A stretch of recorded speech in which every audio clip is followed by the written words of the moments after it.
Frankenstein, or the modern Prometheus ****. Transcriber's note: this text was produced from a photo reprint of the 1818 edition. Frankenstein, or the modern Prometheus. In 3 volumes. Vol I. Did I request thee, Maker, from my clay to mould me man? Did I solicit thee from darkness to promote me, Paradise Lost? London, printed for Lackington, Hughes, Harding, Mather, and Jones, Finsbury Square. 1818 to William Godwin, author of Political Justice, Caleb Williams, and C. These volumes are respectfully inscribed by the author. Preface. The event on which this fiction is founded has been supposed, by Dr. Darwin, and some of the physiological writers of Germany, as not of impossible occurrence. I shall not be supposed as according the remotest degree of serious faith to such an imagination, yet, in assuming it as the basis of a work of fancy, I have not considered myself as merely weaving a series of supernatural terrors. The event on which the interest of the story depends is exempt from the disadvantages of a mere tale of spectres or enchantment.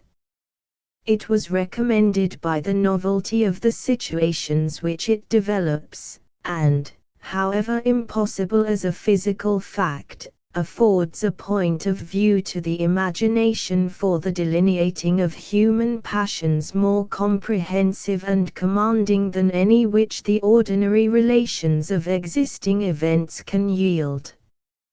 I have thus endeavored to preserve the truth of the elementary principles of human nature, while I have not scrupled to innovate upon their combinations.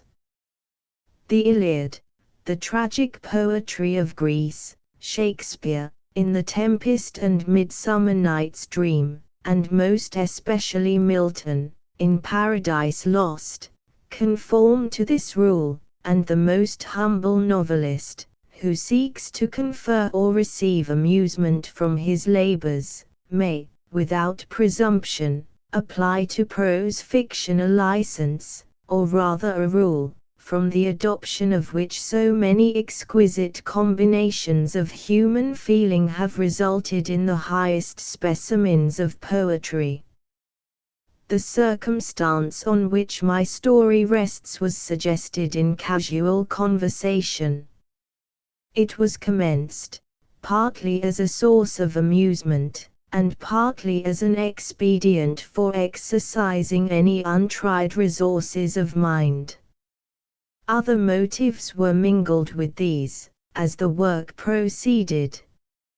I am by no means indifferent to the manner in which whatever moral tendencies exist in the sentiments or characters it contains shall affect the reader, yet my chief concern in this respect has been limited to the avoiding of the enervating effects of the novels of the present day, and to the exhibitions of the amiableness of domestic affection, and the excellence of universal virtue. The opinions which naturally spring from the character and situation of the hero are by no means to be conceived as existing always in my own conviction, nor is any inference justly to be drawn from the following pages as prejudicing any philosophical doctrine of whatever kind. It is a subject also of additional interest to the author, that this story was begun in the majestic region where the scene is principally laid, and in society which cannot cease to be regretted. I passed the summer of 1816 in the environs of Geneva. The season was cold and rainy, and in the evenings we crowded around a blazing wood fire, and occasionally amused ourselves with some German stories of ghosts, which happened to fall into our hands. These tales excited in us a playful desire of imitation. Two other friends, a tale from the pen of one of whom would be far more acceptable to the public than anything I can ever hope to produce, and myself agreed to write each a story, founded on some supernatural occurrence. The weather, however, suddenly became serene, and my two friends left me on a journey among the Alps, and lost, in the magnificent scenes which they present, all memory of their ghostly visions. The following tale is the only one which has been completed. Frankenstein, or the modern Prometheus. Letter I. To Mrs. Saville, England. St. Petersburg, the 11th of December, 17. You will rejoice to hear that no disaster has accompanied the commencement of an enterprise which you have regarded with such evil forebodings. I arrived here yesterday, and my first task is to assure my dear sister of my welfare, and increasing confidence in the success of my undertaking. I am already far north of London, and as I walk in the streets of Petersburg, I feel a cold northern breeze play upon my cheeks, which braces my nerves, and fills me with delight. Do you understand this feeling? This breeze, which has traveled from the regions towards which I am advancing, gives me a foretaste of those icy climes. Inspirited by this wind of promise, my daydreams become more fervent and vivid. I try in vain to be persuaded that the pole is the seat of frost and desolation. It ever presents itself to my imagination as the region of beauty and delight. There, Margaret, the sun is forever visible, its broad disk just skirting the horizon, and diffusing a perpetual splendor. There, for with your leave, my sister, I will put some trust in preceding navigators. Their snow and frost are banished, and, sailing over a calm sea, we may be wafted to a land surpassing in wonders and in beauty every region hitherto discovered on the habitable globe. Its productions and features may be without example, as the phenomena of the heavenly bodies undoubtedly are in those undiscovered solitudes. What may not be expected in a country of eternal light? I may there discover the wondrous power which attracts the needle, and may regulate 1,000 celestial observations, that require only this voyage to render their seeming eccentricities consistent forever. I shall satiate my ardent curiosity with the sight of a part of the world never before visited, and may tread a land never before imprinted by the foot of man. These are my enticements, and they are sufficient to conquer all fear of danger or death, and to induce me to commence this laborious voyage with the joy a child feels when he embarks in a little boat, with his holiday mates, on an expedition of discovery up his native river. But, supposing all these conjectures to be false, you cannot contest the inestimable benefit which I shall confer on all mankind to the last generation, by discovering a passage near the pole to those countries, to reach which at present so many months are requisite, or by ascertaining the secret of the magnet, which, if at all possible, can only be effected by an undertaking such as mine. These reflections have dispelled the agitation with which I began my letter, and I feel my heart glow with an enthusiasm which elevates me to heaven, for nothing contributes so much to tranquilize the mind as a steady purpose, a point on which the soul may fix its intellectual eye. This expedition has been the favorite dream of my early years. I have read with ardor the accounts of the various voyages which have been made in the prospect of arriving at the North Pacific Ocean through the seas which surround the pole. You may remember that a history of all the voyages made for purposes of discovery composed the whole of our good Uncle Thomas's library. My education was neglected, yet I was passionately fond of reading. These volumes were my study day and night, and my familiarity with them increased that regret which I had felt, as a child, on learning that my father's dying injunction had forbidden my uncle to allow me to embark in a seafaring life. These visions faded when I perused, for the first time, those poets whose effusions entranced my soul, and lifted it to heaven. I also became a poet, and for 1 year lived in a paradise of my own creation. I imagined that I also might obtain a niche in the temple where the names of Homer and Shakespeare are consecrated. You are well acquainted with my failure, and how heavily I bore the disappointment. But just at that time I inherited the fortune of my cousin, and my thoughts were turned into the channel of their earlier bent. 6 years have passed since I resolved on my present undertaking. I can, even now, remember the hour from which I dedicated myself to this great enterprise. I commenced by inuring my body to hardship. I accompanied the whale fishers on several expeditions to the North Sea. I voluntarily endured cold, famine, thirst, and want of sleep. I often worked harder than the common sailors during the day, and devoted my nights to the study of mathematics, the theory of medicine, and those branches of physical science from which a naval adventurer might derive the greatest practical advantage.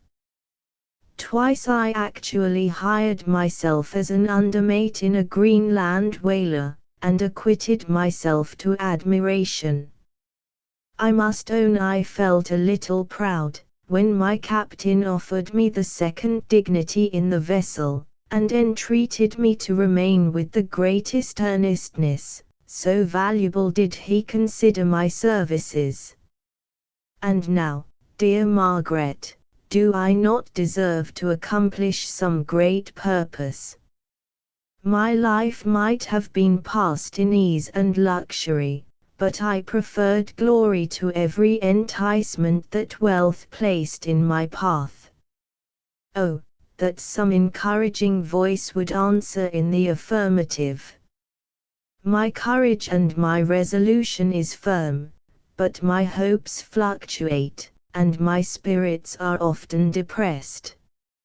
I am about to proceed on a long and difficult voyage, the emergencies of which will demand all my fortitude. I am required not only to raise the spirits of others, but sometimes to sustain my own, when theirs are failing.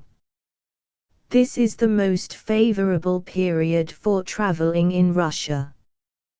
They fly quickly over the snow in their sledges. The motion is pleasant, and, in my opinion, far more agreeable than that of an English stagecoach.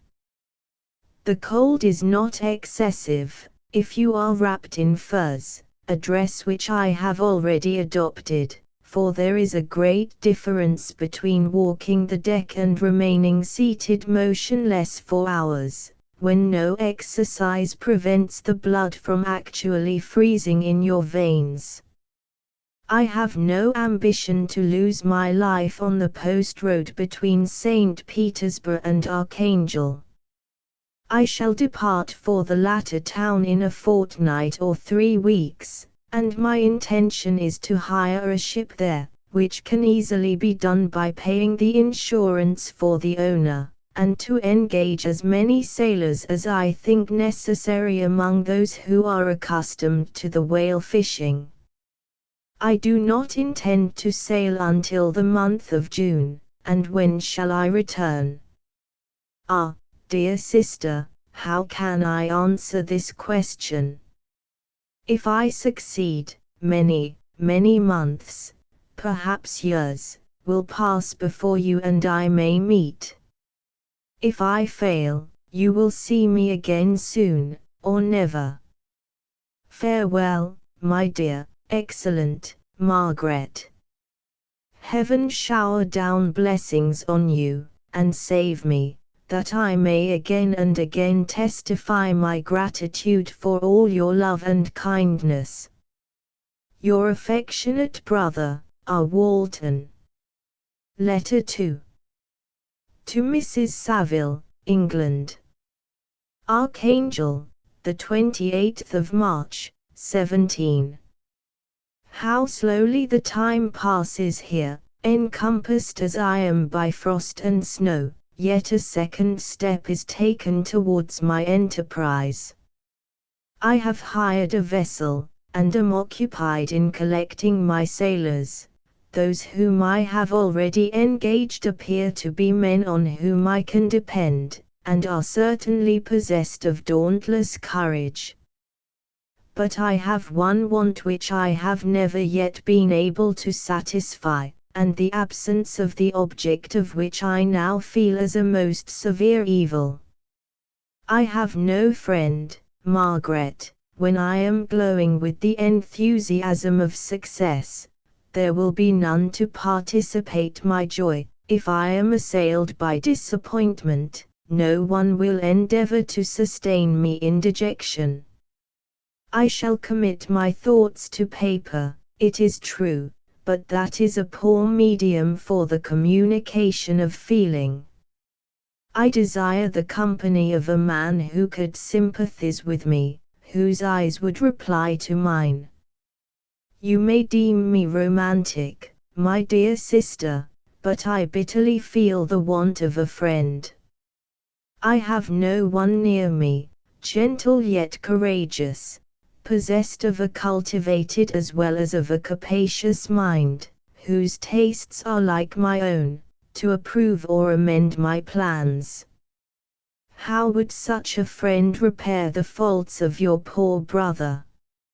I am too ardent in execution, and too impatient of difficulties.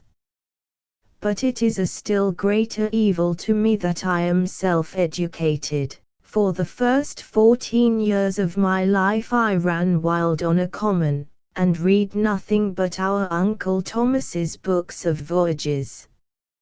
At that age I became acquainted with the celebrated poets of our own country, but it was only when it had ceased to be in my power to derive its most important benefits from such a conviction, that I perceived the necessity of becoming acquainted with more languages than that of my native country. Now I am 28, and am in reality more illiterate than many schoolboys of 15. It is true that I have thought more, and that my daydreams are more extended and magnificent, but they want, as the painters call it, keeping. And I greatly need a friend who would have sense enough not to despise me as romantic, and affection enough for me to endeavor to regulate my mind. Well, these are useless complaints. I shall certainly find no friend on the wide ocean, nor even here in Archangel, among merchants and seamen. Yet some feelings, unallied to the dross of human nature, beat even in these rugged bosoms. My lieutenant, for instance, is a man of wonderful courage and enterprise. He is madly desirous of glory. He is an Englishman, and in the midst of national and professional prejudices, unsoftened by cultivation, retains some of the noblest endowments of humanity. I first became acquainted with him on board a whale vessel. Finding that he was unemployed in this city, I easily engaged him to assist in my enterprise. The master is a person of an excellent disposition, and is remarkable in the ship for his gentleness, and the mildness of his discipline. He is, indeed, of so amiable a nature, that he will not hunt, a favorite, and almost the only amusement here, because he cannot endure to spill blood. He is, moreover, heroically generous. Some years ago he loved a young Russian lady, of moderate fortune, and having amassed a considerable sum in prize money, the father of the girl consented to the match. He saw his mistress once before the destined ceremony, but she was bathed in tears, and, throwing herself at his feet, entreated him to spare her, confessing at the same time that she loved another, but that he was poor, and that her father would never consent to the union. My generous friend reassured the suppliant, and on being informed of the name of her lover instantly abandoned his pursuit. He had already bought a farm with his money, on which he had designed to pass the remainder of his life, but he bestowed the whole on his rival, together with the remains of his prize money to purchase stock, and then himself solicited the young woman's father to consent to her marriage with her lover.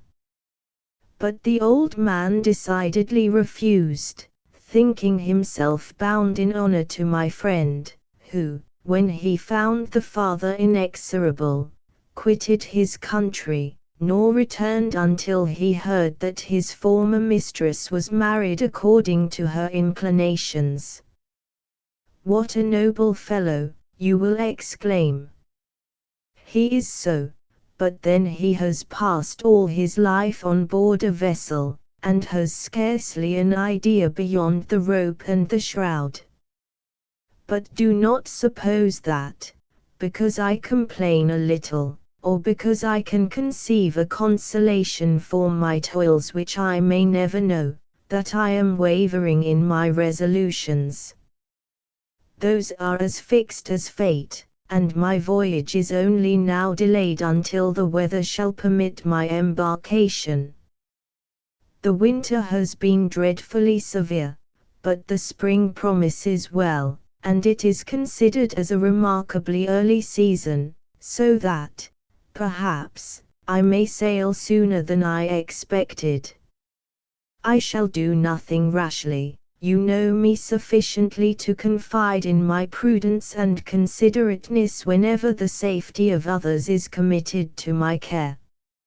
I cannot describe to you my sensations on the near prospect of my undertaking. It is impossible to communicate to you a conception of the trembling sensation, half pleasurable and half fearful, with which I am preparing to depart. I am going to unexplored regions, to the land of mist and snow, but I shall kill no albatross, therefore do not be alarmed for my safety. Shall I meet you again, after having traversed immense seas, and returned by the most southern cape of Africa or America? I dare not expect such success, yet I cannot bear to look on the reverse of the picture. Continue to write to me by every opportunity. I may receive your letters, though the chance is very doubtful, on some occasions when I need them most to support my spirits. I love you very tenderly. Remember me with affection, should you never hear from me again. Your affectionate brother, Robert Walton. Letter 3. To Mrs. Saville, England. The 7th of July, 17. My dear sister, I write a few lines in haste, to say that I am safe, and well advanced on my voyage. This letter will reach England by a merchantman now on its homeward voyage from Archangel, more fortunate than I, who may not see my native land, perhaps, for many years. I am, however, in good spirits, my men are bold, and apparently firm of purpose, nor do the floating sheets of ice that continually pass us, indicating the dangers of the region towards which we are advancing, appear to dismay them. We have already reached a very high latitude, but it is the height of summer, and although not so warm as in England, the southern gales, which blow us speedily towards those shores which I so ardently desire to attain, breathe a degree of renovating warmth which I had not expected. No incidents have hitherto befallen us, that would make a figure in a letter. 1 or 2 stiff gales, and the breaking of a mast, are accidents which experienced navigators scarcely remember to record, and I shall be well content, if nothing worse happen to us during our voyage. Adieu, my dear Margaret. Be assured, that for my own sake, as well as yours, I will not rashly encounter danger. I will be cool, persevering, and prudent. Remember me to all my English friends. Most affectionately yours, R.W. Letter 4. To Mrs. Saville, England. The 5th of August, 17. So strange an accident has happened to us, that I cannot forbear recording it, although it is very probable that you will see me before these papers can come into your possession. Last Monday, the 31st of July, we were nearly surrounded by ice, which closed in the ship on all sides, scarcely leaving her the sea room in which she floated. Our situation was somewhat dangerous, especially as we were compassed round by a very thick fog. We accordingly lay to, hoping that some change would take place in the atmosphere and weather. About 2 o'clock the mist cleared away, and we beheld, stretched out in every direction, vast and irregular plains of ice, which seemed to have no end. Some of my comrades groaned, and my own mind began to grow watchful with anxious thoughts, when a strange sight suddenly attracted our attention, and diverted our solicitude from our own situation. We perceived a low carriage, fixed on a sledge and drawn by dogs, pass on towards the north, at the distance of half a mile. A being which had the shape of a man, but apparently of gigantic stature, sat in the sledge, and guided the dogs. We watched the rapid progress of the traveler with our telescopes, until he was lost among the distant inequalities of the ice. This appearance excited our unqualified wonder. We were, as we believed, many hundred miles from any land, but this apparition seemed to denote that it was not, in reality, so distant as we had supposed. Shut in, however, by ice, it was impossible to follow his track, which we had observed with the greatest attention. About 2 hours after this occurrence, we heard the ground sea, and before night the ice broke, and freed our ship. We, however, lay to until the morning, fearing to encounter in the dark those large loose masses which float about after the breaking up of the ice. I profited of this time to rest for a few hours. In the morning, however, as soon as it was light, I went upon deck, and found all the sailors busy on one side of the vessel, apparently talking to someone in the sea. It was, in fact, a sledge, like that we had seen before, which had drifted towards us in the night, on a large fragment of ice. Only one dog remained alive, but there was a human being within it, whom the sailors were persuading to enter the vessel. He was not, as the other traveler seemed to be, a savage inhabitant of some undiscovered island, but an European. When I appeared on deck, the master said, "Here is our captain, and he will not allow you to perish on the open sea." On perceiving me, the stranger addressed me in English, although with a foreign accent. "Before I come on board your vessel," said he, "will you have the kindness to inform me whither you are bound?"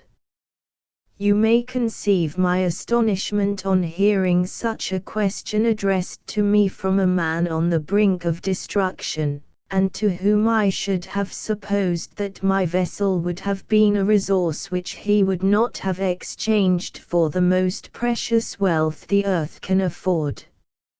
I replied, however, that we were on a voyage of discovery towards the northern pole.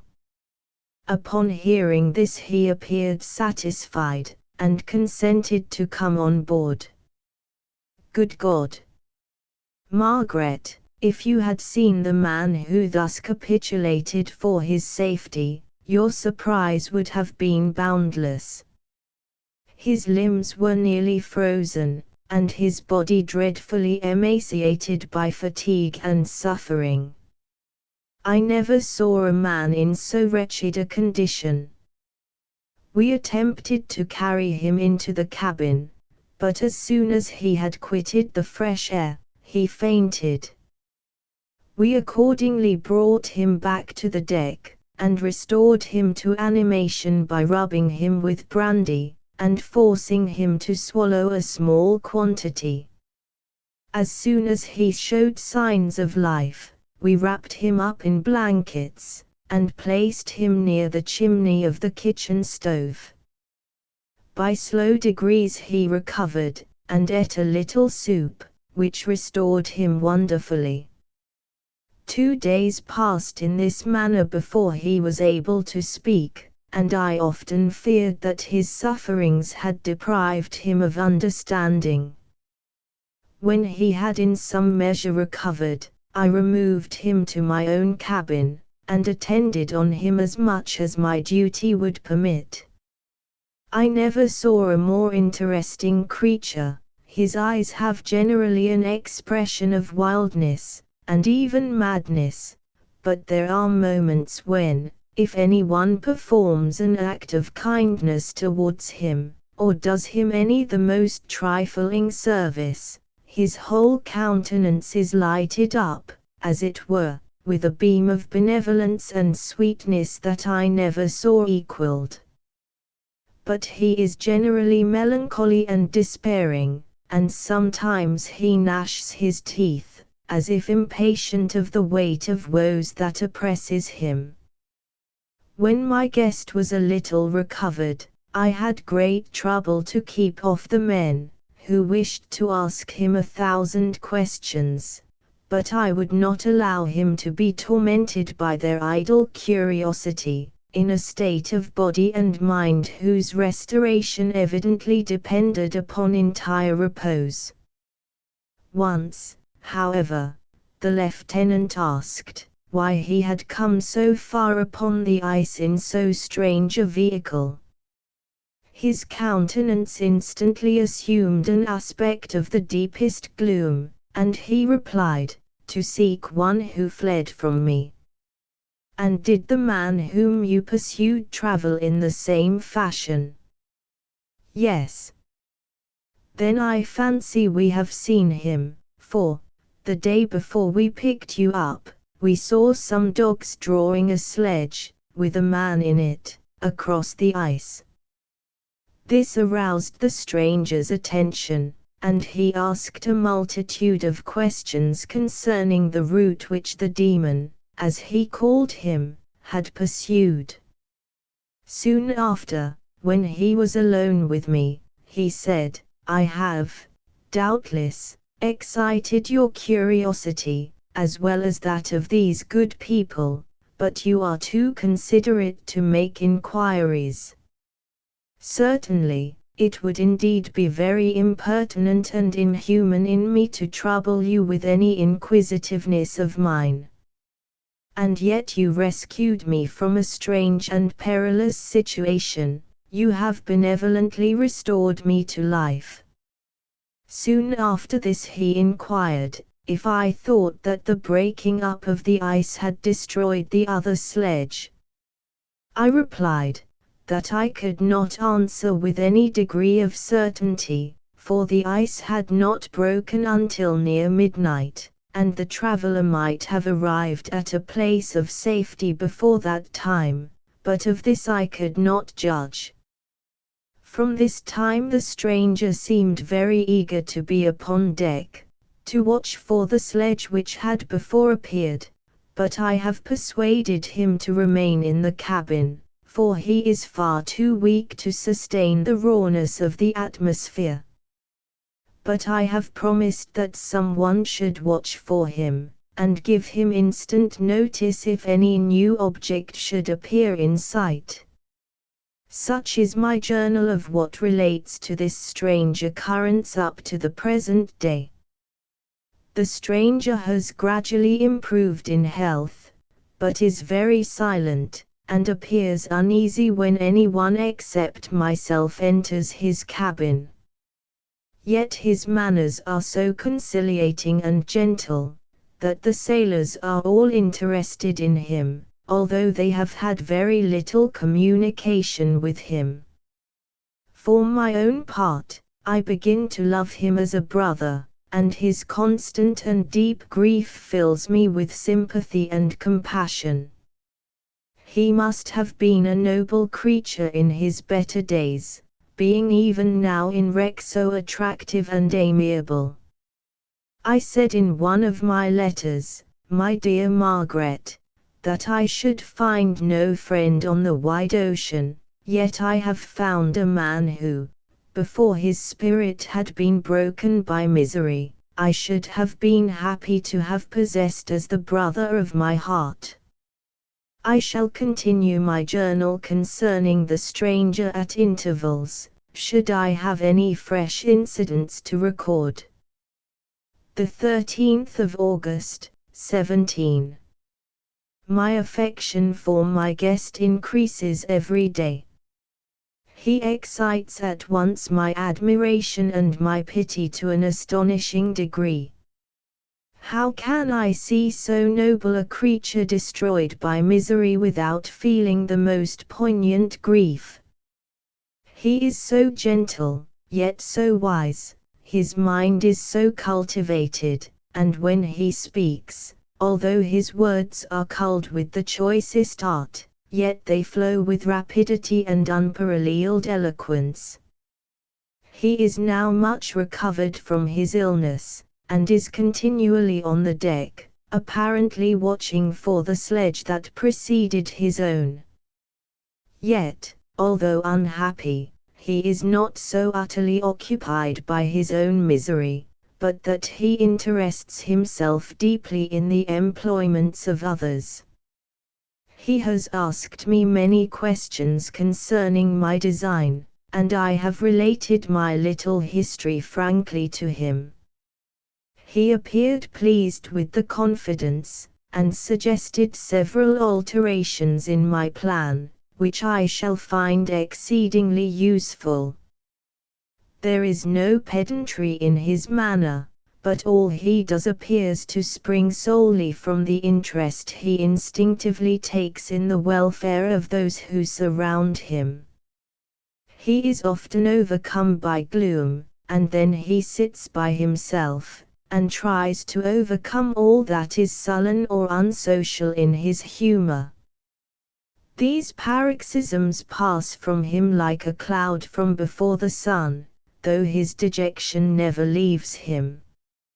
I have endeavored to win his confidence, and I trust that I have succeeded. One day I mentioned to him the desire I had always felt of finding a friend who might sympathize with me, and direct me by his counsel. I said, I did not belong to that class of men who are offended by advice.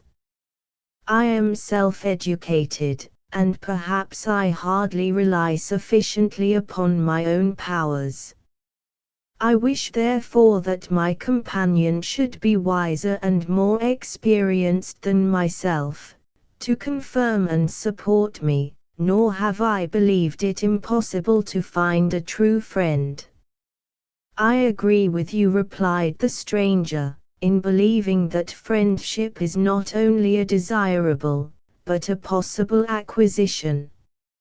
I once had a friend, the most noble of human creatures, and am entitled, therefore, to judge respecting friendship. You have hope, and the world before you, and have no cause for despair. But I have lost everything, and cannot begin life anew. As he said this, his countenance became expressive of a calm settled grief, that touched me to the heart. But he was silent, and presently retired to his cabin. Even broken in spirit as he is, no one can feel more deeply than he does the beauties of nature. The starry sky, the sea, and every sight afforded by these wonderful regions, seems still to have the power of elevating his soul from earth. Such a man has a double existence. He may suffer misery, and be overwhelmed by disappointments, yet when he has retired into himself, he will be like a celestial spirit, that has a halo around him, within whose circle no grief or folly ventures. Will you laugh at the enthusiasm I express concerning this divine wanderer? If you do, you must have certainly lost that simplicity which was once your characteristic charm.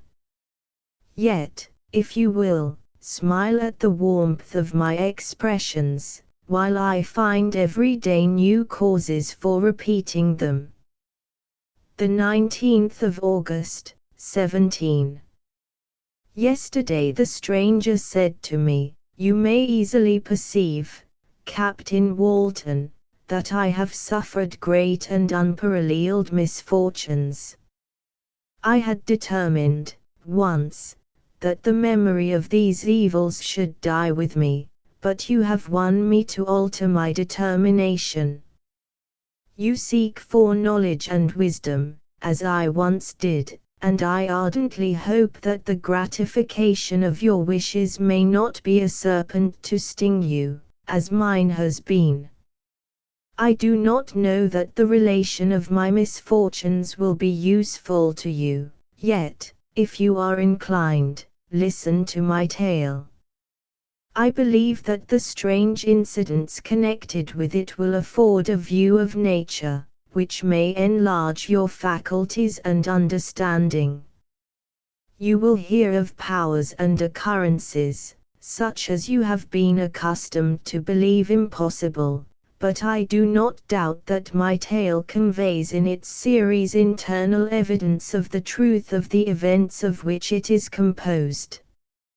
You may easily conceive that I was much gratified by the offered communication, yet I could not endure that he should renew his grief by a recital of his misfortunes. I felt the greatest eagerness to hear the promised narrative, partly from curiosity, and partly from a strong desire to ameliorate his fate, if it were in my power. I expressed these feelings in my answer. "I thank you," he replied, "for your sympathy, but it is useless, my fate is nearly fulfilled. I wait but for one event, and then I shall repose in peace." "I understand your feeling," continued he, perceiving that I wished to interrupt him, "but you are mistaken, my friend. If thus you will allow me to name you, nothing can alter my destiny. Listen to my history, and you will perceive how irrevocably it is determined." He then told me that he would commence his narrative the next day when I should be at leisure. This promise drew from me the warmest thanks. I have resolved every night, when I am not engaged, to record, as nearly as possible in his own words, what he has related during the day. If I should be engaged, I will at least make notes. This manuscript will doubtless afford you the greatest pleasure, but to me, who know him, and who hear it from his own lips, with what interest and sympathy shall I read it in some future day? Frankenstein, or the Modern Prometheus. Chapter I am by birth a Geneves, and my family is one of the most distinguished of that republic. My ancestors had been for many years councillors and syndics, and my father had filled several public situations with honor and reputation. He was respected by all who knew him for his integrity and indefatigable attention to public business. He passed his younger days perpetually occupied by the affairs of his country, and it was not until the decline of life that he thought of marrying, and bestowing on the state sons who might carry his virtues and his name down to posterity. As the circumstances of his marriage illustrate his character, I cannot refrain from relating them. One of his most intimate friends was a merchant, who, from a flourishing state, fell, through numerous mischances, into poverty. This man, whose name was Beaufort, was of a proud and unbending disposition, and could not bear to live in poverty and oblivion in the same country where he had formerly been distinguished for his rank and magnificence. Having paid his debts, therefore, in the most honorable manner, he retreated with his daughter to the town of Lucerne, where he lived unknown and in wretchedness.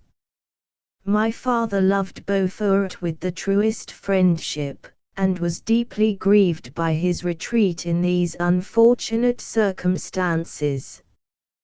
He grieved also for the loss of his society, and resolved to seek him out and endeavor to persuade him to begin the world again through his credit and assistance.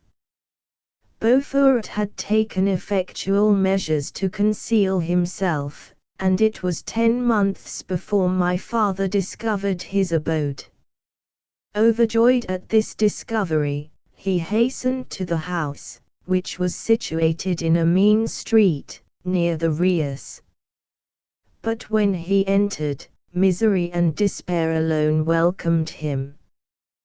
Beaufort had saved but a very small sum of money from the wreck of his fortunes, but it was sufficient to provide him with sustenance for some months, and in the meantime he hoped to procure some respectable employment in a merchant's house. The interval was consequently spent in inaction. His grief only became more deep and rankling, when he had leisure for reflection, and at length it took so fast hold of his mind, that at the end of 3 months he lay on a bed of sickness, incapable of any exertion. His daughter attended him with the greatest tenderness, but she saw with despair that their little fund was rapidly decreasing, and that there was no other prospect of support. But Caroline Beaufort possessed a mind of an uncommon mold, and her courage rose to support her in her adversity. She procured plain work, she plaited straw, and by various means contrived to earn a pittance scarcely sufficient to support life. Several months passed in this manner. Her father grew worse, her time was more entirely occupied in attending him, her means of subsistence decreased, and in the 10th month her father died in her arms, leaving her an orphan and a beggar. This last blow overcame her, and she knelt by Beaufort's coffin, weeping bitterly, when my father entered the chamber. He came like a protecting spirit to the poor girl, who committed herself to his care, and after the interment of his friend he conducted her to Geneva, and placed her under the protection of a relation. 2 years after this event Caroline became his wife. When my father became a husband and a parent, he found his time so occupied by the duties of his new situation, that he relinquished many of his public employments, and devoted himself to the education of his children. Of these I was the eldest, and the destined successor to all his labors and utility. No creature could have more tender parents than mine. My improvement and health were their constant care, especially as I remained for several years their only child. But before I continue my narrative, I must record an incident which took place when I was 4 years of age. My father had a sister, whom he tenderly loved, and who had married early in life an Italian gentleman. Soon after her marriage, she had accompanied her husband into her native country, and for some years my father had very little communication with her. About the time I mentioned she died, and a few months afterwards he received a letter from her husband, acquainting him with his intention of marrying an Italian lady, and requesting my father to take charge of the infant Elizabeth, the only child of his deceased sister. "It is my wish," he said, "that you should consider her as your own daughter, and educate her thus. Her mother's fortune is secured to her, the documents of which I will commit to your keeping. Reflect upon this proposition, and decide whether you would prefer educating your niece yourself to her being brought up by a stepmother." My father did not hesitate, and immediately went to Italy, that he might accompany the little Elizabeth to her future home. I have often heard my mother say, that she was at that time the most beautiful child she had ever seen, and showed signs even then of a gentle and affectionate disposition. These indications, and a desire to bind as closely as possible the ties of domestic love, determined my mother to consider Elizabeth as my future wife, a design which she never found reason to repent. From this time Elizabeth Lavinza became my playfellow, and, as we grew older, my friend. She was docile and good-tempered, yet gay and playful as a summer insect. Although she was lively and animated, her feelings were strong and deep, and her disposition uncommonly affectionate. No one could better enjoy liberty, yet no one could submit with more grace than she did to constraint and caprice. Her imagination was luxuriant, yet her capability of application was great. Her person was the image of her mind, her hazel eyes, although as lively as a bird's, possessed an attractive softness. Her figure was light and airy, and, though capable of enduring great fatigue, she appeared the most fragile creature in the world. While I admired her understanding and fancy, I loved to tend on her, as I should on a favorite animal, and I never saw so much grace both of person and mind united to so little pretension. Every one adored Elizabeth. If the servants had any request to make, it was always through her intercession. We were strangers to any species of disunion and dispute, for although there was a great dissimilitude in our characters, there was an harmony in that very dissimilitude. I was more calm and philosophical than my companion, yet my temper was not so yielding. My application was of longer endurance, but it was not so severe whilst it endured. I delighted in investigating the facts relative to the actual world. She busied herself in following the aerial creations of the poets. The world was to me a secret, which I desired to discover. To her it was a vacancy, which she sought to people with imaginations of her own. My brothers were considerably younger than myself, but I had a friend in one of my schoolfellows, who compensated for this deficiency. Henry Clerval was the son of a merchant of Geneva, an intimate friend of my father. He was a boy of singular talent and fancy. I remember, when he was 9 years old, he wrote a fairy tale, which was the delight and amazement of all his companions. His favorite study consisted in books of chivalry and romance, and when very young, I can remember that we used to act plays composed by him out of these favorite books, the principal characters of which were Orlando, Robin Hood, Amadis, and St. George. No youth could have passed more happily than mine. My parents were indulgent, and my companions amiable. Our studies were never forced, and by some means we always had an end placed in view, which excited us to ardor in the prosecution of them. It was by this method, and not by emulation, that we were urged to application.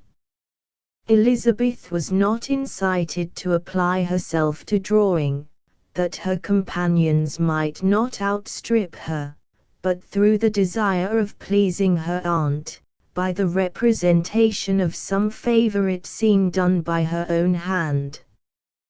We learned Latin and English, that we might read the writings in those languages, and so far from study being made odious to us through punishment, we loved application, and our amusements would have been the labors of other children. Perhaps we did not read so many books, or learn languages so quickly, as those who are disciplined according to the ordinary methods, but what we learned was impressed the more deeply on our memories. In this description of our domestic circle I include Henry Clerval, for he was constantly with us. He went to school with me, and generally passed the afternoon at our house, for being an only child, and destitute of companions at home, his father was well pleased that he should find associates at our house, and we were never completely happy when Clerval was absent. I feel pleasure in dwelling on the recollections of childhood, before misfortune had tainted my mind, and changed its bright visions of extensive usefulness into gloomy and narrow reflections upon self. But, in drawing the picture of my early days, I must not omit to record those events which led, by insensible steps to my after tale of misery, For when I would account to myself for the birth of that passion, which afterwards ruled my destiny, I find it arise, like a mountain river, from ignoble and almost forgotten sources, but, swelling as it proceeded, it became the torrent which, in its course, has swept away all my hopes and joys.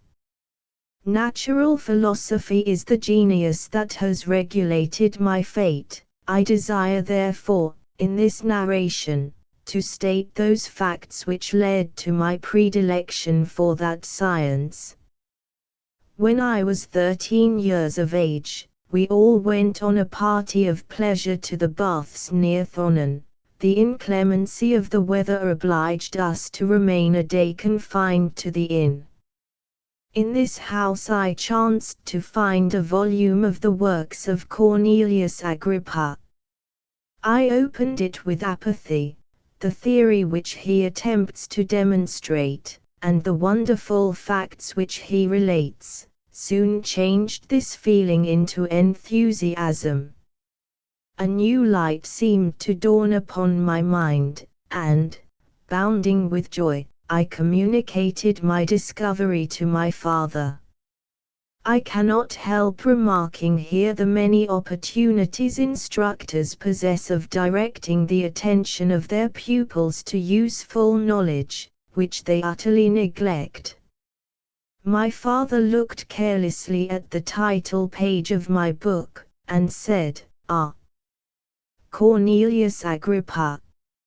My dear Victor, do not waste your time upon this, it is sad trash." If, instead of this remark, my father had taken the pains to explain to me that the principles of Agrippa had been entirely exploded, and that a modern system of science had been introduced, which possessed much greater powers than the ancient, because the powers of the latter were chimerical, while those of the former were real and practical, under such circumstances, I should certainly have thrown Agrippa aside, and, with my imagination warmed as it was, should probably have applied myself to the more rational theory of chemistry which has resulted from modern discoveries. It is even possible that the train of my ideas would never have received the fatal impulse that led to my ruin. But the cursory glance my father had taken of my volume by no means assured me that he was acquainted with its contents, and I continued to read with the greatest avidity. When I returned home, my first care was to procure the whole works of this author, and afterwards of Paracelsus and Albertus Magnus. I read and studied the wild fancies of these writers with delight. They appeared to me treasures known to few beside myself, and although I often wished to communicate these secret stores of knowledge to my father, yet his indefinite censure of my favorite Agrippa always withheld me.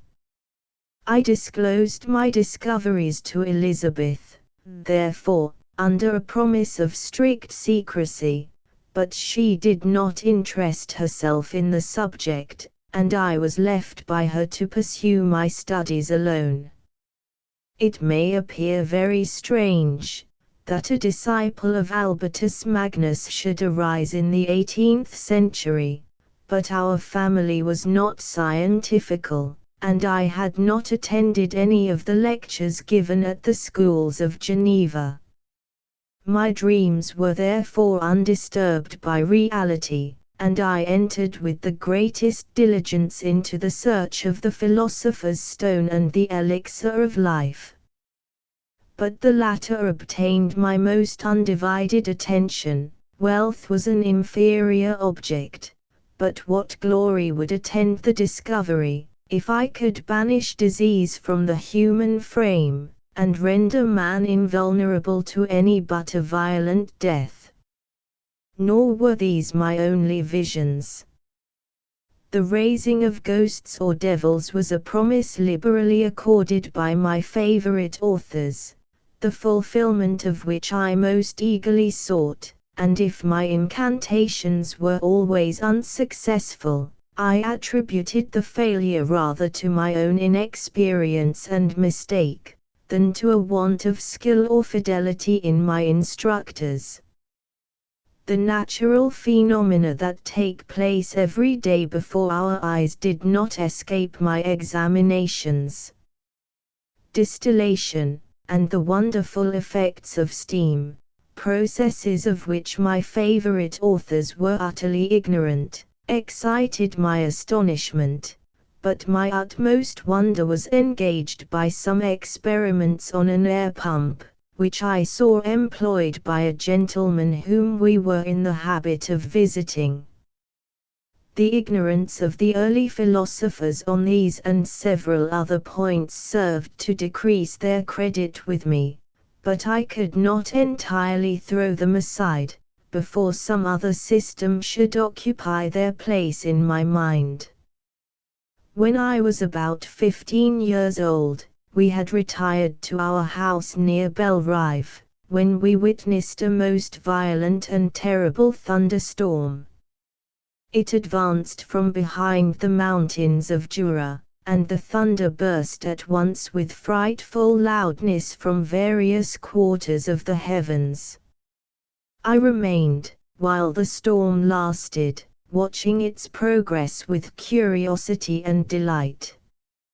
As I stood at the door, on a sudden I beheld a stream of fire issue from an old and beautiful oak, which stood about 20 yards from our house, and so soon as the dazzling light vanished, the oak had disappeared, and nothing remained but a blasted stump. When we visited it the next morning, we found the tree shattered in a singular manner. It was not splintered by the shock, but entirely reduced to thin ribands of wood. I never beheld anything so utterly destroyed. The catastrophe of this tree excited my extreme astonishment, and I eagerly inquired of my father the nature and origin of thunder and lightning. He replied, "Electricity," describing at the same time the various effects of that power. He constructed a small electrical machine, and exhibited a few experiments. He made also a kite, with a wire and string, which drew down that fluid from the clouds. This last stroke completed the overthrow of Cornelius Agrippa, Albertus Magnus, and Paracelsus, who had so long reigned the lords of my imagination. But by some fatality I did not feel inclined to commence the study of any modern system, and this disinclination was influenced by the following circumstance. My father expressed a wish that I should attend a course of lectures upon natural philosophy, to which I cheerfully consented. Some accident prevented my attending these lectures until the course was nearly finished. The lecture, being therefore one of the last, was entirely incomprehensible to me. The professor discoursed with the greatest fluency of potassium and boron, of sulfates and oxides, terms to which I could affix no idea, and I became disgusted with the science of natural philosophy, although I still read Pliny and Buffon with delight, authors, in my estimation, of nearly equal interest and utility. My occupations at this age were principally the mathematics, and most of the branches of study appertaining to that science.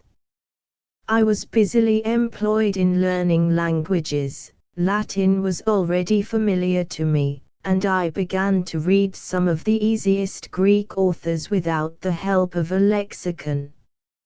I also perfectly understood English and German. This is the list of my accomplishments at the age of 17, and you may conceive that my hours were fully employed in acquiring and maintaining a knowledge of this various literature. Another task also devolved upon me, when I became the instructor of my brothers. Ernest was 6 years younger than myself, and was my principal pupil.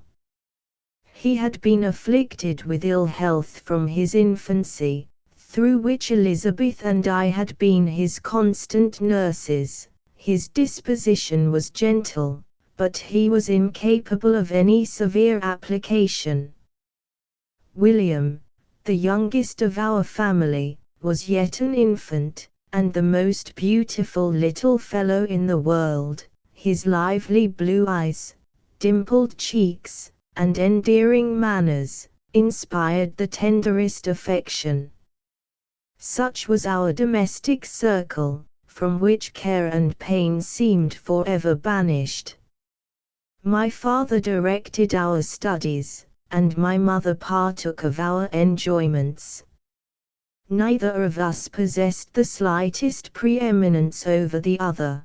The voice of command was never heard amongst us, but mutual affection engaged us all to comply with and obey the slightest desire of each other. Chapter 2. When I had attained the age of 17, my parents resolved that I should become a student at the University of Ingolstadt. I had hitherto attended the schools of Geneva, but my father thought it necessary, for the completion of my education, that I should be made acquainted with other customs than those of my native country. My departure was therefore fixed at an early date, but, before the day resolved upon could arrive, the first misfortune of my life occurred, an omen, as it were, of my future misery.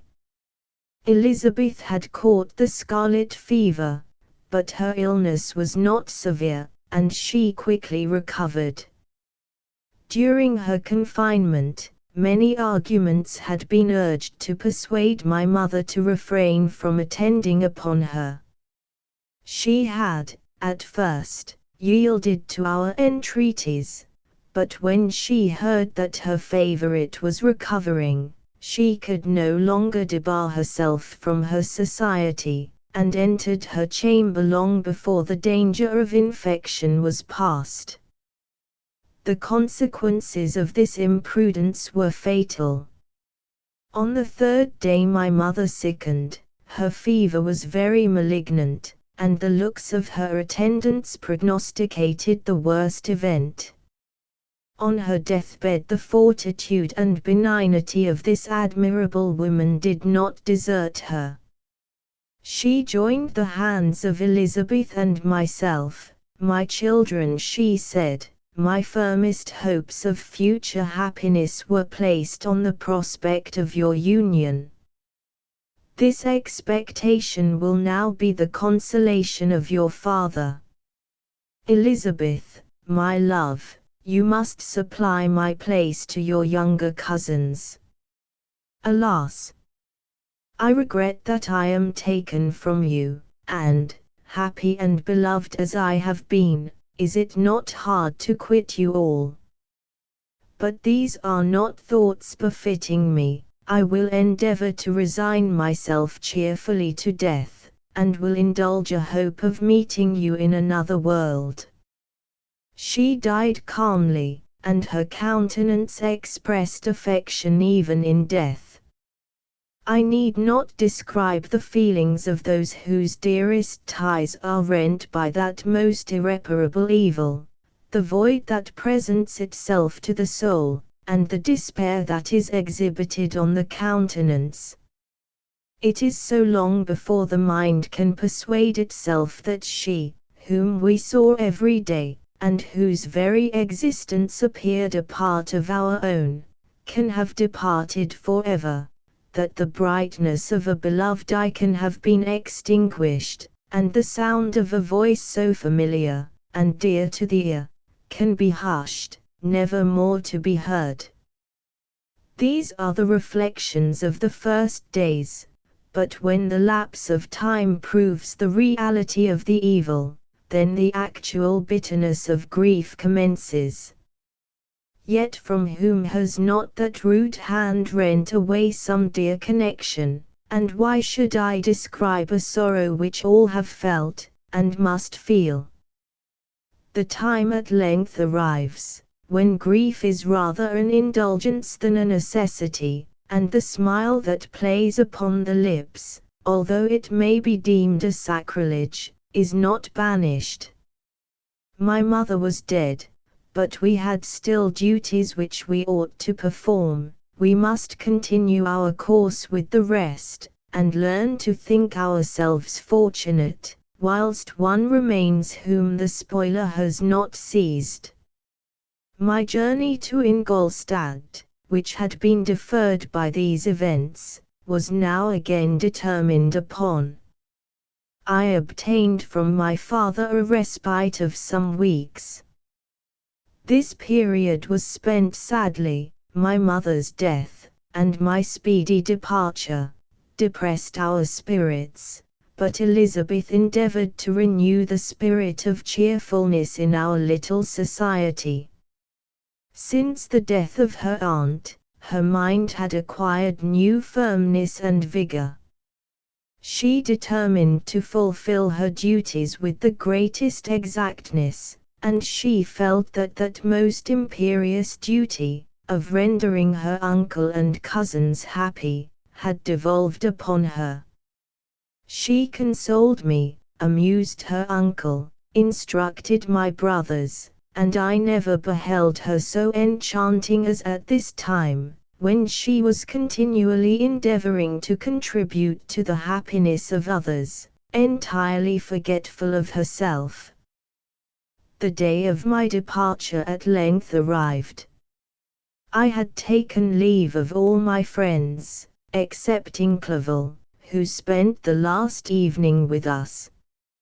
He bitterly lamented that he was unable to accompany me, but his father could not be persuaded to part with him, intending that he should become a partner with him in business, in compliance with his favorite theory, that learning was superfluous in the commerce of ordinary life. Henry had a refined mind, he had no desire to be idle, and was well pleased to become his father's partner, but he believed that a man might be a very good trader, and yet possess a cultivated understanding. We sat late, listening to his complaints, and making many little arrangements for the future. The next morning early I departed.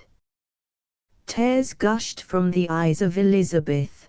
They proceeded partly from sorrow at my departure, and partly because she reflected that the same journey was to have taken place 3 months before, when a mother's blessing would have accompanied me. I threw myself into the chaise that was to convey me away, and indulged in the most melancholy reflections.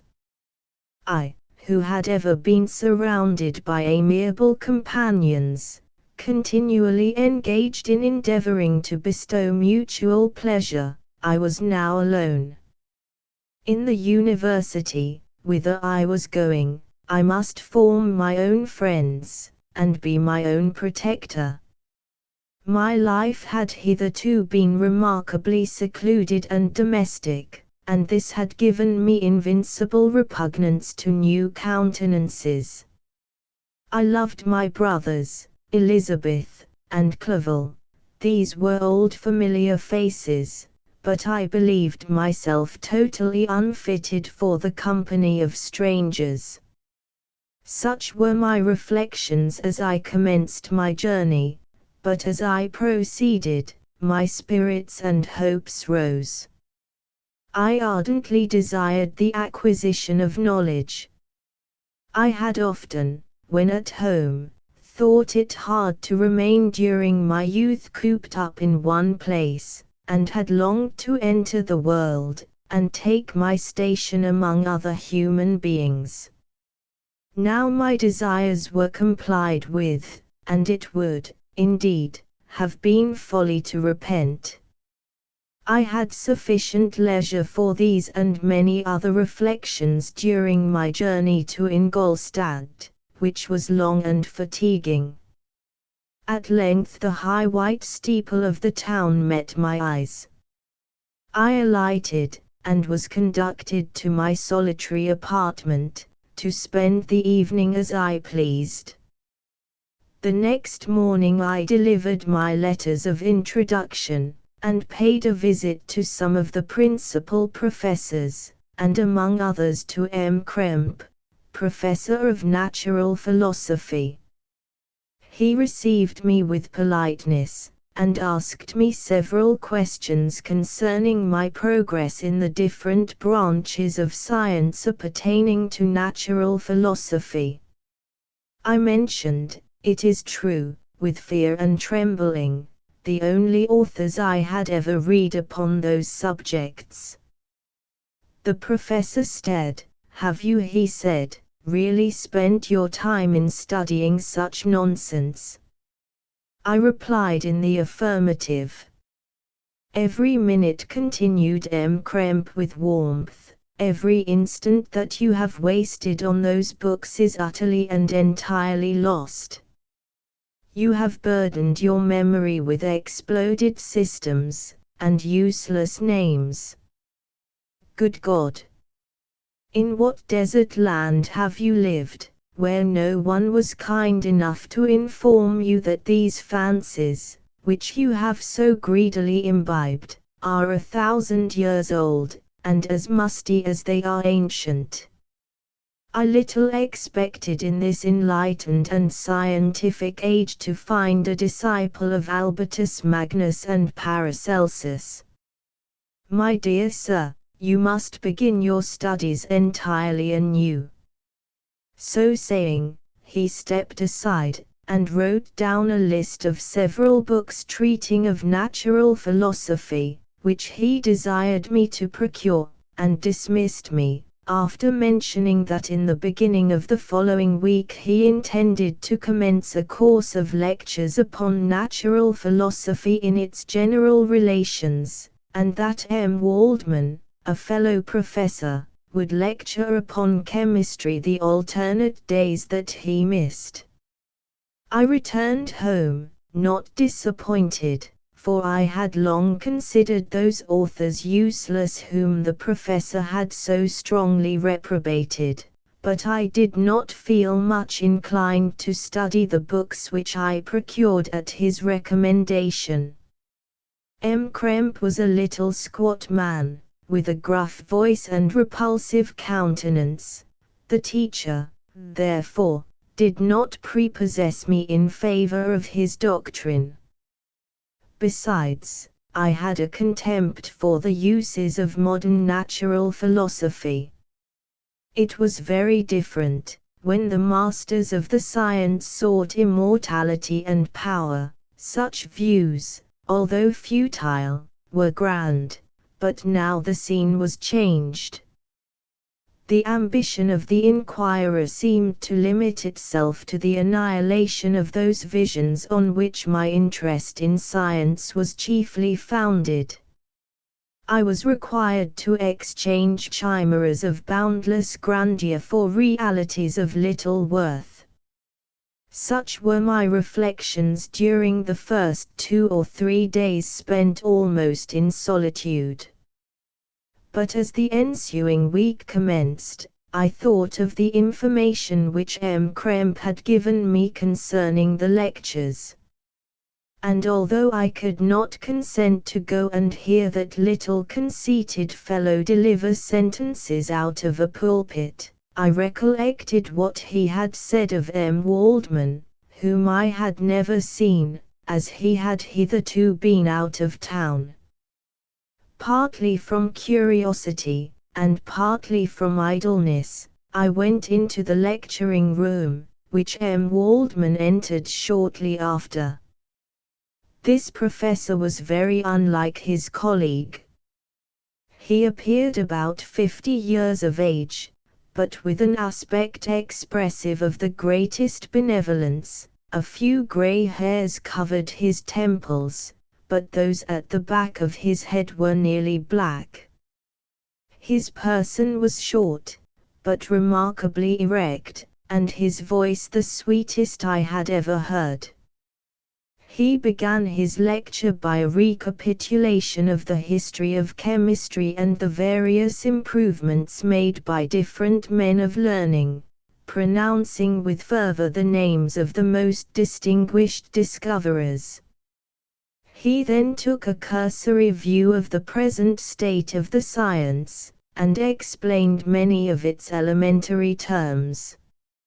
After having made a few preparatory experiments, he concluded with a panegyric upon modern chemistry, the terms of which I shall never forget.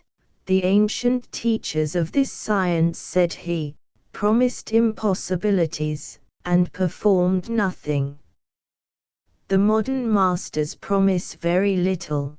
They know that metals cannot be transmuted, and that the elixir of life is a chimera. But these philosophers, whose hands seem only made to dabble in dirt, and their eyes to pore over the microscope or crucible, have indeed performed miracles. They penetrate into the recesses of nature, and show how she works in her hiding places. They ascend into the heavens. They have discovered how the blood circulates, and the nature of the air we breathe. They have acquired new and almost unlimited powers. They can command the thunders of heaven, mimic the earthquake, and even mock the invisible world with its own shadows.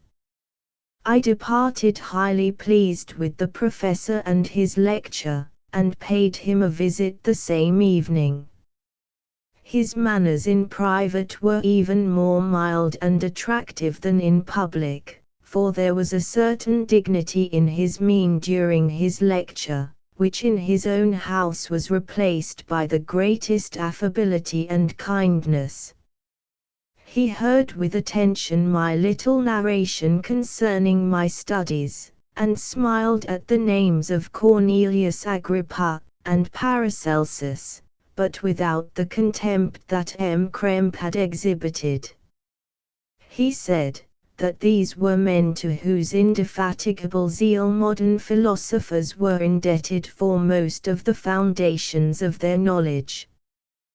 They had left to us, as an easier task, to give new names, and arrange in connected classifications, the facts which they in a great degree had been the instruments of bringing to light. The labors of men of genius, however erroneously directed, scarcely ever fail in ultimately turning to the solid advantage of mankind. I listened to his statement, which was delivered without any presumption or affectation, and then added that his lecture had removed my prejudices against modern chemists, and I, at the same time, requested his advice concerning the books I ought to procure. I am happy, said M. Waldman, to have gained a disciple, and if your application equals your ability, I have no doubt of your success. Chemistry is that branch of natural philosophy in which the greatest improvements have been and may be made. It is on that account that I have made it my peculiar study, but at the same time I have not neglected the other branches of science. A man would make but a very sorry chemist, if he attended to that department of human knowledge alone. If your wish is to become really a man of science, and not merely a petty experimentalist, I should advise you to apply to every branch of natural philosophy, including mathematics. He then took me into his laboratory, and explained to me the uses of his various machines, instructing me as to what I ought to procure, and promising me the use of his own, when I should have advanced far enough in the science not to derange their mechanism. He also gave me the list of books which I had requested, and I took my leave. Thus ended a day memorable to me. It decided my future destiny. Chapter 3. From this day natural philosophy, and particularly chemistry, in the most comprehensive sense of the term, became nearly my sole occupation. I read with ardor those works, so full of genius and discrimination, which modern inquirers have written on these subjects. I attended the lectures, and cultivated the acquaintance of the men of science of the university, and I found even in M. Krempe a great deal of sound sense and real information, combined, it is true, with a repulsive physiognomy and manners, but not on that account the less valuable. In M. Waldman I found a true friend. His gentleness was never tinged by dogmatism, and his instructions were given with an air of frankness and good nature, that banished every idea of pedantry. It was, perhaps, the amiable character of this man that inclined me more to that branch of natural philosophy which he professed, than an intrinsic love for the science itself. But this state of mind had place only in the first steps towards knowledge. The more fully I entered into the science, the more exclusively I pursued it for its own sake. That application, which at first had been a matter of duty and resolution, now became so ardent and eager, that the stars often disappeared in the light of morning whilst I was yet engaged in my laboratory. As I applied so closely, it may be easily conceived that I improved rapidly. My ardor was indeed the astonishment of the students, and my proficiency, that of the masters. Professor Krempe often asked me, with a sly smile, how Cornelius Agrippa went on. Whilst M. Waldman expressed the most heartfelt exultation in my progress. 2 years passed in this manner, during which I paid no visit to Geneva, but was engaged, heart and soul, in the pursuit of some discoveries, which I hoped to make. None but those who have experienced them can conceive of the enticements of science. In other studies you go as far as others have gone before you, and there is nothing more to know, but in a scientific pursuit there is continual food for discovery and wonder. A mind of moderate capacity, which closely pursues one study, must infallibly arrive at great proficiency in that study, and I, who continually sought the attainment of one object of pursuit, and was solely wrapped up in this, improved so rapidly, that, at the end of 2 years, I made some discoveries in the improvement of some chemical instruments, which procured me great esteem and admiration at the university. When I had arrived at this point, and had become as well acquainted with the theory and practice of natural philosophy as depended on the lessons of any of the professors at Ingolstadt, my residence there being no longer conducive to my improvements, I thought of returning to my friends and my native town, when an incident happened that protracted my stay. One of the phenomena which had peculiarly attracted my attention was the structure of the human frame, and, indeed, any animal endued with life. Whence, I often asked myself, did the principle of life proceed? It was a bold question, and one which has ever been considered as a mystery. Yet with how many things are we upon the brink of becoming acquainted, if cowardice or carelessness did not restrain our inquiries. I revolved these circumstances in my mind, and determined thenceforth to apply myself more particularly to those branches of natural philosophy which relate to physiology. Unless I had been animated by an almost supernatural enthusiasm, my application to this study would have been irksome, and almost intolerable. To examine the causes of life, we must first have recourse to death. I became acquainted with the science of anatomy, but this was not sufficient. I must also observe the natural decay and corruption of the human body. In my education my father had taken the greatest precautions that my mind should be impressed with no supernatural horrors. I do not ever remember to have trembled at a tale of superstition, or to have feared the apparition of a spirit.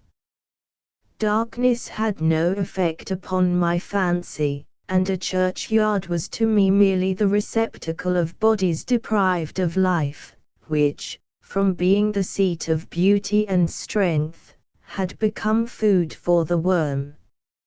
Now I was led to examine the cause and progress of this decay, and forced to spend days and nights in vaults and charnel houses. My attention was fixed upon every object the most insupportable to the delicacy of the human feelings. I saw how the fine form of man was degraded and wasted. I beheld the corruption of death succeed to the blooming cheek of life. I saw how the worm inherited the wonders of the eye and brain.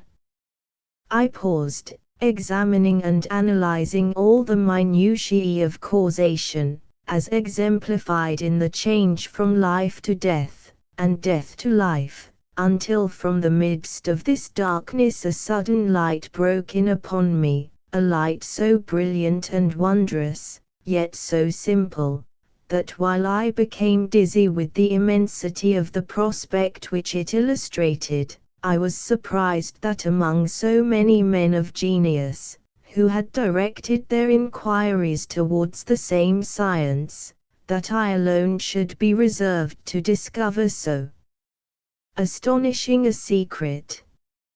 Remember, I am not recording the vision of a madman. The sun does not more certainly shine in the heavens, than that which I now affirm is true. Some miracle might have produced it, yet the stages of the discovery were distinct and probable.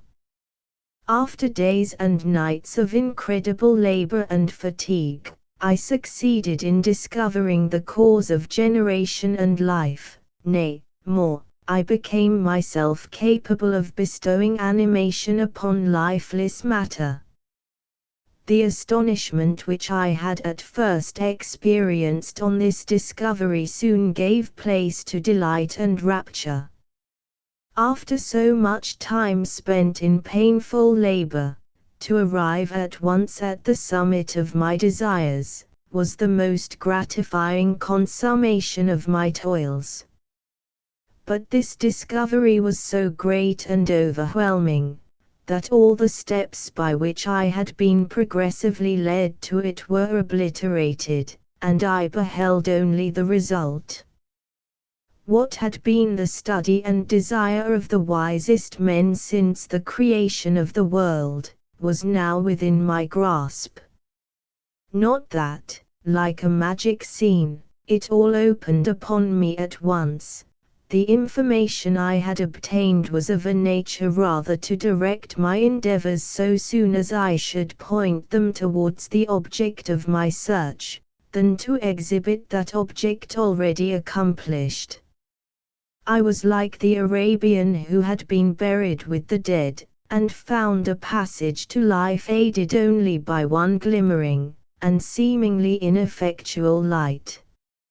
I see by your eagerness, and the wonder and hope which your eyes express, my friend, that you expect to be informed of the secret with which I am acquainted, that cannot be. Listen patiently until the end of my story, and you will easily perceive why I am reserved upon that subject. I will not lead you on, unguarded and ardent as I then was, to your destruction and infallible misery.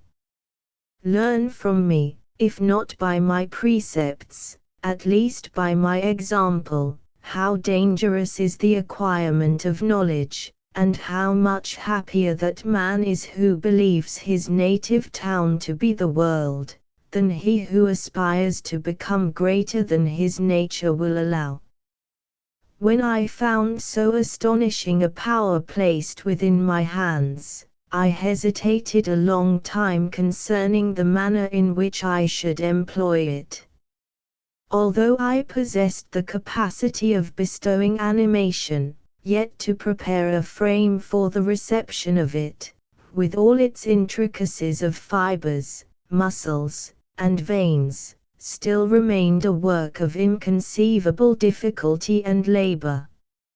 I doubted at first whether I should attempt the creation of a being like myself or one of simpler organization, but my imagination was too much exalted by my first success to permit me to doubt of my ability to give life to an animal as complex and wonderful as man. The materials at present within my command hardly appeared adequate to so arduous an undertaking, but I doubted not that I should ultimately succeed. I prepared myself for a multitude of reverses, my operations might be incessantly baffled, and at last my work be imperfect, yet, when I considered the improvement which every day takes place in science and mechanics, I was encouraged to hope my present attempts would at least lay the foundations of future success. Nor could I consider the magnitude and complexity of my plan as any argument of its impracticability. It was with these feelings that I began the creation of a human being. As the minuteness of the parts formed a great hindrance to my speed, I resolved, contrary to my first intention, to make the being of a gigantic stature, that is to say, about 8 feet in height, and proportionably large. After having formed this determination, and having spent some months in successfully collecting and arranging my materials, I began. No one can conceive the variety of feelings which bore me onwards, like a hurricane, in the first enthusiasm of success. Life and death appeared to me ideal bounds, which I should first break through, and pour a torrent of light into our dark world. A new species would bless me as its creator and source, many happy and excellent natures would owe their being to me. No father could claim the gratitude of his child so completely as I should deserve theirs. Pursuing these reflections, I thought, that if I could bestow animation upon lifeless matter, I might in process of time, although I now found it impossible, renew life where death had apparently devoted the body to corruption. These thoughts supported my spirits, while I pursued my undertaking with unremitting ardor. My cheek had grown pale with study, and my person had become emaciated with confinement. Sometimes, on the very brink of certainty, I failed, yet still I clung to the hope which the next day or the next hour might realize. One secret which I alone possessed was the hope to which I had dedicated myself, and the moon gazed on my midnight labors, while, with unrelaxed and breathless eagerness, I pursued nature to her hiding places. Who shall conceive the horrors of my secret toil, as I dabbled among the unhallowed damps of the grave, or tortured the living animal to animate the lifeless clay? My limbs now tremble, and my eyes swim with the remembrance, but then a resistless, and almost frantic impulse, urged me forward. I seemed to have lost all soul or sensation but for this one pursuit. It was indeed but a passing trance, that only made me feel with renewed acuteness so soon as, the unnatural stimulus ceasing to operate, I had returned to my old habits. I collected bones from charnel houses, and disturbed, with profane fingers, the tremendous secrets of the human frame. In a solitary chamber, or rather cell, at the top of the house, and separated from all the other apartments by a gallery and staircase, I kept my workshop of filthy creation. My eyeballs were starting from their sockets in attending to the details of my employment. The dissecting room and the slaughter-house furnished many of my materials, and often did my human nature turn with loathing from my occupation, whilst, still urged on by an eagerness which perpetually increased, I brought my work near to a conclusion. The summer months passed while I was thus engaged, heart and soul, in one pursuit. It was a most beautiful season. Never did the fields bestow a more plentiful harvest, or the vines yield a more luxuriant vintage, but my eyes were insensible to the charms of nature. And the same feelings which made me neglect the scenes around me caused me also to forget those friends who were so many miles absent, and whom I had not seen for so long a time. I knew my silence disquieted them, and I well remembered the words of my father, "I know that while you are pleased with yourself, you will think of us with affection, and we shall hear regularly from you. You must pardon me, if I regard any interruption in your correspondence as a proof that your other duties are equally neglected." I knew well therefore what would be my father's feelings, but I could not tear my thoughts from my employment, loathsome in itself, but which had taken an irresistible hold of my imagination. I wished, as it were, to procrastinate all that related to my feelings of affection until the great object, which swallowed up every habit of my nature, should be completed. I then thought that my father would be unjust if he ascribed my neglect to vice, or faultiness on my part, but I am now convinced that he was justified in conceiving that I should not be altogether free from blame. A human being in perfection ought always to preserve a calm and peaceful mind, and never to allow passion or a transitory desire to disturb his tranquillity. I do not think that the pursuit of knowledge is an exception to this rule. If the study to which you apply yourself has a tendency to weaken your affections, and to destroy your taste for those simple pleasures in which no alloy can possibly mix, then that study is certainly unlawful, that is to say, not befitting the human mind.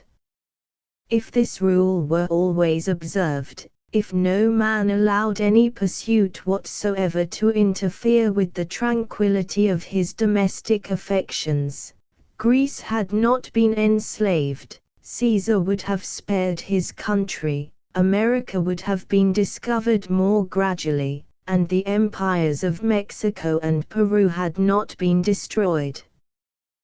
but I forget that I am moralizing in the most interesting part of my tale, and your looks remind me to proceed. My father made no reproach in his letters, and only took notice of my silence by inquiring into my occupations more particularly than before.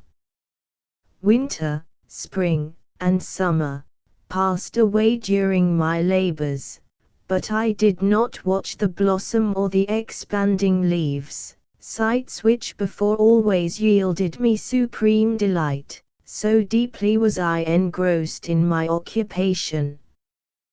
The leaves of that year had withered before my work drew near to a close, and now every day showed me more plainly how well I had succeeded. But my enthusiasm was checked by my anxiety, and I appeared rather like one doomed by slavery to toil in the mines, or any other unwholesome trade, than an artist occupied by his favorite employment.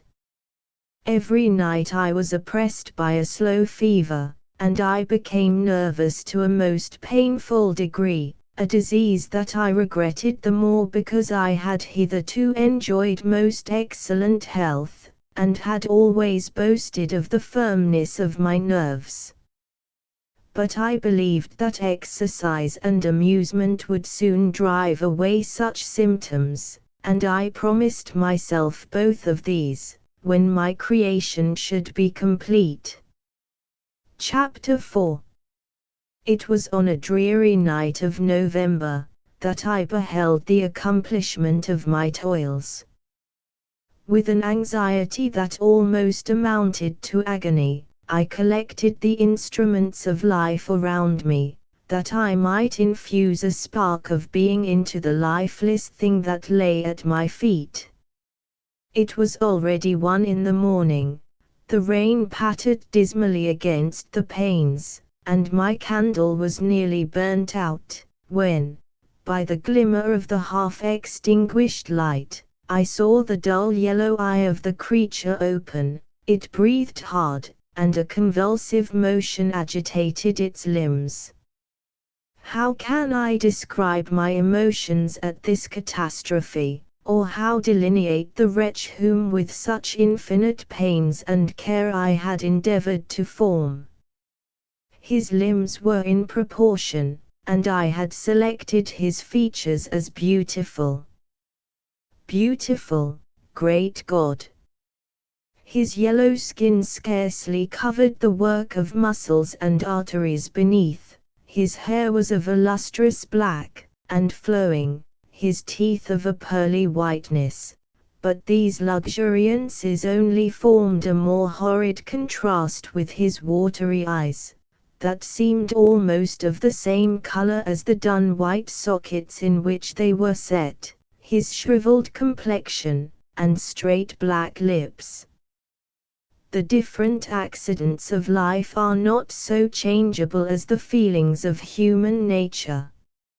I had worked hard for nearly 2 years, for the sole purpose of infusing life into an inanimate body.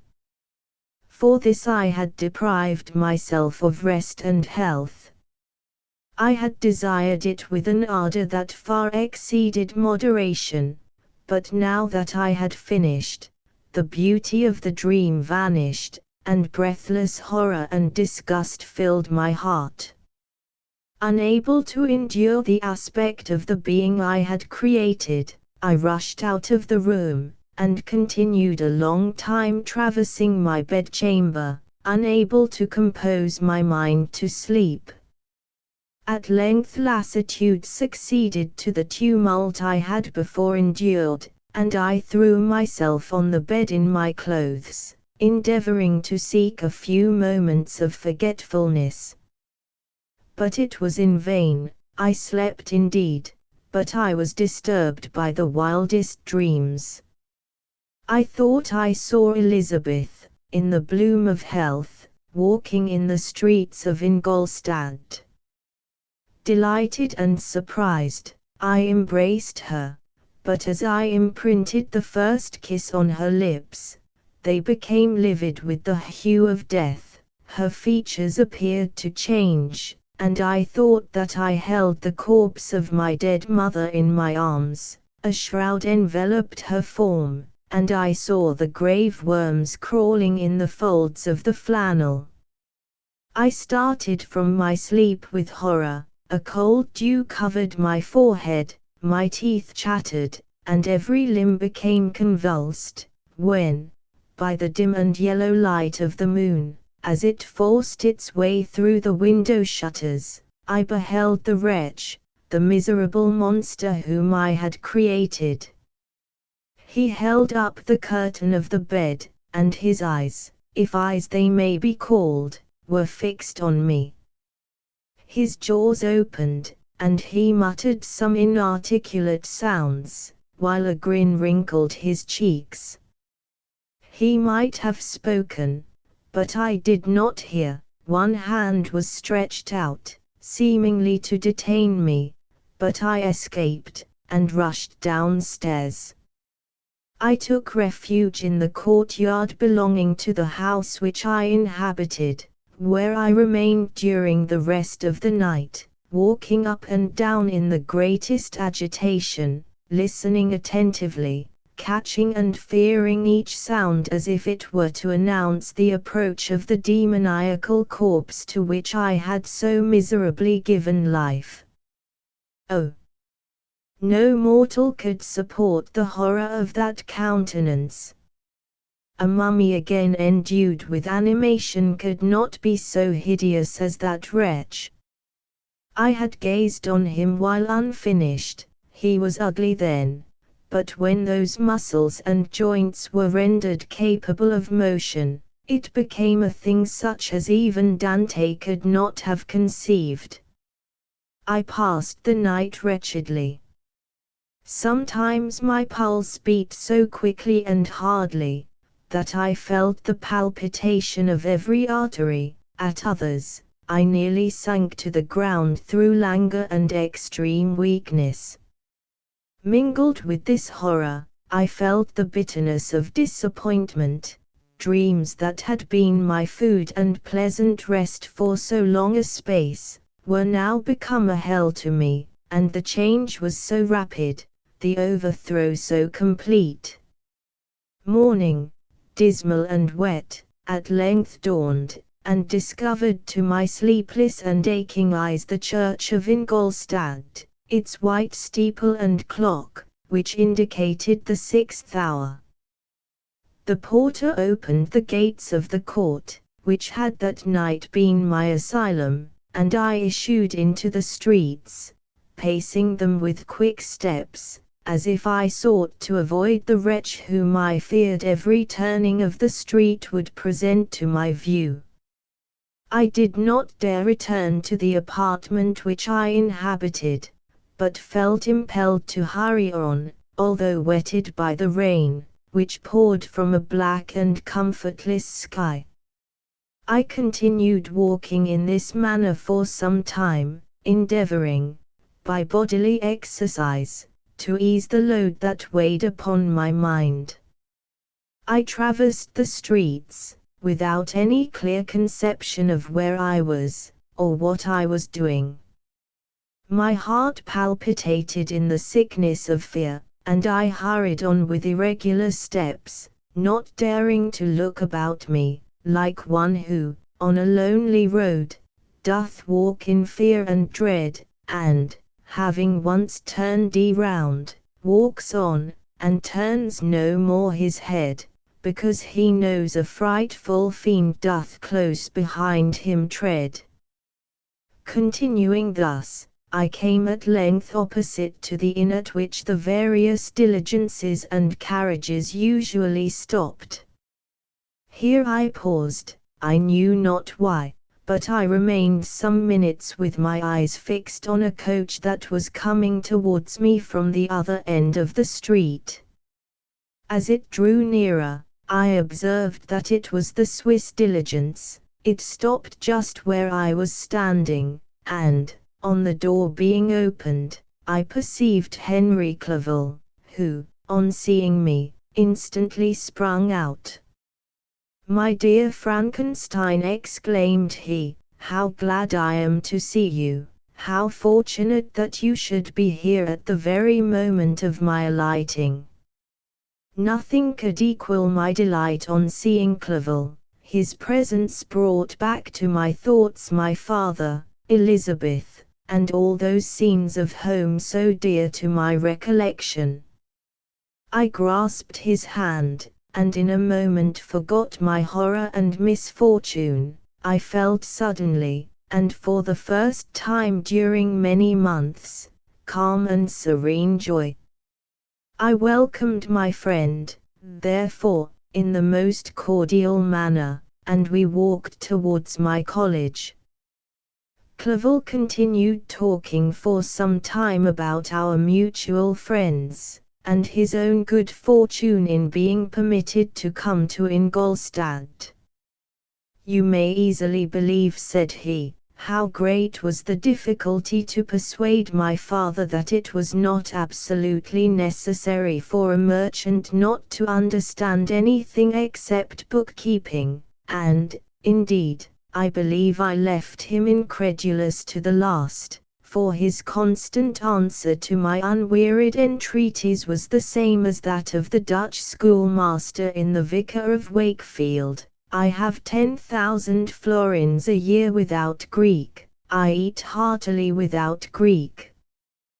But his affection for me at length overcame his dislike of learning, and he has permitted me to undertake a voyage of discovery to the land of knowledge.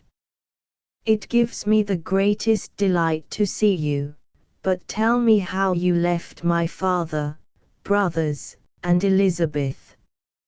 "Very well, and very happy, only a little uneasy that they hear from you so seldom. By the by, I mean to lecture you a little upon their account myself. But, my dear Frankenstein," continued he, stopping short, and gazing full in my face, "I did not before remark how very ill you appear, so thin and pale. You look as if you had been watching for several nights." "You have guessed right. I have lately been so deeply engaged in one occupation, that I have not allowed myself sufficient rest, as you see, but I sincerely hope, that all these employments are now at an end, and that I am at length free." I trembled excessively. I could not endure to think of, and far less to allude to, the occurrences of the preceding night. I walked with a quick pace, and we soon arrived at my college. I then reflected, and the thought made me shiver, that the creature whom I had left in my apartment might still be there, alive, and walking about. I dreaded to behold this monster, but I feared still more that Henry should see him.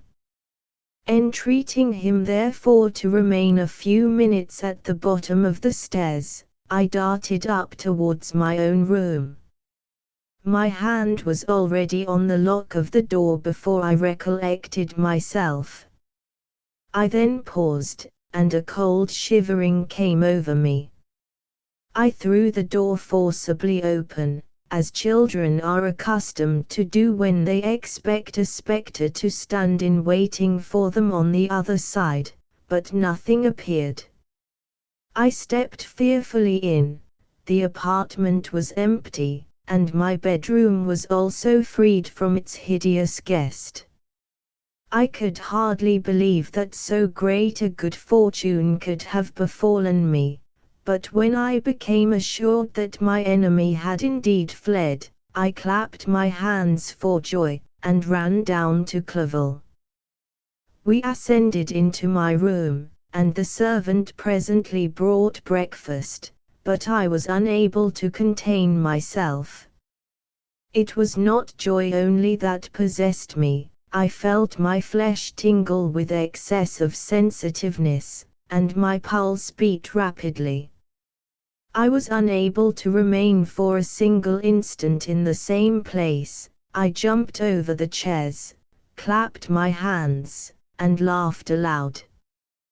Clerval at first attributed my unusual spirits to joy on his arrival, but when he observed me more attentively, he saw a wildness in my eyes for which he could not account, and my loud, unrestrained, heartless laughter frightened and astonished him. "My dear Victor," cried he, "what, for God's sake, is the matter? Do not laugh in that manner. How ill you are! What is the cause of all this?" "Do not ask me," cried I, putting my hands before my eyes, for I thought I saw the dreaded spectre glide into the room. "He can tell. Oh, save me, save me!" I imagined that the monster seized me. I struggled furiously, and fell down in a fit. Poor Clerval! What must have been his feelings? A meeting, which he anticipated with such joy, so strangely turned to bitterness. But I was not the witness of his grief, for I was lifeless, and did not recover my senses for a long, long time. This was the commencement of a nervous fever, which confined me for several months. During all that time Henry was my only nurse. I afterwards learned that, knowing my father's advanced age, and unfitness for so long a journey, and how wretched my sickness would make Elizabeth, he spared them this grief by concealing the extent of my disorder.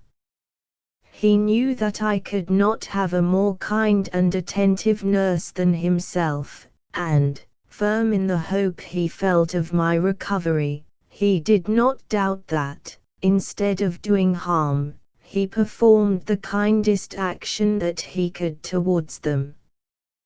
But I was in reality very ill, and surely nothing but the unbounded and unremitting attentions of my friend could have restored me to life.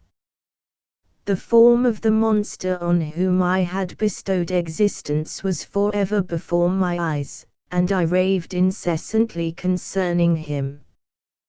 Doubtless my words surprised Henry. He at first believed them to be the wanderings of my disturbed imagination, but the pertinacity with which I continually recurred to the same subject persuaded him that my disorder indeed owed its origin to some uncommon and terrible event. By very slow degrees, and with frequent relapses, that alarmed and grieved my friend, I recovered. I remember the first time I became capable of observing outward objects with any kind of pleasure. I perceived that the fallen leaves had disappeared, and that the young buds were shooting forth from the trees that shaded my window. It was a divine spring, and the season contributed greatly to my convalescence. I felt also sentiments of joy and affection revive in my bosom, my gloom disappeared, and in a short time I became as cheerful as before I was attacked by the fatal passion. "Dearest Clerval," exclaimed I, "how kind, how very good you are to me! This whole winter, instead of being spent in study, as you promised yourself, has been consumed in my sick room. How shall I ever repay you? I feel the greatest remorse for the disappointment of which I have been the occasion, but you will forgive me. You will repay me entirely, if you do not discompose yourself, but get well as fast as you can, and since you appear in such good spirits, I may speak to you on one subject, may I not?" I trembled. One subject. What could it be? Could he allude to an object on whom I dared not even think? "Compose yourself," said Clerval, who observed my change of color, I will not mention it, if it agitates you, but your father and cousin would be very happy if they received a letter from you in your own handwriting. They hardly know how ill you have been, and are uneasy at your long silence. Is that all, my dear Henry? How could you suppose that my first thought would not fly towards those dear, dear friends whom I love, and who are so deserving of my love? If this is your present temper, my friend, you will perhaps be glad to see a letter that has been lying here some days for you. It is from your cousin, I believe. Chapter V. Clerval then put the following letter into my hands. To V. Frankenstein. My dear cousin, I cannot describe to you the uneasiness we have all felt concerning your health. We cannot help imagining that your friend Clerval conceals the extent of your disorder, for it is now several months since we have seen your handwriting, and all this time you have been obliged to dictate your letters to Henry. Surely, Victor, you must have been exceedingly ill, and this makes us all very wretched, as much so nearly as after the death of your dear mother. My uncle was almost persuaded that you were indeed dangerously ill, and could hardly be restrained from undertaking a journey to Ingolstadt. Clerval always writes that you are getting better. I eagerly hope that you will confirm this intelligence soon in your own handwriting, for indeed, Victor, we are all very miserable on this account. Relieve us from this fear, and we shall be the happiest creatures in the world. Your father's health is now so vigorous, that he appears 10 years younger since last winter. Ernest also is so much improved, that you would hardly know him. He is now nearly 16, and has lost that sickly appearance which he had some years ago. He is grown quite robust and active. My uncle and I conversed a long time last night about what profession Ernest should follow. His constant illness when young has deprived him of the habits of application, and now that he enjoys good health, he is continually in the open air, climbing the hills, or rowing on the lake. I therefore proposed that he should be a farmer, which you know, cousin, is a favorite scheme of mine. A farmer's is a very healthy, happy life, and the least hurtful, or rather the most beneficial profession of any. My uncle had an idea of his being educated as an advocate, that through his interest he might become a judge.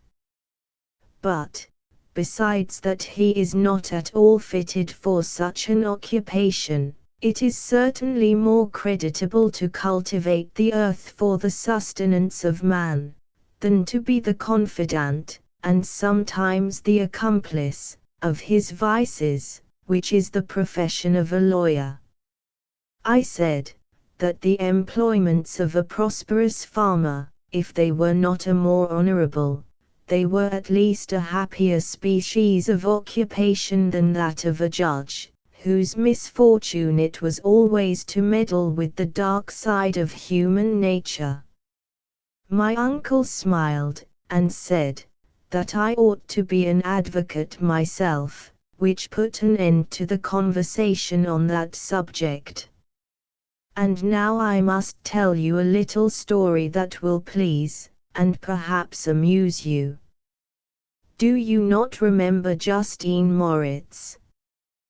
Probably you do not. I will relate her history, therefore, in a few words. Madame Moritz, her mother, was a widow with 4 children, of whom Justine was the third. This girl had always been the favorite of her father, but, through a strange perversity, her mother could not endure her, and, after the death of M. Moritz, treated her very ill. My aunt observed this, and, when Justine was 12 years of age, prevailed on her mother to allow her to live at her house. The republican institutions of our country have produced simpler and happier manners than those which prevail in the great monarchies that surround it. Hence there is less distinction between the several classes of its inhabitants, and the lower orders being neither so poor nor so despised, their manners are more refined and moral. A servant in Geneva does not mean the same thing as a servant in France and England. Justine, thus received in our family, learned the duties of a servant, a condition which, in our fortunate country, does not include the idea of ignorance, and a sacrifice of the dignity of a human being. After what I have said, I dare say you well remember the heroine of my little tale, for Justine was a great favorite of yours, and I recollect you once remarked, that if you were in an ill humor, one glance from Justine could dissipate it, for the same reason that Ariosto gives concerning the beauty of Angelica, she looked so frank-hearted and happy. My aunt conceived a great attachment for her, by which she was induced to give her an education superior to that which she had at first intended. This benefit was fully repaid. Justine was the most grateful little creature in the world. I do not mean that she made any professions, I never heard one pass her lips, but you could see by her eyes that she almost adored her protectress. Although her disposition was gay, and in many respects inconsiderate, yet she paid the greatest attention to every gesture of my aunt. She thought her the model of all excellence, and endeavored to imitate her phraseology and manners, so that even now she often reminds me of her. When my dearest aunt died, everyone was too much occupied in their own grief to notice poor Justine, who had attended her during her illness with the most anxious affection. Poor Justine was very ill, but other trials were reserved for her. One by one, her brothers and sister died, and her mother, with the exception of her neglected daughter, was left childless. The conscience of the woman was troubled. She began to think that the deaths of her favorites was a judgment from heaven to chastise her partiality. She was a Roman Catholic, and I believe her confessor confirmed the idea which she had conceived. Accordingly, a few months after your departure for Ingolstadt, Justine was called home by her repentant mother. Poor girl! She wept when she quitted our house. She was much altered since the death of my aunt. Grief had given softness and a winning mildness to her manners, which had before been remarkable for vivacity. Nor was her residence at her mother's house of a nature to restore her gaiety. The poor woman was very vacillating in her repentance. She sometimes begged Justine to forgive her unkindness, but much oftener accused her of having caused the deaths of her brothers and sister. Perpetual fretting at length threw Madame Moritz into a decline, which at first increased her irritability, but she is now at peace forever. She died on the first approach of cold weather, at the beginning of this last winter. Justine has returned to us, and I assure you I love her tenderly. She is very clever and gentle, and extremely pretty, as I mentioned before, Her mien and her expressions continually remind me of my dear aunt. I must say also a few words to you, my dear cousin, of little darling William. I wish you could see him. He is very tall of his age, with sweet laughing blue eyes, dark eyelashes, and curling hair. When he smiles, 2 little dimples appear on each cheek, which are rosy with health. He has already had 1 or 2 little wives, but Louisa Bion is his favorite, a pretty little girl of 5 years of age. Now, dear Victor, I dare say you wish to be indulged in a little gossip concerning the good people of Geneva. The pretty Miss Mansfield has already received the congratulatory visits on her approaching marriage with a young Englishman, John Melbourne, Esquire. Her ugly sister, Manon, married M. Duvillard, the rich banker, last autumn. Your favorite schoolfellow, Louis Manoy, has suffered several misfortunes since the departure of Clerval from Geneva. But he has already recovered his spirits, and is reported to be on the point of marrying a very lively pretty French woman, Madame Tavernier. She is a widow, and much older than Manoy, but she is very much admired, and a favorite with everybody. I have written myself into good spirits, dear cousin. Yet I cannot conclude without again anxiously inquiring concerning your health. Dear Victor, if you are not very ill, write yourself, and make your father and all of us happy, or, I cannot bear to think of the other side of the question, my tears already flow. Adieu, my dearest cousin. Elizabeth Lavinzer. Geneva, the 18th of March, 17. Dear, dear Elizabeth. I exclaimed when I had read her letter, I will write instantly, and relieve them from the anxiety they must feel. I wrote, and this exertion greatly fatigued me, but my convalescence had commenced, and proceeded regularly. In another fortnight I was able to leave my chamber.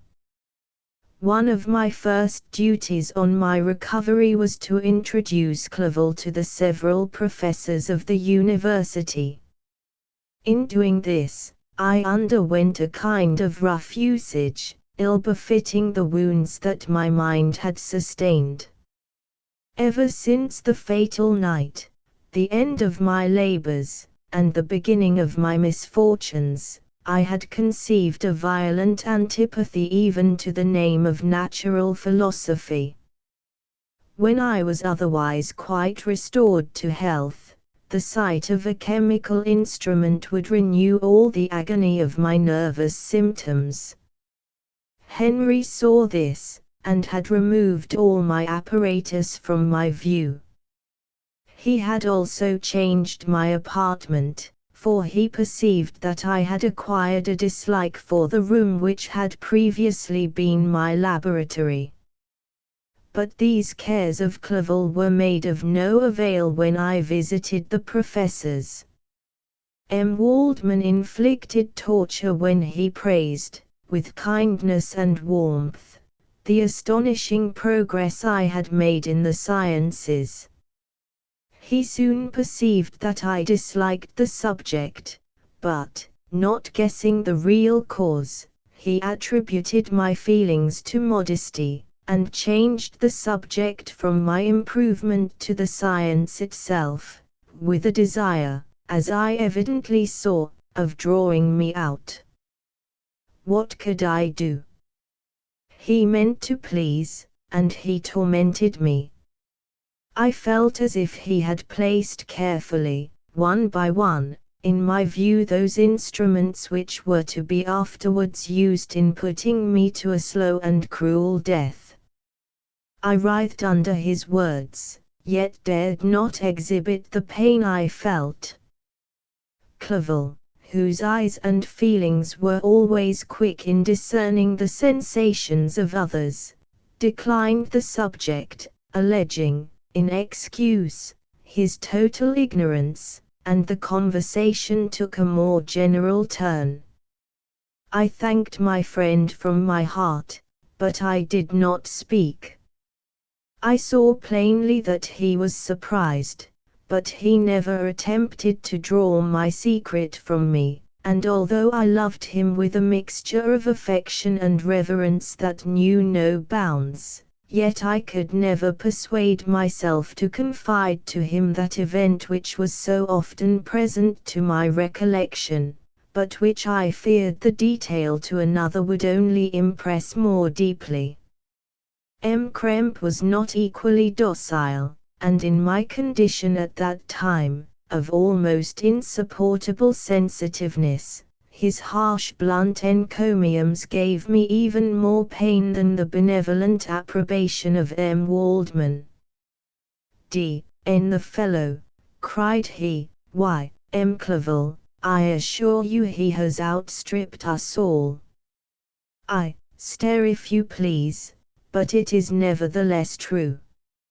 A youngster who, but a few years ago, believed Cornelius Agrippa as firmly as the Gospel, has now set himself at the head of the university, and if he is not soon pulled down, we shall all be out of countenance.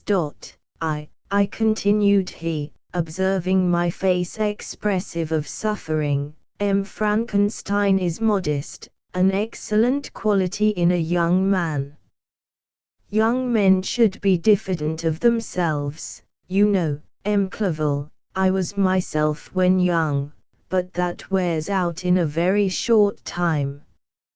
Krempe had now commenced an eulogy on himself, which happily turned the conversation from a subject that was so annoying to me. Clerval was no natural philosopher. His imagination was too vivid for the minutiae of science. Languages were his principal study, and he sought, by acquiring their elements, to open a field for self-instruction on his return to Geneva. Persian, Arabic, and Hebrew gained his attention, after he had made himself perfectly master of Greek and Latin. For my own part, idleness had ever been irksome to me, and now that I wished to fly from reflection, and hated my former studies, I felt great relief in being the fellow pupil with my friend, and found not only instruction but consolation in the works of the Orientalists. Their melancholy is soothing, and their joy elevating to a degree I never experienced in studying the authors of any other country. When you read their writings, life appears to consist in a warm sun and garden of roses, in the smiles and frowns of a fair enemy, and the fire that consumes your own heart.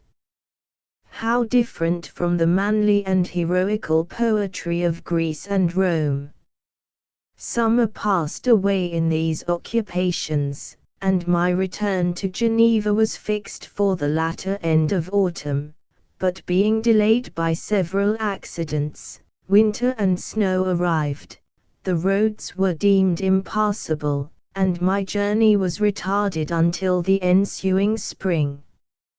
I felt this delay very bitterly, for I longed to see my native town, and my beloved friends. My return had only been delayed so long from an unwillingness to leave Clerval in a strange place, before he had become acquainted with any of its inhabitants. The winter, however, was spent cheerfully, and although the spring was uncommonly late, when it came, its beauty compensated for its dilatoriness.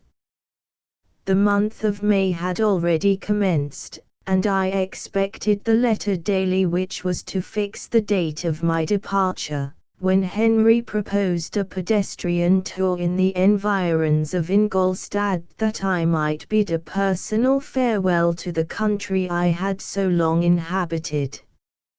I acceded with pleasure to this proposition. I was fond of exercise, and Clerval had always been my favorite companion in the rambles of this nature that I had taken among the scenes of my native country. We passed a fortnight in these perambulations. My health and spirits had long been restored, and they gained additional strength from the salubrious air I breathed, the natural incidents of our progress, and the conversation of my friend. Study had before secluded me from the intercourse of my fellow creatures, and rendered me unsocial, but Clerval called forth the better feelings of my heart. He again taught me to love the aspect of nature, and the cheerful faces of children. Excellent friend! How sincerely did you love me, and endeavor to elevate my mind, until it was on a level with your own. A selfish pursuit had cramped and narrowed me, until your gentleness and affection warmed and opened my senses. I became the same happy creature who, a few years ago, loving and beloved by all, had no sorrow or care. When happy, inanimate nature had the power of bestowing on me the most delightful sensations. A serene sky and verdant fields filled me with ecstasy. The present season was indeed divine. The flowers of spring bloomed in the hedges, while those of summer were already in bud. I was undisturbed by thoughts which during the preceding year had pressed upon me, notwithstanding my endeavors to throw them off, with an invincible burden. Henry rejoiced in my gaiety, and sincerely sympathized in my feelings. He exerted himself to amuse me, while he expressed the sensations that filled his soul. The resources of his mind on this occasion were truly astonishing. His conversation was full of imagination, and very often, in imitation of the Persian and Arabic writers, he invented tales of wonderful fancy and passion. At other times he repeated my favorite poems, or drew me out into arguments, which he supported with great ingenuity. We returned to our college on a Sunday afternoon. The peasants were dancing, and every one we met appeared gay and happy. My own spirits were high, and I bounded along with feelings of unbridled joy and hilarity. Chapter 6. On my return, I found the following letter from my father, to V. Frankenstein. My dear Victor, you have probably waited impatiently for a letter to fix the date of your return to us, and I was at first tempted to write only a few lines, merely mentioning the day on which I should expect you. But that would be a cruel kindness, and I dare not do it. What would be your surprise, my son, when you expected a happy and gay welcome, to behold, on the contrary, tears and wretchedness? And how, Victor, can I relate our misfortune? Absence cannot have rendered you callous to our joys and griefs, and how shall I inflict pain on an absent child? I wish to prepare you for the woeful news, but I know it is impossible. Even now your eye skims over the page, to seek the words which are to convey to you the horrible tidings. William is dead, that sweet child, whose smiles delighted and warmed my heart, who was so gentle, yet so gay. Victor, he is murdered. I will not attempt to console you, but will simply relate the circumstances of the transaction. Last Thursday, the 7th of May, I, my niece, and your 2 brothers, went to walk in Plain Palais. The evening was warm and serene, and we prolonged our walk farther than usual. It was already dusk before we thought of returning, and then we discovered that William and Ernest, who had gone on before, were not to be found. We accordingly rested on a seat until they should return. Presently Ernest came, and inquired if we had seen his brother. He said that they had been playing together, that William had run away to hide himself, and that he vainly sought for him, and afterwards waited for him a long time, but that he did not return. This account rather alarmed us, and we continued to search for him until night fell, when Elizabeth conjectured that he might have returned to the house. He was not there. We returned again, with torches, for I could not rest, when I thought that my sweet boy had lost himself, and was exposed to all the damps and dews of night. Elizabeth also suffered extreme anguish. About 5 in the morning I discovered my lovely boy, whom the night before I had seen blooming and active in health, stretched on the grass livid and motionless. The print of the murderer's finger was on his neck. He was conveyed home, and the anguish that was visible in my countenance betrayed the secret to Elizabeth. She was very earnest to see the corpse. At first I attempted to prevent her, but she persisted, and entering the room where it lay, hastily examined the neck of the victim, and clasping her hands exclaimed, "O God! I have murdered my darling infant." She fainted, and was restored with extreme difficulty. When she again lived, it was only to weep and sigh. She told me that same evening William had teased her to let him wear a very valuable miniature that she possessed of your mother. This picture is gone, and was doubtless the temptation which urged the murderer to the deed. We have no trace of him at present, although our exertions to discover him are unremitted, but they will not restore my beloved William. Come, dearest Victor, you alone can console Elizabeth. She weeps continually, and accuses herself unjustly as the cause of his death. Her words pierce my heart. We are all unhappy, but will not that be an additional motive for you, my son, to return and be our comforter? Your dear mother. Alas, Victor! I now say, thank God she did not live to witness the cruel, miserable death of her youngest darling.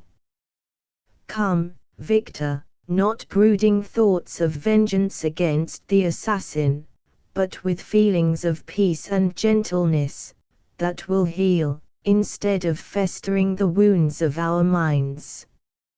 Enter the house of mourning, my friend, but with kindness and affection for those who love you, and not with hatred for your enemies. Your affectionate and afflicted father, Alphonse Frankenstein. Geneva, the 12th of May, 17. Clerval, who had watched my countenance as I read this letter, was surprised to observe the despair that succeeded to the joy I at first expressed on receiving news from my friends. I threw the letter on the table, and covered my face with my hands. "My dear Frankenstein," exclaimed Henry, when he perceived me weep with bitterness, "are you always to be unhappy? My dear friend, what has happened?" I motioned to him to take up the letter, while I walked up and down the room in the extremest agitation. Tears also gushed from the eyes of Clerval, as he read the account of my misfortune. "I can offer you no consolation, my friend," said he, "your disaster is irreparable. What do you intend to do?" "To go instantly to Geneva. Come with me, Henry, to order the horses." During our walk, Clerval endeavored to raise my spirits. He did not do this by common topics of consolation, but by exhibiting the truest sympathy. "Poor William," said he, "that dear child, he now sleeps with his angel mother. His friends mourn and weep, but he is at rest. He does not now feel the murderer's grasp, a sod covers his gentle form, and he knows no pain. He can no longer be a fit subject for pity. The survivors are the greatest sufferers, and for them time is the only consolation." Those maxims of the Stoics, that death was no evil, and that the mind of man ought to be superior to despair on the eternal absence of a beloved object, ought not to be urged. Even Cato wept over the dead body of his brother. Clerval spoke thus as we hurried through the streets. The words impressed themselves on my mind, and I remembered them afterwards in solitude. But now, as soon as the horses arrived, I hurried into a cabriole, and bade farewell to my friend. My journey was very melancholy. At first I wished to hurry on, for I longed to console and sympathize with my loved and sorrowing friends, but when I drew near my native town, I slackened my progress. I could hardly sustain the multitude of feelings that crowded into my mind. I passed through scenes familiar to my youth, but which I had not seen for nearly 6 years. How altered everything might be during that time! One sudden and desolating change had taken place, but 1,000 little circumstances might have by degrees worked other alterations which, although they were done more tranquilly, might not be the less decisive. Fear overcame me. I dared not advance, dreading 1,000 nameless evils that made me tremble, although I was unable to define them. I remained 2 days at Lausanne, in this painful state of mind. I contemplated the lake. The waters were placid, all around was calm, and the snowy mountains, the palaces of nature, were not changed. By degrees the calm and heavenly scene restored me, and I continued my journey towards Geneva. The road ran by the side of the lake, which became narrower as I approached my native town. I discovered more distinctly the black sides of Jura, and the bright summit of Mont Blanc. I wept like a child. Dear mountains, my own beautiful lake, how do you welcome your wanderer? Your summits are clear, the sky and lake are blue and placid. Is this to prognosticate peace, or to mock at my unhappiness? I fear, my friend, that I shall render myself tedious by dwelling on these preliminary circumstances, but they were days of comparative happiness, and I think of them with pleasure. My country, my beloved country! Who but a native can tell the delight I took in again beholding thy streams, thy mountains, and, more than all, thy lovely lake? Yet, as I drew nearer home, grief and fear again overcame me. Night also closed around, and when I could hardly see the dark mountains, I felt still more gloomily. The picture appeared a vast and dim scene of evil, and I foresaw obscurely that I was destined to become the most wretched of human beings. Alas! I prophesied truly, and failed only in one single circumstance, that in all the misery I imagined and dreaded, I did not conceive the 100th part of the anguish I was destined to endure. It was completely dark when I arrived in the environs of Geneva. The gates of the town were already shut, and I was obliged to pass the night at Secheron, a village half a league to the east of the city. The sky was serene, and, as I was unable to rest, I resolved to visit the spot where my poor William had been murdered. As I could not pass through the town, I was obliged to cross the lake in a boat to arrive at Plain Palais. During this short voyage I saw the lightnings playing on the summit of Mont Blanc in the most beautiful figures. The storm appeared to approach rapidly, and, on landing, I ascended a low hill, that I might observe its progress. It advanced, the heavens were clouded, and I soon felt the rain coming slowly in large drops, but its violence quickly increased.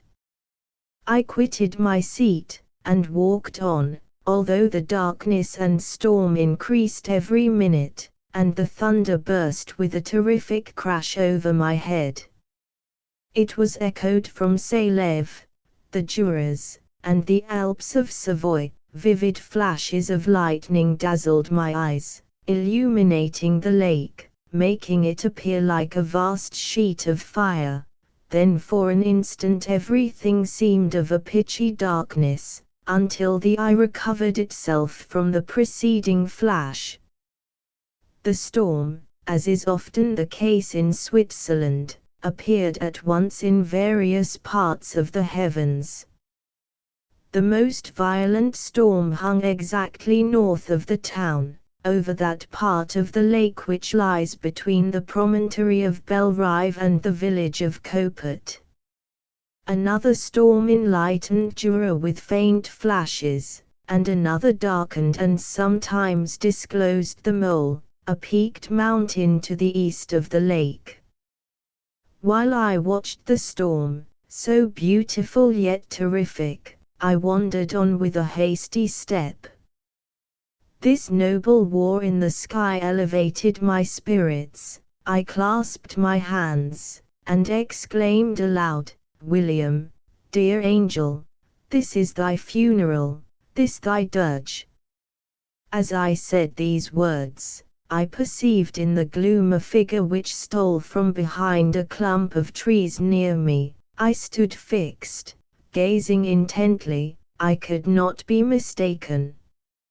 A flash of lightning illuminated the object, and discovered its shape plainly to me. Its gigantic stature, and the deformity of its aspect, more hideous than belongs to humanity, instantly informed me that it was the wretch, the filthy demon to whom I had given life. What did he there? Could he be, I shuddered at the conception, the murderer of my brother? No sooner did that idea cross my imagination, than I became convinced of its truth. My teeth chattered, and I was forced to lean against a tree for support. The figure passed me quickly, and I lost it in the gloom. Nothing in human shape could have destroyed that fair child. He was the murderer. I could not doubt it. The mere presence of the idea was an irresistible proof of the fact. I thought of pursuing the devil, but it would have been in vain, for another flash discovered him to me hanging among the rocks of the nearly perpendicular ascent of Mont Salève, a hill that bounds Plain Palais on the south. He soon reached the summit, and disappeared. I remained motionless. The thunder ceased, but the rain still continued, and the scene was enveloped in an impenetrable darkness. I revolved in my mind the events which I had until now sought to forget, the whole train of my progress towards the creation, the appearance of the work of my own hands alive at my bedside, its departure. 2 years had now nearly elapsed since the night on which he first received life, and was this his first crime? Alas! I had turned loose into the world a depraved wretch, whose delight was in carnage and misery, had he not murdered my brother. No one can conceive the anguish I suffered during the remainder of the night, which I spent, cold and wet, in the open air. But I did not feel the inconvenience of the weather. My imagination was busy in scenes of evil and despair. I considered the being whom I had cast among mankind, and endowed with the will and power to effect purposes of horror, such as the deed which he had now done, nearly in the light of my own vampire, my own spirit let loose from the grave, and forced to destroy all that was dear to me. Day dawned, and I directed my steps towards the town. The gates were open, and I hastened to my father's house. My first thought was to discover what I knew of the murderer, and cause instant pursuit to be made. But I paused when I reflected on the story that I had to tell. A being whom I myself had formed, and endued with life, had met me at midnight among the precipices of an inaccessible mountain. I remembered also the nervous fever with which I had been seized just at the time that I dated my creation, and which would give an air of delirium to a tale otherwise so utterly improbable. I well knew that if any other had communicated such a relation to me, I should have looked upon it as the ravings of insanity. Besides, the strange nature of the animal would elude all pursuit, even if I were so far credited as to persuade my relatives to commence it. Besides, of what use would be pursuit? Who could arrest a creature capable of scaling the overhanging sides of Mont Salève? These reflections determined me, and I resolved to remain silent. It was about 5 in the morning when I entered my father's house. I told the servants not to disturb the family, and went into the library to attend their usual hour of rising. 6 years had elapsed, passed as a dream but for one indelible trace, and I stood in the same place where I had last embraced my father before my departure for Ingolstadt. Beloved and respectable parent! He still remained to me.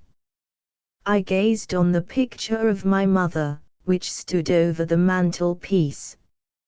It was an historical subject, painted at my father's desire, and represented Caroline Beaufort in an agony of despair, kneeling by the coffin of her dead father.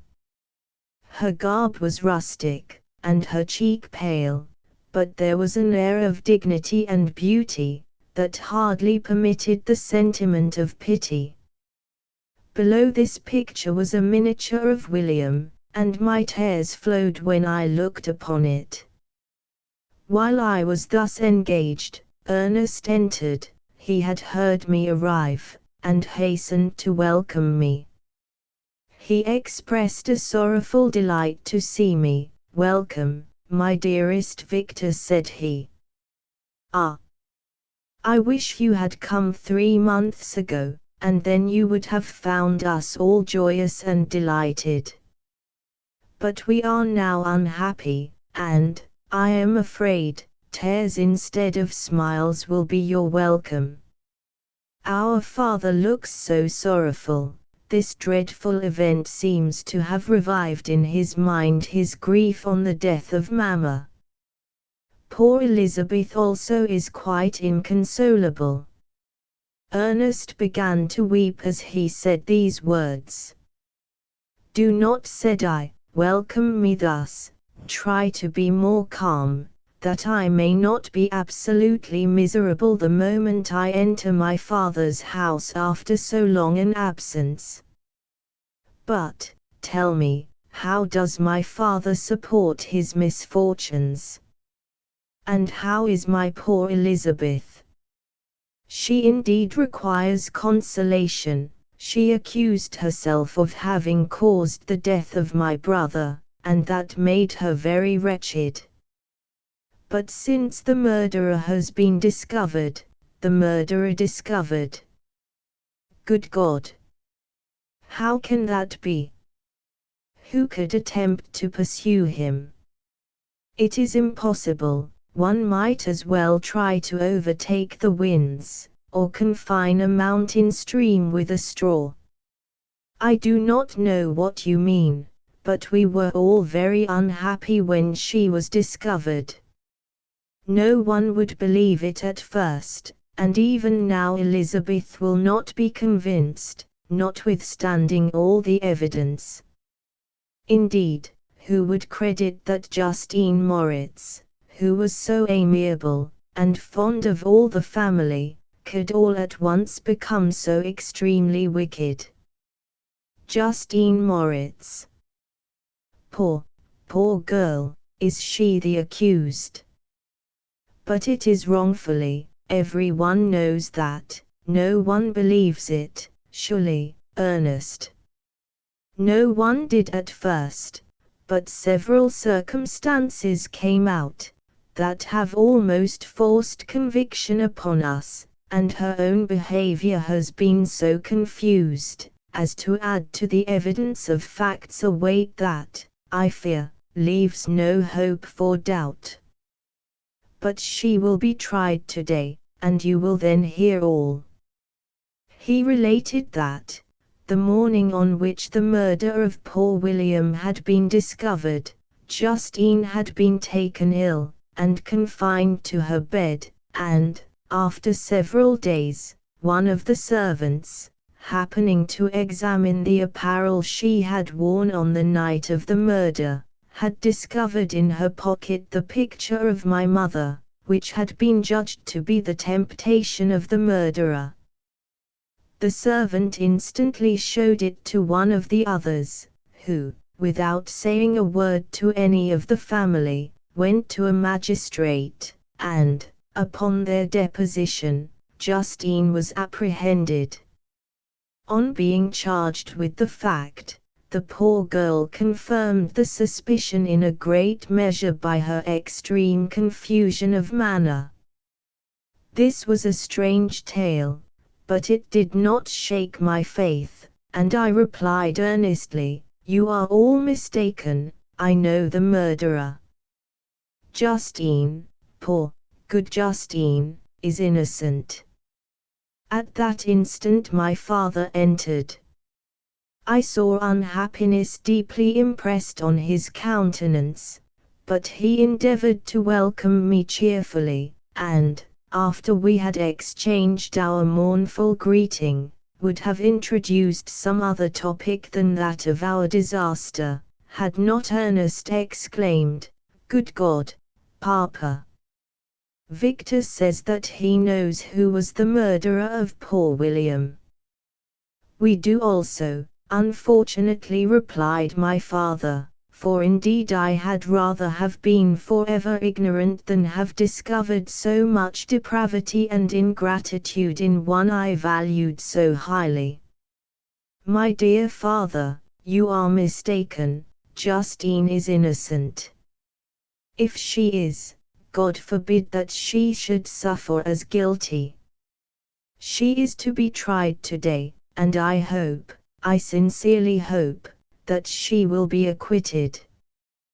This speech calmed me. I was firmly convinced in my own mind that Justine, and indeed every human being, was guiltless of this murder. I had no fear, therefore, that any circumstantial evidence could be brought forward strong enough to convict her, and, in this assurance, I calmed myself, expecting the trial with eagerness, but without prognosticating an evil result. We were soon joined by Elizabeth. Time had made great alterations in her form since I had last beheld her. 6 years before she had been a pretty, good-humored girl, whom everyone loved and caressed. She was now a woman in stature and expression of countenance, which was uncommonly lovely. An open and capacious forehead gave indications of a good understanding, joined to great frankness of disposition. Her eyes were hazel, and expressive of mildness, now through recent affliction allied to sadness. Her hair was of a rich, dark auburn, her complexion fair, and her figure slight and graceful. She welcomed me with the greatest affection. "Your arrival, my dear cousin," said she, "fills me with hope. You perhaps will find some means to justify my poor guiltless Justine. Alas! Who is safe, if she be convicted of crime? I rely on her innocence as certainly as I do upon my own. Our misfortune is doubly hard to us. We have not only lost that lovely darling boy, but this poor girl, whom I sincerely love, is to be torn away by even a worse fate. If she is condemned, I never shall know joy more. But she will not, I am sure she will not, and then I shall be happy again, even after the sad death of my little William." "She is innocent, my Elizabeth," said I, "and that shall be proved. Fear nothing, but let your spirits be cheered by the assurance of her acquittal." "How kind you are! Everyone else believes in her guilt, and that made me wretched, for I knew that it was impossible, and to see everyone else prejudiced in so deadly a manner, rendered me hopeless and despairing." She wept. "Sweet niece," said my father, "dry your tears. If she is, as you believe, innocent, rely on the justice of our judges, and the activity with which I shall prevent the slightest shadow of partiality." Chapter 7. We passed a few sad hours, until 11 o'clock, when the trial was to commence. My father and the rest of the family being obliged to attend as witnesses, I accompanied them to the court. During the whole of this wretched mockery of justice, I suffered living torture. It was to be decided whether the result of my curiosity and lawless devices would cause the death of 2 of my fellow beings, one a smiling babe, full of innocence and joy, the other far more dreadfully murdered, with every aggravation of infamy that could make the murder memorable in horror. Justine also was a girl of merit, and possessed qualities which promised to render her life happy. Now all was to be obliterated in an ignominious grave, and I the cause. 1,000 times rather would I have confessed myself guilty of the crime ascribed to Justine, but I was absent when it was committed, and such a declaration would have been considered as the ravings of a madman, and would not have exculpated her who suffered through me. The appearance of Justine was calm. She was dressed in mourning, and her countenance, always engaging, was rendered, by the solemnity of her feelings, exquisitely beautiful. Yet she appeared confident in innocence, and did not tremble, although gazed on and execrated by thousands, for all the kindness which her beauty might otherwise have excited was obliterated in the minds of the spectators by the imagination of the enormity she was supposed to have committed.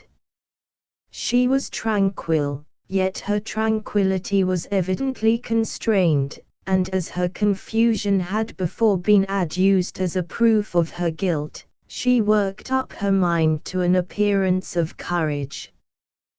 When she entered the court, she threw her eyes round it, and quickly discovered where we were seated. A tear seemed to dim her eye when she saw us, but she quickly recovered herself, and a look of sorrowful affection seemed to attest her utter guiltlessness. The trial began, and after the advocate against her had stated the charge, several witnesses were called. Several strange facts combined against her, which might have staggered anyone who had not such proof of her innocence as I had. She had been out the whole of the night on which the murder had been committed, and towards morning had been perceived by a market woman not far from the spot where the body of the murdered child had been afterwards found. The woman asked her what she did there, but she looked very strangely, and only returned a confused and unintelligible answer. She returned to the house about 8 o'clock, and when one inquired where she had passed the night, she replied that she had been looking for the child, and demanded earnestly if anything had been heard concerning him. When shewn the body, she fell into violent hysterics, and kept her bed for several days. The picture was then produced, which the servant had found in her pocket, and when Elizabeth, in a faltering voice, proved that it was the same which, an hour before the child had been missed, she had placed round his neck, a murmur of horror and indignation filled the court. Justine was called on for her defense. As the trial had proceeded, her countenance had altered. Surprise, horror, and misery were strongly expressed. Sometimes she struggled with her tears, but when she was desired to plead, she collected her powers, and spoke in an audible although variable voice. God knows, she said, how entirely I am innocent. But I do not pretend that my protestations should acquit me. I rest my innocence on a plain and simple explanation of the facts which have been adduced against me, and I hope the character I have always borne will incline my judges to a favorable interpretation, where any circumstance appears doubtful or suspicious. She then related that, by the permission of Elizabeth, she had passed the evening of the night on which the murder had been committed, at the house of an aunt at Chain, a village situated at about a league from Geneva. On her return, at about 9 o'clock, she met a man, who asked her if she had seen anything of the child who was lost. She was alarmed by this account, and passed several hours in looking for him, when the gates of Geneva were shut, and she was forced to remain several hours of the night in a barn belonging to a cottage, being unwilling to call up the inhabitants, to whom she was well known. Unable to rest or sleep, she quitted her asylum early, that she might again endeavor to find my brother. If she had gone near the spot where his body lay, it was without her knowledge. That she had been bewildered when questioned by the market woman, was not surprising, since she had passed a sleepless night, and the fate of poor William was yet uncertain. Concerning the picture she could give no account.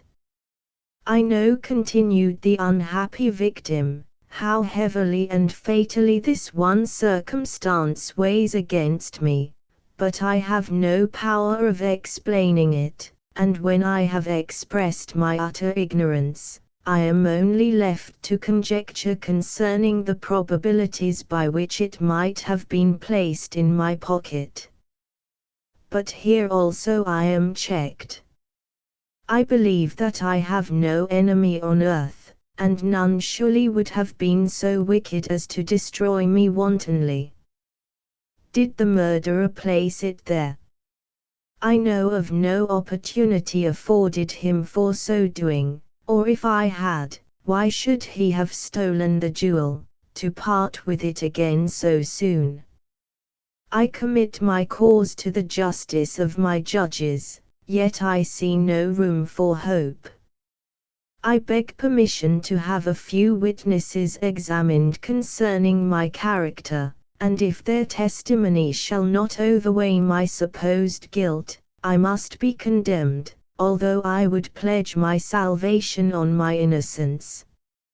Several witnesses were called, who had known her for many years, and they spoke well of her, but fear and hatred of the crime of which they supposed her guilty, rendered them timorous, and unwilling to come forward. Elizabeth saw even this last resource, her excellent dispositions and irreproachable conduct, about to fail the accused, when, although violently agitated, she desired permission to address the court.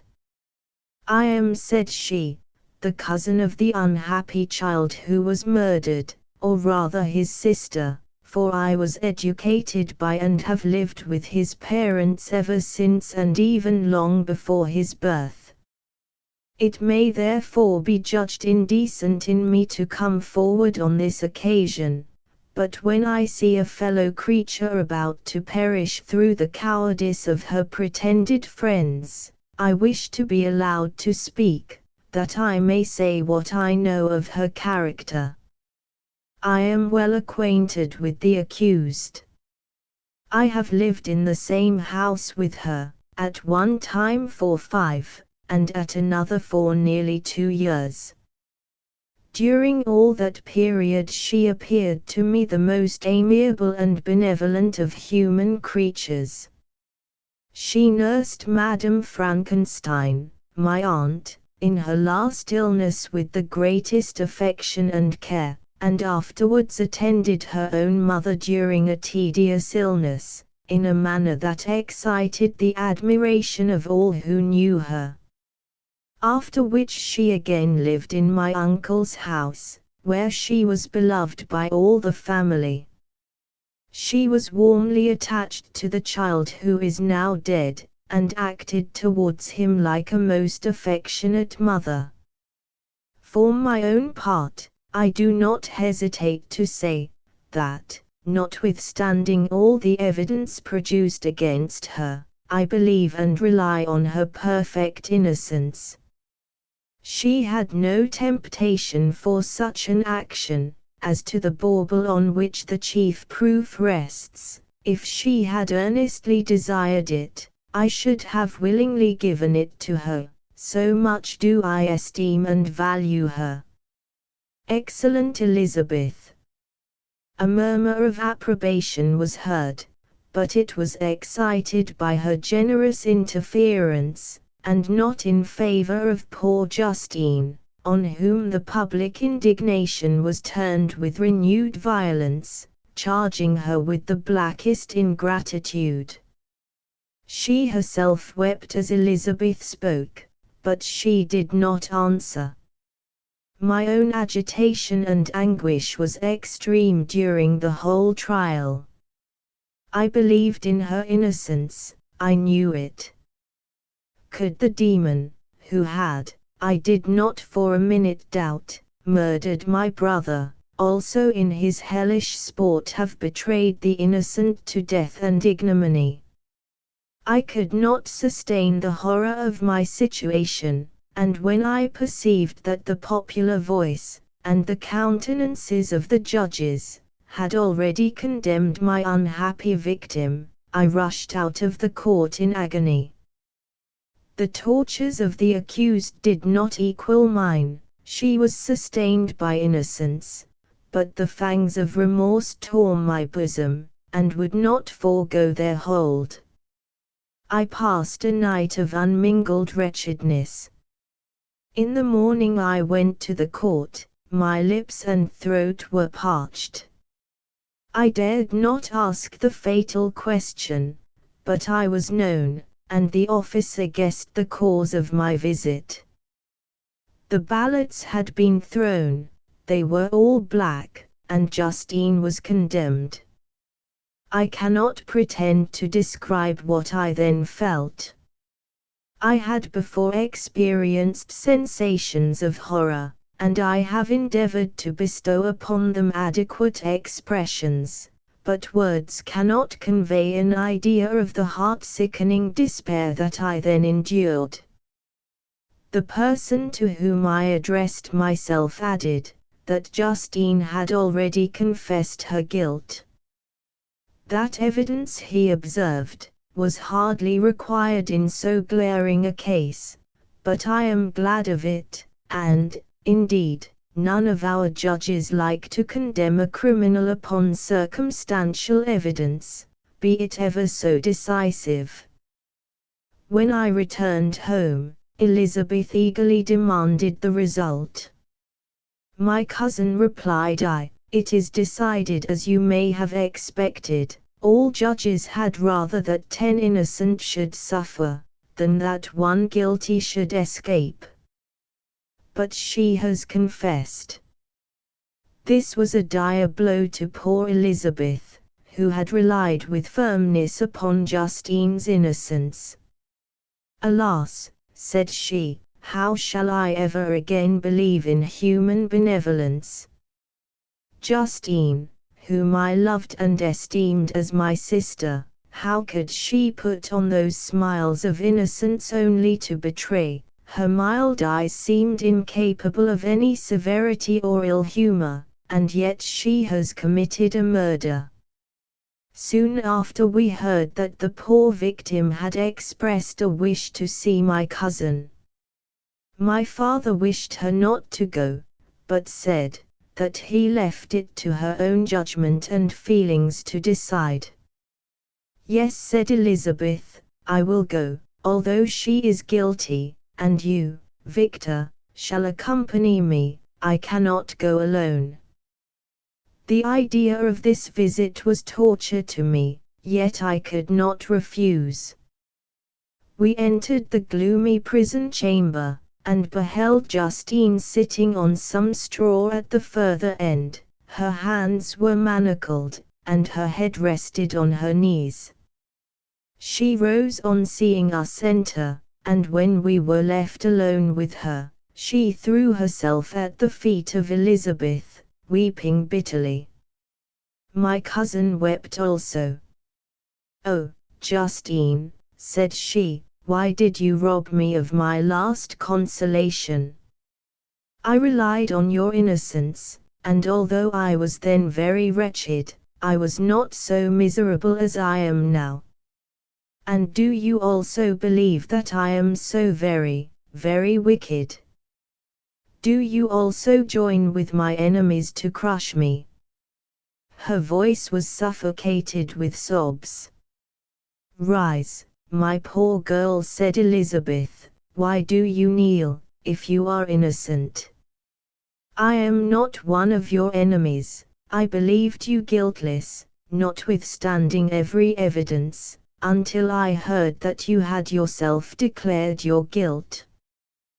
That report, you say, is false, and be assured, dear Justine, that nothing can shake my confidence in you for a moment, but your own confession. I did confess, but I confessed a lie. I confessed, that I might obtain absolution, but now that falsehood lies heavier at my heart than all my other sins. The God of heaven forgive me. Ever since I was condemned, my confessor has besieged me, he threatened and menaced, until I almost began to think that I was the monster that he said I was. He threatened excommunication and hellfire in my last moments, if I continued obdurate. Dear lady, I had none to support me, all looked on me as a wretch doomed to ignominy and perdition. What could I do? In an evil hour I subscribed to a lie, and now only am I truly miserable. She paused, weeping, and then continued, I thought with horror, my sweet lady, that you should believe your Justine, whom your blessed aunt had so highly honored, and whom you loved, was a creature capable of a crime which none but the devil himself could have perpetrated. Dear William, dearest blessed child, I soon shall see you again in heaven, where we shall all be happy, and that consoles me, going as I am to suffer ignominy and death. Oh, Justine, forgive me for having for one moment distrusted you. Why did you confess? But do not mourn, my dear girl, I will everywhere proclaim your innocence, and force belief. Yet you must die, you, my playfellow, my companion, my more than sister. I never can survive so horrible a misfortune. Dear, sweet Elizabeth, do not weep. You ought to raise me with thoughts of a better life, and elevate me from the petty cares of this world of injustice and strife. Do not you, excellent friend, drive me to despair. I will try to comfort you, but this, I fear, is an evil too deep and poignant to admit of consolation, for there is no hope. Yet heaven bless thee, my dearest Justine, with resignation, and a confidence elevated beyond this world. Oh, how I hate its shows and mockeries! When one creature is murdered, another is immediately deprived of life in a slow torturing manner, then the executioners, their hands yet reeking with the blood of innocence, believe that they have done a great deed. They call this retribution. Hateful name! When that word is pronounced, I know greater and more horrid punishments are going to be inflicted than the gloomiest tyrant has ever invented to satiate his utmost revenge. Yet this is not consolation for you, my Justine, unless indeed that you may glory in escaping from so miserable a den. Alas! I would I were in peace with my aunt and my lovely William, escaped from a world which is hateful to me, and the visages of men which I abhor. Justine smiled languidly. This, dear lady, is despair, and not resignation. I must not learn the lesson that you would teach me. Talk of something else, something that will bring peace, and not increase of misery. During this conversation I had retired to a corner of the prison room, where I could conceal the horrid anguish that possessed me. Despair. Who dared talk of that? The poor victim, who on the morrow was to pass the dreary boundary between life and death, felt not as I did, such deep and bitter agony. I gnashed my teeth, and ground them together, uttering a groan that came from my inmost soul. Justine started. When she saw who it was, She approached me, and said, "Dear sir, you are very kind to visit me. You, I hope, do not believe that I am guilty." I could not answer. "No, Justine," said Elizabeth, "he is more convinced of your innocence than I was, for even when he heard that you had confessed, he did not credit it. I truly thank him. In these last moments I feel the sincerest gratitude towards those who think of me with kindness. How sweet is the affection of others to such a wretch as I am! It removes more than half my misfortune, and I feel as if I could die in peace, now that my innocence is acknowledged by you, dear lady, and your cousin." Thus the poor sufferer tried to comfort others and herself. She indeed gained the resignation she desired. But I, the true murderer, felt the never-dying worm alive in my bosom, which allowed of no hope or consolation. Elizabeth also wept, and was unhappy, but hers also was the misery of innocence, which, like a cloud that passes over the fair moon, for a while hides, but cannot tarnish its brightness. Anguish and despair had penetrated into the core of my heart. I bore a hell within me, which nothing could extinguish. We stayed several hours with Justine, and it was with great difficulty that Elizabeth could tear herself away. "I wish," cried she, "that I were to die with you. I cannot live in this world of misery." Justine assumed an air of cheerfulness, while she with difficulty repressed her bitter tears.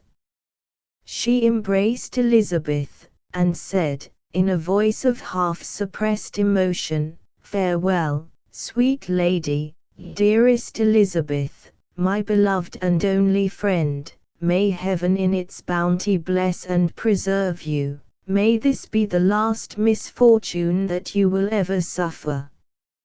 Live, and be happy, and make others so."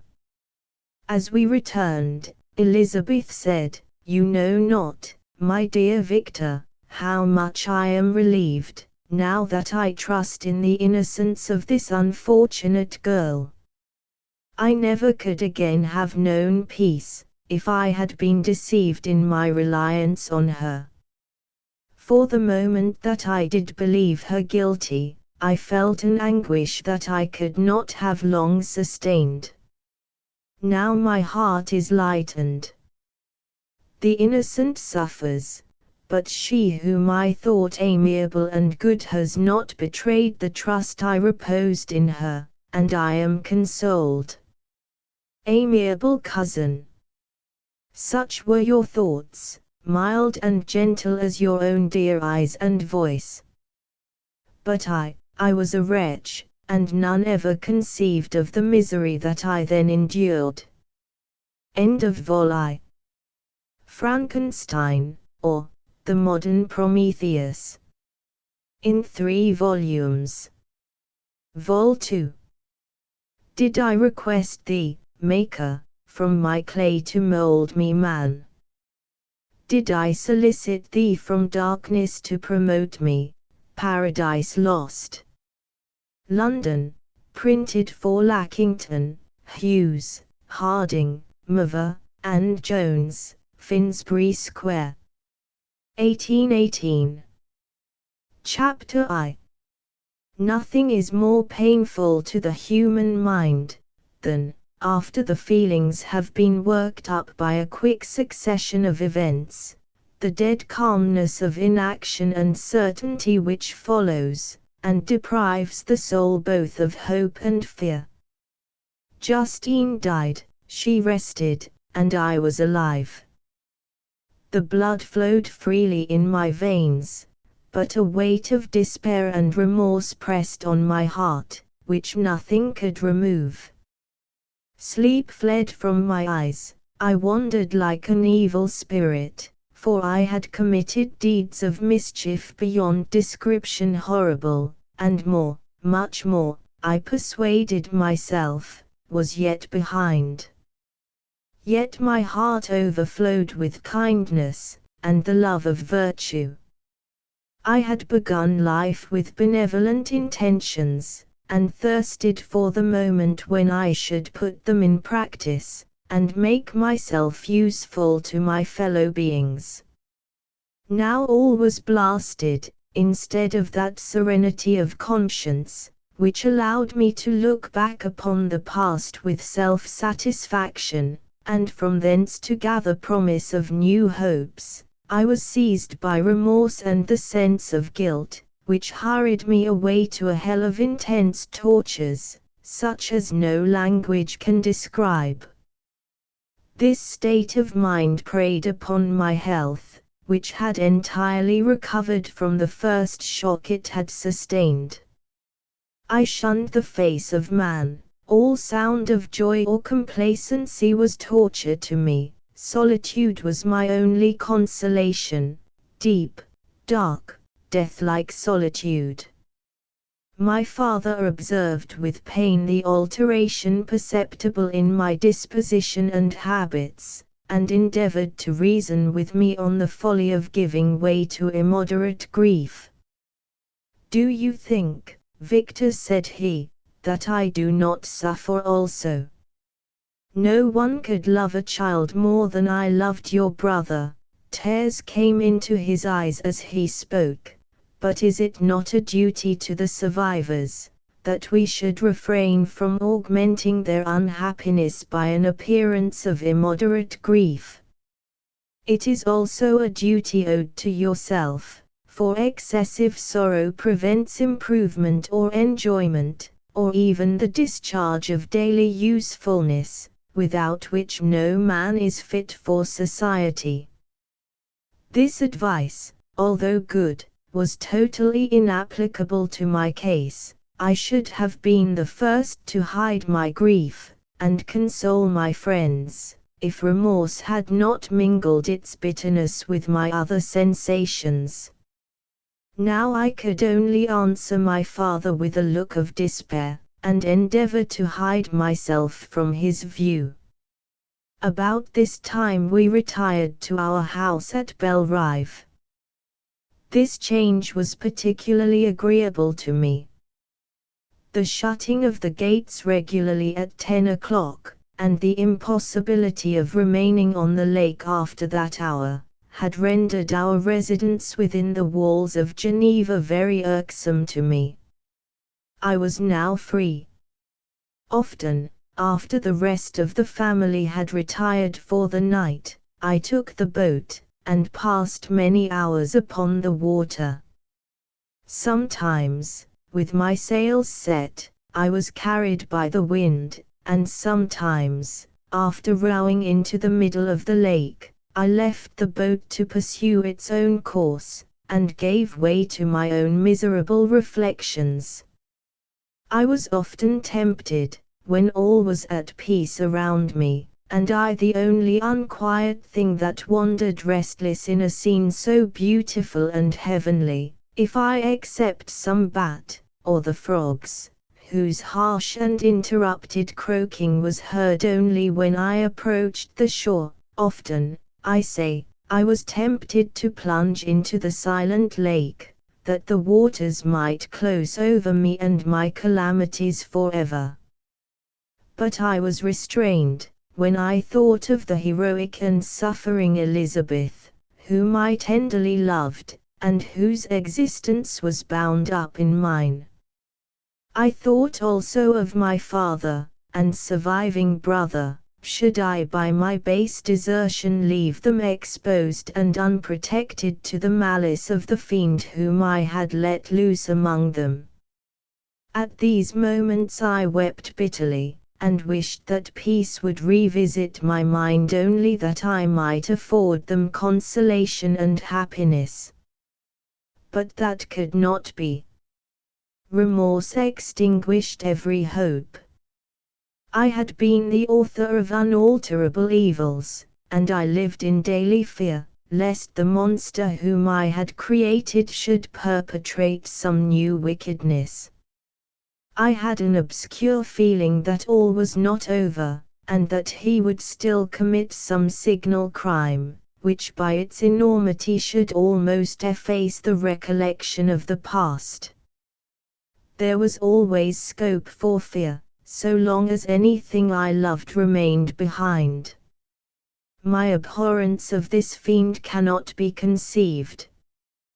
When I thought of him, I gnashed my teeth, my eyes became inflamed, and I ardently wished to extinguish that life which I had so thoughtlessly bestowed. When I reflected on his crimes and malice, my hatred and revenge burst all bounds of moderation. I would have made a pilgrimage to the highest peak of the Andes, could I, when there, have precipitated him to their base. I wished to see him again, that I might wreak the utmost extent of anger on his head, and avenge the deaths of William and Justine. Our house was the house of mourning.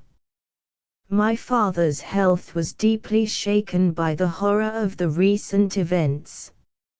Elizabeth was sad and desponding. She no longer took delight in her ordinary occupations. All pleasure seemed to her sacrilege toward the dead. Eternal woe and tears she then thought was the just tribute she should pay to innocence so blasted and destroyed. She was no longer that happy creature, who in earlier youth wandered with me on the banks of the lake, and talked with ecstasy of our future prospects. She had become grave, and often conversed of the inconstancy of fortune, and the instability of human life. When I reflect, my dear cousin, said she, on the miserable death of Justine Moritz, I no longer see the world and its works as they before appeared to me. Before, I looked upon the accounts of vice and injustice, that I read in books or heard from others, as tales of ancient days, or imaginary evils. At least they were remote, and more familiar to reason than to the imagination. But now misery has come home, and men appear to me as monsters thirsting for each other's blood. Yet I am certainly unjust. Everybody believed that poor girl to be guilty, and if she could have committed the crime for which she suffered, assuredly she would have been the most depraved of human creatures. For the sake of a few jewels, to have murdered the son of her benefactor and friend, a child whom she had nursed from its birth, and appeared to love as if it had been her own. I could not consent to the death of any human being, but certainly I should have thought such a creature unfit to remain in the society of men. Yet she was innocent. I know, I feel she was innocent. You are of the same opinion, and that confirms me. Alas! Victor, when falsehood can look so like the truth, who can assure themselves of certain happiness? I feel as if I were walking on the edge of a precipice, towards which thousands are crowding, and endeavoring to plunge me into the abyss. William and Justine were assassinated, and the murderer escapes. He walks about the world free, and perhaps respected. But even if I were condemned to suffer on the scaffold for the same crimes, I would not change places with such a wretch. I listened to this discourse with the extremest agony. I, not indeed, but in effect, was the true murderer. Elizabeth read my anguish in my countenance, and kindly taking my hand said, "My dearest cousin, you must calm yourself. These events have affected me, God knows how deeply, but I am not so wretched as you are. There is an expression of despair, and sometimes of revenge, in your countenance, that makes me tremble. Be calm, my dear Victor, I would sacrifice my life to your peace. We surely shall be happy, quiet in our native country, and not mingling in the world. What can disturb our tranquility? She shed tears as she said this, distrusting the very solace that she gave, but at the same time she smiled, that she might chase away the fiend that lurked in my heart. My father, who saw in the unhappiness that was painted in my face only an exaggeration of that sorrow which I might naturally feel, thought that an amusement suited to my taste would be the best means of restoring to me my wonted serenity. It was from this cause that he had removed to the country, and, induced by the same motive, he now proposed that we should all make an excursion to the valley of Chamonix. I had been there before, but Elizabeth and Ernest never had, and both had often expressed an earnest desire to see the scenery of this place, which had been described to them as so wonderful and sublime. Accordingly we departed from Geneva on this tour about the middle of the month of August, nearly 2 months after the death of Justine. The weather was uncommonly fine, and if mine had been a sorrow to be chased away by any fleeting circumstance, this excursion would certainly have had the effect intended by my father. As it was, I was somewhat interested in the scene. It sometimes lulled, although it could not extinguish my grief. During the first day we traveled in a carriage. In the morning we had seen the mountains at a distance, towards which we gradually advanced. We perceived that the valley through which we wound, and which was formed by the river of, whose course we followed, closed in upon us by degrees, and when the sun had set, we beheld immense mountains and precipices overhanging us on every side, and heard the sound of the river raging among rocks, and the dashing of waterfalls around. The next day we pursued our journey upon mules, and as we ascended still higher, the valley assumed a more magnificent and astonishing character. Ruined castles hanging on the precipices of piny mountains, the impetuous of, and cottages every here and there peeping forth from among the trees, formed a scene of singular beauty. But it was augmented and rendered sublime by the mighty Alps, whose white and shining pyramids and domes towered above all, as belonging to another earth, the habitations of another race of beings. We passed the bridge of Pelissia, where the ravine, which the river forms, opened before us, and we began to ascend the mountain that overhangs it. Soon after we entered the valley of Chamonix. This valley is more wonderful and sublime, but not so beautiful and picturesque as that of Servox, through which we had just passed. The high and snowy mountains were its immediate boundaries, but we saw no more ruined castles and fertile fields. Immense glaciers approached the road, we heard the rumbling thunder of the falling avalanche, and marked the smoke of its passage. Mont Blanc, the supreme and magnificent Mont Blanc, raised itself from the surrounding aiguilles, and its tremendous dome overlooked the valley. During this journey, I sometimes joined Elizabeth, and exerted myself to point out to her the various beauties of the scene. I often suffered my mule to lag behind, and indulged in the misery of reflection.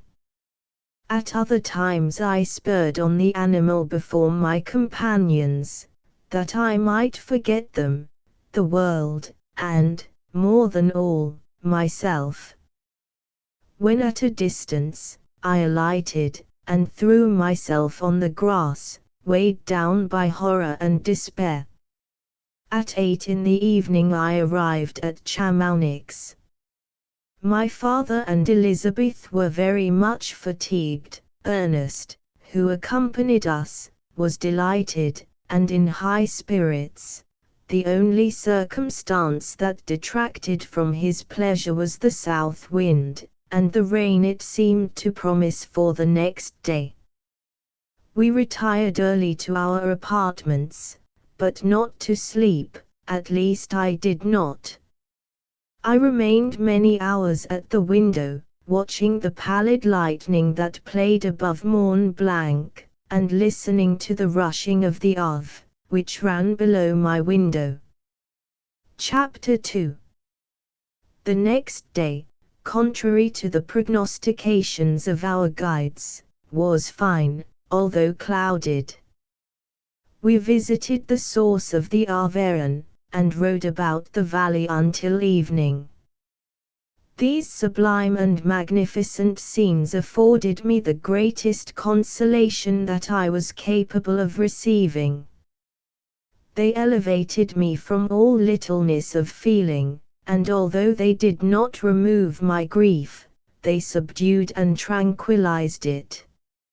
In some degree, also, they diverted my mind from the thoughts over which it had brooded for the last month. I returned in the evening, fatigued, but less unhappy, and conversed with my family with more cheerfulness than had been my custom for some time. My father was pleased, and Elizabeth overjoyed. "My dear cousin," said she, "you see what happiness you diffuse when you are happy. Do not relapse again." The following morning the rain poured down in torrents, and thick mists hid the summits of the mountains. I rose early, but felt unusually melancholy. The rain depressed me, my old feelings recurred, and I was miserable. I knew how disappointed my father would be at this sudden change, and I wished to avoid him until I had recovered myself so far as to be enabled to conceal those feelings that overpowered me. I knew that they would remain that day at the inn, and as I had ever inured myself to rain, moisture, and cold, I resolved to go alone to the summit of Montanvert. I remembered the effect that the view of the tremendous and ever-moving glacier had produced upon my mind when I first saw it. It had then filled me with a sublime ecstasy that gave wings to the soul, and allowed it to soar from the obscure world to light and joy. The sight of the awful and majestic in nature had indeed always the effect of solemnizing my mind, and causing me to forget the passing cares of life. I determined to go alone, for I was well acquainted with the path, and the presence of another would destroy the solitary grandeur of the scene. The ascent is precipitous, but the path is cut into continual and short windings, which enable you to surmount the perpendicularity of the mountain. It is a scene terrifically desolate. In 1,000 spots the traces of the winter avalanche may be perceived, where trees lie broken and strewed on the ground, some entirely destroyed, others bent, leaning upon the jutting rocks of the mountain, or transversely upon other trees. The path, as you ascend higher, is intersected by ravines of snow, down which stones continually roll from above. One of them is particularly dangerous, as the slightest sound, such as even speaking in a loud voice, produces a concussion of air sufficient to draw destruction upon the head of the speaker. The pines are not tall or luxuriant, but they are somber, and add an air of severity to the scene. I looked on the valley beneath. Vast mists were rising from the rivers which ran through it, and curling in thick wreaths around the opposite mountains, whose summits were hid in the uniform clouds, while rain poured from the dark sky, and added to the melancholy impression I received from the objects around me. Alas! Why does man boast of sensibilities superior to those apparent in the brute? It only renders them more necessary beings. If our impulses were confined to hunger, thirst, and desire, we might be nearly free, but now we are moved by every wind that blows, and a chance word or scene that word may convey to us. We rest, a dream has power to poison sleep. We rise, one wandering thought pollutes the day. We feel, conceive, or reason, laugh, or weep, embrace fond woe, or cast our cares away, it is the same, for, be it joy or sorrow, the path of its departure still is free.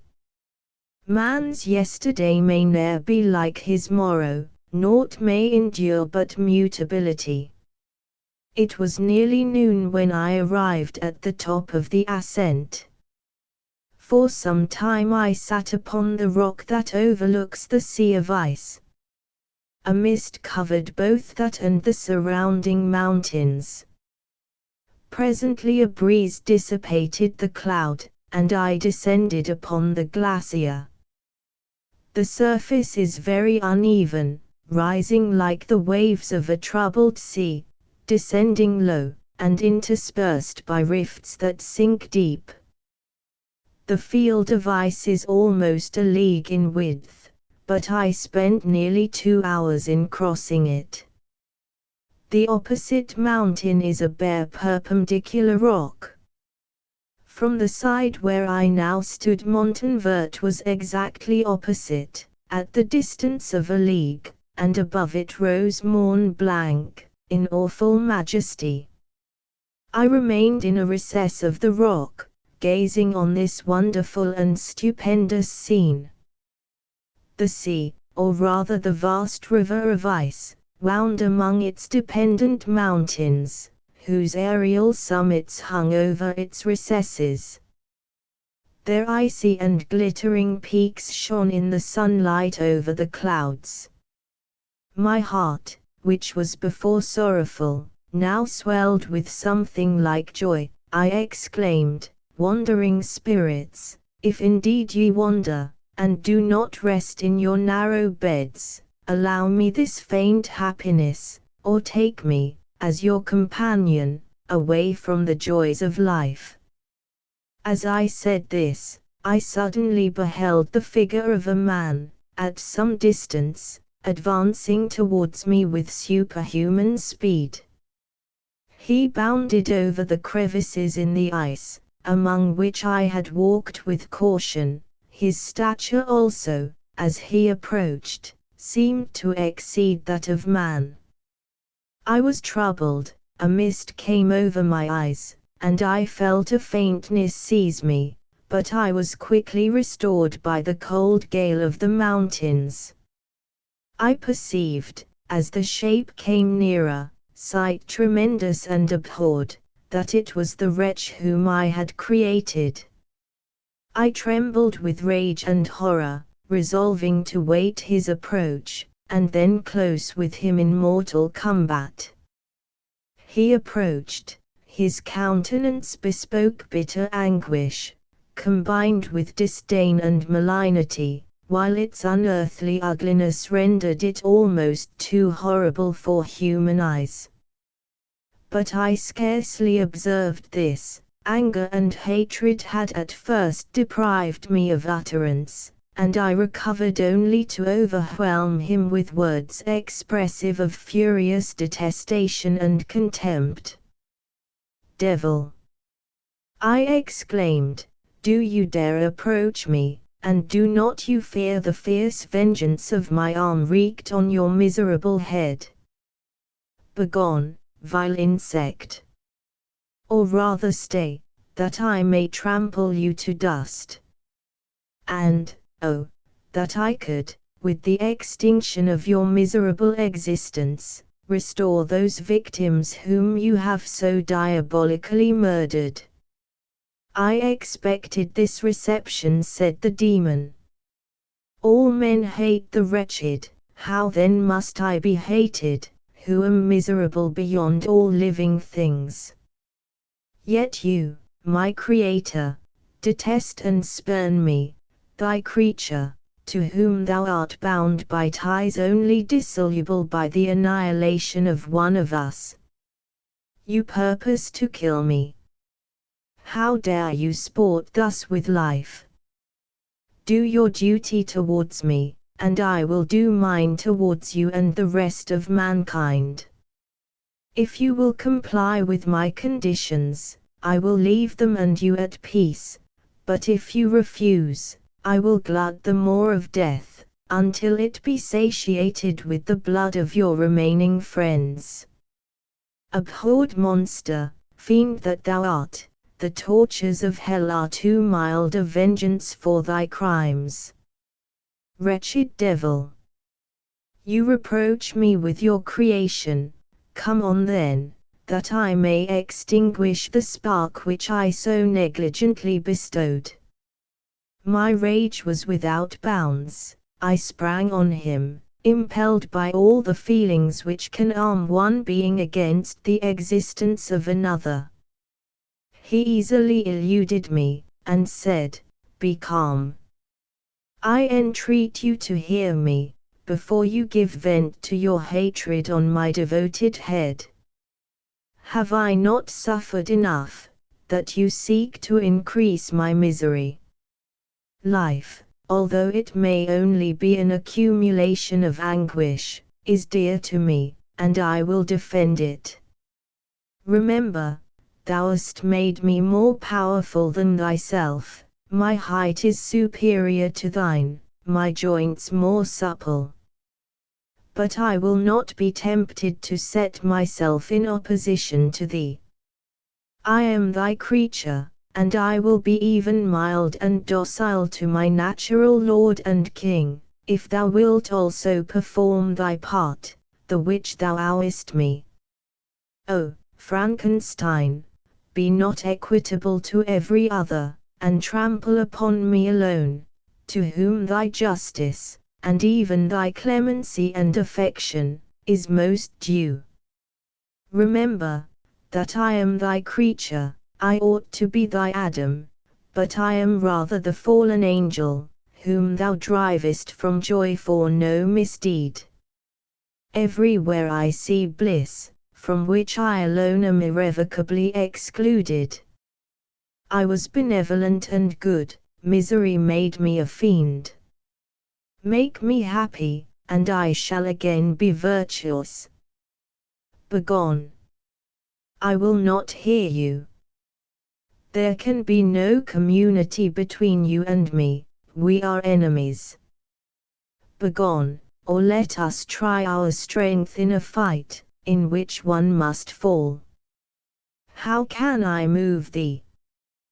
Will no entreaties cause thee to turn a favorable eye upon thy creature, who implores thy goodness and compassion?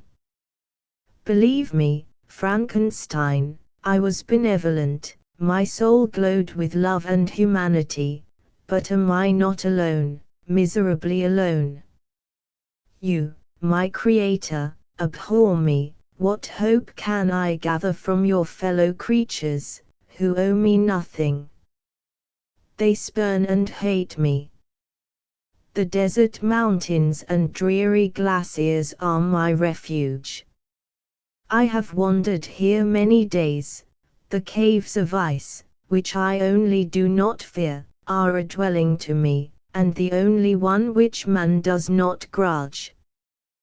These bleak skies I hail, for they are kinder to me than your fellow beings. If the multitude of mankind knew of my existence, they would do as you do, and arm themselves for my destruction. Shall I not then hate them who abhor me? I will keep no terms with my enemies. I am miserable, and they shall share my wretchedness. Yet it is in your power to recompense me, and deliver them from an evil which it only remains for you to make so great, that not only you and your family, but thousands of others, shall be swallowed up in the whirlwinds of its rage. Let your compassion be moved, and do not disdain me. Listen to my tale. When you have heard that, abandon or commiserate me, as you shall judge that I deserve. But hear me. The guilty are allowed, by human laws, bloody as they may be, to speak in their own defense before they are condemned. Listen to me, Frankenstein. You accuse me of murder, and yet you would, with a satisfied conscience, destroy your own creature. Oh, praise the eternal justice of man. Yet I ask you not to spare me. Listen to me, and then, if you can, and if you will, destroy the work of your hands. Why do you call to my remembrance circumstances of which I shudder to reflect, that I have been the miserable origin and author? Cursed be the day, abhorred devil, in which you first saw light. Cursed, although I curse myself, be the hands that formed you. You have made me wretched beyond expression. You have left me no power to consider whether I am just to you, or not. Begone. Relieve me from the sight of your detested form. Thus I relieve thee, my Creator, he said, and placed his hated hands before my eyes, which I flung from me with violence. Thus I take from thee a sight which you abhor. Still thou canst listen to me, and grant me thy compassion. By the virtues that I once possessed, I demand this from you. Hear my tale. It is long and strange, and the temperature of this place is not fitting to your fine sensations. Come to the hut upon the mountain. The sun is yet high in the heavens, before it descends to hide itself behind yon snowy precipices, and illuminate another world. You will have heard my story, and can decide. On you it rests, whether I quit forever the neighborhood of man, and lead a harmless life, or become the scourge of your fellow creatures, and the author of your own speedy ruin. As he said this, he led the way across the ice. I followed. My heart was full, and I did not answer him, but, as I proceeded, I weighed the various arguments that he had used, and determined at least to listen to his tale. I was partly urged by curiosity, and compassion confirmed my resolution. I had hitherto supposed him to be the murderer of my brother, and I eagerly sought a confirmation or denial of this opinion. For the first time, also, I felt what the duties of a creator towards his creature were, and that I ought to render him happy before I complained of his wickedness. These motives urged me to comply with his demand. We crossed the ice, therefore, and ascended the opposite rock. The air was cold, and the rain again began to descend. We entered the hut, the fiend with an air of exultation, I with a heavy heart, and depressed spirits. but I consented to listen, and, seating myself by the fire which my odious companion had lighted, he thus began his tale. Chapter 3. It is with considerable difficulty that I remember the original era of my being. All the events of that period appear confused and indistinct. A strange multiplicity of sensations seized me, and I saw, felt, heard, and smelt, at the same time, and it was, indeed, a long time before I learned to distinguish between the operations of my various senses.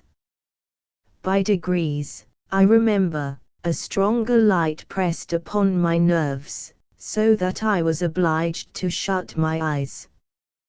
Darkness then came over me, and troubled me, but hardly had I felt this, when, by opening my eyes, as I now suppose, the light poured in upon me again.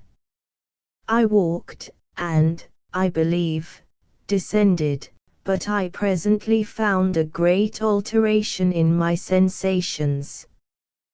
Before, dark and opaque bodies had surrounded me, impervious to my touch or sight, but I now found that I could wander on at liberty, with no obstacles which I could not either surmount or avoid. The light became more and more oppressive to me, and, the heat wearying me as I walked, I sought a place where I could receive shade. This was the forest near Ingolstadt, and here I lay by the side of a brook resting from my fatigue, until I felt tormented by hunger and thirst. This roused me from my nearly dormant state, and I ate some berries which I found hanging on the trees, or lying on the ground. I slaked my thirst at the brook, and then lying down, was overcome by sleep. It was dark when I awoke. I felt cold also, and half frightened as it were instinctively, finding myself so desolate. Before I had quitted your apartment, on a sensation of cold, I had covered myself with some clothes, but these were insufficient to secure me from the dews of night. I was a poor, helpless, miserable wretch, I knew, and could distinguish nothing, but, feeling pain invade me on all sides, I sat down and wept. Soon a gentle light stole over the heavens, and gave me a sensation of pleasure. I started up, and beheld a radiant form rise from among the trees. I gazed with a kind of wonder. It moved slowly, but it enlightened my path, and I again went out in search of berries. I was still cold, when under one of the trees I found a huge cloak, with which I covered myself, and sat down upon the ground. No distinct ideas occupied my mind, all was confused. I felt light, and hunger, and thirst, and darkness, innumerable sounds rung in my ears, and on all sides various scents saluted me. The only object that I could distinguish was the bright moon, and I fixed my eyes on that with pleasure. Several changes of day and night passed, and the orb of night had greatly lessened when I began to distinguish my sensations from each other. I gradually saw plainly the clear stream that supplied me with drink, and the trees that shaded me with their foliage. I was delighted when I first discovered that a pleasant sound, which often saluted my ears, proceeded from the throats of the little winged animals who had often intercepted the light from my eyes. I began also to observe, with greater accuracy, the forms that surrounded me, and to perceive the boundaries of the radiant roof of light which canopied me. Sometimes I tried to imitate the pleasant songs of the birds, but was unable. Sometimes I wished to express my sensations in my own mode, but the uncouth and inarticulate sounds which broke from me frightened me into silence again. The moon had disappeared from the night, and again, with a lessened form, showed itself, while I still remained in the forest. My sensations had, by this time, become distinct, and my mind received every day additional ideas. My eyes became accustomed to the light, and to perceive objects in their right forms. I distinguished the insect from the herb, and, by degrees, one herb from another. I found that the sparrow uttered none but harsh notes, whilst those of the blackbird and thrush were sweet and enticing. One day, when I was oppressed by cold, I found a fire which had been left by some wandering beggars, and was overcome with delight at the warmth I experienced from it. In my joy I thrust my hand into the live embers, but quickly drew it out again with a cry of pain. How strange, I thought, that the same cause should produce such opposite effects. I examined the materials of the fire, and to my joy found it to be composed of wood. I quickly collected some branches, but they were wet, and would not burn. I was pained at this, and sat still watching the operation of the fire. The wet wood which I had placed near the heat dried, and itself became inflamed. I reflected on this, and, by touching the various branches, I discovered the cause, and busied myself in collecting a great quantity of wood, that I might dry it, and have a plentiful supply of fire. When night came on, and brought sleep with it, I was in the greatest fear lest my fire should be extinguished.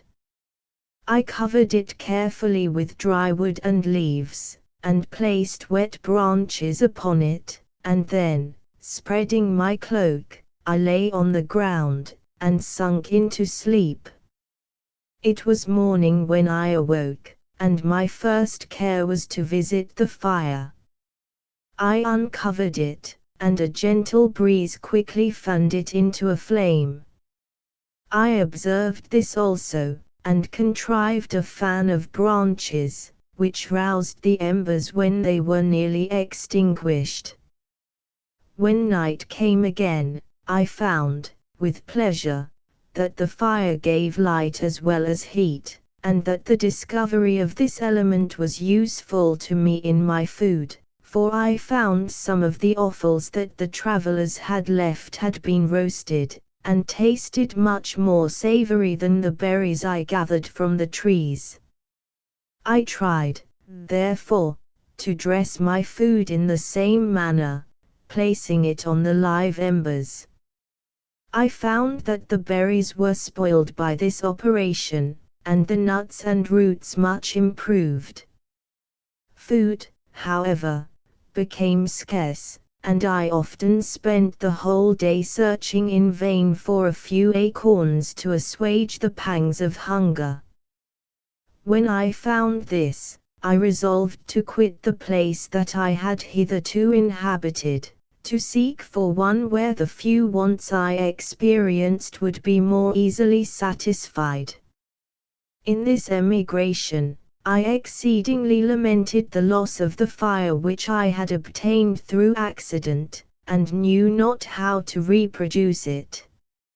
I gave several hours to the serious consideration of this difficulty, but I was obliged to relinquish all attempt to supply it, and, wrapping myself up in my cloak, I struck across the wood towards the setting sun. I passed 3 days in these rambles, and at length discovered the open country. A great fall of snow had taken place the night before, and the fields were of one uniform white. The appearance was disconsolate, and I found my feet chilled by the cold damp substance that covered the ground. It was about 7 in the morning, and I longed to obtain food and shelter. At length I perceived a small hut, on a rising ground, which had doubtless been built for the convenience of some shepherd. This was a new sight to me, and I examined the structure with great curiosity. Finding the door open, I entered. An old man sat in it, near a fire, over which he was preparing his breakfast. He turned on hearing a noise, and, perceiving me, shrieked loudly, and, quitting the hut, ran across the fields with a speed of which his debilitated form hardly appeared capable. His appearance, different from any I had ever before seen, and his flight, somewhat surprised me. But I was enchanted by the appearance of the hut. Here the snow and rain could not penetrate, the ground was dry, and it presented to me then as exquisite and divine a retreat as Pandemonium appeared to the daemons of hell after their sufferings in the lake of fire. I greedily devoured the remnants of the shepherd's breakfast, which consisted of bread, cheese, milk, and wine. The latter, however, I did not like. Then, overcome by fatigue, I lay down among some straw, and fell asleep. It was noon when I awoke, and, allured by the warmth of the sun, which shone brightly on the white ground, I determined to recommence my travels, and, depositing the remains of the peasant's breakfast in a wallet I found, I proceeded across the fields for several hours, until at sunset I arrived at a village. How miraculous did this appear! The huts, the neater cottages, and stately houses, engaged my admiration by turns. The vegetables in the gardens, the milk and cheese that I saw placed at the windows of some of the cottages, allured my appetite. One of the best of these I entered, but I had hardly placed my foot within the door, before the children shrieked, and one of the women fainted. The whole village was roused, some fled, some attacked me, until, grievously bruised by stones and many other kinds of missile weapons, I escaped to the open country, and fearfully took refuge in a low hovel, quite bare, and making a wretched appearance after the palaces I had beheld in the village. This hovel, however, joined a cottage of a neat and pleasant appearance, but, after my late deliberate experience, I dared not enter it. My place of refuge was constructed of wood, but so low, that I could with difficulty sit upright in it. No wood, however, was placed on the earth, which formed the floor, but it was dry, and although the wind entered it by innumerable chinks, I found it an agreeable asylum from the snow and rain. Here then I retreated, and lay down, happy to have found a shelter, however miserable, from the inclemency of the season, and still more from the barbarity of man. As soon as morning dawned, I crept from my kennel, that I might view the adjacent cottage, and discover if I could remain in the habitation I had found. It was situated against the back of the cottage, and surrounded on the sides which were exposed by a pigsty and a clear pool of water. One part was open, and by that I had crept in, but now I covered every crevice by which I might be perceived with stones and wood, yet in such a manner that I might move them on occasion to pass out. All the light I enjoyed came through the sty, and that was sufficient for me. Having thus arranged my dwelling, and carpeted it with clean straw, I retired, for I saw the figure of a man at a distance, and I remembered too well my treatment the night before, to trust myself in his power. I had first, however, provided for my sustenance for that day, by a loaf of coarse bread, which I purloined, and a cup with which I could drink, more conveniently than from my hand, of the pure water which flowed by my retreat. The floor was a little raised, so that it was kept perfectly dry, and by its vicinity to the chimney of the cottage it was tolerably warm. Being thus provided, I resolved to reside in this hovel, until something should occur which might alter my determination. It was indeed a paradise, compared to the bleak forest, my former residence, the rain-dropping branches, and dank earth. I ate my breakfast with pleasure, and was about to remove a plank to procure myself a little water, when I heard a step, and, looking through a small chink, I beheld a young creature, with a pail on her head, passing before my hovel. The girl was young and of gentle demeanor, unlike what I have since found cottagers and farmhouse servants to be. Yet she was meanly dressed, a coarse blue petticoat and a linen jacket being her only garb. Her fair hair was plaited, but not adorned. She looked patient, yet sad. I lost sight of her, and in about a quarter of an hour she returned, bearing the pail, which was now partly filled with milk. As she walked along, seemingly incommoded by the burden, a young man met her, whose countenance expressed a deeper despondence. Uttering a few sounds with an air of melancholy, he took the pail from her head, and bore it to the cottage himself. She followed, and they disappeared. Presently I saw the young man again, with some tools in his hand, cross the field behind the cottage, and the girl was also busied, sometimes in the house, and sometimes in the yard. On examining my dwelling, I found that one of the windows of the cottage had formerly occupied a part of it, but the panes had been filled up with wood. In one of these was a small and almost imperceptible chink, through which the eye could just penetrate.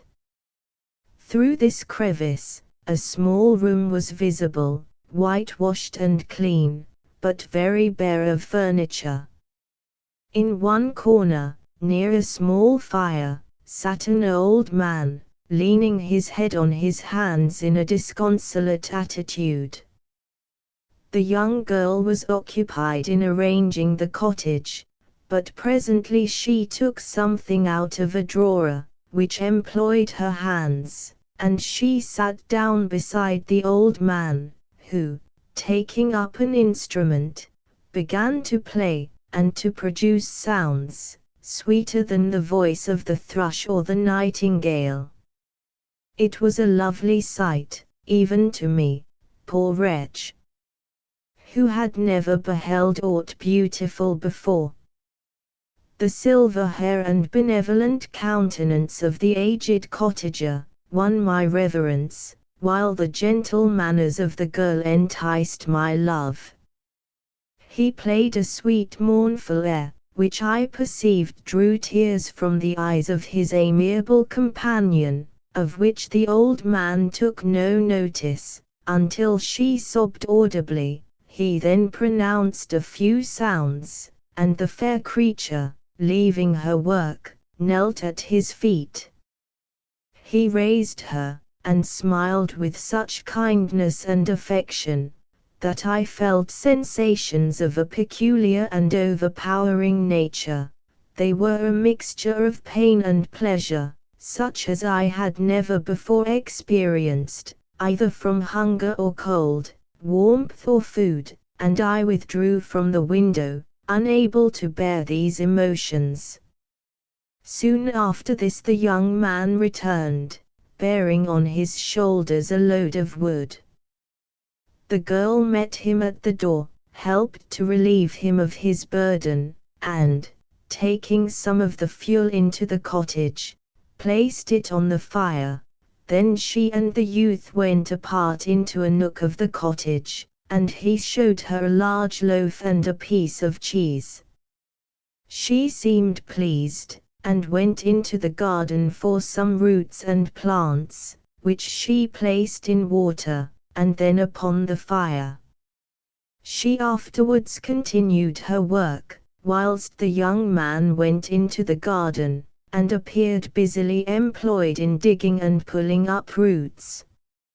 After he had been employed thus about an hour, the young woman joined him, and they entered the cottage together.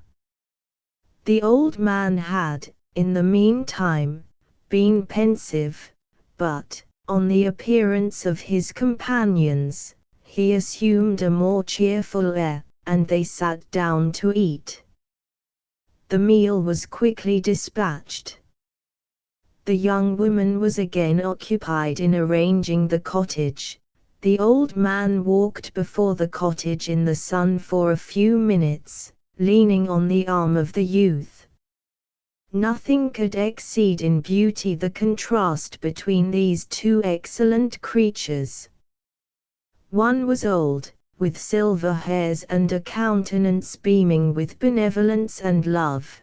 The younger was slight and graceful in his figure, and his features were molded with the finest symmetry, yet his eyes and attitude expressed the utmost sadness and despondency.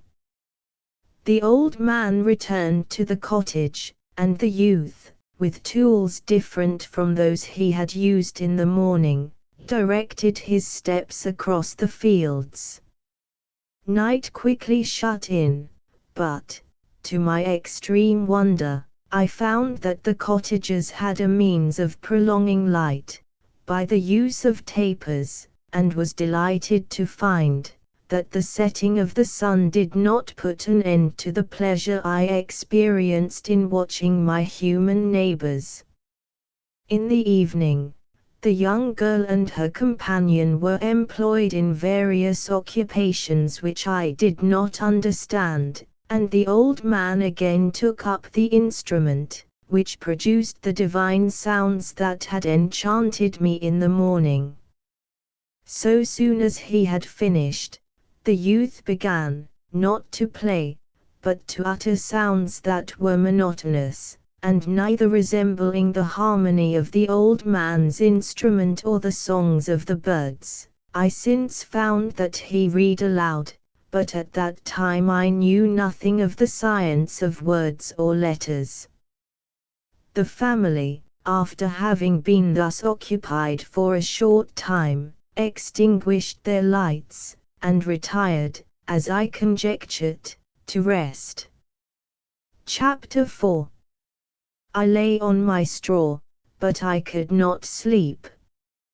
I thought of the occurrences of the day. What chiefly struck me was the gentle manners of these people, and I longed to join them, but dared not. I remembered too well the treatment I had suffered the night before from the barbarous villagers, and resolved, whatever course of conduct I might hereafter think it right to pursue, that for the present I would remain quietly in my hovel, watching, and endeavoring to discover the motives which influenced their actions. The cottagers arose the next morning before the sun. The young woman arranged the cottage, and prepared the food, and the youth departed after the first meal. This day was passed in the same routine as that which preceded it. The young man was constantly employed out of doors, and the girl in various laborious occupations within. The old man, whom I soon perceived to be blind, employed his leisure hours on his instrument, or in contemplation. Nothing could exceed the love and respect which the younger cottagers exhibited towards their venerable companion. They performed towards him every little office of affection and duty with gentleness, and he rewarded them by his benevolent smiles. They were not entirely happy. The young man and his companion often went apart, and appeared to weep. I saw no cause for their unhappiness, but I was deeply affected by it. If such lovely creatures were miserable, it was less strange that I, an imperfect and solitary being, should be wretched. Yet why were these gentle beings unhappy? They possessed a delightful house, for such it was in my eyes, and every luxury. They had a fire to warm them when chill, and delicious viands when hungry. They were dressed in excellent clothes, and, still more, they enjoyed one another's company and speech, interchanging each day looks of affection and kindness. What did their tears imply? Did they really express pain? I was at first unable to solve these questions, but perpetual attention, and time, explained to me many appearances which were at first enigmatic. A considerable period elapsed before I discovered one of the causes of the uneasiness of this amiable family. It was poverty, and they suffered that evil in a very distressing degree. Their nourishment consisted entirely of the vegetables of their garden, and the milk of one cow, who gave very little during the winter, when its masters could scarcely procure food to support it. They often, I believe, suffered the pangs of hunger very poignantly, especially the two younger cottagers, for several times they placed food before the old man, when they reserved none for themselves. This trait of kindness moved me sensibly. I had been accustomed, during the night, to steal a part of their store for my own consumption, but when I found that in doing this I inflicted pain on the cottagers, I abstained, and satisfied myself with berries, nuts, and roots, which I gathered from a neighboring wood. I discovered also another means through which I was enabled to assist their labors. I found that the youth spent a great part of each day in collecting wood for the family fire, and, during the night, I often took his tools, the use of which I quickly discovered, and brought home firing sufficient for the consumption of several days. I remember, the first time that I did this, the young woman, when she opened the door in the morning, appeared greatly astonished on seeing a great pile of wood on the outside. She uttered some words in a loud voice, and the youth joined her, who also expressed surprise. I observed, with pleasure, that he did not go to the forest that day, but spent it in repairing the cottage, and cultivating the garden. By degrees I made a discovery of still greater moment. I found that these people possessed a method of communicating their experience and feelings to one another by articulate sounds. I perceived that the words they spoke sometimes produced pleasure or pain, smiles or sadness, in the minds and countenances of the hearers. This was indeed a godlike science, and I ardently desired to become acquainted with it. But I was baffled in every attempt I made for this purpose.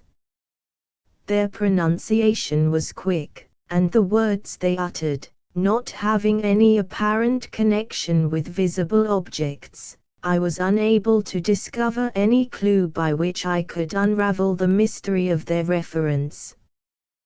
By great application, however, and after having remained during the space of several revolutions of the moon in my hovel, I discovered the names that were given to some of the most familiar objects of discourse. I learned and applied the words fire, milk, bread, and wood. I learned also the names of the cottages themselves. The youth and his companion had each of them several names, but the old man had only one, which was father. The girl was called sister, or Agatha, and the youth Felix, brother, or son. I cannot describe the delight I felt when I learned the ideas appropriated to each of these sounds, and was able to pronounce them. I distinguished several other words, without being able as yet to understand or apply them, such as good, dearest, unhappy. I spent the winter in this manner. The gentle manners and beauty of the cottagers greatly endeared them to me. When they were unhappy, I felt depressed. When they rejoiced, I sympathized in their joys. I saw few human beings beside them, and if any other happened to enter the cottage, their harsh manners and rude gait only enhanced to me the superior accomplishments of my friends. The old man, I could perceive, often endeavored to encourage his children, as sometimes I found that he called them, to cast off their melancholy. He would talk in a cheerful accent, with an expression of goodness that bestowed pleasure even upon me. Agatha listened with respect, her eyes sometimes filled with tears, which she endeavored to wipe away unperceived, but I generally found that her countenance and tone were more cheerful after having listened to the exhortations of her father. It was not thus with Felix. He was always the saddest of the group, and, even to my unpracticed senses, he appeared to have suffered more deeply than his friends. But if his countenance was more sorrowful, his voice was more cheerful than that of his sister, especially when he addressed the old man. I could mention innumerable instances, which, although slight, marked the dispositions of these amiable cottagers. In the midst of poverty and want, Felix carried with pleasure to his sister the first little white flower that peeped out from beneath the snowy ground. Early in the morning before she had risen, he cleared away the snow that obstructed her path to the milk house, drew water from the well, and brought the wood from the outhouse, where, to his perpetual astonishment, he found his store always replenished by an invisible hand. In the day, I believe, he worked sometimes for a neighboring farmer, because he often went forth, and did not return until dinner, yet brought no wood with him. At other times he worked in the garden, but, as there was little to do in the frosty season, he read to the old man and Agatha. This reading had puzzled me extremely at first, but, by degrees, I discovered that he uttered many of the same sounds when he read as when he talked. I conjectured, therefore, that he found on the paper signs for speech which he understood, and I ardently longed to comprehend these also, but how was that possible, when I did not even understand the sounds for which they stood as signs. I improved, however, sensibly in this science, but not sufficiently to follow up any kind of conversation, although I applied my whole mind to the endeavor, for I easily perceived that, although I eagerly longed to discover myself to the cottagers, I ought not to make the attempt until I had first become master of their language, which knowledge might enable me to make them overlook the deformity of my figure, for with this also the contrast perpetually presented to my eyes had made me acquainted. I had admired the perfect forms of my cottagers, their grace, beauty, and delicate complexions, but how was I terrified, when I viewed myself in a transparent pool. At first I started back, unable to believe that it was indeed I who was reflected in the mirror, and when I became fully convinced that I was in reality the monster that I am, I was filled with the bitterest sensations of despondence and mortification. Alas! I did not yet entirely know the fatal effects of this miserable deformity. As the sun became warmer, and the light of day longer, the snow vanished, and I beheld the bare trees and the black earth. From this time Felix was more employed, and the heart-moving indications of impending famine disappeared. Their food, as I afterwards found, was coarse, but it was wholesome, and they procured a sufficiency of it. Several new kinds of plants sprung up in the garden, which they dressed, and these signs of comfort increased daily as the season advanced. The old man, leaning on his son, walked each day at noon, when it did not rain, as I found it was called when the heavens poured forth its waters. This frequently took place, but a high wind quickly dried the earth, and the season became far more pleasant than it had been. My mode of life in my hovel was uniform. During the morning I attended the motions of the cottagers, and when they were dispersed in various occupations, I slept. The remainder of the day was spent in observing my friends. When they had retired to rest, if there was any moon, or the night was starlight, I went into the woods, and collected my own food and fuel for the cottage. When I returned, as often as it was necessary, I cleared their path from the snow, and performed those offices that I had seen done by Felix. I afterwards found that these labors, performed by an invisible hand, greatly astonished them, and once or twice I heard them, on these occasions, utter the words "good spirit," "wonderful," but I did not then understand the signification of these terms. My thoughts now became more active, and I longed to discover the motives and feelings of these lovely creatures. I was inquisitive to know why Felix appeared so miserable, and Agatha so sad. I thought, foolish wretch, that it might be in my power to restore happiness to these deserving people. When I slept, or was absent, the forms of the venerable blind father, the gentle Agatha, and the excellent Felix, flitted before me. I looked upon them as superior beings, who would be the arbiters of my future destiny. I formed in my imagination 1,000 pictures of presenting myself to them, and their reception of me. I imagined that they would be disgusted, until, by my gentle demeanor and conciliating words, I should first win their favor, and afterwards their love. These thoughts exhilarated me, and led me to apply with fresh ardor to the acquiring the art of language.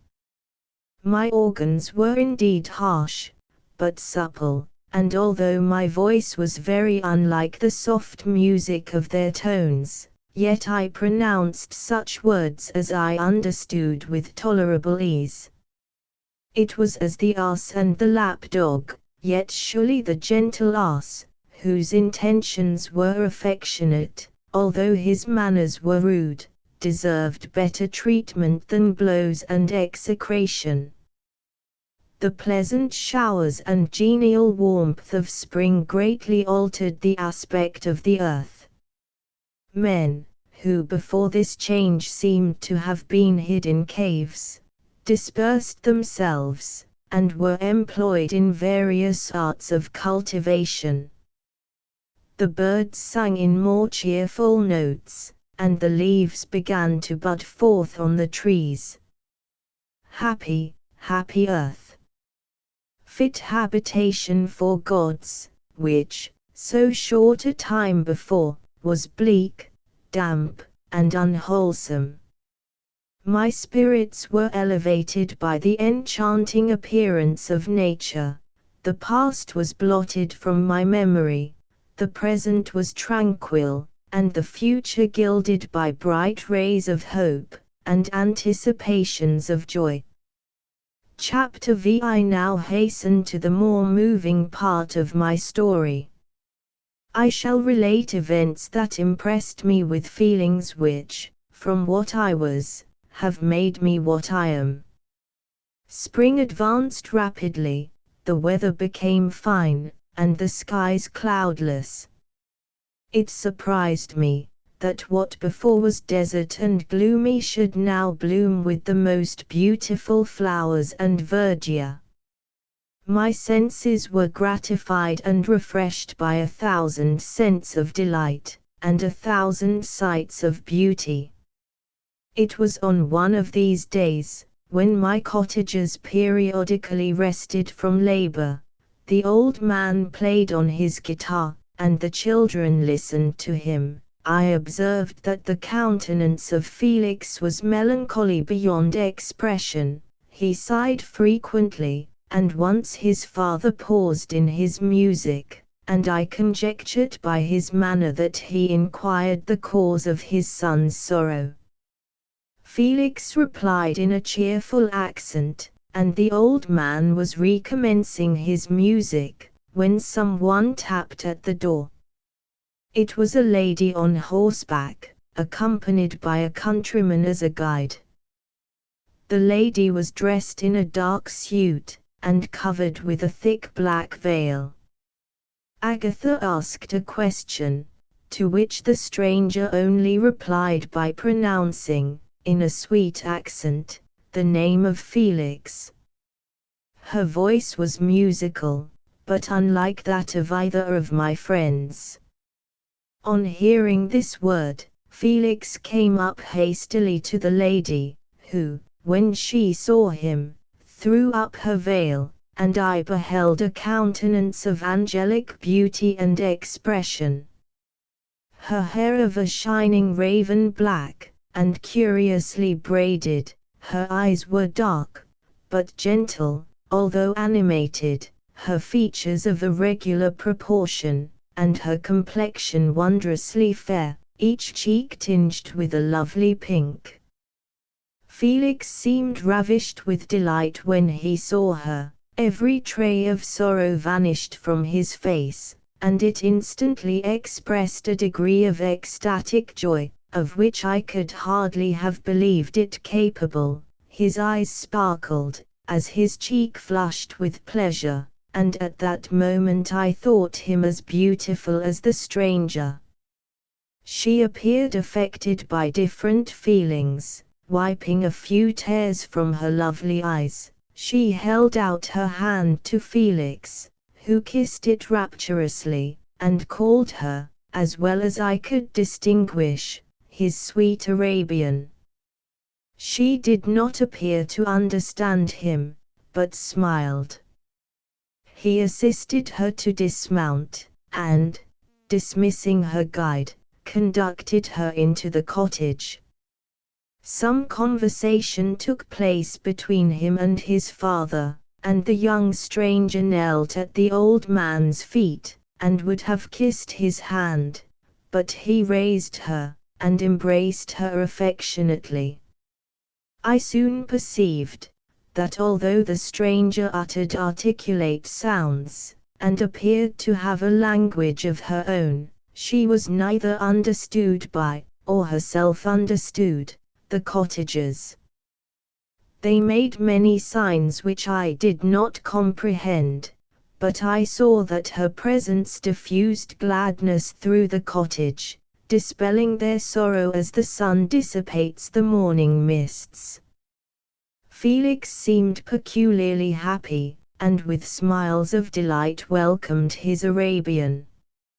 Agatha, the ever-gentle Agatha, kissed the hands of the lovely stranger, and, pointing to her brother, made signs which appeared to me to mean that he had been sorrowful until she came. Some hours passed thus, while they, by their countenances, expressed joy, the cause of which I did not comprehend. Presently I found, by the frequent recurrence of one sound which the stranger repeated after them, that she was endeavoring to learn their language, and the idea instantly occurred to me, that I should make use of the same instructions to the same end. The stranger learned about 20 words at the first lesson. Most of them indeed were those which I had before understood, but I profited by the others. As night came on, Agatha and the Arabian retired early. When they separated, Felix kissed the hand of the stranger, and said, "Good night, sweet safe." He sat up much longer, conversing with his father, and, by the frequent repetition of her name, I conjectured that their lovely guest was the subject of their conversation. I ardently desired to understand them, and bent every faculty towards that purpose, but found it utterly impossible. The next morning Felix went out to his work, and, after the usual occupations of Agatha were finished, the Arabian sat at the feet of the old man, and, taking his guitar, played some airs so entrancingly beautiful, that they at once drew tears of sorrow and delight from my eyes. She sang, and her voice flowed in a rich cadence, swelling or dying away, like a nightingale of the woods. When she had finished, she gave the guitar to Agatha, who at first declined it. She played a simple air, and her voice accompanied it in sweet accents, but unlike the wondrous strain of the stranger. The old man appeared enraptured, and said some words, which Agatha endeavored to explain to Saif, and by which he appeared to wish to express that she bestowed on him the greatest delight by her music. The days now passed as peaceably as before, with the sole alteration, that joy had taken place of sadness in the countenances of my friends. Saif was always gay and happy. She and I improved rapidly in the knowledge of language, so that in 2 months I began to comprehend most of the words uttered by my protectors. In the meanwhile also the black ground was covered with herbage, and the green banks interspersed with innumerable flowers, sweet to the scent and the eyes, stars of pale radiance among the moonlight woods. The sun became warmer, the nights clear and balmy, and my nocturnal rambles were an extreme pleasure to me, although they were considerably shortened by the late setting and early rising of the sun, for I never ventured abroad during daylight, fearful of meeting with the same treatment as I had formerly endured in the first village which I entered. My days were spent in close attention, that I might more speedily master the language, and I may boast that I improved more rapidly than the Arabian, who understood very little, and conversed in broken accents, whilst I comprehended and could imitate almost every word that was spoken. While I improved in speech, I also learned the science of letters, as it was taught to the stranger, and this opened before me a wide field for wonder and delight. The book from which Felix instructed Saif was Volney's Ruins of Empires. I should not have understood the purport of this book, had not Felix, in reading it, given very minute explanations. He had chosen this work, he said, because the declamatory style was framed in imitation of the Eastern authors. Through this work I obtained a cursory knowledge of history, and a view of the several empires at present existing in the world. It gave me an insight into the manners, governments, and religions of the different nations of the earth. I heard of the slothful Asiatics, of the stupendous genius and mental activity of the Grecians, of the wars and wonderful virtue of the early Romans, of their subsequent degeneration, of the decline of that mighty empire, of chivalry, Christianity, and kings. I heard of the discovery of the American hemisphere, and wept with Saif over the hapless fate of its original inhabitants. These wonderful narrations inspired me with strange feelings. Was man, indeed, at once so powerful, so virtuous, and magnificent, yet so vicious and base? He appeared at one time a mere scion of the evil principle, and at another as all that can be conceived of noble and godlike. To be a great and virtuous man appeared the highest honor that can befall a sensitive being. To be base and vicious, as many on record have been, appeared the lowest degradation, a condition more abject than that of the blind mole or harmless worm. For a long time I could not conceive how one man could go forth to murder his fellow, or even why there were laws and governments, but when I heard details of vice and bloodshed, my wonder ceased, and I turned away with disgust and loathing. Every conversation of the cottagers now opened new wonders to me. While I listened to the instructions which Felix bestowed upon the Arabian, the strange system of human society was explained to me.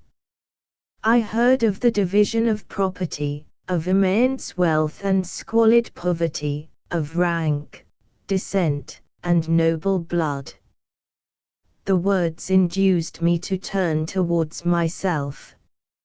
I learned that the possessions most esteemed by your fellow creatures were high and unsullied descent united with riches.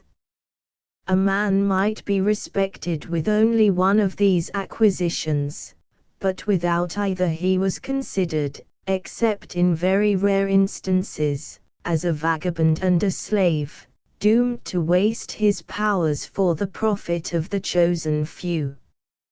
And what was I? Of my creation and creator I was absolutely ignorant, but I knew that I possessed no money, no friends, no kind of property. I was, besides, endowed with a figure hideously deformed and loathsome. I was not even of the same nature as man. I was more agile than they, and could subsist upon coarser diet. I bore the extremes of heat and cold with less injury to my frame. My stature far exceeded theirs. When I looked around, I saw and heard of none like me.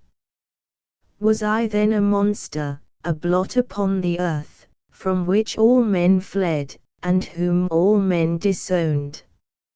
I cannot describe to you the agony that these reflections inflicted upon me. I tried to dispel them, but sorrow only increased with knowledge.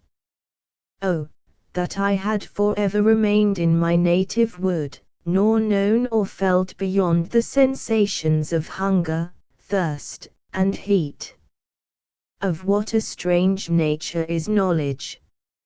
It clings to the mind, when it has once seized on it, like a lichen on the rock. I wished sometimes to shake off all thought and feeling, but I learned that there was but one means to overcome the sensation of pain, and that was death, a state which I feared yet did not understand. I admired virtue and good feelings, and loved the gentle manners and amiable qualities of my cottagers, but I was shut out from intercourse with them, except through means which I obtained by stealth, when I was unseen and unknown, and which rather increased than satisfied the desire I had of becoming one among my fellows. The gentle words of Agatha, and the animated smiles of the charming Arabian, were not for me. The mild exhortations of the old man, and the lively conversation of the loved Felix, were not for me. Miserable, unhappy wretch! Other lessons were impressed upon me even more deeply. I heard of the difference of sexes, of the birth and growth of children, how the father doted on the smiles of the infant, and the lively sallies of the older child, how all the life and cares of the mother were wrapped up in the precious charge, how the mind of youth expanded and gained knowledge, of brother, sister, and all the various relationships which bind one human being to another in mutual bonds. But where were my friends and relations? No father had watched my infant days, no mother had blessed me with smiles and caresses, or if they had, all my past life was now a blot, a blind vacancy in which I distinguished nothing. From my earliest remembrance I had been as I then was in height and proportion. I had never yet seen a being resembling me, or who claimed any intercourse with me. What was I? The question again recurred, to be answered only with groans. I will soon explain to what these feelings tended, but allow me now to return to the cottagers, whose story excited in me such various feelings of indignation, delight, and wonder, but which all terminated in additional love and reverence for my protectors, for so I loved, in an innocent, half painful self-deceit, to call them. Chapter 6. Some time elapsed before I learned the history of my friends. It was one which could not fail to impress itself deeply on my mind, unfolding as it did a number of circumstances each interesting and wonderful to one so utterly inexperienced as I was. The name of the old man was de Lacy. He was descended from a good family in France, where he had lived for many years in affluence, respected by his superiors, and beloved by his equals. His son was bred in the service of his country, and Agatha had ranked with ladies of the highest distinction. A few months before my arrival, they had lived in a large and luxurious city, called Paris, surrounded by friends, and possessed of every enjoyment which virtue, refinement of intellect, or taste, accompanied by a moderate fortune, could afford. The father of Saif had been the cause of their ruin.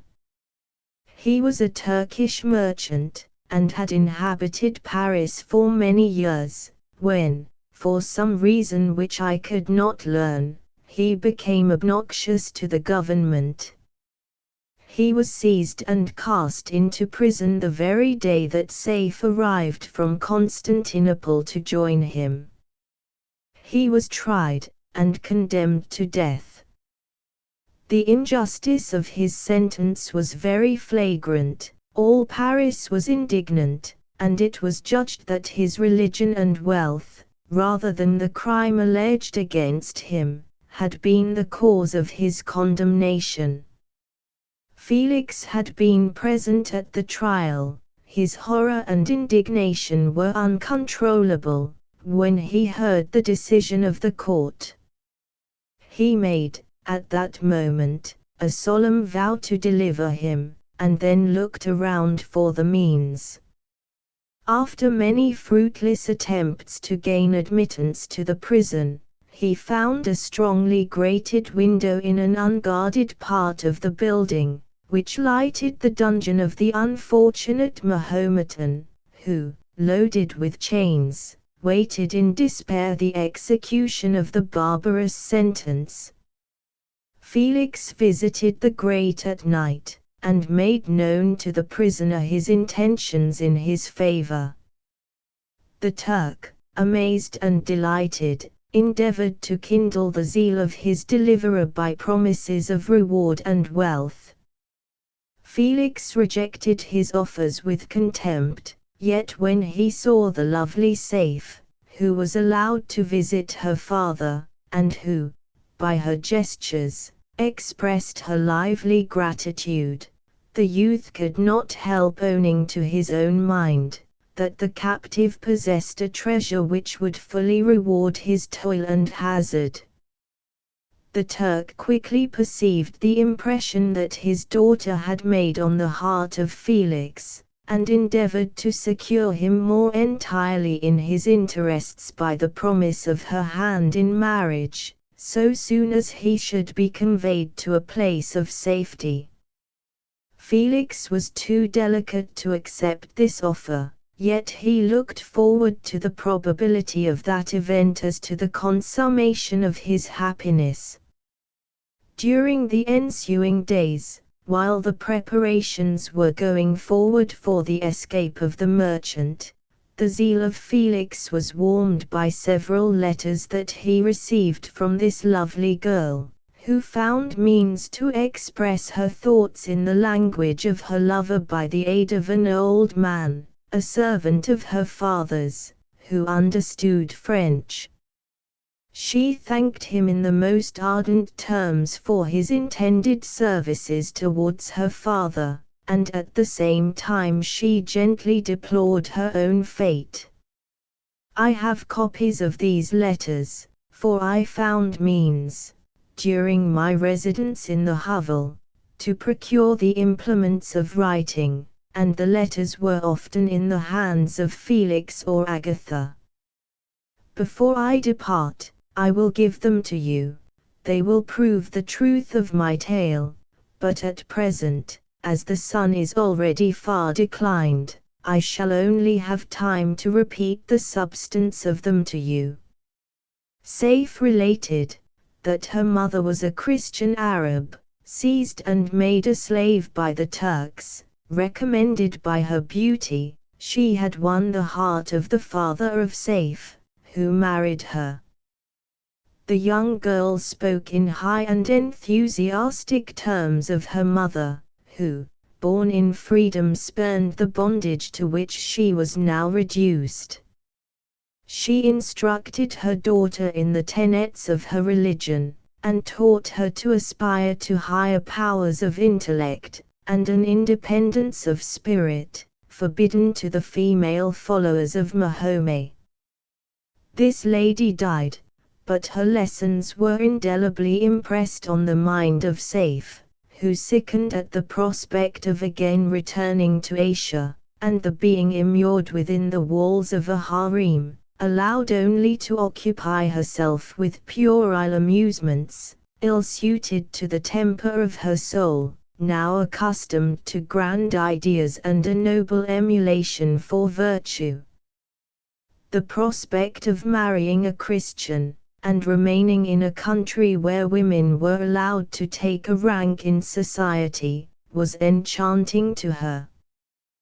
The day for the execution of the Turk was fixed, but, on the night previous to it, he had quitted prison, and before morning was distant many leagues from Paris. Felix had procured passports in the name of his father, sister, and himself. He had previously communicated his plan to the former, who aided the deceit by quitting his house, under the pretense of a journey, and concealed himself, with his daughter, in an obscure part of Paris.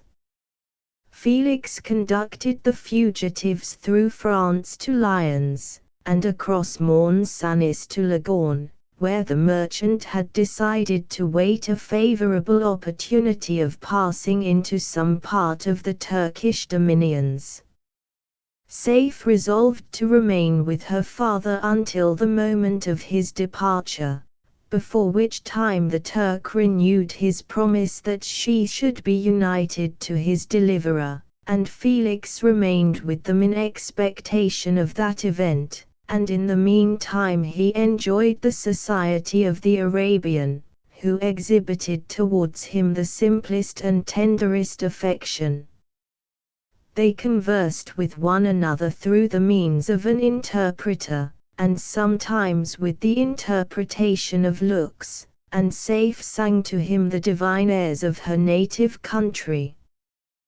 The Turk allowed this intimacy to take place, and encouraged the hopes of the youthful lovers, while in his heart he had formed far other plans.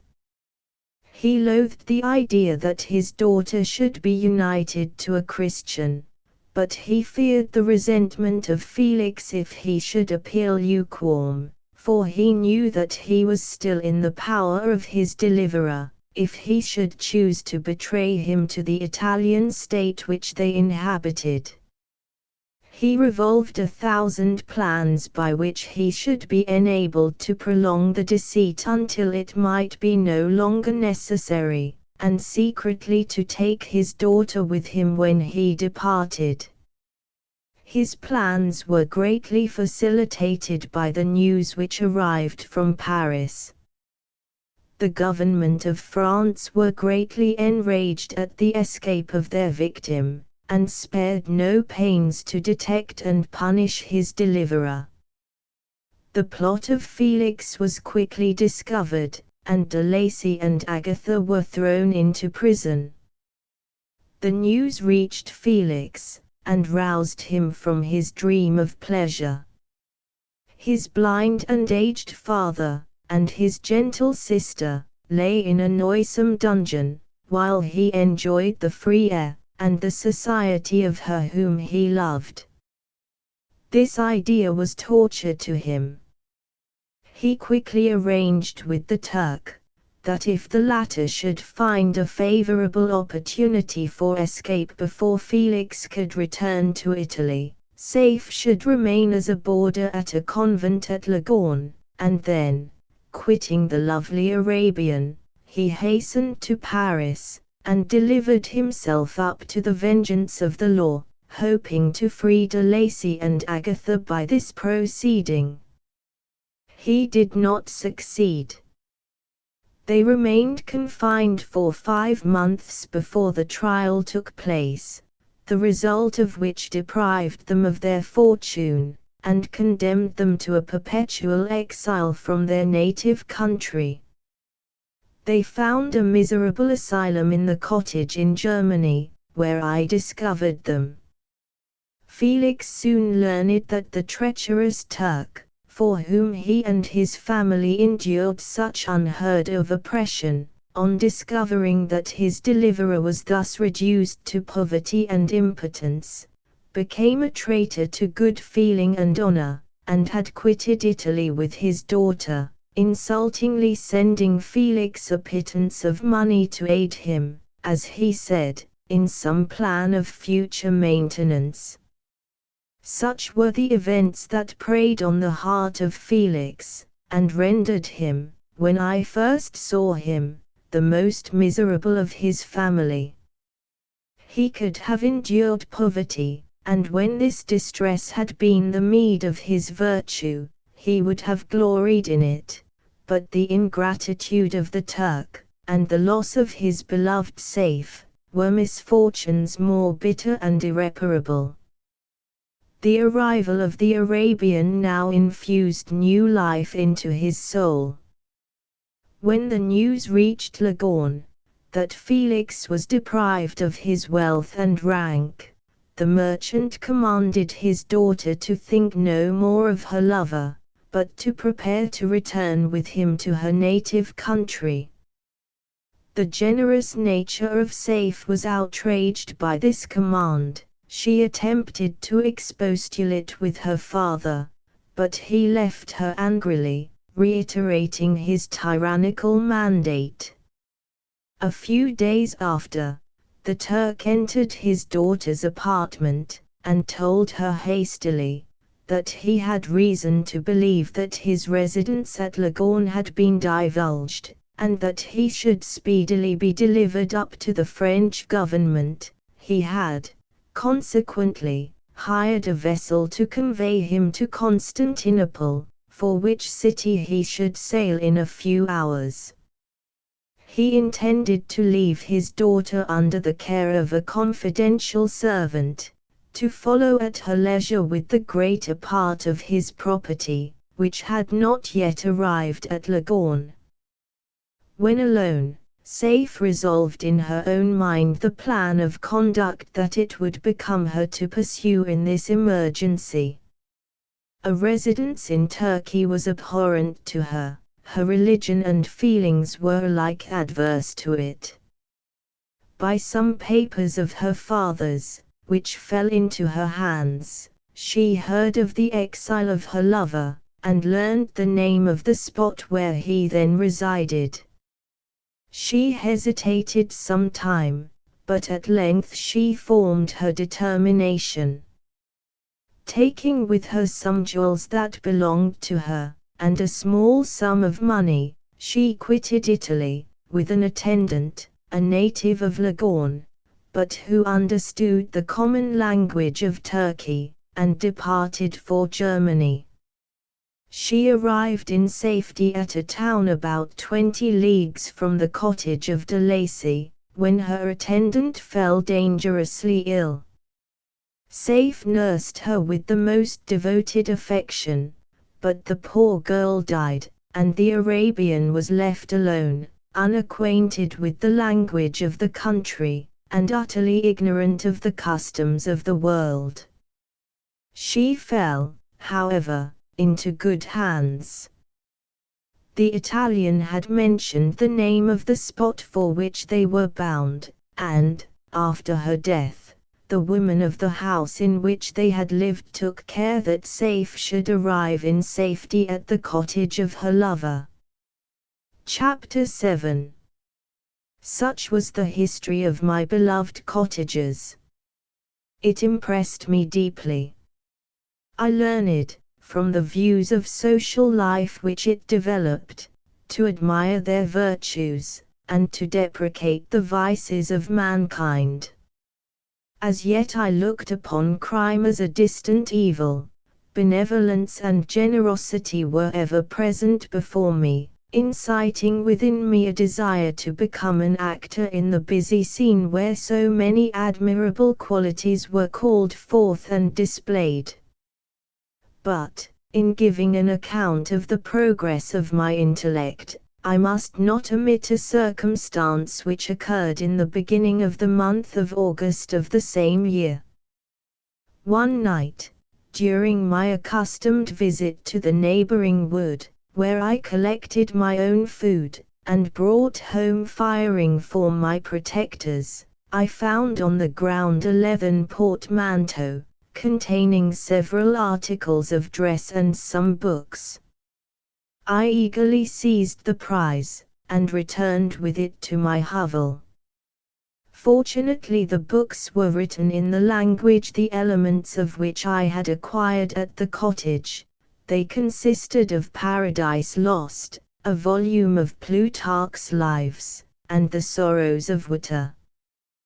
The possession of these treasures gave me extreme delight. I now continually studied and exercised my mind upon these histories, whilst my friends were employed in their ordinary occupations. I can hardly describe to you the effect of these books. They produced in me an infinity of new images and feelings, that sometimes raised me to ecstasy, but more frequently sunk me into the lowest dejection. In The Sorrows of Werther, besides the interest of its simple and affecting story, so many opinions are canvassed, and so many lights thrown upon what had hitherto been to me obscure subjects, that I found in it a never-ending source of speculation and astonishment.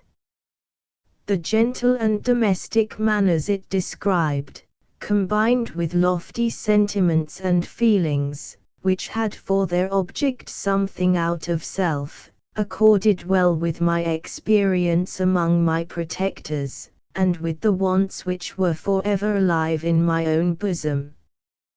But I thought Werther himself a more divine being than I had ever beheld or imagined. His character contained no pretension, but it sunk deep. The disquisitions upon death and suicide were calculated to fill me with wonder. I did not pretend to enter into the merits of the case, yet I inclined towards the opinions of the hero, whose extinction I wept, without precisely understanding it. As I read, however, I applied much personally to my own feelings and condition. I found myself similar, yet at the same time strangely unlike the beings concerning whom I read, and to whose conversation I was a listener. I sympathized with, and partly understood them, but I was unformed in mind, I was dependent on none, and related to none. The path of my departure was free, and there was none to lament my annihilation. My person was hideous, and my stature gigantic. What did this mean? Who was I? What was I? Whence did I come?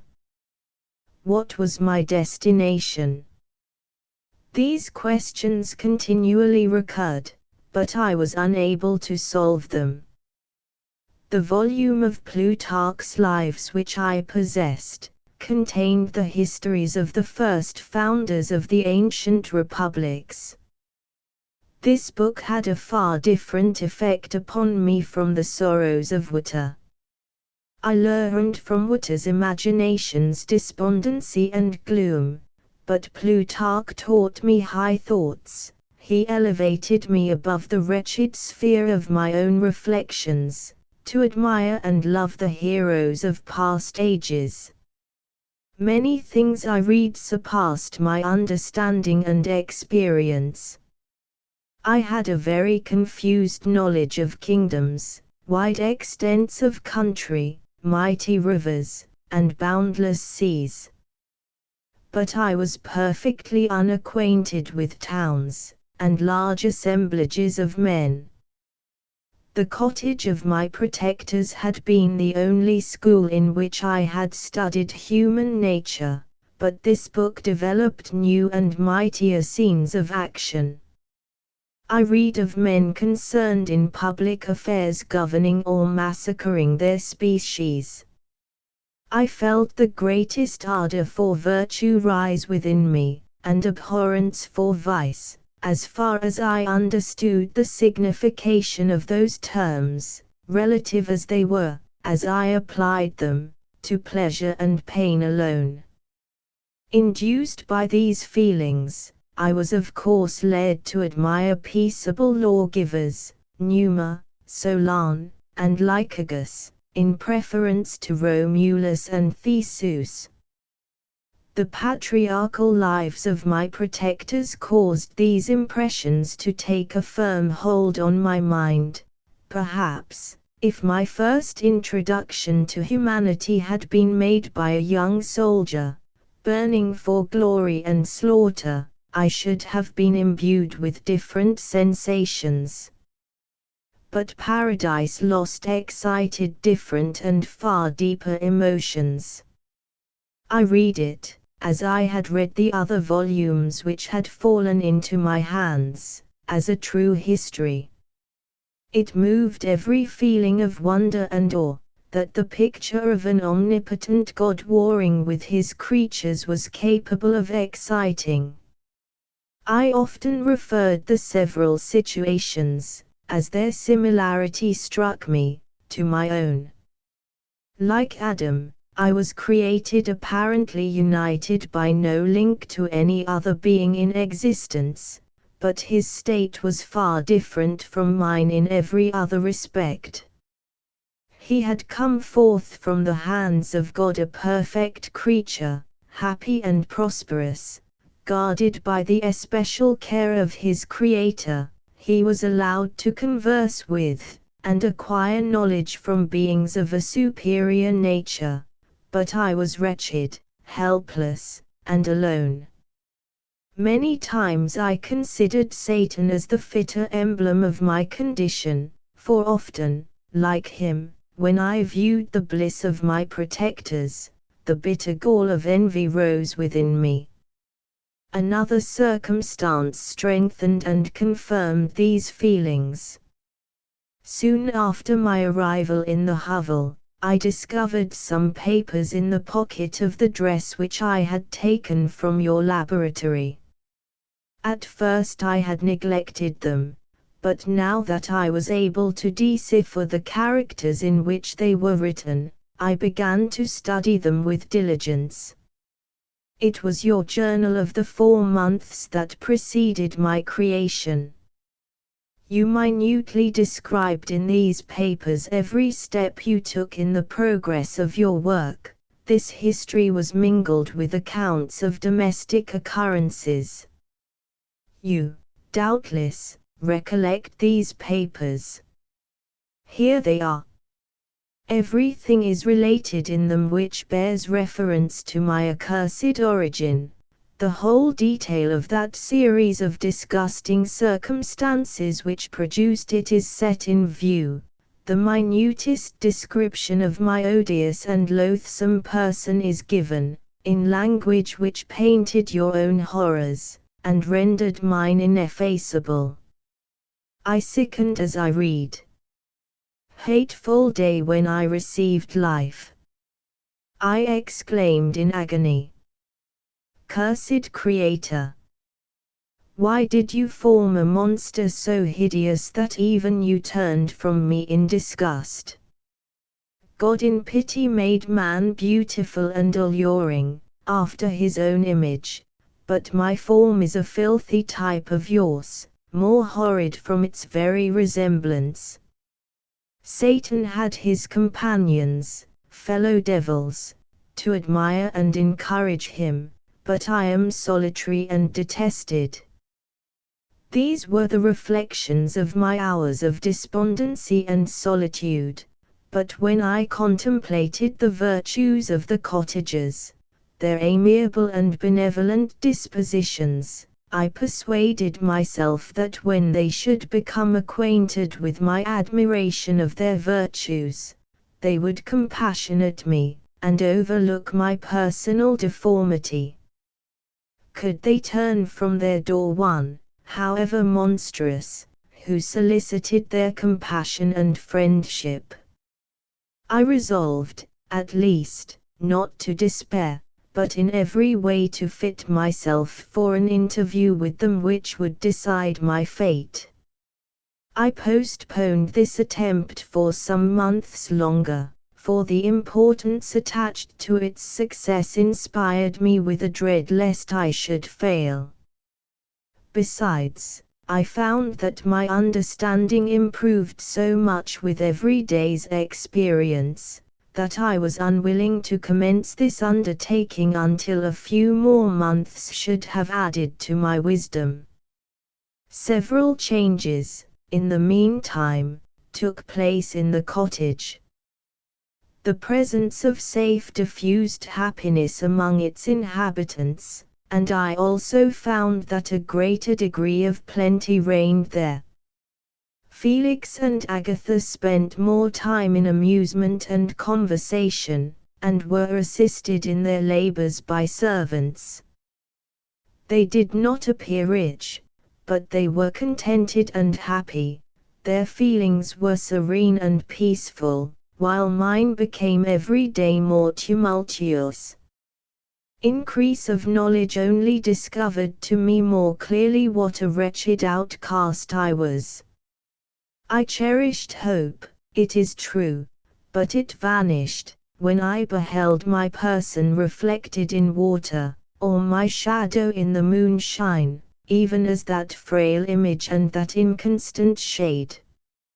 I endeavored to crush these fears, and to fortify myself for the trial which in a few months I resolved to undergo, and sometimes I allowed my thoughts, unchecked by reason, to ramble in the fields of paradise, and dared to fancy amiable and lovely creatures sympathizing with my feelings and cheering my gloom. Their angelic countenances breathed smiles of consolation. But it was all a dream, no Eve soothed my sorrows, or shared my thoughts, I was alone. I remembered Adam's supplication to his Creator, but where was mine? He had abandoned me, and, in the bitterness of my heart, I cursed him. Autumn passed thus. I saw, with surprise and grief, the leaves decay and fall, and nature again assume the barren and bleak appearance it had worn when I first beheld the woods and the lovely moon. Yet I did not heed the bleakness of the weather. I was better fitted by my conformation for the endurance of cold than heat. But my chief delights were the sight of the flowers, the birds, and all the gay apparel of summer. When those deserted me, I turned with more attention towards the cottagers. Their happiness was not decreased by the absence of summer. They loved, and sympathized with one another, and their joys, depending on each other, were not interrupted by the casualties that took place around them. The more I saw of them, the greater became my desire to claim their protection and kindness. My heart yearned to be known and loved by these amiable creatures. To see their sweet looks turned towards me with affection was the utmost limit of my ambition. I dared not think that they would turn them from me with disdain and horror. The poor that stopped at their door were never driven away. I asked, it is true, for greater treasures than a little food or rest. I required kindness and sympathy, but I did not believe myself utterly unworthy of it. The winter advanced, and an entire revolution of the seasons had taken place since I awoke into life. My attention, at this time, was solely directed towards my plan of introducing myself into the cottage of my protectors. I revolved many projects, but that on which I finally fixed was, to enter the dwelling when the blind old man should be alone. I had sagacity enough to discover that the unnatural hideousness of my person was the chief object of horror with those who had formerly beheld me.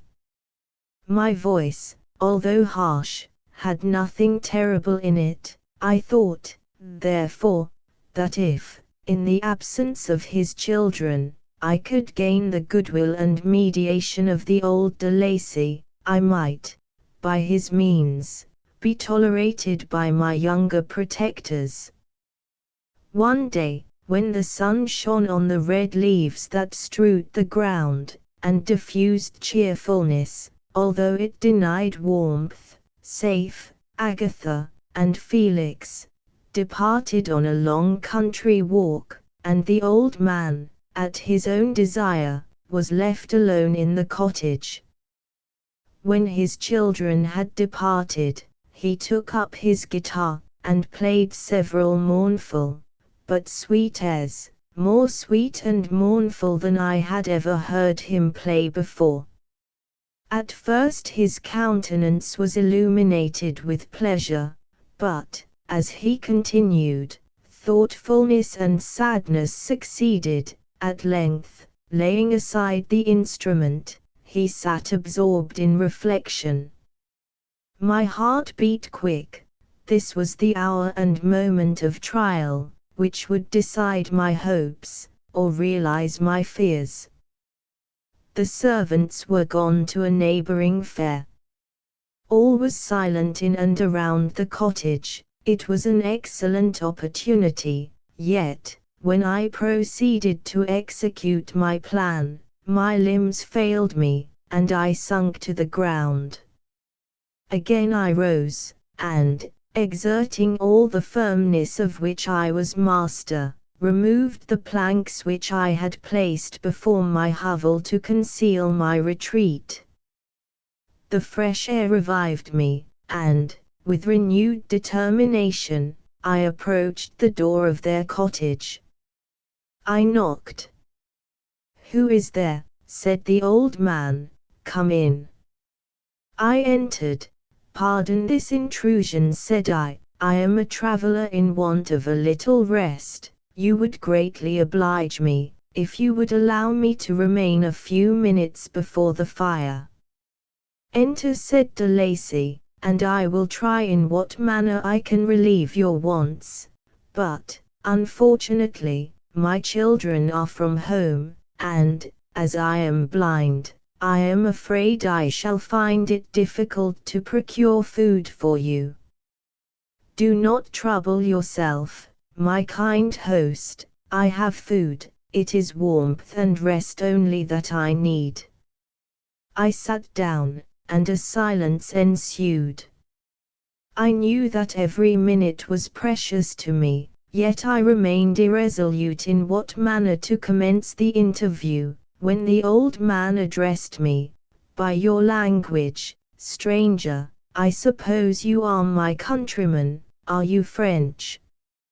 "No, but I was educated by a French family, and understand that language only. I am now going to claim the protection of some friends, whom I sincerely love, and of whose favor I have some hopes."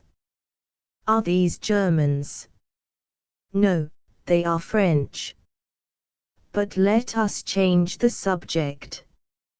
I am an unfortunate and deserted creature. I look around, and I have no relation or friend upon earth. These amiable people to whom I go have never seen me, and know little of me. I am full of fears, for if I fail there, I am an outcast in the world forever. Do not despair. To be friendless is indeed to be unfortunate, but the hearts of men, when unprejudiced by any obvious self-interest, are full of brotherly love and charity. Rely, therefore, on your hopes, and if these friends are good and amiable, do not despair. They are kind, they are the most excellent creatures in the world, but, unfortunately, they are prejudiced against me. I have good dispositions, my life has been hitherto harmless, and, in some degree, beneficial, but a fatal prejudice clouds their eyes, and where they ought to see a feeling and kind friend, they behold only a detestable monster. That is indeed unfortunate, but if you are really blameless, cannot you undeceive them? I am about to undertake that task, and it is on that account that I feel so many overwhelming terrors. I tenderly love these friends. I have, unknown to them, been for many months in the habits of daily kindness towards them, but they believe that I wish to injure them, and it is that prejudice which I wish to overcome. Where do these friends reside? Near this spot. The old man paused, and then continued, if you will unreservedly confide to me the particulars of your tale, I perhaps may be of use in undeceiving them. I am blind, and cannot judge of your countenance, but there is something in your words which persuades me that you are sincere. I am poor, and an exile, but it will afford me true pleasure to be in any way serviceable to a human creature. Excellent man! I thank you, and accept your generous offer. You raise me from the dust by this kindness, and I trust that, by your aid, I shall not be driven from the society and sympathy of your fellow creatures. Heaven forbid, even if you were really criminal, for that can only drive you to desperation, and not instigate you to virtue. I also am unfortunate. I and my family have been condemned, although innocent. Judge, therefore, if I do not feel for your misfortunes. How can I thank you, my best and only benefactor? From your lips first have I heard the voice of kindness directed towards me. I shall be forever grateful, and your present humanity assures me of success with those friends whom I am on the point of meeting. May I know the names and residence of those friends? I paused. This, I thought, was the moment of decision, which was to rob me of, or bestow happiness on me forever. I struggled vainly for firmness sufficient to answer him, but the effort destroyed all my remaining strength. I sank on the chair, and sobbed aloud. At that moment I heard the steps of my younger protectors. I had not a moment to lose, but, seizing the hand of the old man, I cried, now is the time, save and protect me. You and your family are the friends whom I seek. Do not you desert me in the hour of trial. Great God, exclaimed the old man, who are you? At that instant the cottage door was opened, and Felix, safe, and Agatha entered. Who can describe their horror and consternation on beholding me? Agatha fainted, and Safe, unable to attend to her friend, rushed out of the cottage. Felix darted forward, and with supernatural force tore me from his father, to whose knees I clung. In a transport of fury, he dashed me to the ground, and struck me violently with a stick. I could have torn him limb from limb, as the lion rends the antelope. But my heart sunk within me as with bitter sickness, and I refrained. I saw him on the point of repeating his blow, when, overcome by pain and anguish, I quitted the cottage, and in the general tumult escaped unperceived to my hovel. Chapter 8. Cursed, cursed Creator! Why did I live? Why, in that instant, did I not extinguish the spark of existence which you had so wantonly bestowed? I know not. Despair had not yet taken possession of me. My feelings were those of rage and revenge. I could with pleasure have destroyed the cottage and its inhabitants, and have glutted myself with their shrieks and misery. When night came, I quitted my retreat, and wandered in the wood, and now, no longer restrained by the fear of discovery, I gave vent to my anguish in fearful howlings. I was like a wild beast that had broken the toils, destroying the objects that obstructed me, and ranging through the wood with a stag-like swiftness. Oh, what a miserable night I passed! The cold stars shone in mockery, and the bare trees waved their branches above me. Now and then the sweet voice of a bird burst forth amidst the universal stillness. All, save I, were at rest or in enjoyment. I, like the arch-fiend, bore a hell within me, and, finding myself unsympathized with, wished to tear up the trees, spread havoc and destruction around me, and then to have sat down and enjoyed the ruin. But this was a luxury of sensation that could not endure. I became fatigued with excess of bodily exertion, and sank on the damp grass in the sick impotence of despair. There was none among the myriads of men that existed who would pity or assist me, and should I feel kindness towards my enemies? No. From that moment I declared everlasting war against the species, and, more than all, against him who had formed me, and sent me forth to this insupportable misery. The sun rose, I heard the voices of men, and knew that it was impossible to return to my retreat during that day. Accordingly I hid myself in some thick underwood, determining to devote the ensuing hours to reflection on my situation. The pleasant sunshine, and the pure air of day, restored me to some degree of tranquillity, and when I considered what had passed at the cottage, I could not help believing that I had been too hasty in my conclusions. I had certainly acted imprudently. It was apparent that my conversation had interested the father in my behalf, and I was a fool in having exposed my person to the horror of his children. I ought to have familiarized the old de Lacy to me, and by degrees have discovered myself to the rest of his family, when they should have been prepared for my approach.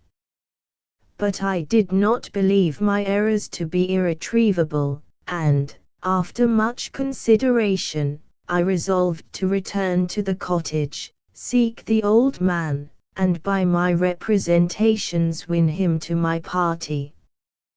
These thoughts calmed me, and in the afternoon I sank into a profound sleep, but the fever of my blood did not allow me to be visited by peaceful dreams.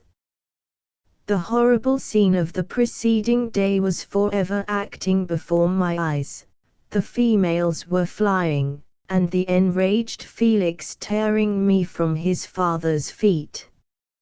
I awoke exhausted, and, finding that it was already night, I crept forth from my hiding place, and went in search of food. When my hunger was appeased, I directed my steps towards the well-known path that conducted to the cottage. All there was at peace.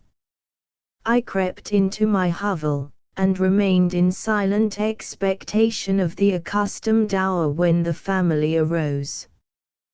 That hour passed, the sun mounted high in the heavens, but the cottagers did not appear. I trembled violently, apprehending some dreadful misfortune. The inside of the cottage was dark, and I heard no motion. I cannot describe the agony of this suspense.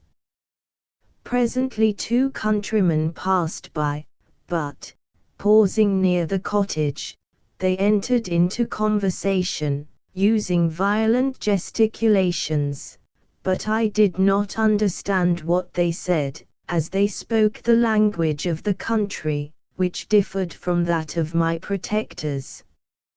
Soon after, however, Felix approached with another man. I was surprised, as I knew that he had not quitted the cottage that morning, and waited anxiously to discover, from his discourse, the meaning of these unusual appearances.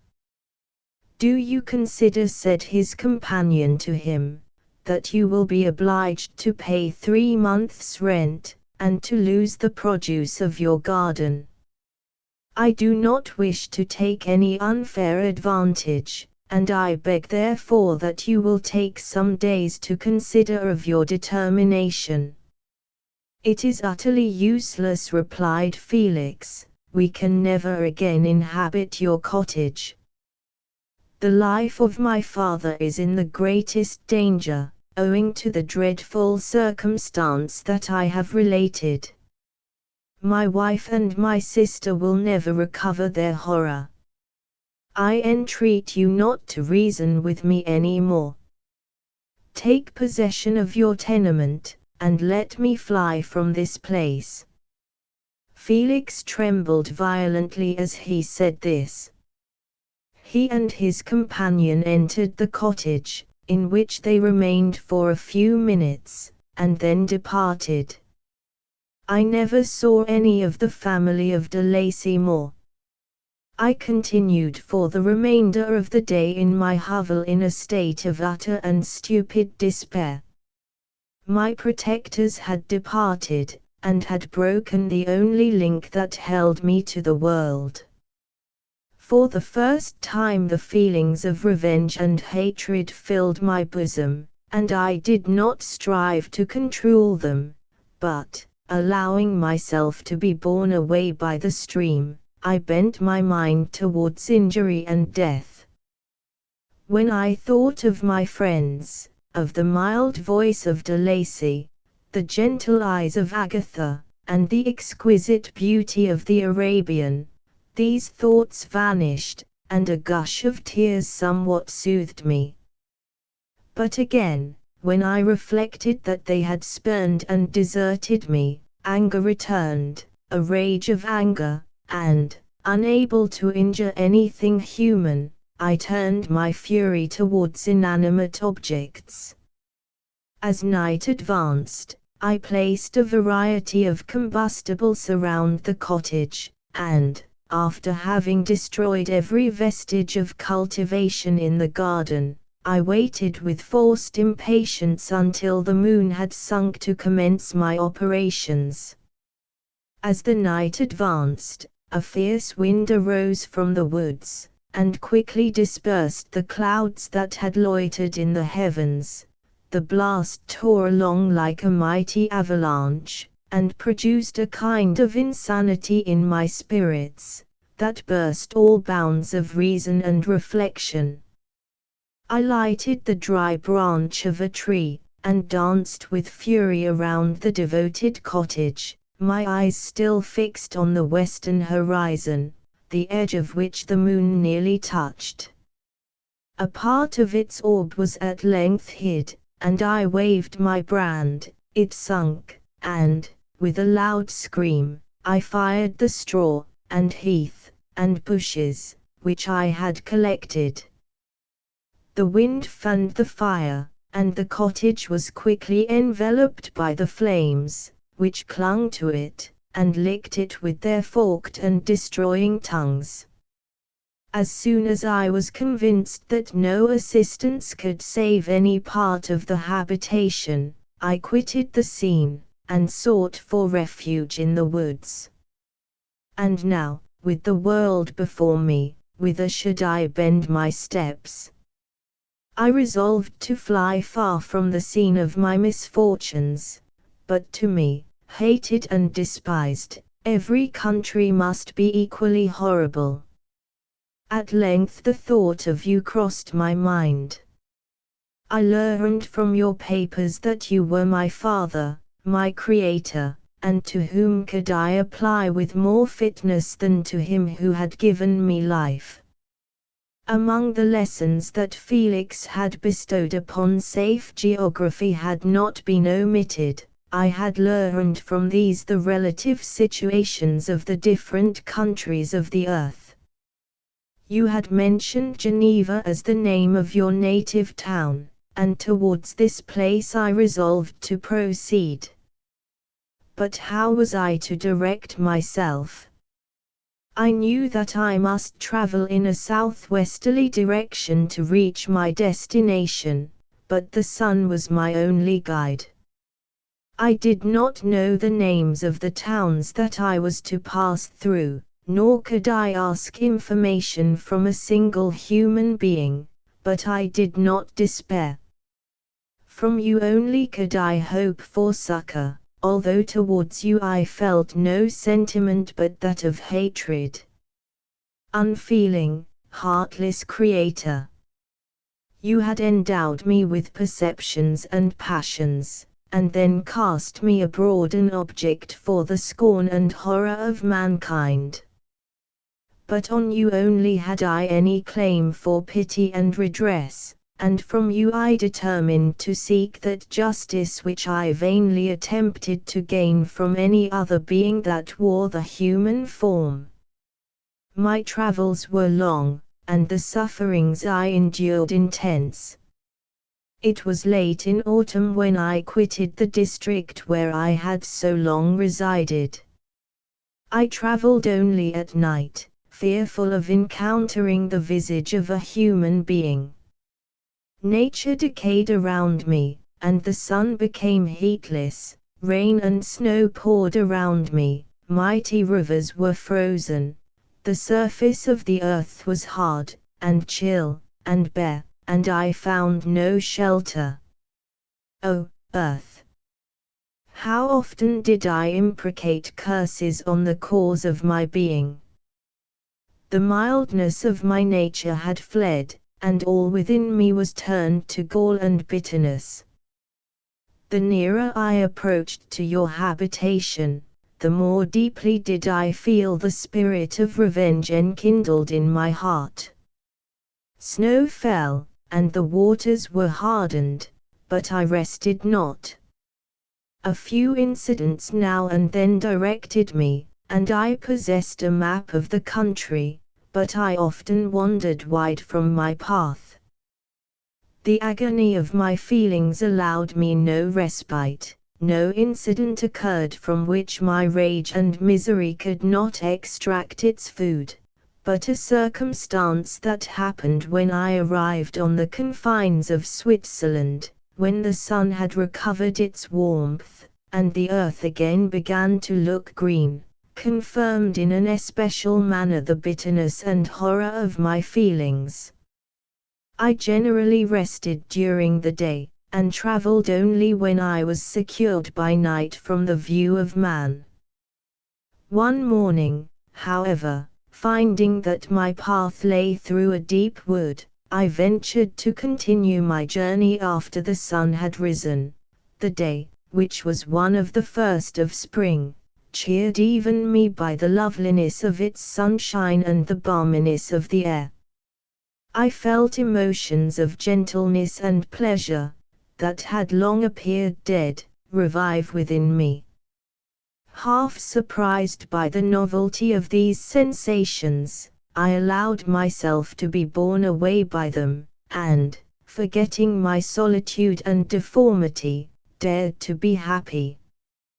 Soft tears again bedewed my cheeks, and I even raised my humid eyes with thankfulness towards the blessed sun which bestowed such joy upon me. I continued to wind among the paths of the wood, until I came to its boundary, which was skirted by a deep and rapid river, into which many of the trees bent their branches, now budding with the fresh spring. Here I paused, not exactly knowing what path to pursue, when I heard the sound of voices, that induced me to conceal myself under the shade of a cypress. I was scarcely hid, when a young girl came running towards the spot where I was concealed, laughing as if she ran from someone in sport. She continued her course along the precipitous sides of the river, when suddenly her foot slipped, and she fell into the rapid stream. I rushed from my hiding place, and, with extreme labor from the force of the current, saved her, and dragged her to shore. She was senseless, and I endeavored, by every means in my power, to restore animation, when I was suddenly interrupted by the approach of a rustic, who was probably the person from whom she had playfully fled. On seeing me, he darted towards me, and, tearing the girl from my arms, hastened towards the deeper parts of the wood. I followed speedily, I hardly knew why, but when the man saw me draw near, he aimed a gun, which he carried, at my body, and fired. I sunk to the ground, and my injurer, with increased swiftness, escaped into the wood. This was then the reward of my benevolence. I had saved a human being from destruction, and, as a recompense, I now writhed under the miserable pain of a wound, which shattered the flesh and bone. The feelings of kindness and gentleness, which I had entertained but a few moments before, gave place to hellish rage and gnashing of teeth. Inflamed by pain, I vowed eternal hatred and vengeance to all mankind. But the agony of my wound overcame me, my pulses paused, and I fainted. For some weeks I led a miserable life in the woods, endeavoring to cure the wound which I had received. The ball had entered my shoulder, and I knew not whether it had remained there or passed through. At any rate I had no means of extracting it. My sufferings were augmented also by the oppressive sense of the injustice and ingratitude of their infliction. My daily vows rose for revenge, a deep and deadly revenge, such as would alone compensate for the outrages and anguish I had endured. After some weeks my wound healed, and I continued my journey. The labors I endured were no longer to be alleviated by the bright sun or gentle breezes of spring. All joy was but a mockery, which insulted my desolate state, and made me feel more painfully that I was not made for the enjoyment of pleasure. But my toils now drew near a close, and, 2 months from this time, I reached the environs of Geneva. It was evening when I arrived, and I retired to a hiding place among the fields that surround it, to meditate in what manner I should apply to you. I was oppressed by fatigue and hunger, and far too unhappy to enjoy the gentle breezes of evening, or the prospect of the sun setting behind the stupendous mountains of Jura. At this time a slight sleep relieved me from the pain of reflection, which was disturbed by the approach of a beautiful child, who came running into the recess I had chosen with all the sportiveness of infancy. Suddenly, as I gazed on him, an idea seized me, that this little creature was unprejudiced, and had lived too short a time to have imbibed a horror of deformity. If, therefore, I could seize him, and educate him as my companion and friend, I should not be so desolate in this peopled earth. Urged by this impulse, I seized on the boy as he passed, and drew him towards me. As soon as he beheld my form, he placed his hands before his eyes, and uttered a shrill scream. I drew his hand forcibly from his face, and said, "Child, what is the meaning of this?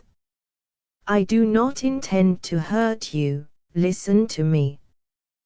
He struggled violently. "Let me go," he cried. "Monster, ugly wretch, you wish to eat me, and tear me to pieces. You are an ogre. Let me go, or I will tell my papa. Boy, you will never see your father again. You must come with me." "Hideous monster, let me go. My papa is a syndic. He is Frankenstein. He would punish you. You dare not keep me." "Frankenstein, you belong then to my enemy, to him towards whom I have sworn eternal revenge. You shall be my first victim." The child still struggled, and loaded me with epithets which carried despair to my heart. I grasped his throat to silence him, and in a moment he lay dead at my feet. I gazed on my victim, and my heart swelled with exultation and hellish triumph. Clapping my hands, I exclaimed, "I, too, can create desolation. My enemy is not impregnable. This death will carry despair to him, and 1,000 other miseries shall torment and destroy him." As I fixed my eyes on the child, I saw something glittering on his breast. I took it. It was a portrait of a most lovely woman. In spite of my malignity, it softened and attracted me. For a few moments I gazed with delight on her dark eyes, fringed by deep lashes, and her lovely lips, but presently my rage returned. I remembered that I was forever deprived of the delights that such beautiful creatures could bestow, and that she whose resemblance I contemplated would, in regarding me, have changed that air of divine benignity to one expressive of disgust and affright. Can you wonder that such thoughts transported me with rage? I only wonder that at that moment, instead of venting my sensations in exclamations and agony, I did not rush among mankind, and perish in the attempt to destroy them. While I was overcome by these feelings, I left the spot where I had committed the murder, and was seeking a more secluded hiding place, when I perceived a woman passing near me. She was young, not indeed so beautiful as her whose portrait I held, but of an agreeable aspect, and blooming in the loveliness of youth and health. Here, I thought, is one of those whose smiles are bestowed on all but me. She shall not escape. Thanks to the lessons of Felix, and the sanguinary laws of man, I have learned how to work mischief. I approached her unperceived, and placed the portrait securely in one of the folds of her dress. For some days I haunted the spot where these scenes had taken place, sometimes wishing to see you, sometimes resolved to quit the world and its miseries forever. At length I wandered towards these mountains, and have ranged through their immense recesses, consumed by a burning passion which you alone can gratify. We may not part until you have promised to comply with my requisition. I am alone, and miserable. Man will not associate with me, but one as deformed and horrible as myself would not deny herself to me. My companion must be of the same species, and have the same defects. This being you must create. Chapter 9. The being finished speaking, and fixed his looks upon me in expectation of a reply. But I was bewildered, perplexed, and unable to arrange my ideas sufficiently to understand the full extent of his proposition. He continued, "You must create a female for me, with whom I can live in the interchange of those sympathies necessary for my being. This you alone can do, and I demand it of you as a right which you must not refuse." The latter part of his tale had kindled anew in me the anger that had died away while he narrated his peaceful life among the cottagers, and, as he said this, I could no longer suppress the rage that burned within me. "I do refuse it," I replied, "and no torture shall ever extort a consent from me. You may render me the most miserable of men, but you shall never make me base in my own eyes. Shall I create another like yourself, whose joint wickedness might desolate the world? Begone! I have answered you, you may torture me, but I will never consent." "You are in the wrong," replied the fiend, "and, instead of threatening, I am content to reason with you. I am malicious because I am miserable. Am I not shunned and hated by all mankind? You, my creator, would tear me to pieces, and triumph. Remember that, and tell me why I should pity man more than he pities me. You would not call it murder, if you could precipitate me into one of those ice rifts, and destroy my frame, the work of your own hands.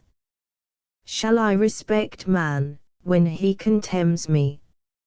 Let him live with me in the interchange of kindness, and, instead of injury, I would bestow every benefit upon him with tears of gratitude at his acceptance.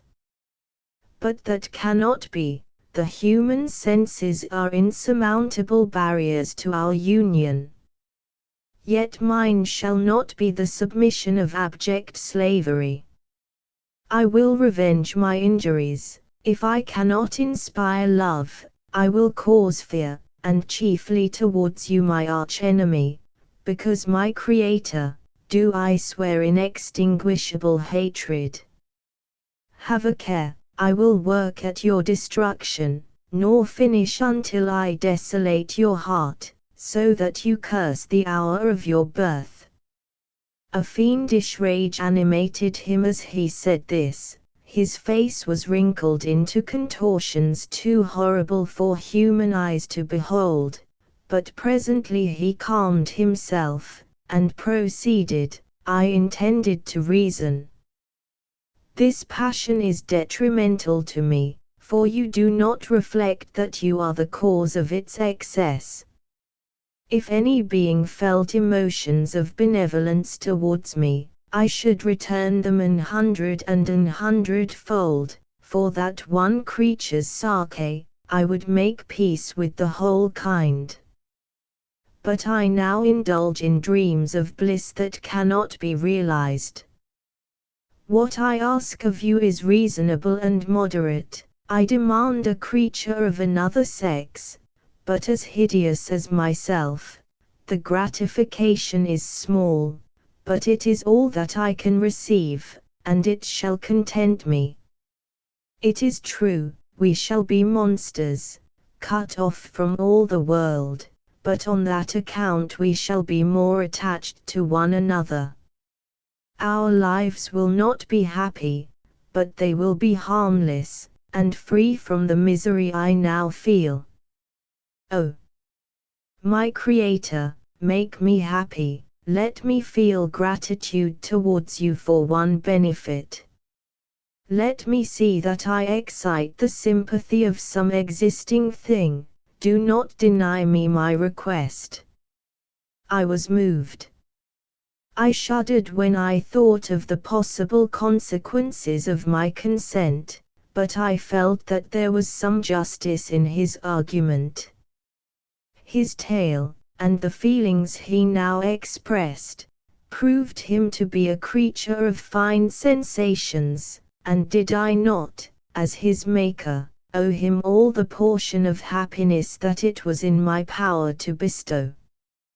He saw my change of feeling, and continued, "If you consent, neither you nor any other human being shall ever see us again, I will go to the vast wilds of South America. My food is not that of man, I do not destroy the lamb and the kid, to glut my appetite. Acorns and berries afford me sufficient nourishment. My companion will be of the same nature as myself, and will be content with the same fare. We shall make our bed of dried leaves, the sun will shine on us as on man, and will ripen our food. The picture I present to you is peaceful and human, and you must feel that you could deny it only in the wantonness of power and cruelty. Pitiless as you have been towards me, I now see compassion in your eyes. Let me seize the favorable moment, and persuade you to promise what I so ardently desire. You propose, replied I, to fly from the habitations of man, to dwell in those wilds where the beasts of the field will be your only companions. How can you, who long for the love and sympathy of man, persevere in this exile? You will return, and again seek their kindness, and you will meet with their detestation. Your evil passions will be renewed, and you will then have a companion to aid you in the task of destruction. This may not be, cease to argue the point, for I cannot consent. How inconstant are your feelings! But a moment ago you were moved by my representations, and why do you again harden yourself to my complaints? I swear to you, by the earth which I inhabit, and by you that made me, that, with the companion you bestow, I will quit the neighborhood of man, and dwell, as it may chance, in the most savage of places. My evil passions will have fled, for I shall meet with sympathy, my life will flow quietly away, and, in my dying moments, I shall not curse my Maker. His words had a strange effect upon me. I compassionated him, and sometimes felt a wish to console him, but when I looked upon him, when I saw the filthy mass that moved and talked, my heart sickened, and my feelings were altered to those of horror and hatred. I tried to stifle these sensations. I thought that as I could not sympathize with him, I had no right to withhold from him the small portion of happiness which was yet in my power to bestow.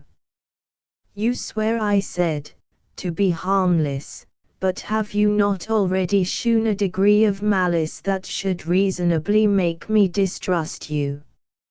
May not even this be a feint that will increase your triumph by affording a wider scope for your revenge? How is this? I thought I had moved your compassion, and yet you still refuse to bestow on me the only benefit that can soften my heart, and render me harmless. If I have no ties and no affections, hatred and vice must be my portion. The love of another will destroy the cause of my crimes, and I shall become a thing, of whose existence every one will be ignorant. My vices are the children of a forced solitude that I abhor, and my virtues will necessarily arise when I live in communion with an equal. I shall feel the affections of a sensitive being, and become linked to the chain of existence and events, from which I am now excluded. I paused some time to reflect on all he had related, and the various arguments which he had employed. I thought of the promise of virtues which he had displayed on the opening of his existence, and the subsequent blight of all kindly feeling by the loathing and scorn which his protectors had manifested towards him. His power and threats were not omitted in my calculations. A creature who could exist in the ice caves of the glaciers, and hide himself from pursuit among the ridges of inaccessible precipices, was a being possessing faculties it would be vain to cope with. After a long pause of reflection, I concluded that the justice due both to him and my fellow creatures demanded of me that I should comply with his request. Turning to him, therefore, I said, I consent to your demand, on your solemn oath to quit Europe forever, and every other place in the neighborhood of man, as soon as I shall deliver into your hands a female who will accompany you in your exile. I swear, he cried, by the sun, and by the blue sky of heaven, that if you grant my prayer, while they exist you shall never behold me again. Depart to your home, and commence your labors. I shall watch their progress with unutterable anxiety, and fear not but that when you are ready I shall appear.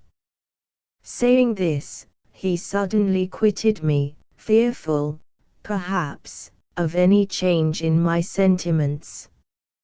I saw him descend the mountain with greater speed than the flight of an eagle, and quickly lost him among the undulations of the sea of ice. His tale had occupied the whole day, and the sun was upon the verge of the horizon when he departed. I knew that I ought to hasten my descent towards the valley, as I should soon be encompassed in darkness, but my heart was heavy, and my steps slow. The labor of winding among the little paths of the mountains, and fixing my feet firmly as I advanced, perplexed me, occupied as I was by the emotions which the occurrences of the day had produced. Night was far advanced, when I came to the halfway resting place, and seated myself beside the fountain. The stars shone at intervals, as the clouds passed from over them. The dark pines rose before me, and every here and there a broken tree lay on the ground. It was a scene of wonderful solemnity, and stirred strange thoughts within me. I wept bitterly, and, clasping my hands in agony, I exclaimed, "O, stars, and clouds, and winds, ye are all about to mock me. If ye really pity me, crush sensation and memory, let me become as naught, but if not, depart, depart and leave me in darkness."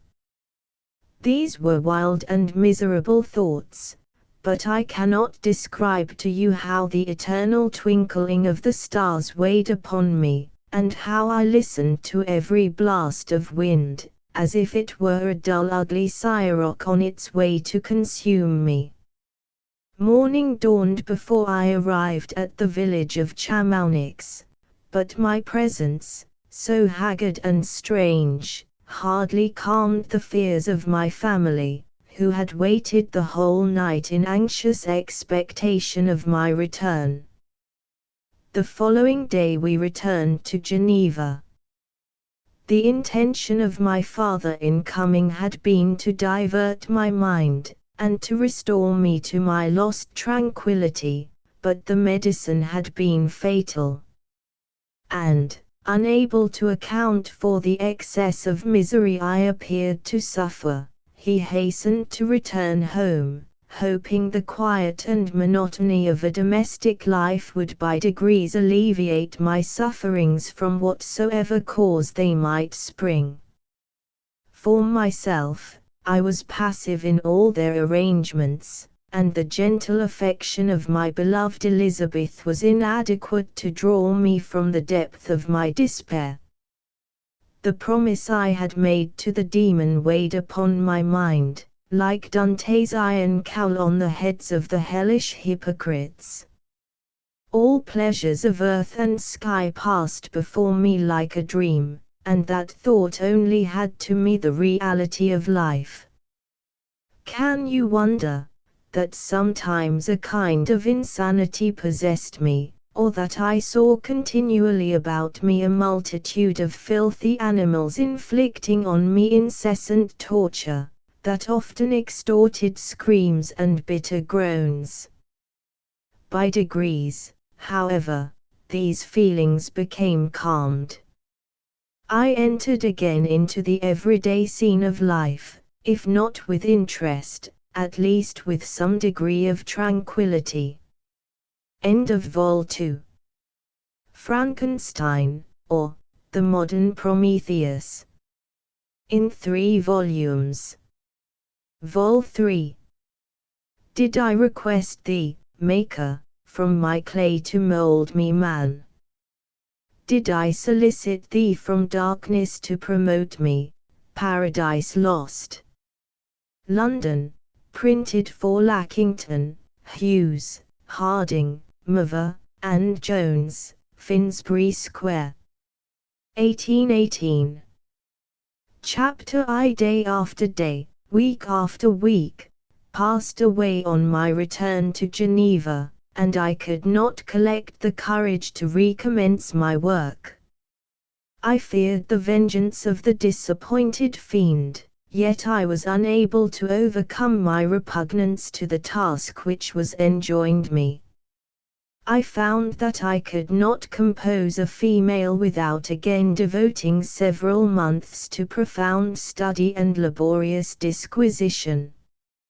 I had heard of some discoveries having been made by an English philosopher, the knowledge of which was material to my success, and I sometimes thought of obtaining my father's consent to visit England for this purpose, but I clung to every pretence of delay, and could not resolve to interrupt my returning tranquillity.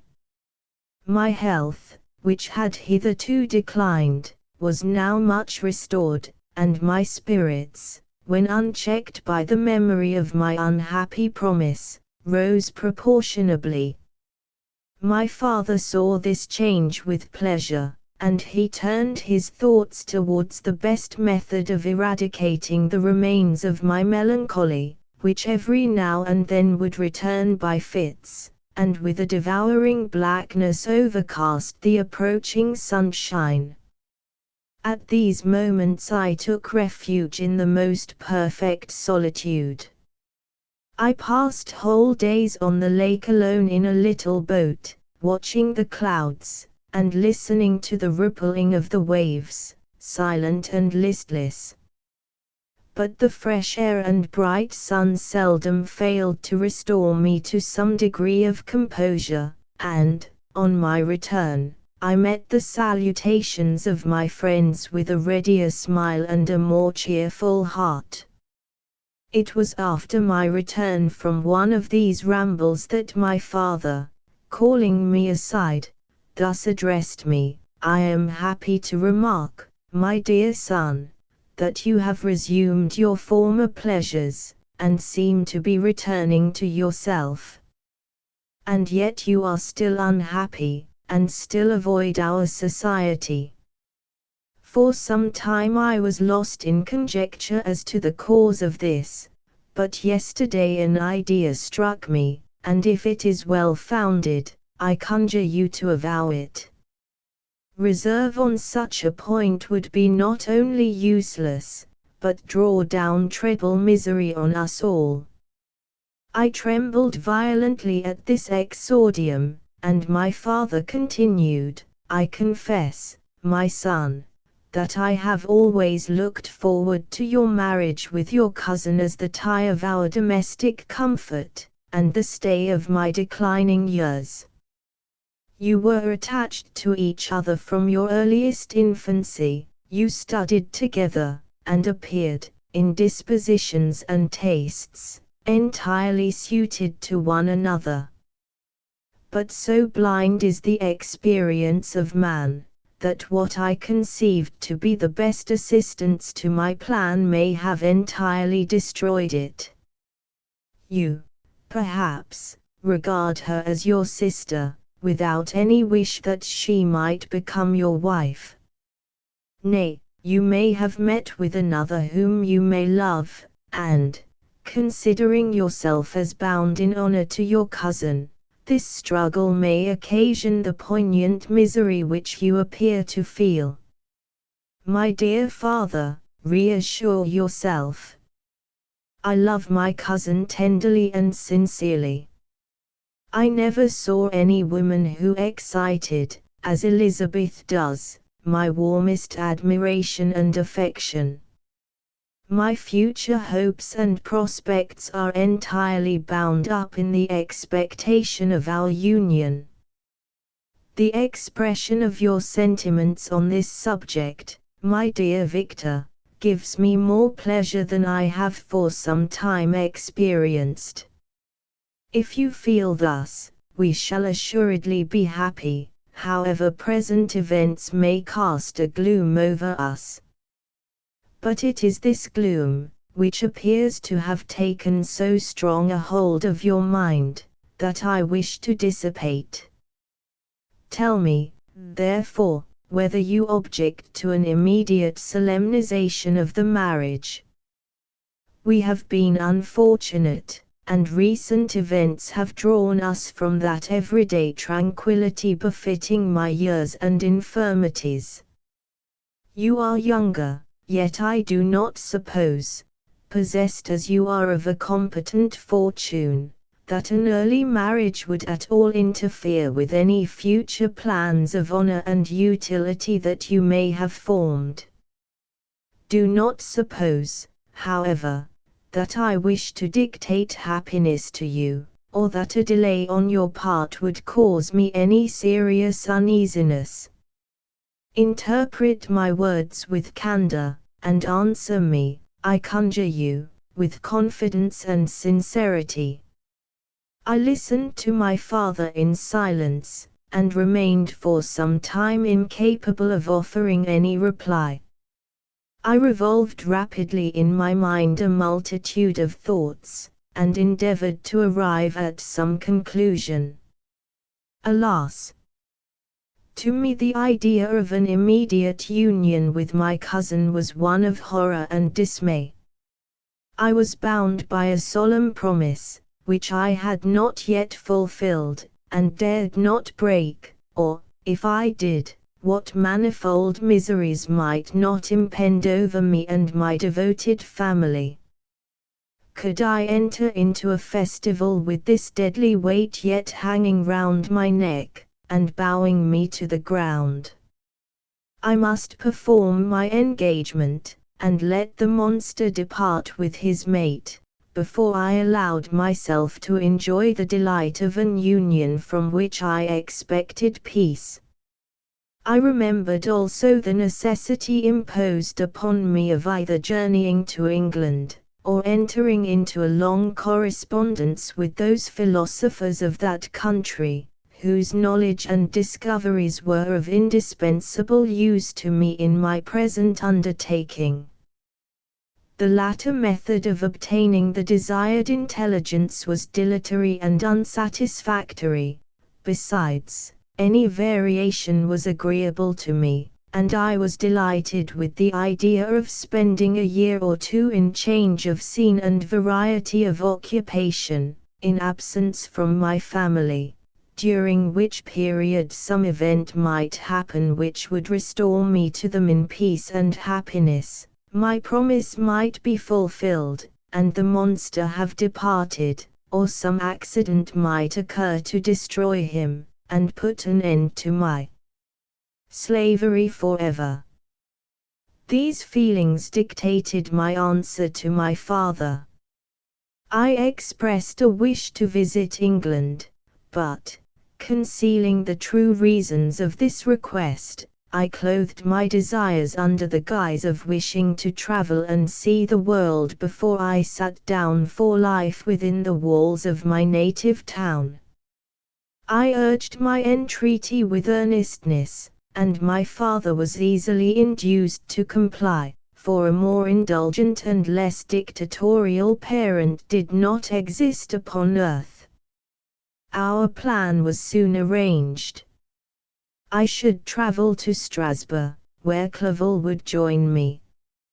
Some short time would be spent in the towns of Holland, and our principal stay would be in England. We should return by France, and it was agreed that the tour should occupy the space of 2 years. My father pleased himself with the reflection that my union with Elizabeth should take place immediately on my return to Geneva. "These 2 years," said he, "will pass swiftly, and it will be the last delay that will oppose itself to your happiness. And, indeed, I earnestly desire that period to arrive, when we shall all be united, and neither hopes or fears arise to disturb our domestic calm." "I am content," I replied, "with your arrangement. By that time we shall both have become wiser, and I hope happier, than we at present are." I sighed, but my father kindly forbore to question me further concerning the cause of my dejection. He hoped that new scenes, and the amusement of traveling, would restore my tranquillity. I now made arrangements for my journey, but one feeling haunted me, which filled me with fear and agitation. During my absence I should leave my friends unconscious of the existence of their enemy, and unprotected from his attacks, exasperated as he might be by my departure. But he had promised to follow me wherever I might go, and would he not accompany me to England? This imagination was dreadful in itself, but soothing, inasmuch as it supposed the safety of my friends. I was agonized with the idea of the possibility that the reverse of this might happen. But through the whole period during which I was the slave of my creature, I allowed myself to be governed by the impulses of the moment, and my present sensations strongly intimated that the fiend would follow me, and exempt my family from the danger of his machinations. It was in the latter end of August that I departed, to pass 2 years of exile.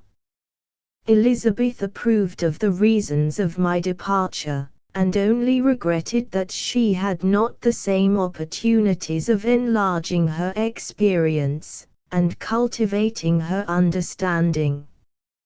She wept, however, as she bade me farewell, and entreated me to return happy and tranquil. "We all," said she, "depend upon you, and if you are miserable, what must be our feelings?"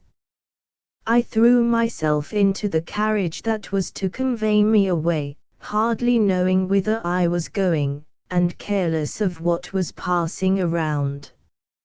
I remembered only, and it was with a bitter anguish that I reflected on it, to order that my chemical instruments should be packed to go with me, for I resolved to fulfill my promise while abroad, and return, if possible, a free man.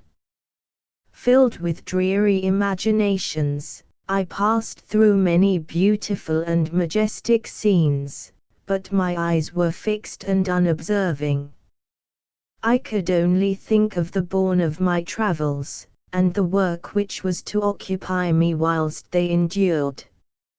After some days spent in listless indolence, during which I traversed many leagues, I arrived at Strasbourg, where I waited 2 days for Clerval. He came. Alas, how great was the contrast between us! He was alive to every new scene, joyful when he saw the beauties of the setting sun, and more happy when he beheld it rise, and recommence a new day. He pointed out to me the shifting colors of the landscape, and the appearances of the sky. "This is what it is to live," he cried, "now I enjoy existence.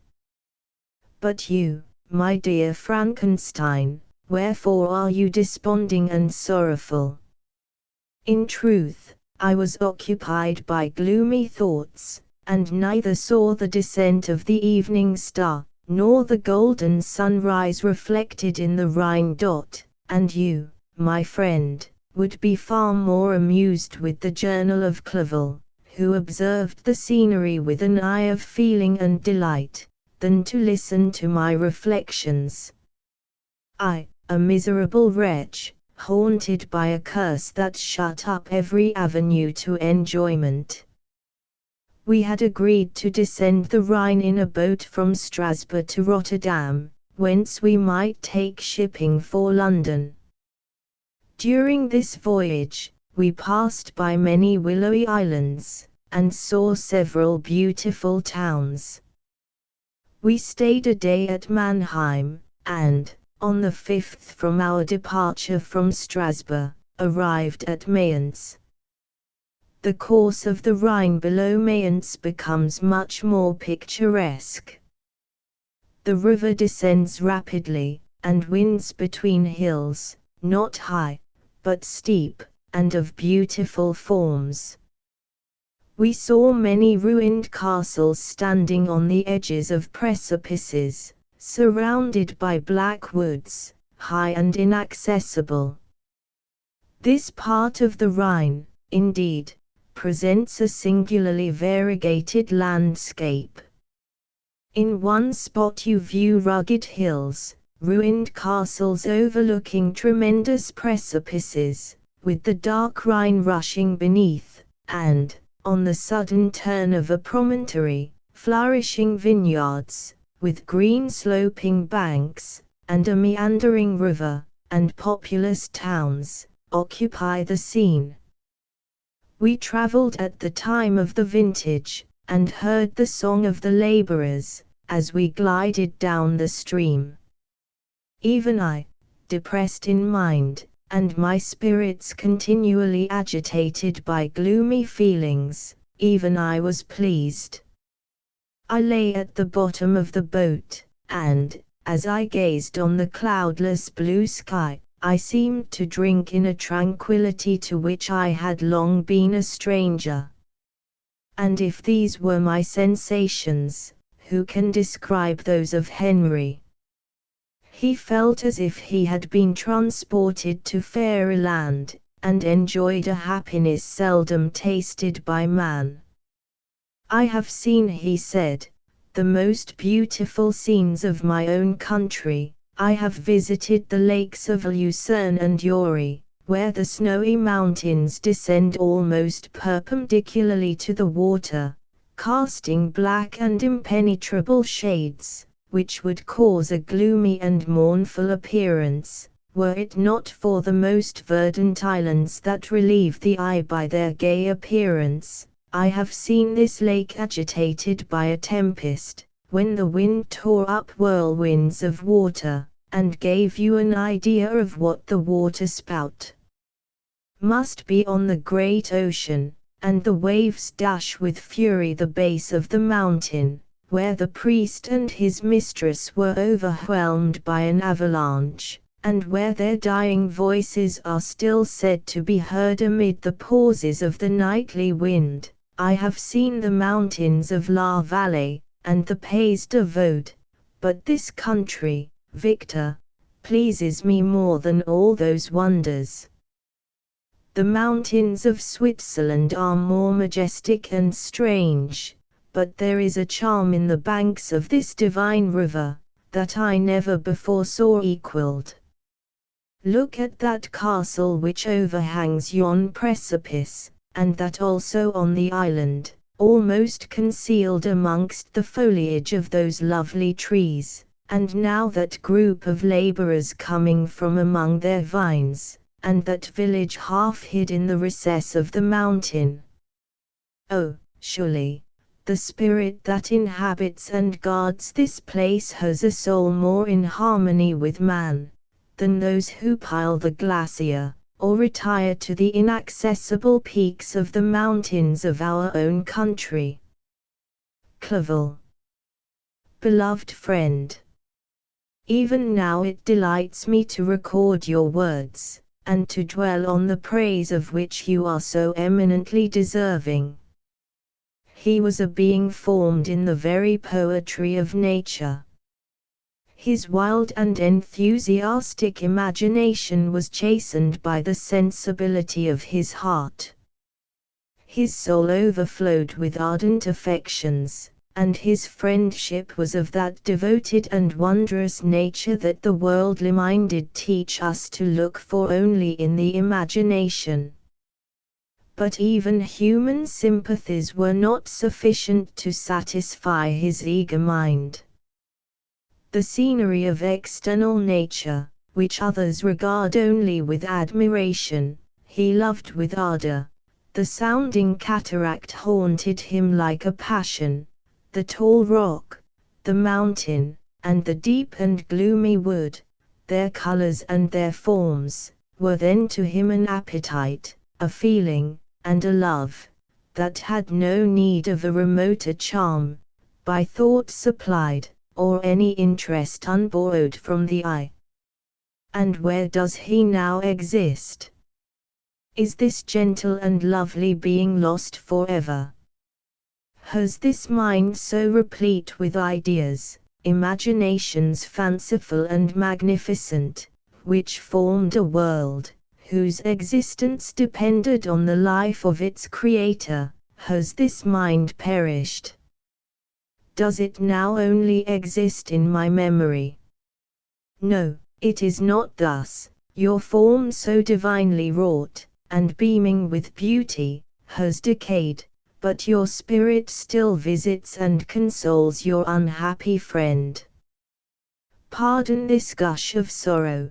These ineffectual words are but a slight tribute to the unexampled worth of Henry, but they soothe my heart, overflowing with the anguish which his remembrance creates.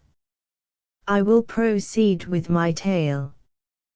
Beyond Cologne we descended to the plains of Holland, and we resolved to post the remainder of our way, for the wind was contrary, and the stream of the river was too gentle to aid us.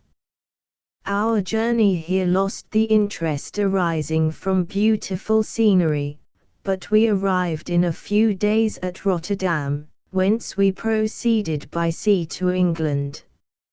It was on a clear morning, in the latter days of December, that I first saw the white cliffs of Britain. The banks of the Thames presented a new scene. They were flat, but fertile, and almost every town was marked by the remembrance of some story. We saw Tilbury Fort, and remembered the Spanish Armada, Gravesend, Woolwich, and Greenwich, places which I had heard of even in my country. At length we saw the numerous steeples of London, St. Paul's towering above all, and the tower famed in English history. Chapter 2. London was our present point of rest. We determined to remain several months in this wonderful and celebrated city. Clerval desired the intercourse of the men of genius and talent who flourished at this time, but this was with me a secondary object. I was principally occupied with the means of obtaining the information necessary for the completion of my promise, and quickly availed myself of the letters of introduction that I had brought with me, addressed to the most distinguished natural philosophers. If this journey had taken place during my days of study and happiness, it would have afforded me inexpressible pleasure. But a blight had come over my existence, and I only visited these people for the sake of the information they might give me on the subject in which my interest was so terribly profound. Company was irksome to me. When alone, I could fill my mind with the sights of heaven and earth. The voice of Henry soothed me, and I could thus cheat myself into a transitory peace. But busy, uninteresting, joyous faces brought back despair to my heart. I saw an insurmountable barrier placed between me and my fellow men. This barrier was sealed with the blood of William and Justine, and to reflect on the events connected with those names filled my soul with anguish. But in Clerval I saw the image of my former self. He was inquisitive, and anxious to gain experience and instruction.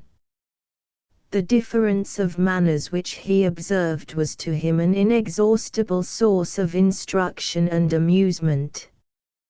He was forever busy, and the only check to his enjoyments was my sorrowful and dejected mien.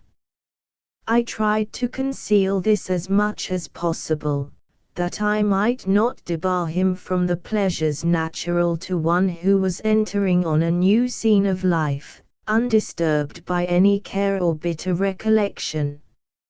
I often refused to accompany him, alleging another engagement, that I might remain alone. I now also began to collect the materials necessary for my new creation, and this was to me like the torture of single drops of water continually falling on the head. Every thought that was devoted to it was an extreme anguish, and every word that I spoke in allusion to it caused my lips to quiver, and my heart to palpitate. After passing some months in London, we received a letter from a person in Scotland, who had formerly been our visitor at Geneva. He mentioned the beauties of his native country, and asked us if those were not sufficient allurements to induce us to prolong our journey as far north as Perth, where he resided.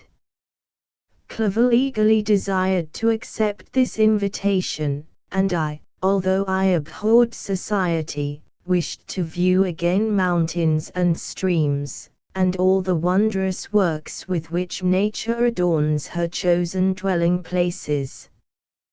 We had arrived in England at the beginning of October, and it was now February. We accordingly determined to commence our journey towards the north at the expiration of another month.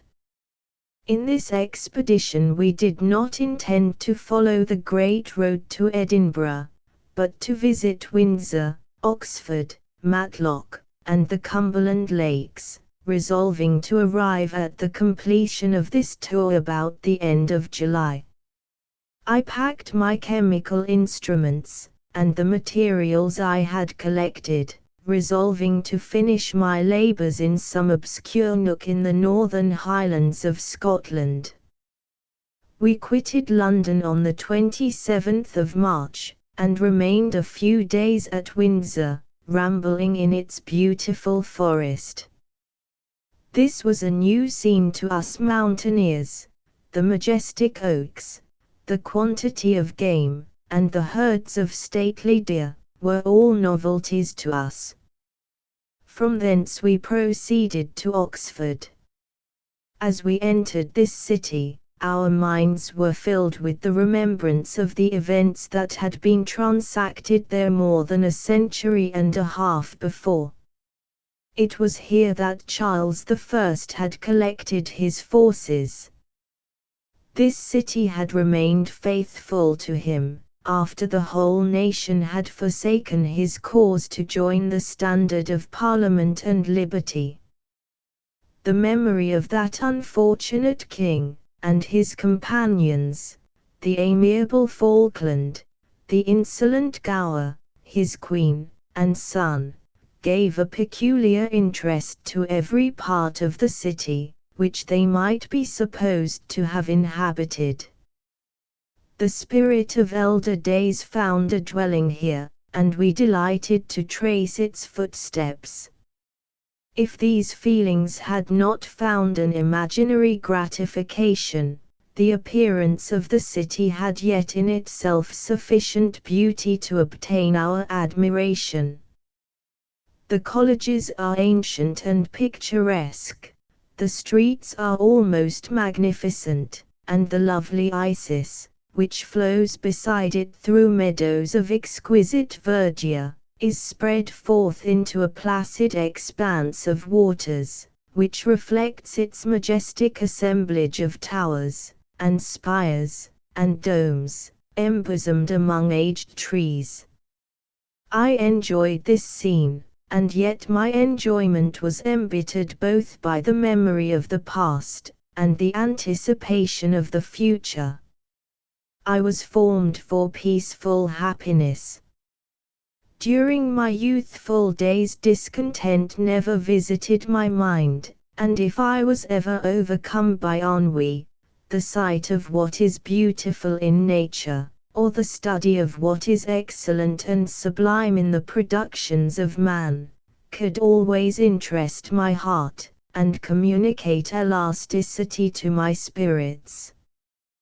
But I am a blasted tree, the bolt has entered my soul, and I felt then that I should survive to exhibit, what I shall soon cease to be, a miserable spectacle of wrecked humanity, pitiable to others, and abhorrent to myself. We passed a considerable period at Oxford, rambling among its environs, and endeavoring to identify every spot which might relate to the most animating epoch of English history. Our little voyages of discovery were often prolonged by the successive objects that presented themselves. We visited the tomb of the illustrious Hampden, and the field on which that patriot fell.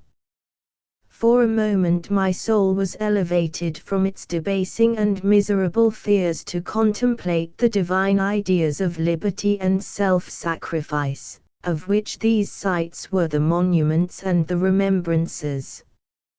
For an instant I dared to shake off my chains, and look around me with a free and lofty spirit, but the iron had eaten into my flesh, and I sank again, trembling and hopeless, into my miserable self. We left Oxford with regret, and proceeded to Matlock, which was our next place of rest. The country in the neighborhood of this village resembled, to a greater degree, the scenery of Switzerland, but everything is on a lower scale, and the green hills want the crown of distant white Alps, which always attend on the piny mountains of my native country.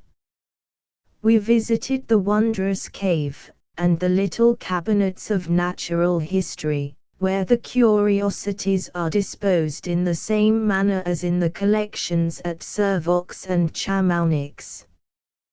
The latter name made me tremble, when pronounced by Henry, and I hastened to quit Matlock, with which that terrible scene was thus associated.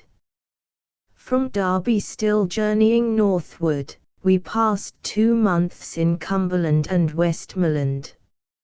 I could now almost fancy myself among the Swiss mountains. The little patches of snow which yet lingered on the northern sides of the mountains, the lakes, and the dashing of the rocky streams, were all familiar and dear sights to me. Here also we made some acquaintances, who almost contrived to cheat me into happiness. The delight of Clerval was proportionably greater than mine. His mind expanded in the company of men of talent, and he found in his own nature greater capacities and resources than he could have imagined himself to have possessed while he associated with his inferiors. "I could pass my life here," said he to me, "and among these mountains I should scarcely regret Switzerland and the Rhine." But he found that a traveler's life is one that includes much pain amidst its enjoyments. His feelings are forever on the stretch, and when he begins to sink into repose, he finds himself obliged to quit that on which he rests in pleasure for something new, which again engages his attention, and which also he forsakes for other novelties. We had scarcely visited the various lakes of Cumberland and Westmoreland, and conceived an affection for some of the inhabitants, when the period of our appointment with our Scotch friend approached, and we left them to travel on. For my own part I was not sorry. I had now neglected my promise for some time, and I feared the effects of the demon's disappointment. He might remain in Switzerland, and wreak his vengeance on my relatives. This idea pursued me, and tormented me at every moment from which I might otherwise have snatched repose and peace. I waited for my letters with feverish impatience. If they were delayed, I was miserable, and overcome by 1,000 fears, and when they arrived, and I saw the superscription of Elizabeth or my father, I hardly dared to read and ascertain my fate. Sometimes I thought that the fiend followed me, and might expedite my remissness by murdering my companion. When these thoughts possessed me, I would not quit Henry for a moment, but followed him as his shadow, to protect him from the fancied rage of his destroyer. I felt as if I had committed some great crime, the consciousness of which haunted me. I was guiltless, but I had indeed drawn down a horrible curse upon my head, as mortal as that of crime. I visited Edinburgh with languid eyes and mind, and yet that city might have interested the most unfortunate being. Clerval did not like it so well as Oxford, for the antiquity of the latter city was more pleasing to him.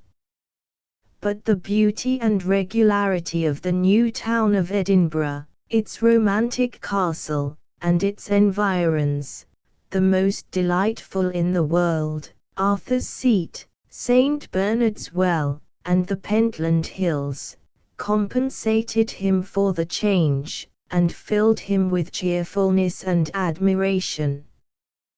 But I was impatient to arrive at the termination of my journey. We left Edinburgh in a week, passing through Cupar, St. Andrews, and along the banks of the Tay, to Perth, where our friend expected us. But I was in no mood to laugh and talk with strangers, or enter into their feelings or plans with the good humour expected from a guest, and accordingly I told Clerval that I wished to make the tour of Scotland alone. "Do you," said I, "enjoy yourself, and let this be our rendezvous. I may be absent a month or two, but do not interfere with my motions, I entreat you. Leave me to peace and solitude for a short time, and when I return, I hope it will be with a lighter heart, more congenial to your own temper." Henry wished to dissuade me, but, seeing me bent on this plan, ceased to remonstrate. He entreated me to write often. "I had rather be with you," he said, "in your solitary rambles, than with these Scotch people, whom I do not know. Hasten then, my dear friend, to return, that I may again feel myself somewhat at home, which I cannot do in your absence." Having parted from my friend, I determined to visit some remote spot of Scotland, and finish my work in solitude. I did not doubt but that the monster followed me, and would discover himself to me when I should have finished, that he might receive his companion. With this resolution I traversed the northern highlands, and fixed on one of the remotest of the Orkneys as the scene labours. It was a place fitted for such a work, being hardly more than a rock, whose high sides were continually beaten upon by the waves. The soil was barren, scarcely affording pasture for a few miserable cows, and oatmeal for its inhabitants, which consisted of 5 persons, whose gaunt and scraggy limbs gave tokens of their miserable fare. Vegetables and bread, when they indulged in such luxuries, and even fresh water, was to be procured from the mainland, which was about 5 miles distant. On the whole island there were but 3 miserable huts, and one of these was vacant when I arrived. This I hired. It contained but 2 rooms, and these exhibited all the squalidness of the most miserable penury. The thatch had fallen in, the walls were unplastered, and the door was off its hinges. I ordered it to be repaired, bought some furniture, and took possession, an incident which would, doubtless, have occasioned some surprise, had not all the senses of the cottagers been benumbed by want and squalid poverty. As it was, I lived ungazed at and unmolested, hardly thanked for the pittance of food and clothes which I gave. So much does suffering blunt even the coarsest sensations of men. In this retreat I devoted the morning to labor, but in the evening, when the weather permitted, I walked on the stony beach of the sea, to listen to the waves as they roared, and dashed at my feet. It was a monotonous, yet ever-changing scene.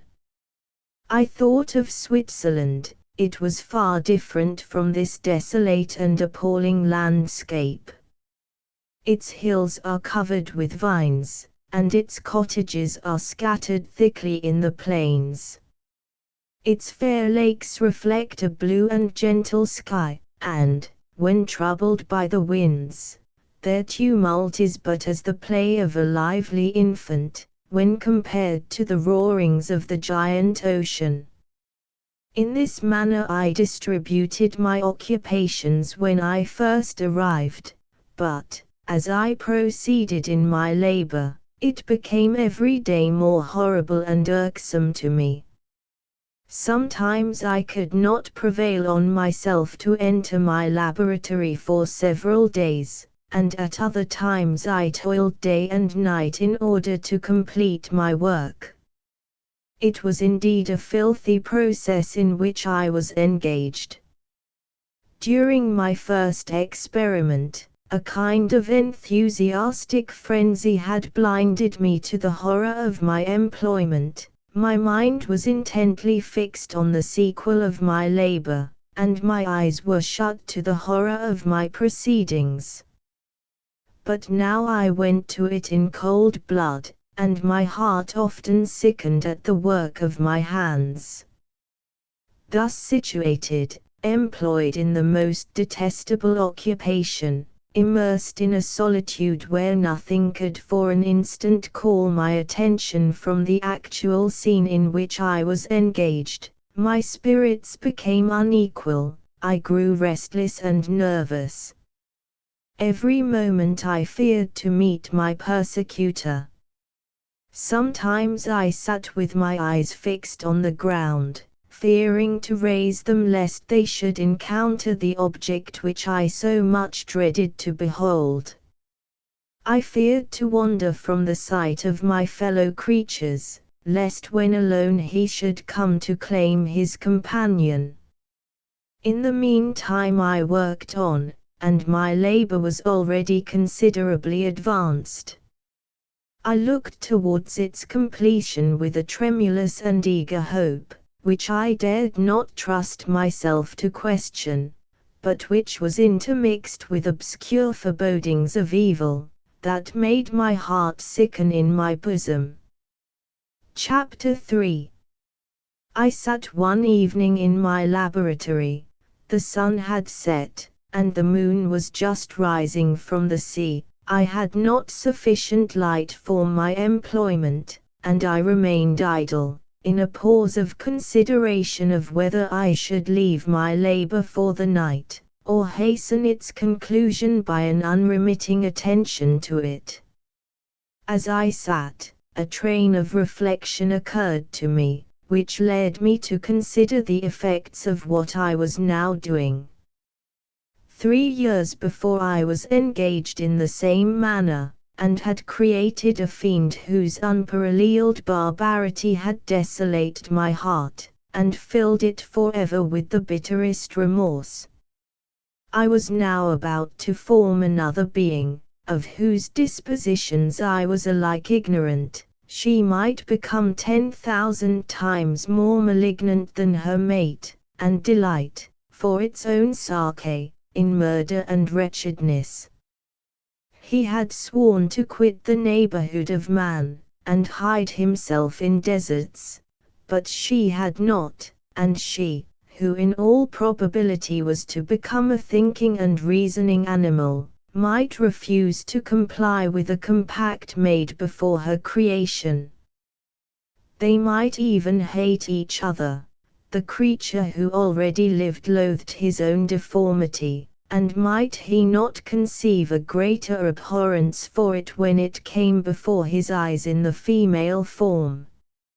She also might turn with disgust from him to the superior beauty of man. She might quit him, and he be again alone, exasperated by the fresh provocation of being deserted by one of his own species. Even if they were to leave Europe, and inhabit the deserts of the New World, yet one of the first results of those sympathies for which the demon thirsted would be children, and a race of devils would be propagated upon the earth, who might make the very existence of the species of man a condition precarious and full of terror. Had I a right, for my own benefit, to inflict this curse upon everlasting generations? I had before been moved by the sophisms of the being I had created, I had been struck senseless by his fiendish threats, but now, for the first time, the wickedness of my promise burst upon me. I shuddered to think that future ages might curse me as their pest, whose selfishness had not hesitated to buy its own peace at the price perhaps of the existence of the whole human race. I trembled, and my heart failed within me, when, on looking up, I saw, by the light of the moon, the demon at the casement. A ghastly grin wrinkled his lips as he gazed on me, where I sat fulfilling the task which he had allotted to me. Yes, he had followed me in my travels, he had loitered in forests, hid himself in caves, or taken refuge in wide and desert heaths, and he now came to mark my progress, and claim the fulfillment of my promise. As I looked on him, his countenance expressed the utmost extent of malice and treachery. I thought with a sensation of madness on my promise of creating another like to him, and, trembling with passion, tore to pieces the thing on which I was engaged. The wretch saw me destroy the creature on whose future existence he depended for happiness, and, with a howl of devilish despair and revenge, withdrew.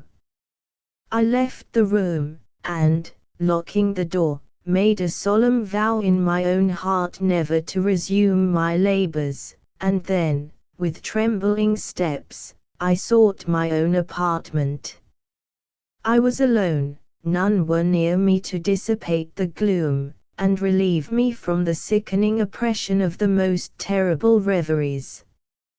Several hours passed, and I remained near my window gazing on the sea. It was almost motionless, for the winds were hushed, and all nature reposed under the eye of the quiet moon.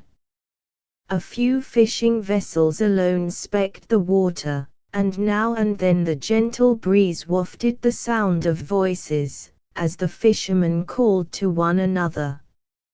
I felt the silence, although I was hardly conscious of its extreme profundity until my ear was suddenly arrested by the paddling of oars near the shore, and a person landed close to my house.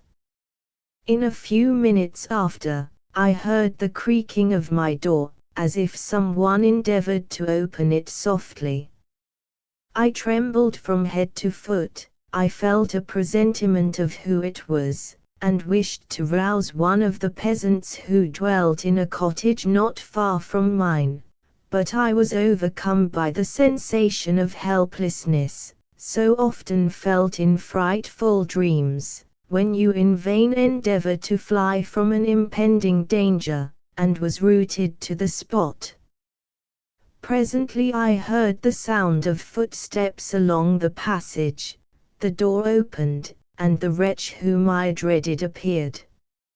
Shutting the door, he approached me, and said, in a smothered voice, "You have destroyed the work which you began. What is it that you intend? Do you dare to break your promise?" "I have endured toil and misery. I left Switzerland with you. I crept along the shores of the Rhine, among its willow islands, and over the summits of its hills. I have dwelt many months in the heaths of England, and among the deserts of Scotland.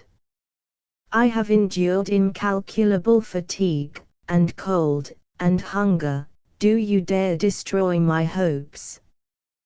Begone! I do break my promise. Never will I create another like yourself, equal in deformity and wickedness. Slave, I before reasoned with you, but you have proved yourself unworthy of my condescension. Remember that I have power. You believe yourself miserable, but I can make you so wretched that the light of day will be hateful to you. You are my creator, but I am your master. Obey.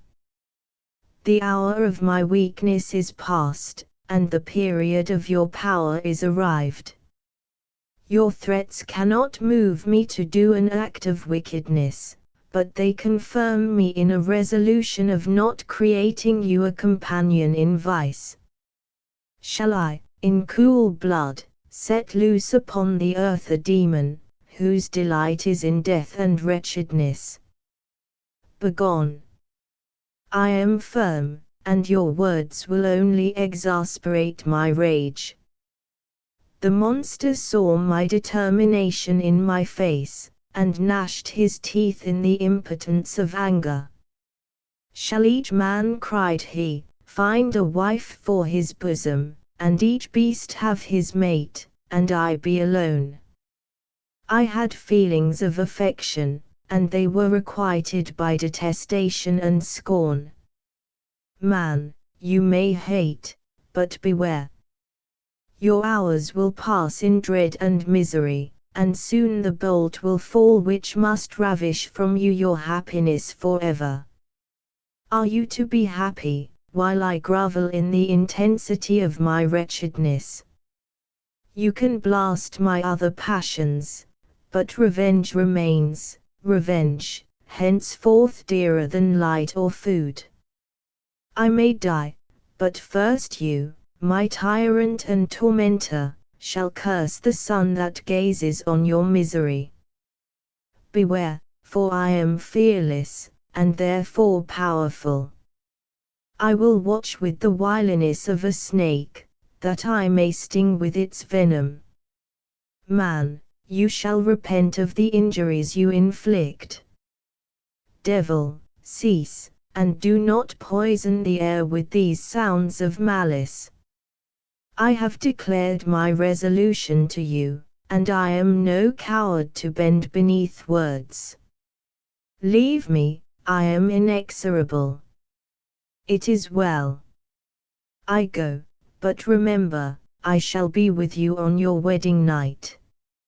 I started forward, and exclaimed, Villain, before you sign my death warrant, be sure that you are yourself safe. I would have seized him, but he eluded me, and quitted the house with precipitation. In a few moments I saw him in his boat, which shot across the waters with an arrowy swiftness, and was soon lost amidst the waves. All was again silent, but his words rung in my ears. I burned with rage to pursue the murderer of my peace, and precipitate him into the ocean. I walked up and down my room hastily and perturbed, while my imagination conjured up 1,000 images to torment and sting me. Why had I not followed him, and closed with him in mortal strife? But I had suffered him to depart, and he had directed his course towards the mainland. I shuddered to think who might be the next victim sacrificed to his insatiate revenge. And then I thought again of his words, "I will be with you on your wedding night." That then was the period fixed for the fulfillment of my destiny. In that hour I should die, and at once satisfy and extinguish his malice.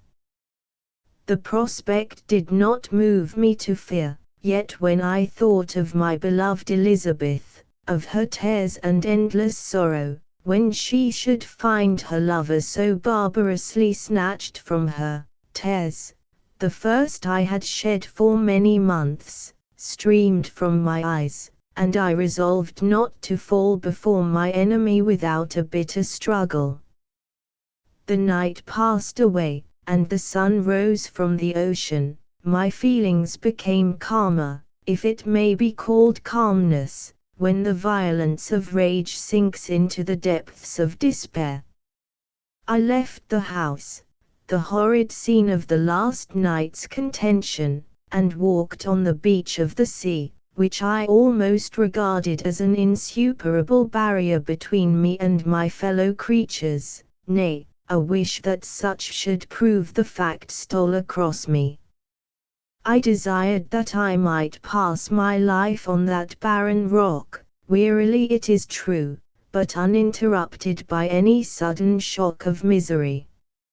If I returned, it was to be sacrificed, or to see those whom I most loved die under the grasp of a demon whom I had myself created.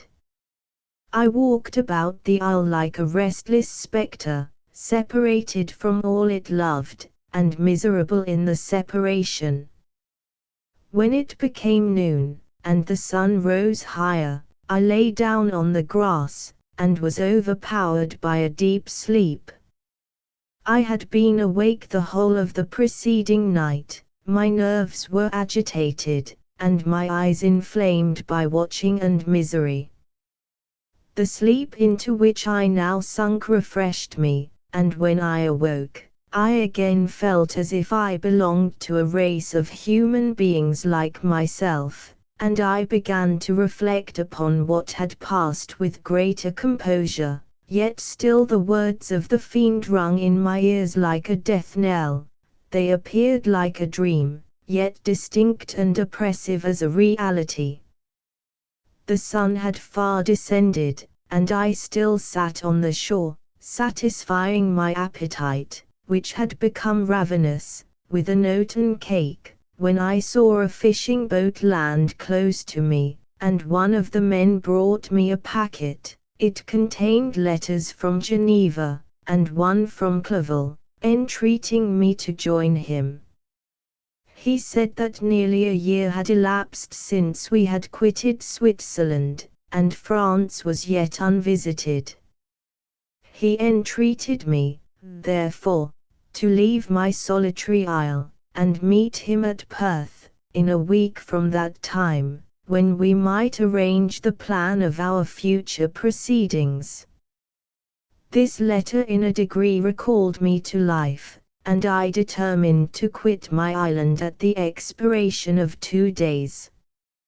Yet, before I departed, there was a task to perform, on which I shuddered to reflect. I must pack my chemical instruments, and for that purpose I must enter the room which had been the scene of my odious work, and I must handle those utensils, the sight of which was sickening to me. The next morning, at daybreak, I summoned sufficient courage, and unlocked the door of my laboratory. The remains of the half-finished creature, whom I had destroyed, lay scattered on the floor, and I almost felt as if I had mangled the living flesh of a human being. I paused to collect myself, and then entered the chamber. With trembling hand I conveyed the instruments out of the room, but I reflected that I ought not to leave the relics of my work to excite the horror and suspicion of the peasants, and I accordingly put them into a basket, with a great quantity of stones, and laying them up, determined to throw them into the sea that very night, and in the meantime I sat upon the beach, employed in cleaning and arranging my chemical apparatus. Nothing could be more complete than the alteration that had taken place in my feelings since the night of the appearance of the demon. I had before regarded my promise with a gloomy despair, as a thing that, with whatever consequences, must be fulfilled, but I now felt as if a film had been taken from before my eyes, and that I, for the first time, saw clearly. The idea of renewing my labors did not for one instant occur to me. The threat I had heard weighed on my thoughts, but I did not reflect that a voluntary act of mine could avert it. I had resolved in my own mind, that to create another like the fiend I had first made would be an act of the basest and most atrocious selfishness, and I banished from my mind every thought that could lead to a different conclusion.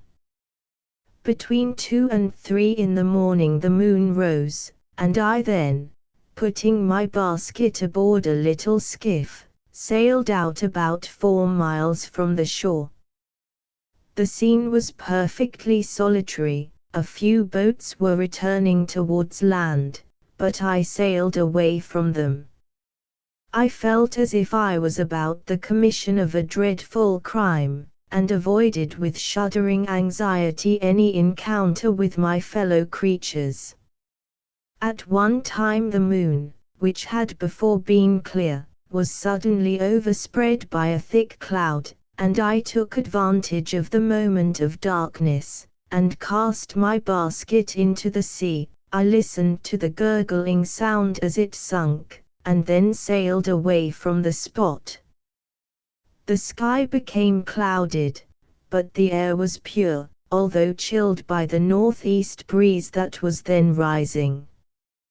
But it refreshed me, and filled me with such agreeable sensations, that I resolved to prolong my stay on the water, and fixing the rudder in a direct position, stretched myself at the bottom of the boat. Clouds hid the moon, everything was obscure, and I heard only the sound of the boat, as its keel cut through the waves. The murmur lulled me, and in a short time I slept soundly. I do not know how long I remained in this situation, but when I awoke I found that the sun had already mounted considerably. The wind was high, and the waves continually threatened the safety of my little skiff. I found that the wind was northeast, and must have driven me far from the coast from which I had embarked. I endeavored to change my course, but quickly found that if I again made the attempt the boat would be instantly filled with water. Thus situated, my only resource was to drive before the wind. I confess that I felt a few sensations of terror. I had no compass with me, and was so little acquainted with the geography of this part of the world that the sun was of little benefit to me. I might be driven into the wide Atlantic, and feel all the tortures of starvation, or be swallowed up in the immeasurable waters that roared and buffeted around me. I had already been out many hours, and felt the torment of a burning thirst, a prelude to my other sufferings. I looked on the heavens, which were covered by clouds that flew before the wind only to be replaced by others. I looked upon the sea, it was to be my grave. Fiend, I exclaimed, your task is already fulfilled. I thought of Elizabeth, of my father, and of Clerval, and sunk into a reverie, so despairing and frightful, that even now, when the scene is on the point of closing before me forever, I shudder to reflect on it. Some hours passed thus, but by degrees, as the sun declined towards the horizon, the wind died away into a gentle breeze, and the sea became free from breakers. But these gave place to a heavy swell. I felt sick, and hardly able to hold the rudder, when suddenly I saw a line of high land towards the south. Almost spent, as I was, by fatigue, and the dreadful suspense I endured for several hours, this sudden certainty of life rushed like a flood of warm joy to my heart, and tears gushed from my eyes. How mutable are our feelings, and how strange is that clinging love we have of life even in the excess of misery. I constructed another sail with a part of my dress, and eagerly steered my course towards the land.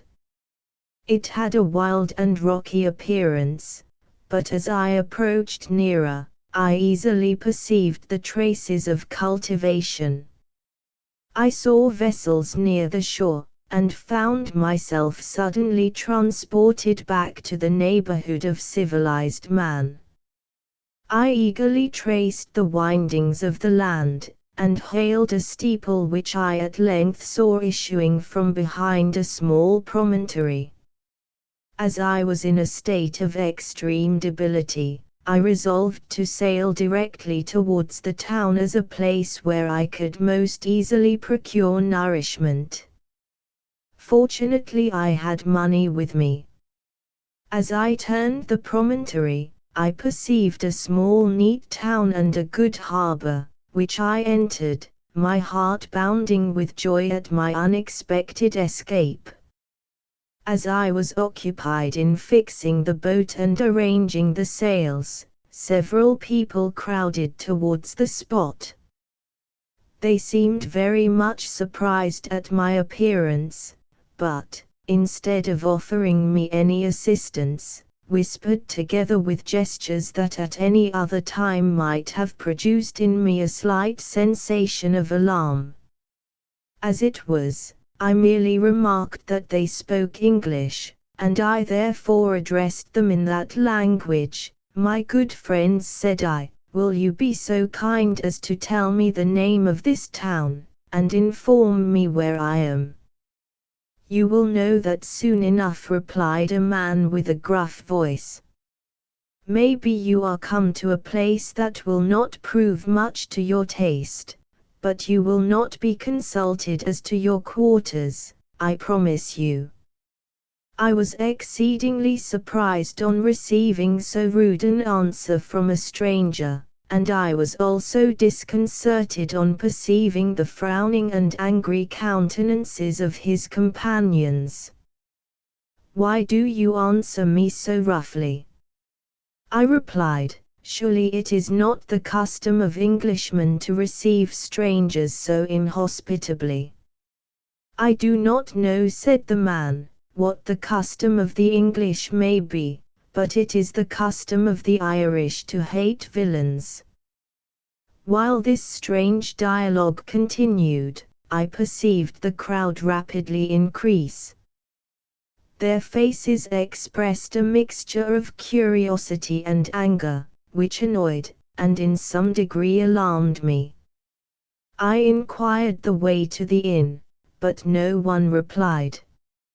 I then moved forward, and a murmuring sound arose from the crowd as they followed and surrounded me, when an ill-looking man approaching, tapped me on the shoulder, and said, "Come, sir, you must follow me to Mr. Kirwin's, to give an account of yourself." "Who is Mr. Kirwin?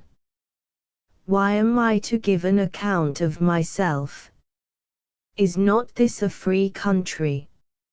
"Aye, sir, free enough for honest folks." "Mr. Kirwin is a magistrate, and you are to give an account of the death of a gentleman who was found murdered here last night." This answer startled me, but I presently recovered myself.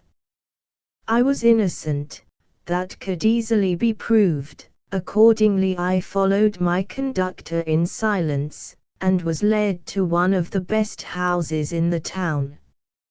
I was ready to sink from fatigue and hunger, but, being surrounded by a crowd, I thought it politic to rouse all my strength, that no physical debility might be construed into apprehension or conscious guilt.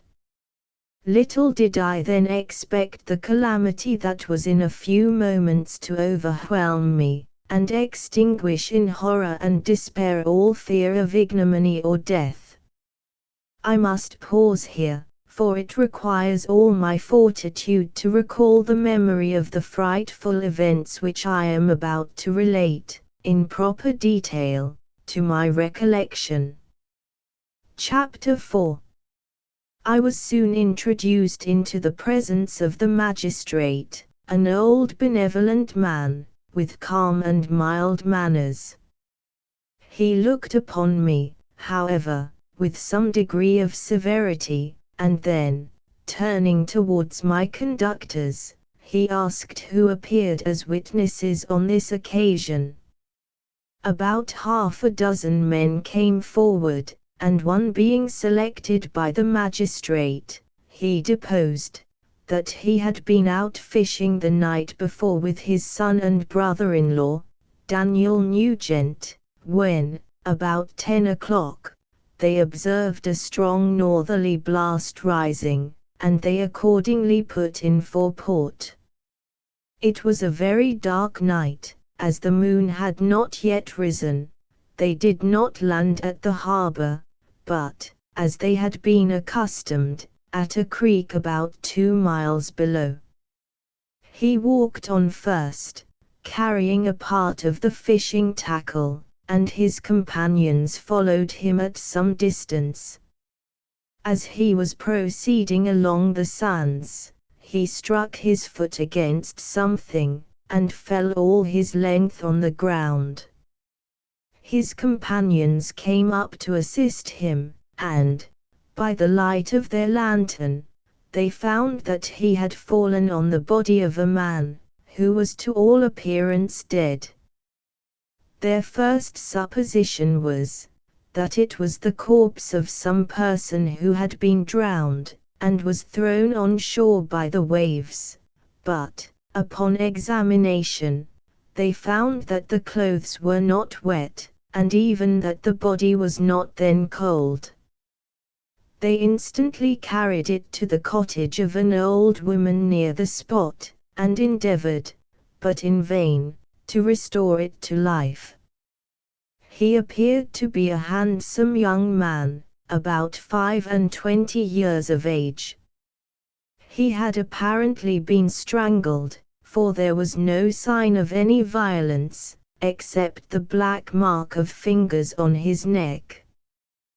The first part of this deposition did not in the least interest me, but when the mark of the fingers was mentioned, I remembered the murder of my brother, and felt myself extremely agitated. My limbs trembled, and a mist came over my eyes, which obliged me to lean on a chair for support.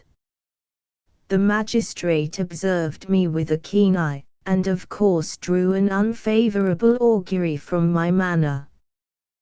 The son confirmed his father's account, but when Daniel Nugent was called, he swore positively that, just before the fall of his companion, he saw a boat, with a single man in it, at a short distance from the shore, and, as far as he could judge by the light of a few stars, it was the same boat in which I had just landed. A woman deposed that she lived near the beach, and was standing at the door of her cottage, waiting for the return of the fisherman, about an hour before she heard of the discovery of the body, when she saw a boat, with only one man in it, push off from that part of the shore where the corpse was afterwards found. Another woman confirmed the account of the fisherman having brought the body into her house. It was not cold. They put it into a bed, and rubbed it, and Daniel went to the town for an apothecary, but life was quite gone. Several other men were examined concerning my landing, and they agreed that, with the strong north wind that had arisen during the night, it was very probable that I had beaten about for many hours, and had been obliged to return nearly to the same spot from which I had departed. Besides, they observed that it appeared that I had brought the body from another place, and it was likely that as I did not appear to know the shore, I might have put into the harbor ignorant of the distance of the town from the place where I had deposited the corpse. Mr. Kirwin, on hearing this evidence, desired that I should be taken into the room where the body lay for interment, that it might be observed what effect the sight of it would produce upon me. This idea was probably suggested by the extreme agitation I had exhibited when the mode of the murder had been described. I was accordingly conducted, by the magistrate and several other persons, to the inn. I could not help being struck by the strange coincidences that had taken place during this eventful night, but, knowing that I had been conversing with several persons in the island I had inhabited about the time that the body had been found, I was perfectly tranquil as to the consequences of the affair. I entered the room where the corpse lay, and was led up to the coffin. How can I describe my sensations on beholding it? I feel yet parched with horror, nor can I reflect on that terrible moment without shuddering and agony, that faintly reminds me of the anguish of the recognition. The trial, the presence of the magistrate and witnesses, passed like a dream from my memory, when I saw the lifeless form of Henry Clerval stretched before me. I gasped for breath, and, throwing myself on the body, I exclaimed, "Have my murderous machinations deprived you also, my dearest Henry, of life? 2 I have already destroyed, other victims await their destiny, but you, Clerval, my friend, my benefactor, the human frame could no longer support the agonizing suffering that I endured, and I was carried out of the room in strong convulsions. A fever succeeded to this.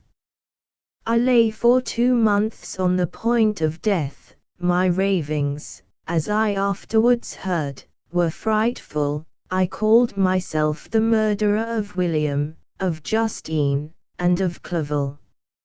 Sometimes I entreated my attendants to assist me in the destruction of the fiend by whom I was tormented, and, at others, I felt the fingers of the monster already grasping my neck, and screamed aloud with agony and terror.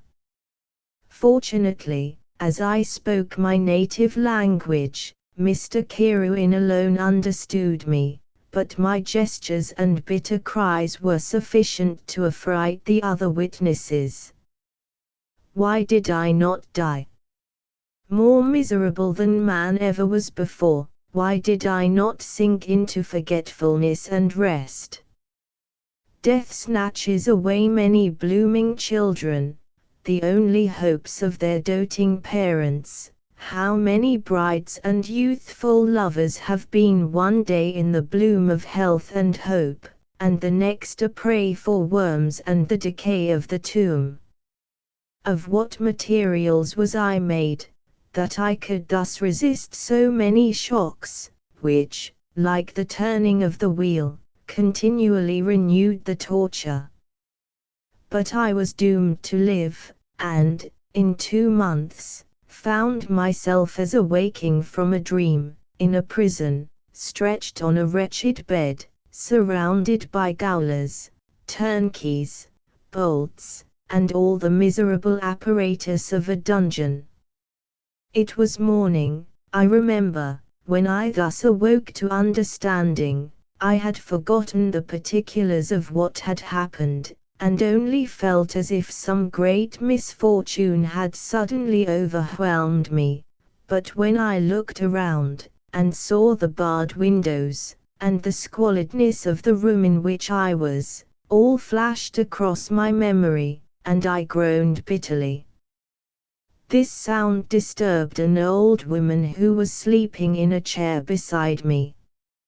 She was a hired nurse, the wife of one of the turnkeys, and her countenance expressed all those bad qualities which often characterize that class.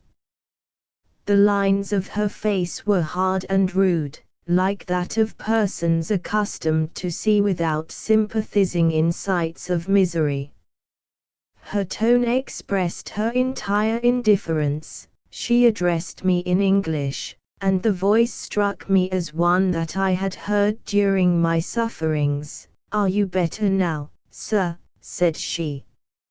I replied in the same language, with a feeble voice, "I believe I am, but if it be all true, if indeed I did not dream, I am sorry that I am still alive to feel this misery and horror." "For that matter," replied the old woman, "if you mean about the gentleman you murdered, I believe that it were better for you if you were dead, for I fancy it will go hard with you, but you will be hung when the next sessions come on. However, that's none of my business. I am sent to nurse you, and get you well. I do my duty with a safe conscience. It were well if everybody did the same." I turned with loathing from the woman who could utter so unfeeling a speech to a person just saved, on the very edge of death, but I felt languid, and unable to reflect on all that had passed. The whole series of my life appeared to me as a dream. I sometimes doubted if indeed it were all true, for it never presented itself to my mind with the force of reality. As the images that floated before me became more distinct, I grew feverish. A darkness pressed around me. No one was near me who soothed me with the gentle voice of love. No dear hand supported me. The physician came and prescribed medicines, and the old woman prepared them for me, but utter carelessness was visible in the first, and the expression of brutality was strongly marked in the visage of the second. Who could be interested in the fate of a murderer, but the hangman who would gain his fee? These were my first reflections, but I soon learned that Mr. Kirwin had shewn me extreme kindness. He had caused the best room in the prison to be prepared for me. Wretched indeed was the best, and it was he who had provided a physician and a nurse. It is true, he seldom came to see me, for, although he ardently desired to relieve the sufferings of every human creature, He did not wish to be present at the agonies and miserable ravings of a murderer. He came, therefore, sometimes to see that I was not neglected, but his visits were short, and at long intervals. One day, when I was gradually recovering, I was seated in a chair, my eyes half open, and my cheeks livid like those in death. I was overcome by gloom and misery, and often reflected I had better seek death than remain miserably pent up only to be let loose in a world replete with wretchedness. At one time I considered whether I should not declare myself guilty, and suffer the penalty of the law, less innocent than poor Justine had been. Such were my thoughts, when the door of my apartment was opened, and Mr. Kirwin entered. His countenance expressed sympathy and compassion. He drew a chair close to mine, and addressed me in French. "I fear that this place is very shocking to you. Can I do anything to make you more comfortable?" "I thank you, but all that you mention is nothing to me. On the whole earth there is no comfort which I am capable of receiving. I know that the sympathy of a stranger can be but of little relief to one borne down as you are by so strange a misfortune. But you will, I hope, soon quit this melancholy abode, for, doubtless, evidence can easily be brought to free you from the criminal charge. That is my least concern. I am, by a course of strange events, become the most miserable of mortals. Persecuted and tortured as I am and have been, can death be any evil to me? Nothing indeed could be more unfortunate and agonizing than the strange chances that have lately occurred. You were thrown, by some surprising accident, on this shore, renowned for its hospitality, seized immediately, and charged with murder. The first sight that was presented to your eyes was the body of your friend, murdered in so unaccountable a manner, and placed, as it were, by some fiend across your path. As Mr. Kirwin said this, notwithstanding the agitation I endured on this retrospect of my sufferings, I also felt considerable surprise at the knowledge he seemed to possess concerning me. I suppose some astonishment was exhibited in my countenance, for Mr. Kirwin hastened to say, "It was not until a day or two after your illness that I thought of examining your dress, that I might discover some trace by which I could send to your relations an account of your misfortune and illness. I found several letters, and, among others, one which I discovered from its commencement to be from your father. I instantly wrote to Geneva. Nearly 2 months have elapsed since the departure of my letter. But you are ill, even now you tremble, you are unfit for agitation of any kind. This suspense is 1,000 times worse than the most horrible event. Tell me what new scene of death has been acted, and whose murder I am now to lament." "Your family is perfectly well," said Mr. Kirwin, with gentleness, "and someone, a friend, is come to visit you." I know not by what chain of thought the idea presented itself, but it instantly darted into my mind that the murderer had come to mock at my misery, and taunt me with the death of Clerval, as a new incitement for me to comply with his hellish desires. I put my hand before my eyes, and cried out in agony, "Oh, take him away! I cannot see him, for God's sake, do not let him enter." Mr. Kirwin regarded me with a troubled countenance. He could not help regarding my exclamation as a presumption of my guilt, and said, in rather a severe tone, "I should have thought, young man, that the presence of your father would have been welcome, instead of inspiring such violent repugnance." "My father," cried I, while every feature and every muscle was relaxed from anguish to pleasure, "is my father, indeed, come? How kind, how very kind! But where is he? Why does he not hasten to me?" My change of manner surprised and pleased the magistrate. Perhaps he thought that my former exclamation was a momentary return of delirium, and now he instantly resumed his former benevolence. He rose, and quitted the room with my nurse, and in a moment my father entered it. Nothing, at this moment, could have given me greater pleasure than the arrival of my father. I stretched out my hand to him, and cried, "Are you then safe, and Elizabeth, and Ernest?" My father calmed me with assurances of their welfare, and endeavored, by dwelling on these subjects so interesting to my heart, to raise my desponding spirits, but he soon felt that a prison cannot be the abode of cheerfulness. "What a place is this that you inhabit, my son," said he, looking mournfully at the barred windows, and wretched appearance of the room. "You travelled to seek happiness, but a fatality seems to pursue you. And poor Clerval, the name of my unfortunate and murdered friend, was an agitation too great to be endured in my weak state. I shed tears."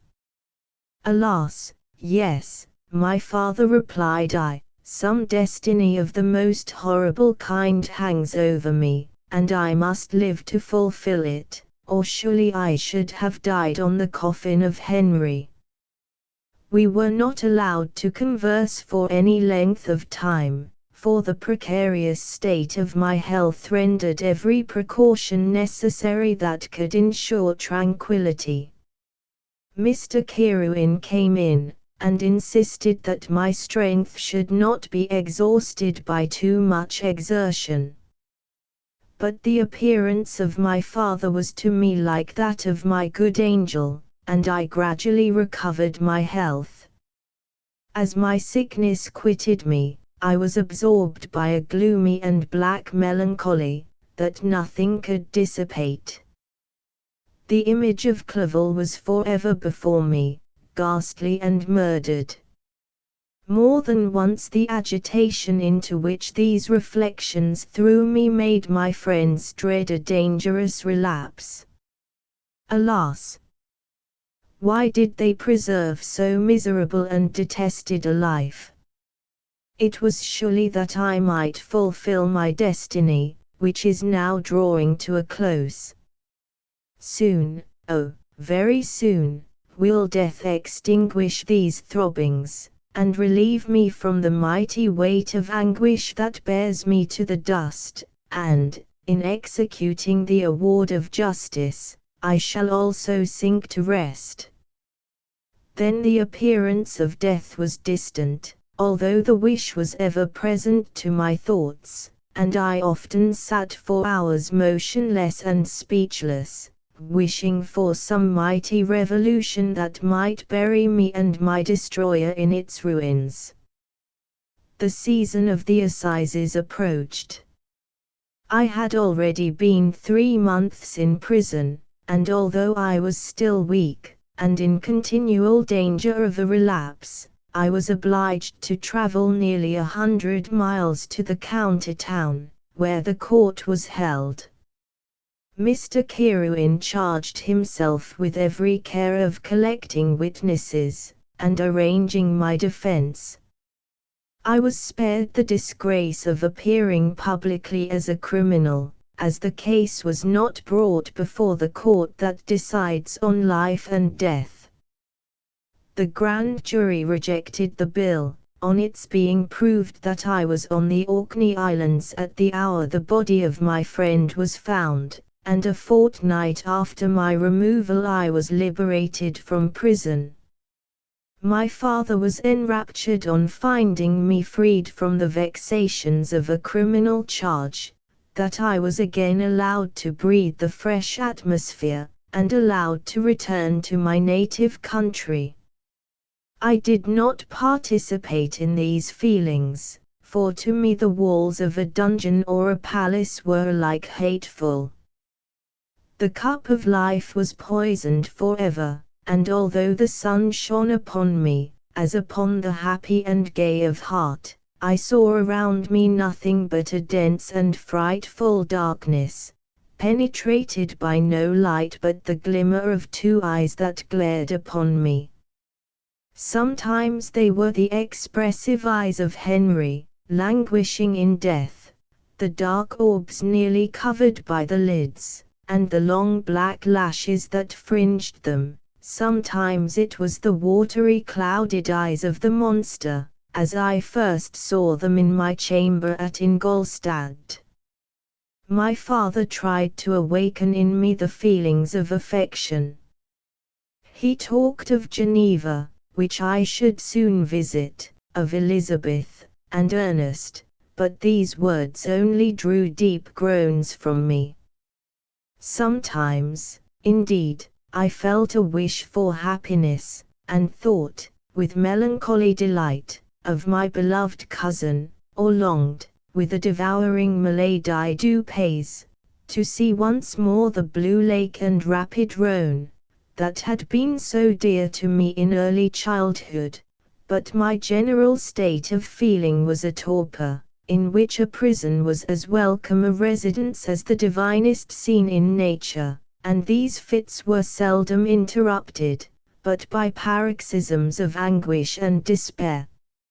At these moments I often endeavored to put an end to the existence I loathed, and it required unceasing attendance and vigilance to restrain me from committing some dreadful act of violence.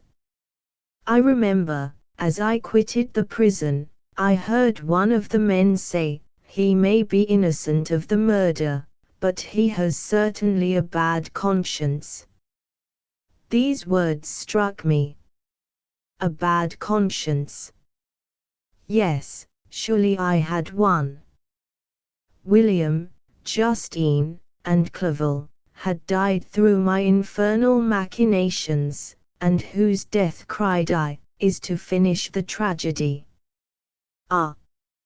My father, do not remain in this wretched country, take me where I may forget myself, my existence, and all the world.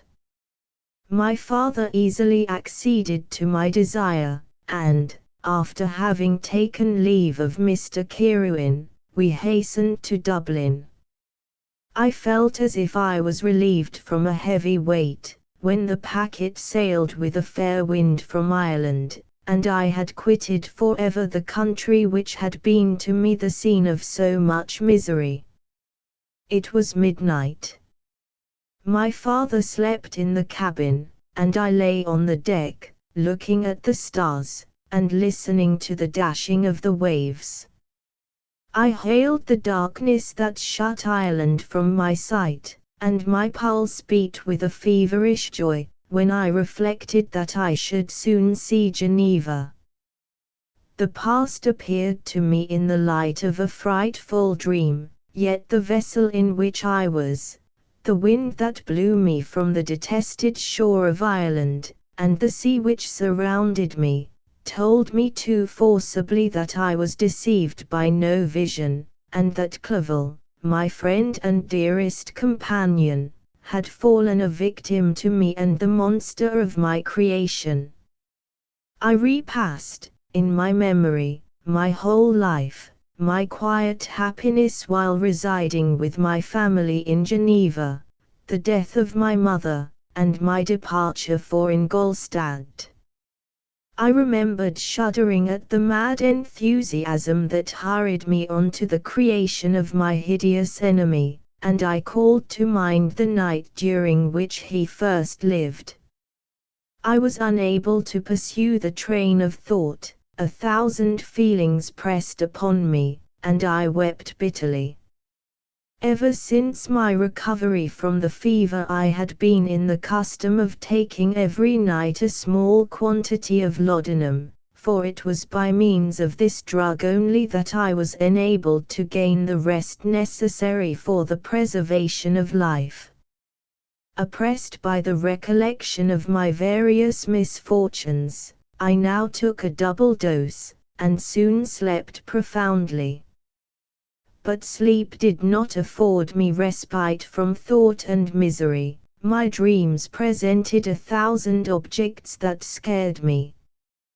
Towards morning I was possessed by a kind of nightmare. I felt the fiend's grasp in my neck, and could not free myself from it. Groans and cries rung in my ears.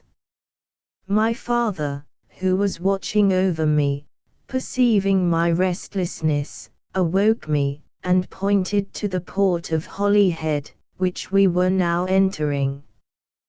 Chapter V. We had resolved not to go to London, but to cross the country to Portsmouth, and thence to embark for Havre. I preferred this plan principally because I dreaded to see again those places in which I had enjoyed a few moments of tranquillity with my beloved Clerval. I thought with horror of seeing again those persons whom we had been accustomed to visit together, and who might make inquiries concerning an event, the very remembrance of which made me again feel the pang I endured when I gazed on his lifeless form in the inn. As for my father, his desires and exertions were bounded to the again seeing me restored to health and peace of mind. His tenderness and attentions were unremitting, my grief and gloom was obstinate, but he would not despair. Sometimes he thought that I felt deeply the degradation of being obliged to answer a charge of murder, and he endeavored to prove to me the futility of pride. Alas, my father, said I, how little do you know me. Human beings, their feelings and passions, would indeed be degraded, if such a wretch as I felt pride. Justine, poor unhappy Justine, was as innocent as I, and she suffered the same charge. She died for it, and I am the cause of this. I murdered her. William, Justine, and Henry, they all died by my hands. My father had often, during my imprisonment, heard me make the same assertion. When I thus accused myself, he sometimes seemed to desire an explanation, and at others he appeared to consider it as caused by delirium, and that, during my illness, some idea of this kind had presented itself to my imagination, the remembrance of which I preserved in my convalescence. I avoided explanation, and maintained a continual silence concerning the wretch I had created. I had a feeling that I should be supposed mad, and this forever chained my tongue, when I would have given the whole world to have confided the fatal secret. Upon this occasion my father said, with an expression of unbounded wonder, "What do you mean, Victor? Are you mad?"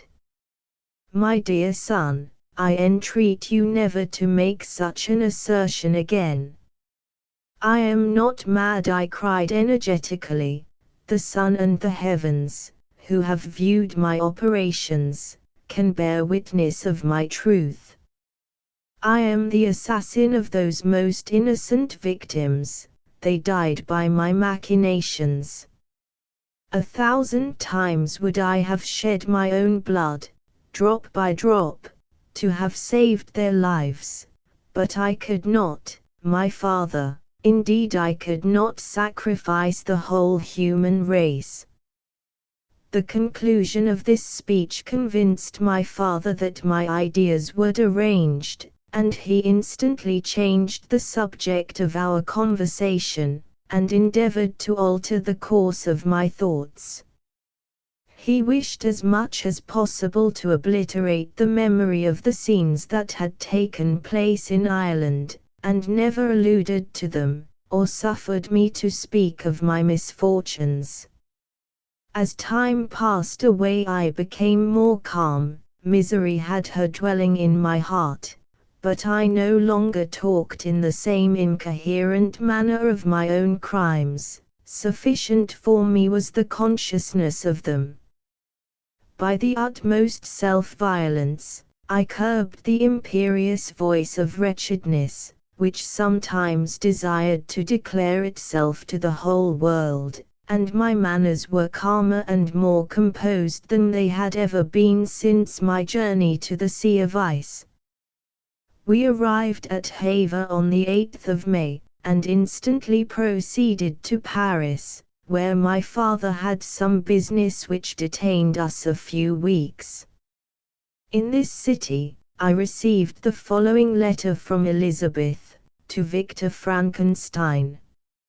My dearest friend, it gave me the greatest pleasure to receive a letter from my uncle dated at Paris. You are no longer at a formidable distance, and I may hope to see you in less than a fortnight. My poor cousin, how much you must have suffered!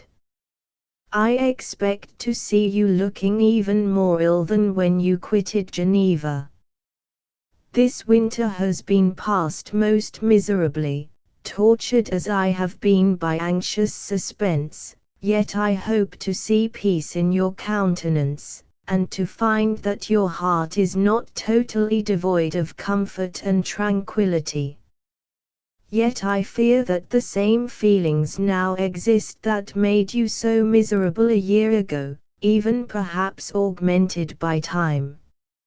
I would not disturb you at this period, when so many misfortunes weigh upon you, but a conversation that I had with my uncle previous to his departure renders some explanation necessary before we meet.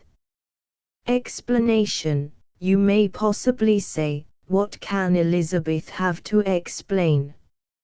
If you really say this, my questions are answered, and I have no more to do than to sign myself your affectionate cousin. But you are distant from me, and it is possible that you may dread, and yet be pleased with this explanation, and, in a probability of this being the case, I dare not any longer postpone writing what, during your absence, I have often wished to express to you, but have never had the courage to begin.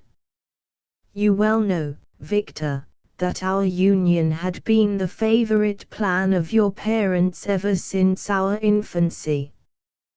We were told this when young, and taught to look forward to it as an event that would certainly take place. We were affectionate playfellows during childhood, and, I believe, dear and valued friends to one another as we grew older.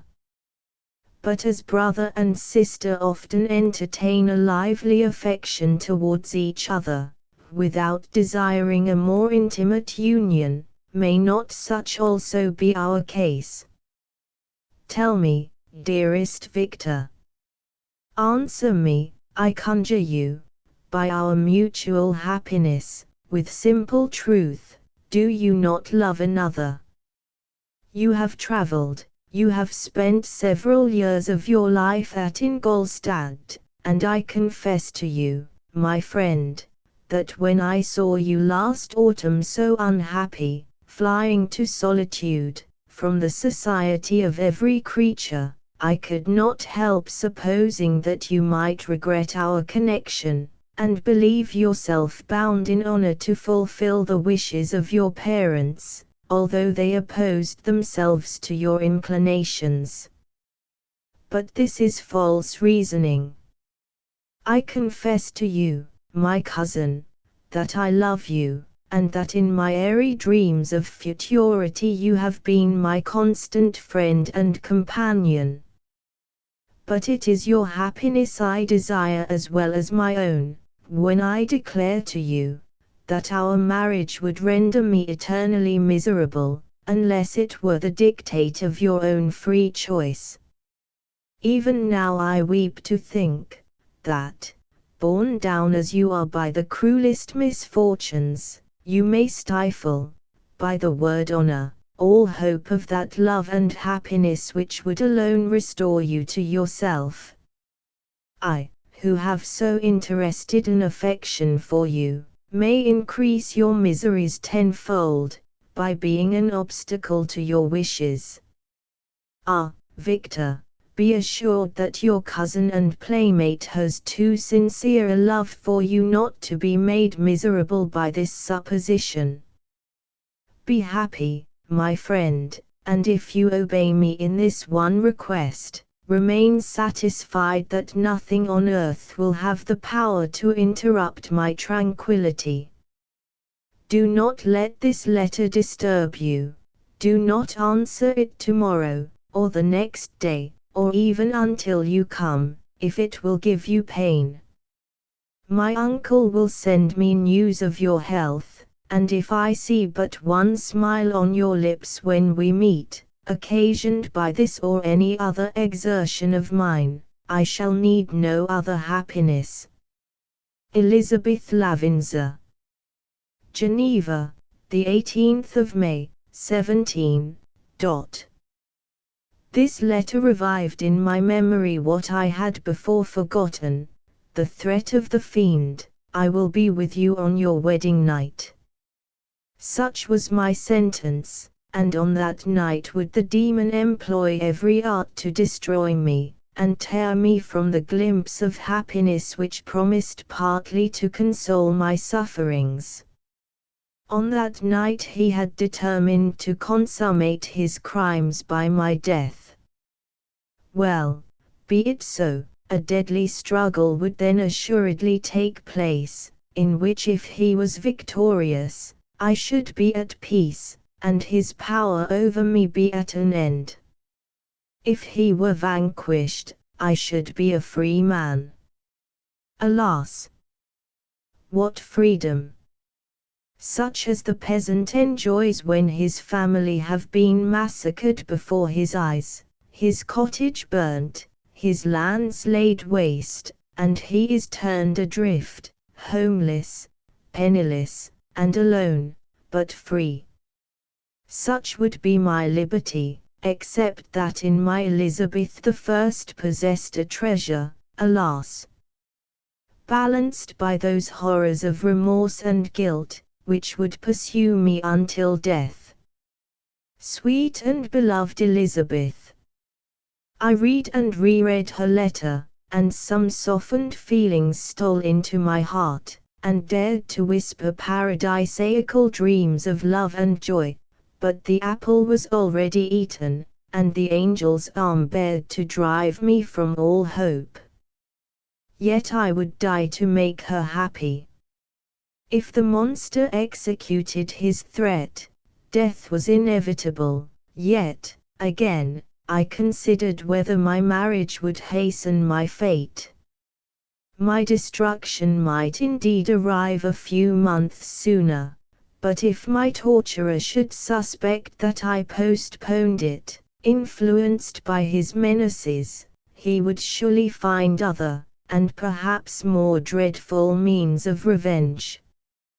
He had vowed to be with me on my wedding night, yet he did not consider that threat as binding him to peace in the meantime, for, as if to show me that he was not yet satiated with blood, he had murdered Clerval immediately after the enunciation of his threats. I resolved, therefore, that if my immediate union with my cousin would conduce either to hers or my father's happiness, My adversary's designs against my life should not retard it a single hour. In this state of mind I wrote to Elizabeth.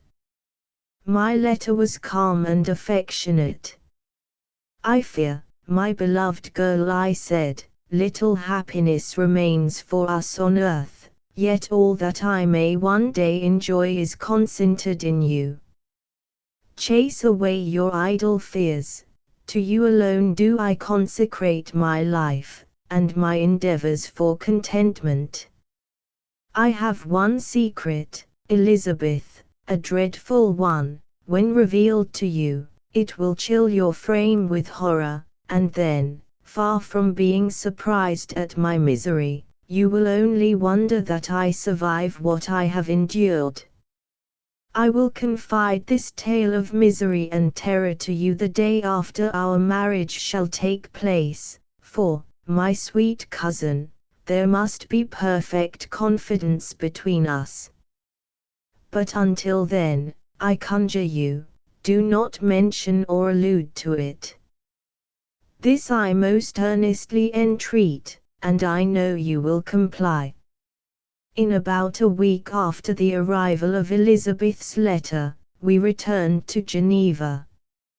My cousin welcomed me with warm affection, yet tears were in her eyes, as she beheld my emaciated frame and feverish cheeks. I saw a change in her also. She was thinner, and had lost much of that heavenly vivacity that had before charmed me, but her gentleness, and soft looks of compassion, made her a more fit companion for one blasted and miserable as I was. The tranquillity which I now enjoyed did not endure. Memory brought madness with it, and when I thought on what had passed, a real insanity possessed me. Sometimes I was furious, and burnt with rage, sometimes low and despondent. I neither spoke or looked, but sat motionless, bewildered by the multitude of miseries that overcame me. Elizabeth alone had the power to draw me from these fits. Her gentle voice would soothe me when transported by passion, and inspire me with human feelings when sunk in torpor. She wept with me, and for me. When reason returned, she would remonstrate, and endeavor to inspire me with resignation. Ah! It is well for the unfortunate to be resigned, but for the guilty there is no peace. The agonies of remorse poison the luxury there is otherwise sometimes found in indulging the excess of grief. Soon after my arrival my father spoke of my immediate marriage with my cousin. I remained silent. "Have you, then, some other attachment?" "None on earth. I love Elizabeth, and look forward to our union with delight. Let the day therefore be fixed, and on it I will consecrate myself, in life or death, to the happiness of my cousin." My dear Victor, do not speak thus. Heavy misfortunes have befallen us, but let us only cling closer to what remains, and transfer our love for those whom we have lost to those who yet live. Our circle will be small, but bound close by the ties of affection and mutual misfortune. And when time shall have softened your despair, new and dear objects of care will be born to replace those of whom we have been so cruelly deprived. Such were the lessons of my father. But to me the remembrance of the threat returned, nor can you wonder, that, omnipotent as the fiend had yet been in his deeds of blood, I should almost regard him as invincible, and that when he had pronounced the words, "I shall be with you on your wedding night," I should regard the threatened fate as unavoidable. but death was no evil to me, if the loss of Elizabeth were balanced with it, and I therefore, with a contented and even cheerful countenance, agreed with my father, that if my cousin would consent, the ceremony should take place in 10 days, and thus put, as I imagined, the seal to my fate. Great God! If for one instant I had thought what might be the hellish intention of my fiendish adversary, I would rather have banished myself forever from my native country, and wandered a friendless outcast over the earth, than have consented to this miserable marriage. But, as if possessed of magic powers, the monster had blinded me to his real intentions, and when I thought that I prepared only my own death, I hastened that of a far dearer victim.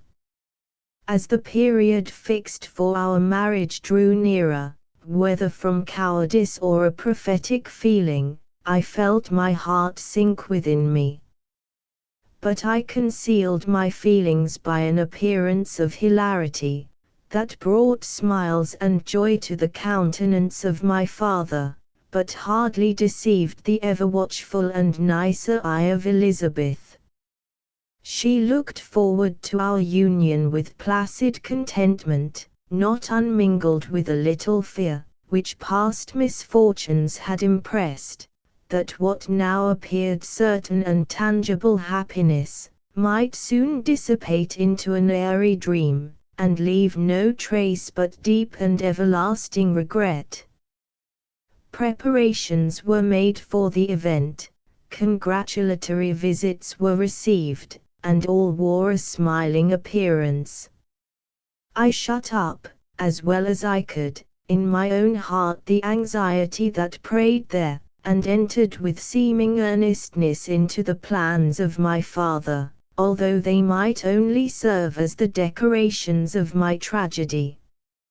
A house was purchased for us near Cologne, by which we should enjoy the pleasures of the country, and yet be so near Geneva as to see my father every day, who would still reside within the walls, for the benefit of Ernest, that he might follow his studies at the schools. In the meantime I took every precaution to defend my person, in case the fiend should openly attack me. I carried pistols and a dagger constantly about me, and was ever on the watch to prevent artifice, and by these means gained a greater degree of tranquillity.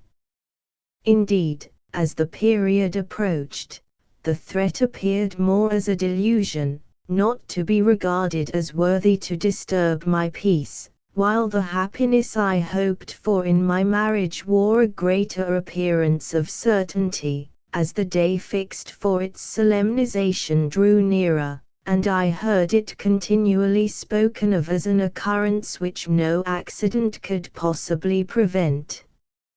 Elizabeth seemed happy. My tranquil demeanor contributed greatly to calm her mind. But on the day that was to fulfill my wishes and my destiny, she was melancholy, and a presentiment of evil pervaded her, and perhaps also she thought of the dreadful secret, which I had promised to reveal to her the following day. My father was in the meantime overjoyed, and, in the bustle of preparation, only observed in the melancholy of his niece the diffidence of a bride. After the ceremony was performed, a large party assembled at my father's, but it was agreed that Elizabeth and I should pass the afternoon and night at Evian, and return to Cologne the next morning. As the day was fair, and the wind favorable, we resolved to go by water.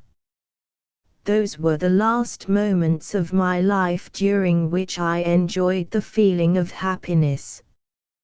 We passed rapidly along. The sun was hot, but we were sheltered from its rays by a kind of canopy, while we enjoyed the beauty of the scene, sometimes on one side of the lake, where we saw Mont Salève, the pleasant banks of Montalegre, and at a distance, surmounting all, the beautiful Mont Blanc, and the assemblage of snowy mountains that in vain endeavor to emulate her, sometimes coasting the opposite banks. We saw the mighty Jura opposing its dark side to the ambition that would quit its native country, and an almost insurmountable barrier to the invader who should wish to enslave it. I took the hand of Elizabeth. "You are sorrowful, my love. Ah! If you knew what I have suffered, and what I may yet endure, you would endeavor to let me taste the quiet, and freedom from despair, that this one day at least permits me to enjoy." "Be happy, my dear Victor," replied Elizabeth. "There is, I hope, nothing to distress you, and be assured that if a lively joy is not painted in my face, my heart is contented. Something whispers to me not to depend too much on the prospect that is opened before us, but I will not listen to such a sinister voice. Observe how fast we move along, and how the clouds which sometimes obscure, and sometimes rise above the dome of Mont Blanc, render this scene of beauty still more interesting. Look also at the innumerable fish that are swimming in the clear waters, where we can distinguish every pebble that lies at the bottom. What a divine day! How happy and serene all nature appears!" Thus Elizabeth endeavored to divert her thoughts and mine from all reflection upon melancholy subjects. But her temper was fluctuating. Joy for a few instants shone in her eyes, but it continually gave place to distraction and reverie. The sun sunk lower in the heavens. We passed the river Drance, and observed its path through the chasms of the higher, and the glens of the lower hills. The Alps here come closer to the lake, and we approached the amphitheatre of mountains which forms its eastern boundary. The spire of Evian shone under the woods that surrounded it, and the range of mountain above mountain by which it was overhung. The wind, which had hitherto carried us along with amazing rapidity, sunk at sunset to a light breeze. The soft air just ruffled the water, and caused a pleasant motion among the trees as we approached the shore, from which it wafted the most delightful scent of flowers and hay. The sun sunk beneath the horizon as we landed, and as I touched the shore, I felt those cares and fears revive, which soon were to clasp me, and cling to me forever. Chapter 6. It was 8 o'clock when we landed. We walked for a short time on the shore, enjoying the transitory light, and then retired to the inn, and contemplated the lovely scene of waters, woods, and mountains, obscured in darkness, yet still displaying their black outlines.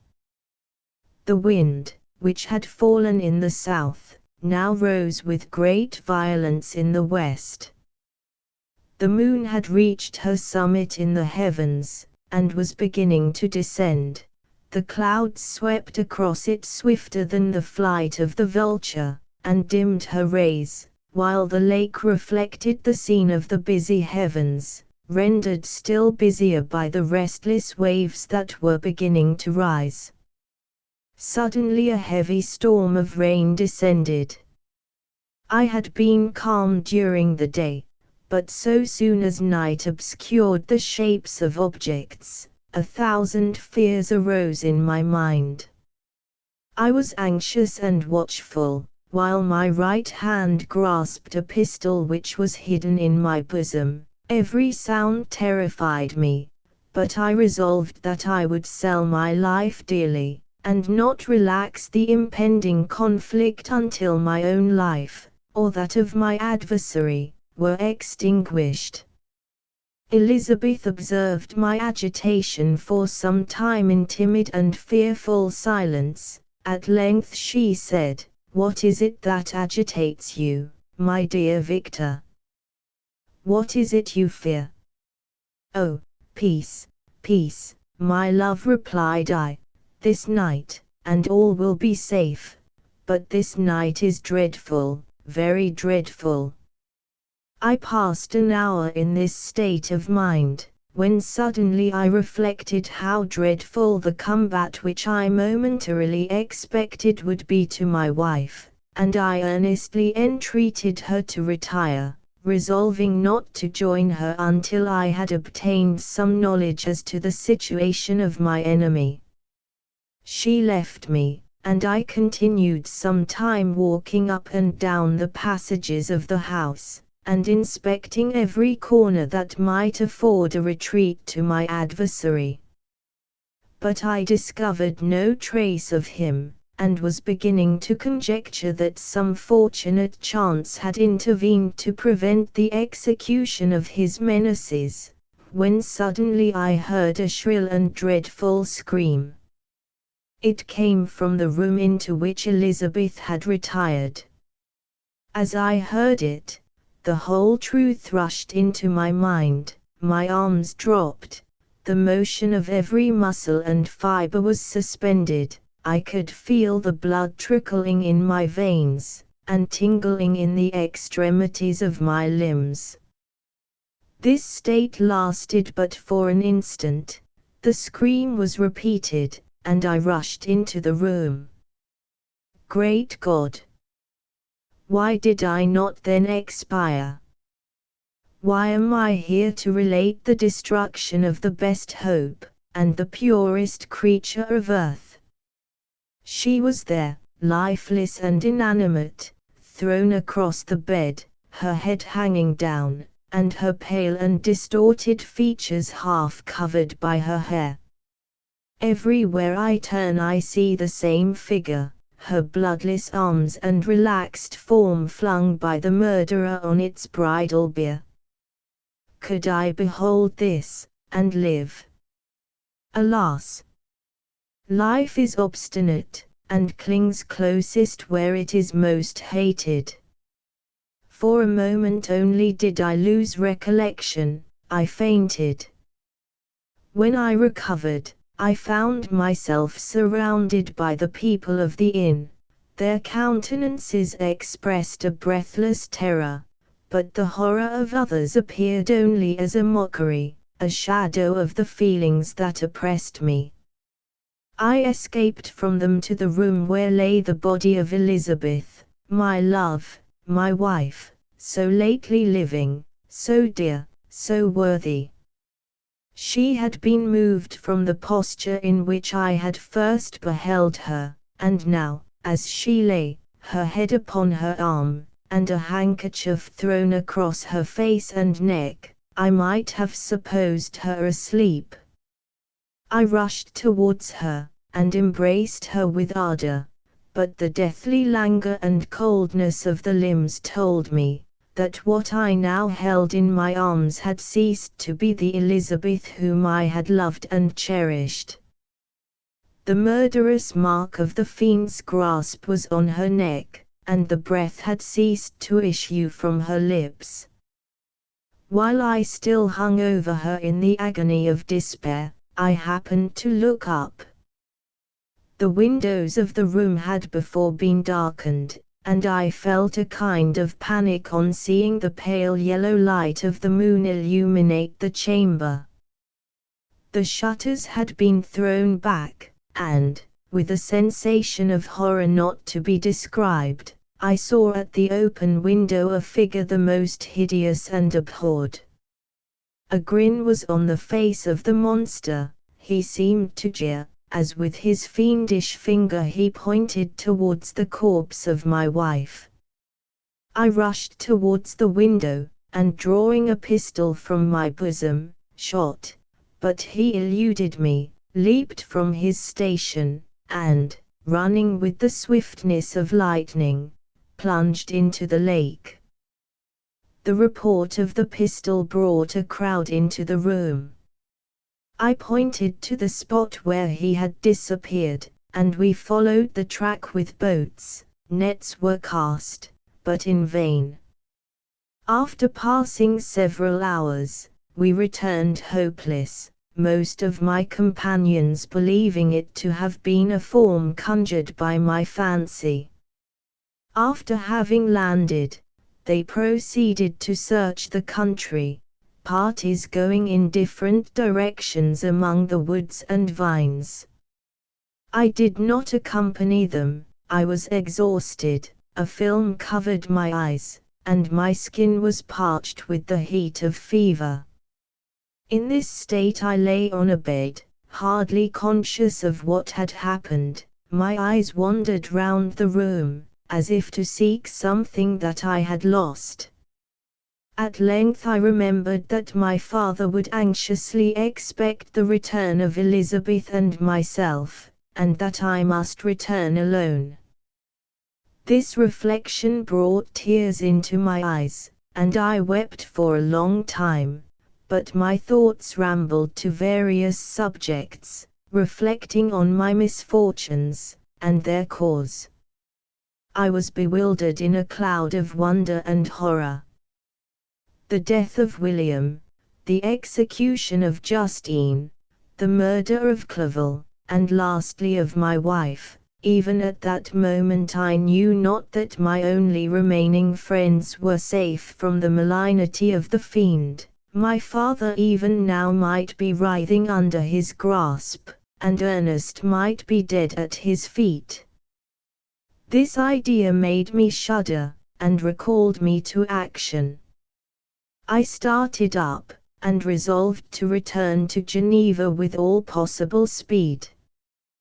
There were no horses to be procured, and I must return by the lake, but the wind was unfavorable, and the rain fell in torrents. However, it was hardly morning, and I might reasonably hope to arrive by night. I hired men to row, and took an oar myself, for I had always experienced relief from mental torment in bodily exercise.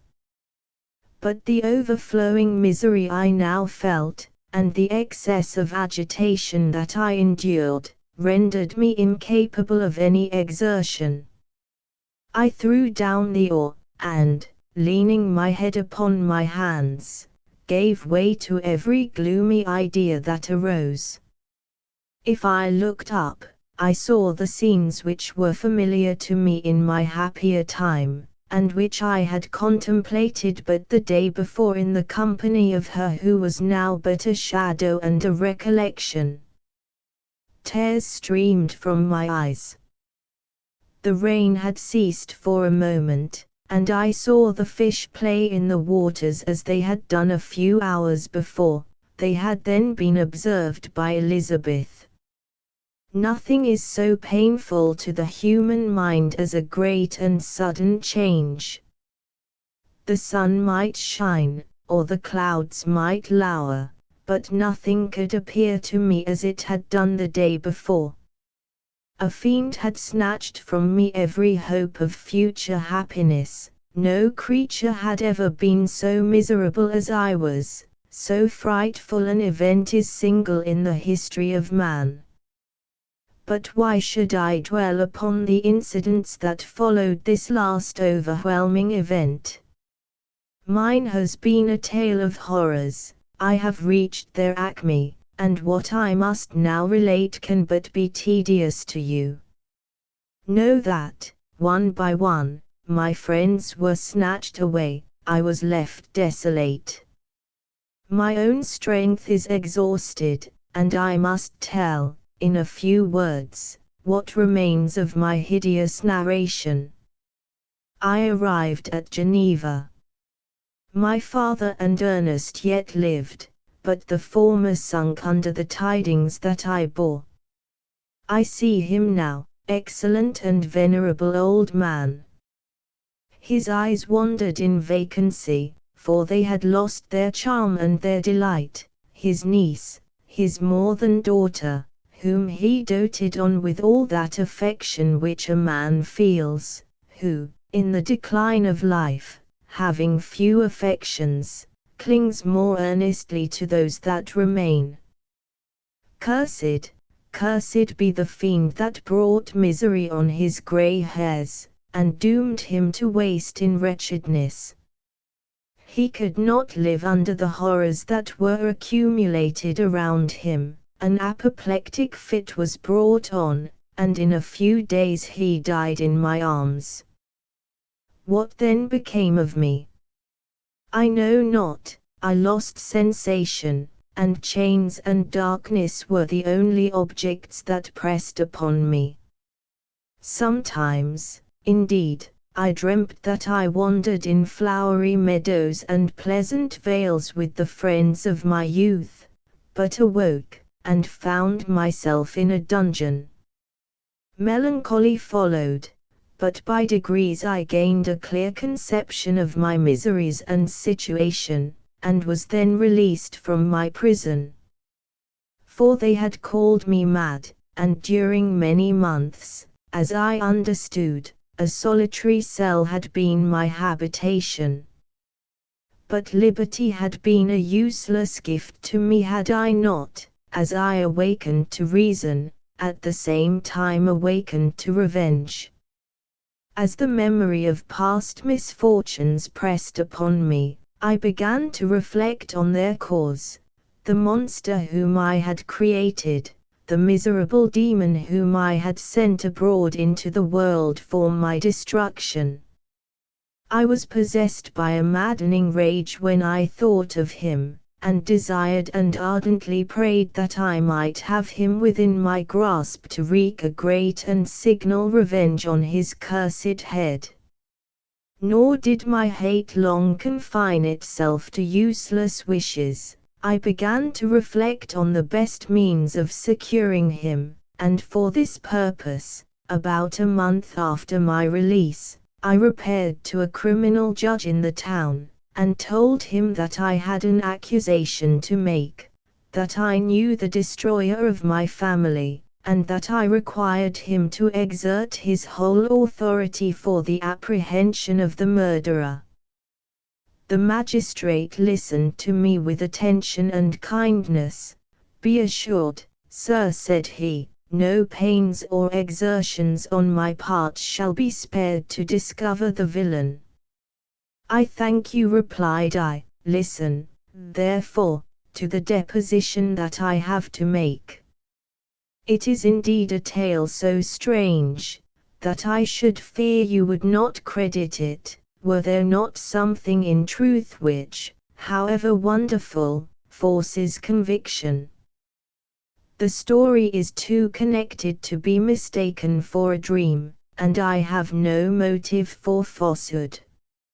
My manner, as I thus addressed him, was impressive, but calm. I had formed in my own heart a resolution to pursue my destroyer to death, and this purpose quieted my agony, and provisionally reconciled me to life.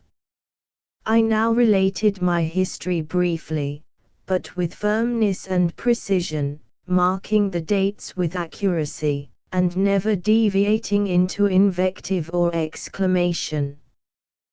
The magistrate appeared at first perfectly incredulous, but as I continued he became more attentive and interested. I saw him sometimes shudder with horror, at others a lively surprise, unmingled with disbelief, was painted on his countenance. When I had concluded my narration, I said, "This is the being whom I accuse, and for whose detection and punishment I call upon you to exert your whole power. It is your duty as a magistrate, and I believe and hope that your feelings as a man will not revolt from the execution of those functions on this occasion." This address caused a considerable change in the physiognomy of my auditor. He had heard my story with that half kind of belief that is given to a tale of spirits and supernatural events, but when he was called upon to act officially in consequence, the whole tide of his incredulity returned. He, however, answered mildly, "I would willingly afford you every aid in your pursuit, but the creature of whom you speak appears to have powers which would put all my exertions to defiance. Who can follow an animal which can traverse the sea of ice, and inhabit caves and dens, where no man would venture to intrude? Besides, some months have elapsed since the commission of his crimes, and no one can conjecture to what place he has wandered, or what region he may now inhabit. I do not doubt that he hovers near the spot which I inhabit, and if he has indeed taken refuge in the Alps, he may be hunted like the chamois, and destroyed as a beast of prey. But I perceive your thoughts, you do not credit my narrative, and do not intend to pursue my enemy with the punishment which is his desert." As I spoke, rage sparkled in my eyes. The magistrate was intimidated. "You are mistaken," said he. "I will exert myself, and if it is in my power to seize the monster, be assured that he shall suffer punishment proportionate to his crimes. But I fear, from what you have yourself described to be his properties, that this will prove impracticable, and that, while every proper measure is pursued, you should endeavor to make up your mind to disappointment. That cannot be, but all that I can say will be of little avail. My revenge is of no moment to you, yet, while I allow it to be a vice, I confess that it is the devouring and only passion of my soul. My rage is unspeakable, when I reflect that the murderer, whom I have turned loose upon society, still exists. You refuse my just demand. I have but one resource, and I devote myself, either in my life or death, to his destruction." I trembled with excess of agitation as I said this. There was a frenzy in my manner, and something, I doubt not, of that haughty fierceness, which the martyrs of old are said to have possessed. But to a Genevan magistrate, whose mind was occupied by far other ideas than those of devotion and heroism, this elevation of mind had much the appearance of madness. He endeavored to soothe me as a nurse does a child, and reverted to my tale as the effects of delirium. "Man," I cried, "how ignorant art thou in thy pride of wisdom! Cease, you know not what it is you say." I broke from the house angry and disturbed, and retired to meditate on some other mode of action. Chapter 7. My present situation was one in which all voluntary thought was swallowed up and lost. I was hurried away by fury. Revenge alone endowed me with strength and composure. It modeled my feelings, and allowed me to be calculating and calm, at periods when otherwise delirium or death would have been my portion. My first resolution was to quit Geneva forever, my country, which, when I was happy and beloved, was dear to me, now, in my adversity, became hateful. I provided myself with a sum of money, together with a few jewels which had belonged to my mother, and departed. And now my wanderings began, which are to cease but with life. I have traversed a vast portion of the earth, and have endured all the hardships which travelers, in deserts and barbarous countries, are wont to meet. How I have lived I hardly know. Many times have I stretched my failing limbs upon the sandy plain, and prayed for death. But revenge kept me alive. I dared not die, and leave my adversary in being. When I quitted Geneva, my first labor was to gain some clue by which I might trace the steps of my fiendish enemy. But my plan was unsettled, and I wandered many hours around the confines of the town, uncertain what path I should pursue. As night approached, I found myself at the entrance of the cemetery where William, Elizabeth, and my father reposed. I entered it, and approached the tomb which marked their graves. Everything was silent, except the leaves of the trees, which were gently agitated by the wind. The night was nearly dark, and the scene would have been solemn and affecting even to an uninterested observer. The spirits of the departed seemed to flit around, and to cast a shadow, which was felt but seen not, around the head of the mourner. The deep grief which this scene had at first excited quickly gave way to rage and despair. They were dead, and I lived. Their murderer also lived, and to destroy him I must drag out my weary existence. I knelt on the grass, and kissed the earth, and with quivering lips exclaimed, "By the sacred earth on which I kneel, by the shades that wander near me, by the deep and eternal grief that I feel, I swear, and by thee, O night, and by the spirits that preside over thee, I swear to pursue the demon, who caused this misery, until he or I shall perish in mortal conflict. For this purpose I will preserve my life. To execute this dear revenge, will I again behold the sun, and tread the green herbage of earth, which otherwise should vanish from my eyes forever. And I call on you, spirits of the dead, and on you, wandering ministers of vengeance, to aid and conduct me in my work. Let the cursed and hellish monster drink deep of agony, let him feel the despair that now torments me." I had begun my adjuration with solemnity, and an awe which almost assured me that the shades of my murdered friends heard and approved my devotion. But the furies possessed me as I concluded, and rage choked my utterance. I was answered through the stillness of night by a loud and fiendish laugh. It rung on my ears long and heavily, the mountains re-echoed it, and I felt as if all hell surrounded me with mockery and laughter.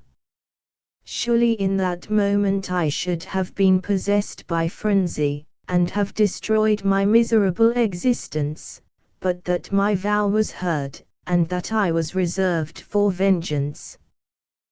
The laughter died away, when a well-known and abhorred voice, apparently close to my ear, addressed me in an audible whisper, "I am satisfied, miserable wretch, you have determined to live, and I am satisfied."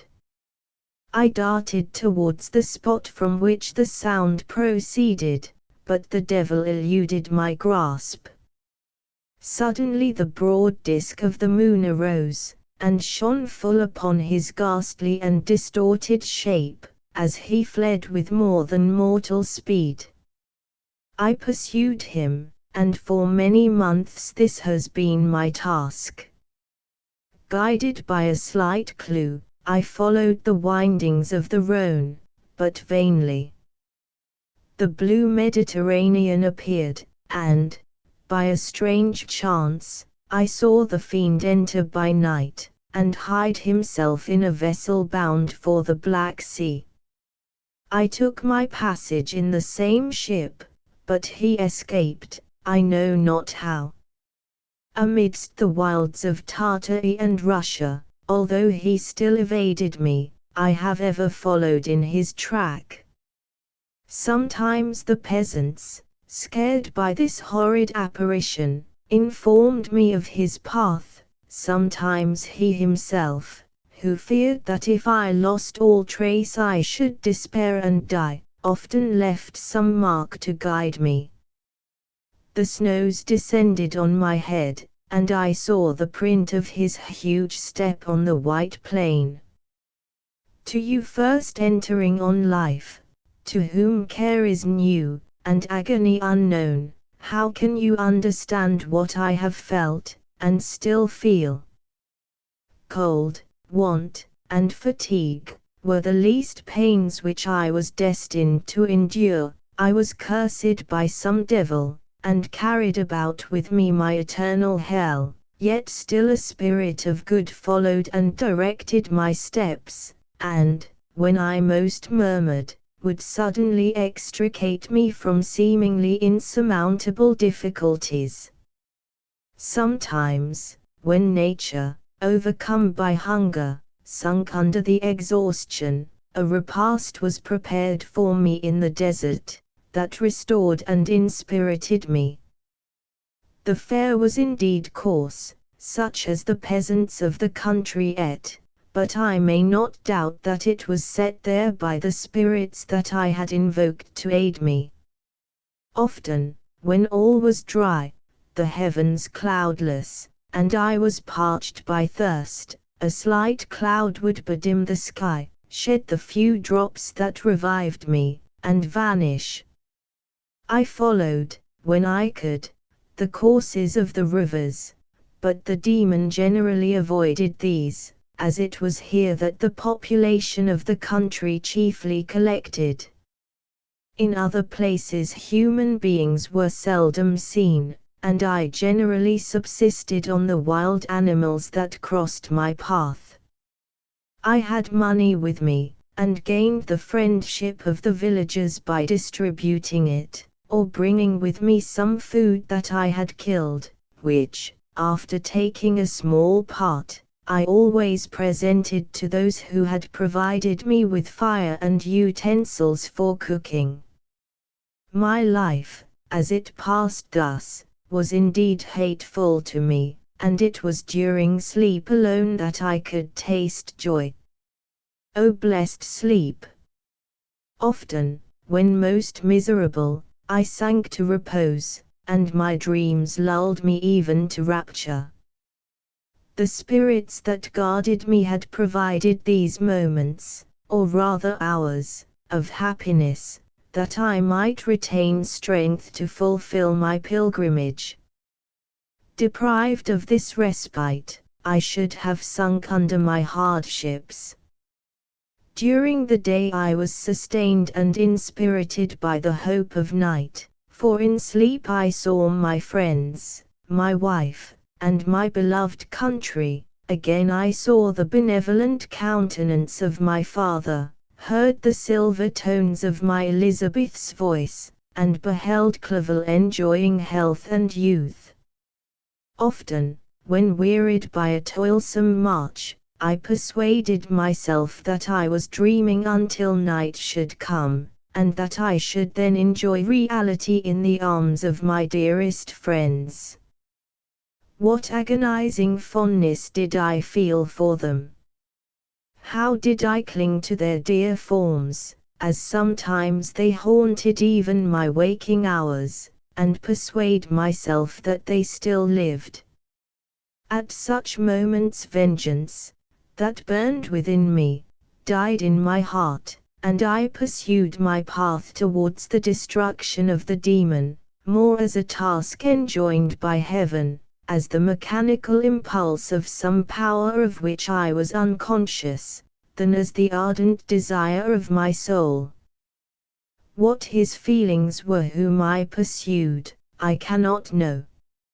Sometimes, indeed, he left marks in writing on the barks of the trees, or cut in stone, that guided me, and instigated my fury. My reign is not yet over.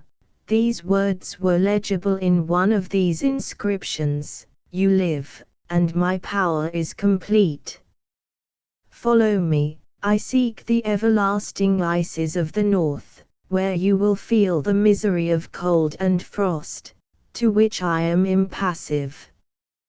You will find near this place, if you follow not too tardily, a dead hare, eat, and be refreshed. Come on, my enemy, we have yet to wrestle for our lives, but many hard and miserable hours must you endure, until that period shall arrive. Scoffing devil! Again do I vow vengeance, again do I devote thee, miserable fiend, to torture and death. Never will I omit my search, until he or I perish, and then with what ecstasy shall I join my Elizabeth, and those who even now prepare for me the reward of my tedious toil and horrible pilgrimage. As I still pursued my journey to the northward, the snows thickened, and the cold increased in a degree almost too severe to support. The peasants were shut up in their hovels, and only a few of the most hardy ventured forth to seize the animals whom starvation had forced from their hiding places to seek for prey. The rivers were covered with ice, and no fish could be procured, and thus I was cut off from my chief article of maintenance. The triumph of my enemy increased with the difficulty of my labors. One inscription that he left was in these words: "Prepare, your toils only begin, wrap yourself in furs, and provide food, for we shall soon enter upon a journey where your sufferings will satisfy my everlasting hatred." My courage and perseverance were invigorated by these scoffing words. I resolved not to fail in my purpose, and, calling on heaven to support me, I continued with unabated fervor to traverse immense deserts, until the ocean appeared at a distance, and formed the utmost boundary of the horizon. Oh, how unlike it was to the blue seas of the south! Covered with ice, it was only to be distinguished from land by its superior wildness and ruggedness. The Greeks wept for joy when they beheld the Mediterranean from the hills of Asia, and hailed with rapture the boundary of their toils. I did not weep, but I knelt down, and, with a full heart, thanked my guiding spirit for conducting me in safety to the place where I hoped, notwithstanding my adversary's jibe, to meet and grapple with him. Some weeks before this period I had procured a sledge and dogs, and thus traversed the snows with inconceivable speed. I know not whether the fiend possessed the same advantages, but I found that, as before I had daily lost ground in the pursuit, I now gained on him, so much so, that when I first saw the ocean, he was but 1 day's journey in advance, and I hoped to intercept him before he should reach the beach. With new courage, therefore, I pressed on, and in 2 days arrived at a wretched hamlet on the seashore. I inquired of the inhabitants concerning the fiend, and gained accurate information. A gigantic monster, they said, had arrived the night before, armed with a gun and many pistols, putting to flight the inhabitants of a solitary cottage, through fear of his terrific appearance. He had carried off their store of winter food, and, placing it in a sledge, to draw which he had seized on a numerous drove of trained dogs, he had harnessed them, and the same night, to the joy of the horror-struck villagers, had pursued his journey across the sea in a direction that led to no land, and they conjectured that he must speedily be destroyed by the breaking of the ice, or frozen by the eternal frosts. On hearing this information, I suffered a temporary access of despair. He had escaped me, and I must commence a destructive and almost endless journey across the mountainous ices of the ocean, amidst cold that few of the inhabitants could long endure, and which I, the native of a genial and sunny climate, could not hope to survive. Yet at the idea that the fiend should live and be triumphant, my rage and vengeance returned, and, like a mighty tide, overwhelmed every other feeling.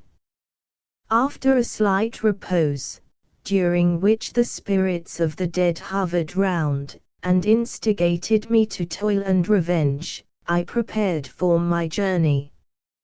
I exchanged my land sledge for one fashioned for the inequalities of the frozen ocean, and, purchasing a plentiful stock of provisions, I departed from land.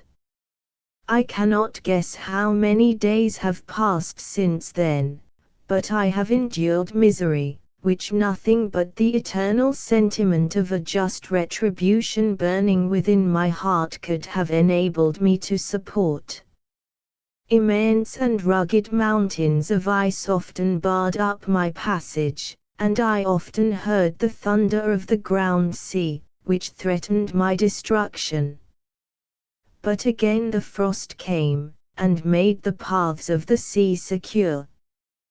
By the quantity of provision which I had consumed, I should guess that I had passed 3 weeks in this journey, and the continual protraction of hope, returning back upon the heart, often wrung bitter drops of despondency and grief from my eyes.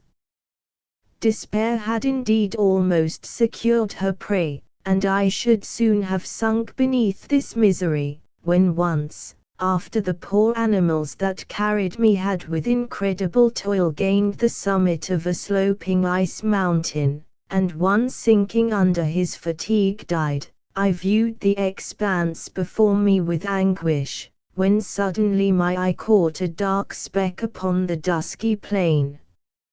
I strained my sight to discover what it could be, and uttered a wild cry of ecstasy when I distinguished a sledge, and the distorted proportions of a well-known form within. Oh! With what a burning gush did hope revisit my heart! Warm tears filled my eyes, which I hastily wiped away, that they might not intercept the view I had of the demon, but still my sight was dimmed by the burning drops, until, giving way to the emotions that oppressed me, I wept aloud. But this was not the time for delay. I disencumbered the dogs of their dead companion, gave them a plentiful portion of food, and, after an hour's rest, which was absolutely necessary, and yet which was bitterly irksome to me, I continued my route. The sledge was still visible, nor did I again lose sight of it, except at the moments when for a short time some ice rock concealed it with its intervening crags. I indeed perceptibly gained on it, and when, after nearly 2 days' journey, I beheld my enemy at no more than a mile distant, my heart bounded within me. But now, when I appeared almost within grasp of my enemy, my hopes were suddenly extinguished, and I lost all trace of him more utterly than I had ever done before. A ground sea was heard, the thunder of its progress, as the waters rolled and swelled beneath me, became every moment more ominous and terrific. I pressed on, but in vain. The wind arose, the sea roared, and, as with the mighty shock of an earthquake, it split, and cracked with a tremendous and overwhelming sound. The work was soon finished. In a few minutes a tumultuous sea rolled between me and my enemy, and I was left drifting on a scattered piece of ice, that was continually lessening, and thus preparing for me a hideous death. In this manner many appalling hours passed, several of my dogs died, and I myself was about to sink under the accumulation of distress, when I saw your vessel riding at anchor, and holding forth to me hopes of succor and life. I had no conception that vessels ever came so far north, and was astounded at the sight. I quickly destroyed part of my sledge to construct oars, and by these means was enabled, with infinite fatigue, to move my ice raft in the direction of your ship. I had determined, if you were going southward, still to trust myself to the mercy of the seas, rather than abandon my purpose. I hoped to induce you to grant me a boat with which I could still pursue my enemy. But your direction was northward. You took me on board when my vigor was exhausted, and I should soon have sunk under my multiplied hardships into a death, which I still dread, for my task is unfulfilled. Oh! When will my guiding spirit, in conducting me to the demon, allow me the rest I so much desire, or must I die, and he yet live? If I do, swear to me, Walton, that he shall not escape, that you will seek him, and satisfy my vengeance in his death. Yet, do I dare ask you to undertake my pilgrimage, to endure the hardships that I have undergone? No, I am not so selfish. Yet, when I am dead, if he should appear, if the ministers of vengeance should conduct him to you, swear that he shall not live, swear that he shall not triumph over my accumulated woes, and live to make another such a wretch as I am. He is eloquent and persuasive, and once his words had even power over my heart, but trust him not. His soul is as hellish as his form, full of treachery and fiend-like malice. Hear him not, call on the manes of William, Justine, Clerval, Elizabeth, my father, and of the wretched Victor, and thrust your sword into his heart. I will hover near, and direct the steel aright. Walton, in continuation. The 26th of August, 17. You have read this strange and terrific story, Margaret, and do you not feel your blood congealed with horror, like that which even now curdles mine? Sometimes, seized with sudden agony, he could not continue his tale, at others, his voice broken, yet piercing, uttered with difficulty the words so replete with agony. His fine and lovely eyes were now lighted up with indignation, now subdued to downcast sorrow, and quenched in infinite wretchedness. Sometimes he commanded his countenance and tones, and related the most horrible incidents with a tranquil voice, suppressing every mark of agitation. Then, like a volcano bursting forth, his face would suddenly change to an expression of the wildest rage, as he shrieked out imprecations on his persecutor. His tale is connected, and told with an appearance of the simplest truth. Yet I own to you that the letters of Felix and Safe, which he showed me, and the apparition of the monster, seen from our ship, brought to me a greater conviction of the truth of his narrative than his asseverations, however earnest and connected. Such a monster has then really existence, I cannot doubt it, yet I am lost in surprise and admiration.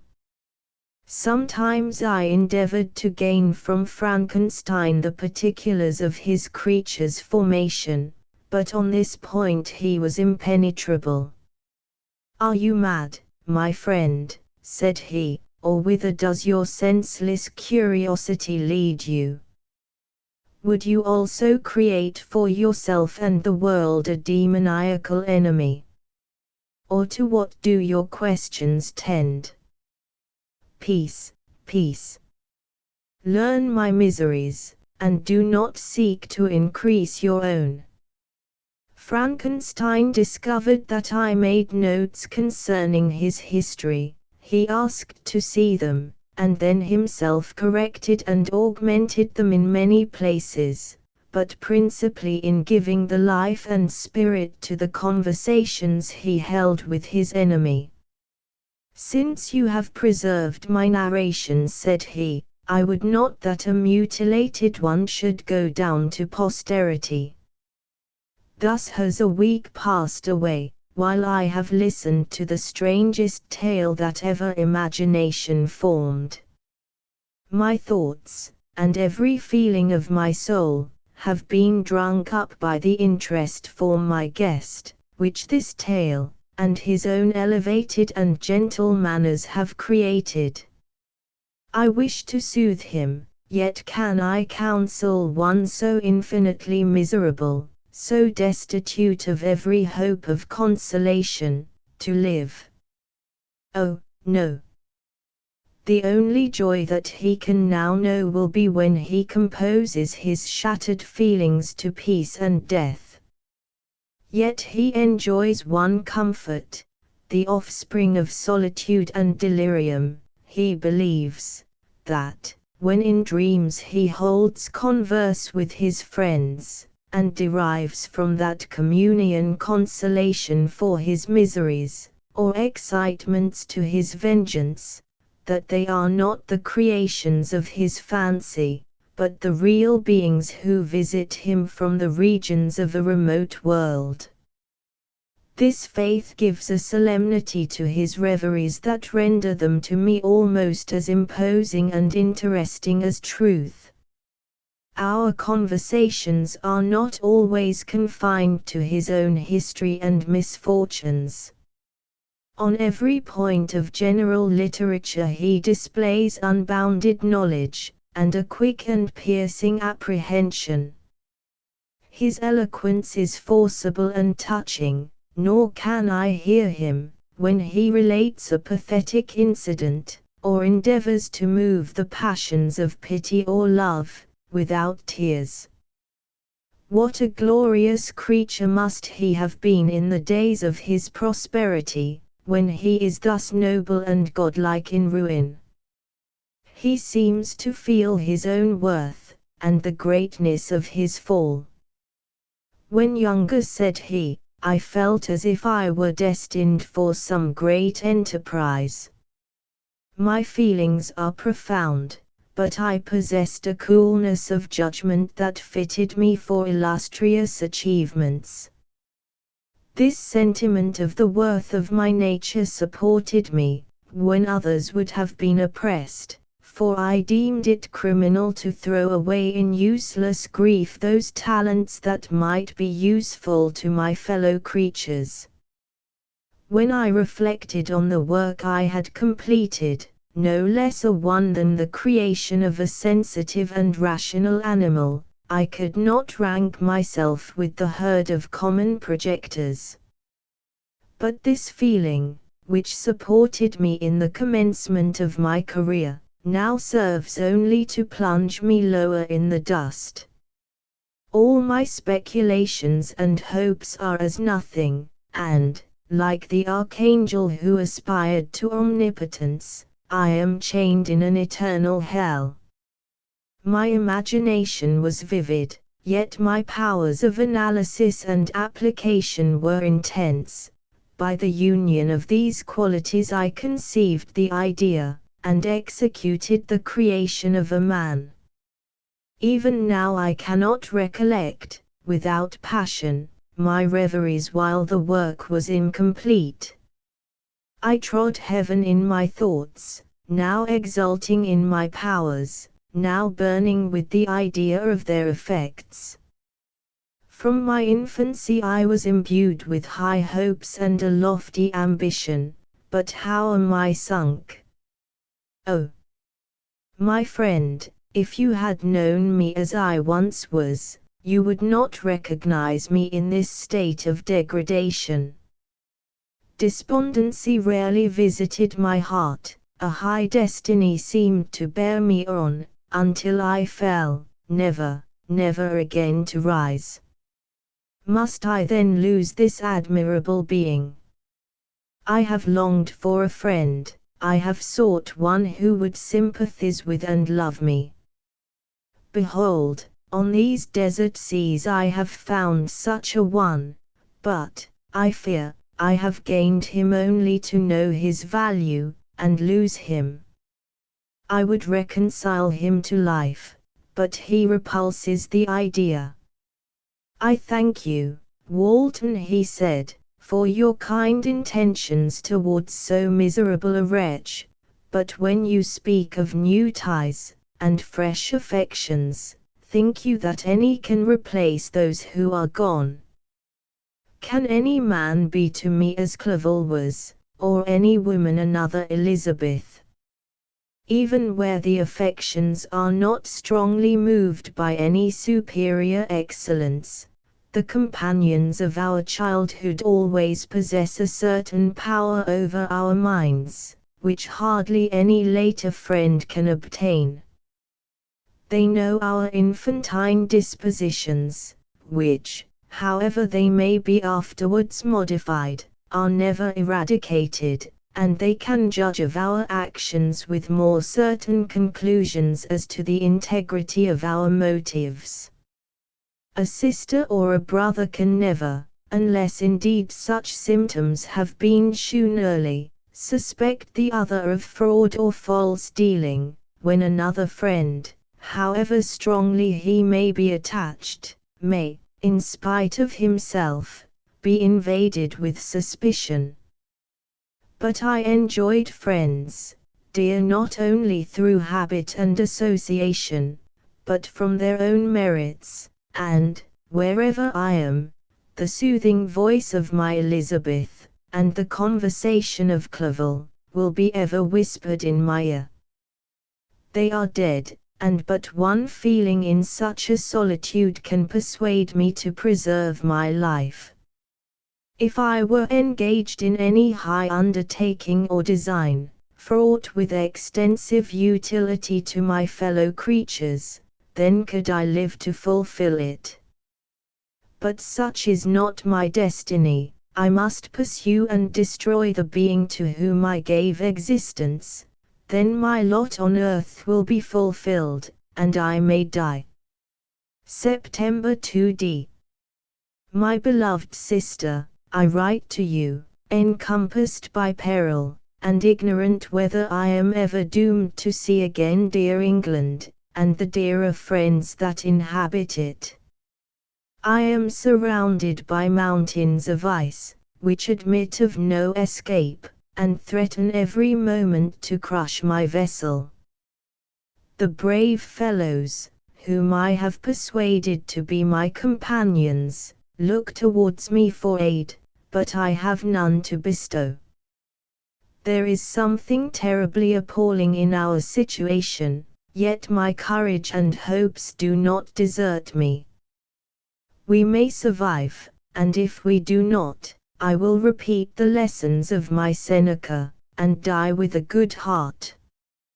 Yet what, Margaret, will be the state of your mind? You will not hear of my destruction, and you will anxiously await my return. Years will pass, and you will have visitings of despair, and yet be tortured by hope. Oh, my beloved sister, the sickening failings of your heartfelt expectations are, in prospect, more terrible to me than my own death. But you have a husband, and lovely children, you may be happy, heaven bless you, and make you so. My unfortunate guest regards me with the tenderest compassion. He endeavors to fill me with hope, and talks as if life were a possession which he valued. He reminds me how often the same accidents have happened to other navigators, who have attempted this sea, and, in spite of myself, he fills me with cheerful auguries.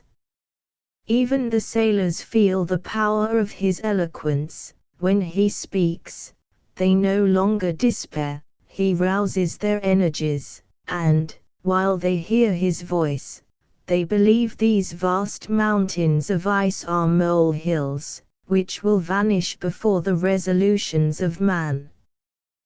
These feelings are transitory, each day's expectation delayed fills them with fear, and I almost dread a mutiny caused by this despair. The 5th of September. A scene has just passed of such uncommon interest, that although it is highly probable that these papers may never reach you, yet I cannot forbear recording it.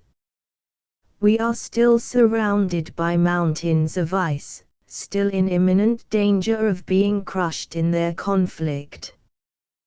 The cold is excessive, and many of my unfortunate comrades have already found a grave amidst this scene of desolation. Frankenstein has daily declined in health, a feverish fire still glimmers in his eyes, but he is exhausted, and, when suddenly roused to any exertion, he speedily sinks again into apparent lifelessness. I mentioned in my last letter the fears I entertained of a mutiny.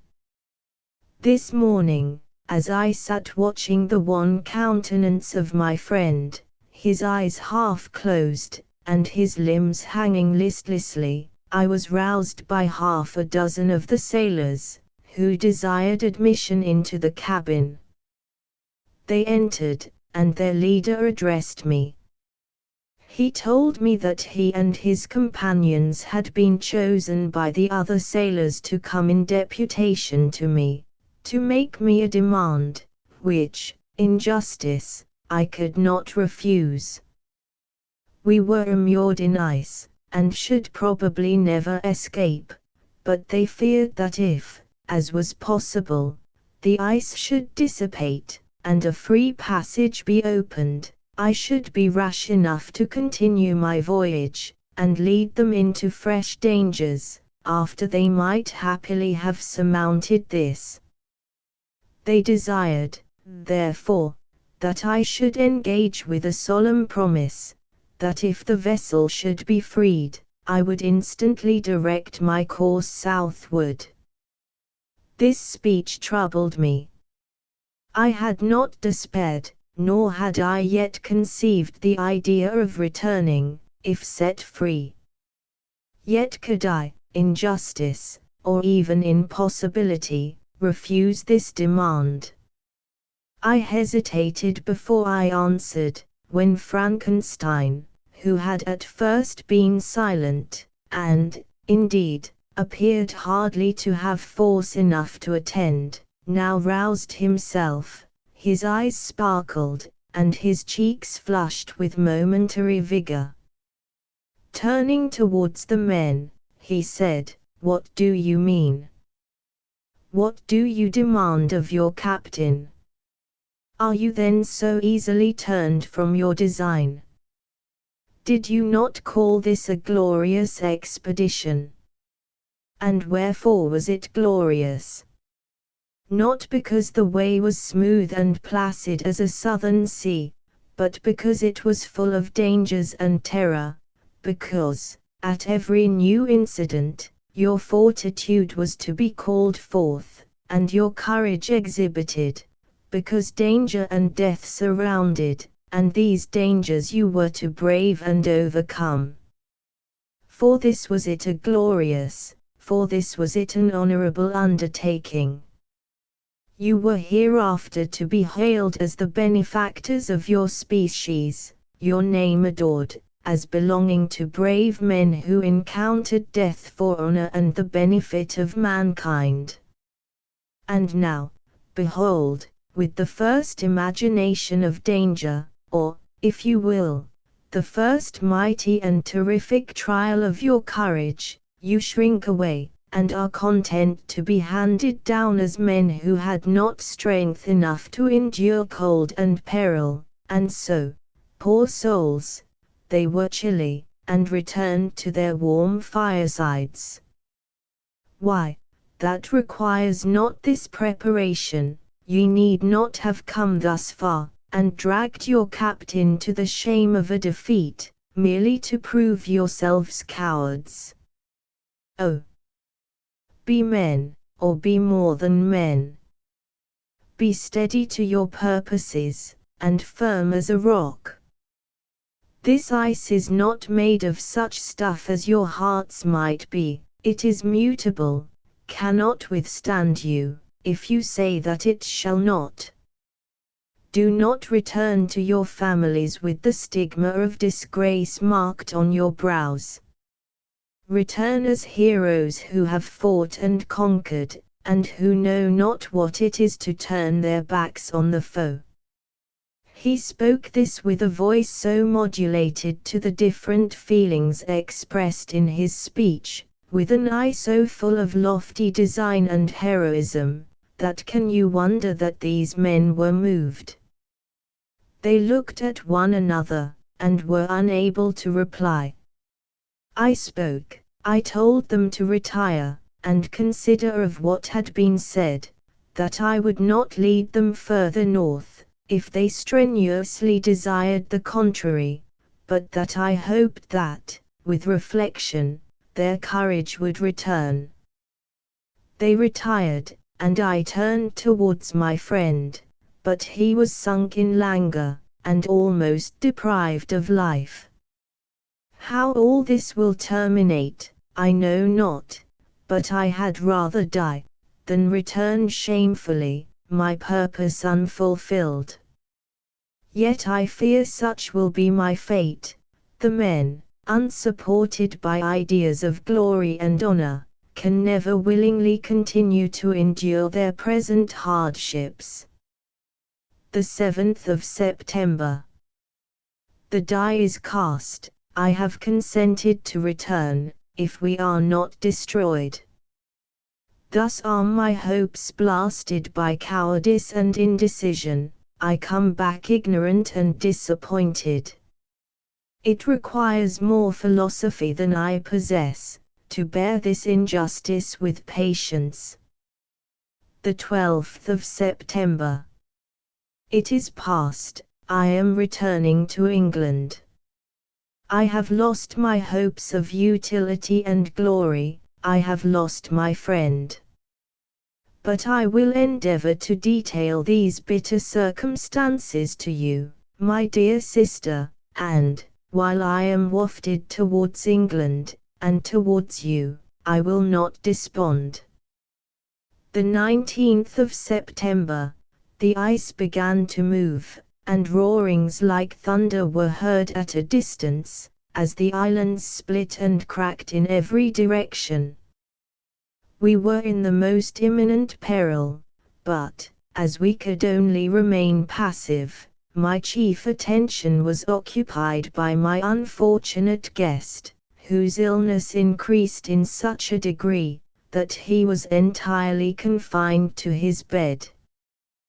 The ice cracked behind us, and was driven with force towards the north, a breeze sprung from the west, and on the 11th the passage towards the south became perfectly free.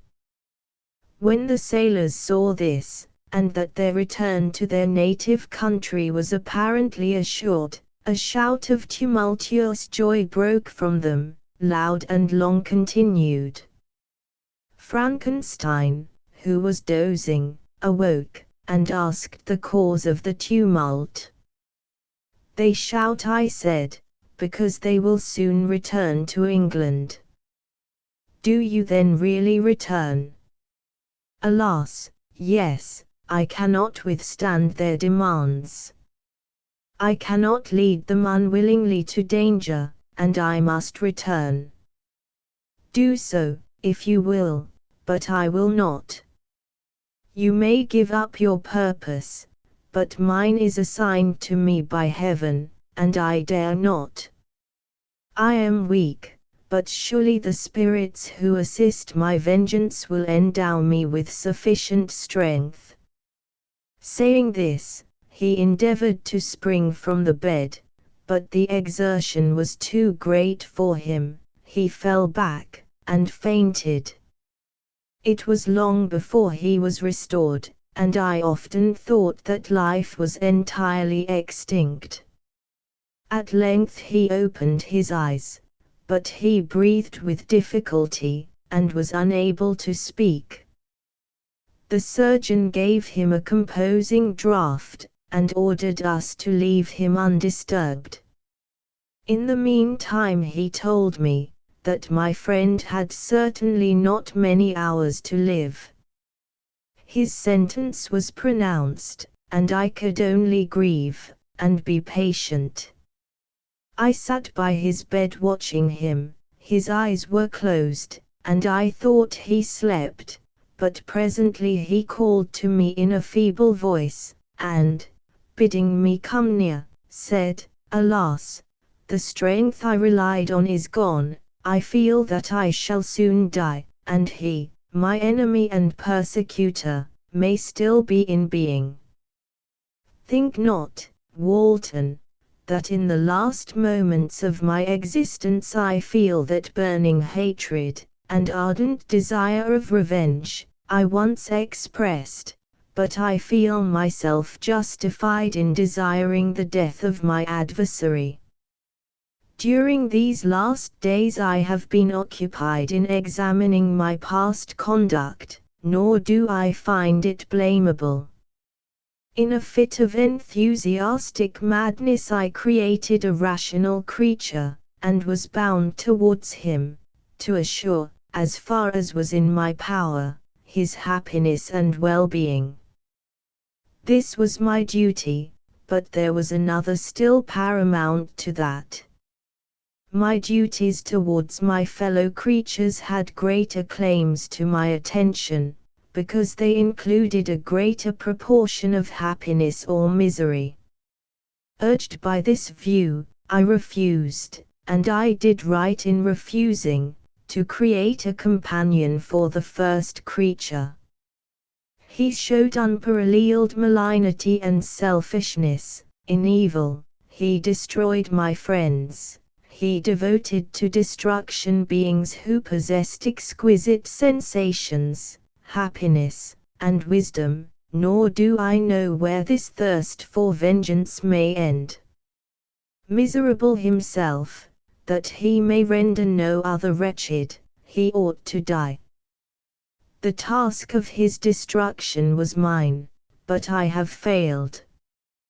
When actuated by selfish and vicious motives, I asked you to undertake my unfinished work, and I renew this request now, when I am only induced by reason and virtue.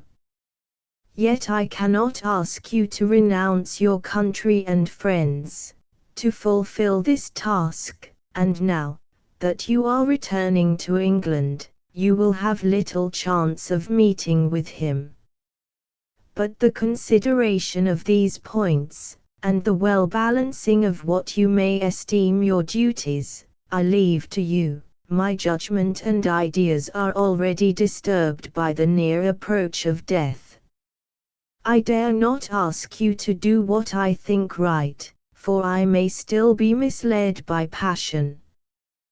That he should live to be an instrument of mischief disturbs me. In other respects this hour, when I momentarily expect my release, is the only happy one which I have enjoyed for several years. The forms of the beloved dead flit before me, and I hasten to their arms. Farewell, Walton. Seek happiness in tranquility, and avoid ambition, even if it be only the apparently innocent one of distinguishing yourself in science and discoveries. Yet why do I say this? I have myself been blasted in these hopes, yet another may succeed. His voice became fainter as he spoke, and at length, exhausted by his effort, he sunk into silence. About half an hour afterwards he attempted again to speak, but was unable. He pressed my hand feebly, and his eyes closed forever, while the irradiation of a gentle smile passed away from his lips. Margaret, what comment can I make on the untimely extinction of this glorious spirit? What can I say that will enable you to understand the depth of my sorrow? All that I should express would be inadequate and feeble. My tears flow, my mind is overshadowed by a cloud of disappointment. But I journey towards England, and I may there find consolation. I am interrupted. What do these sounds portend? It is midnight, the breeze blows fairly, and the watch on deck scarcely stir. Again, there is a sound as of a human voice, but hoarser. It comes from the cabin where the remains of Frankenstein still lie. I must arise, and examine. Good night, my sister. Great God! What a scene has just taken place! I am yet dizzy with the remembrance of it. I hardly know whether I shall have the power to detail it, yet the tale which I have recorded would be incomplete without this final and wonderful catastrophe. I entered the cabin, where lay the remains of my ill-fated and admirable friend. Over him hung a form which I cannot find words to describe, gigantic in stature, yet uncouth and distorted in its proportions. As he hung over the coffin, his face was concealed by long locks of ragged hair, but one vast hand was extended, in color and apparent texture like that of a mummy. When he heard the sound of my approach, he ceased to utter exclamations of grief and horror, and sprung towards the window.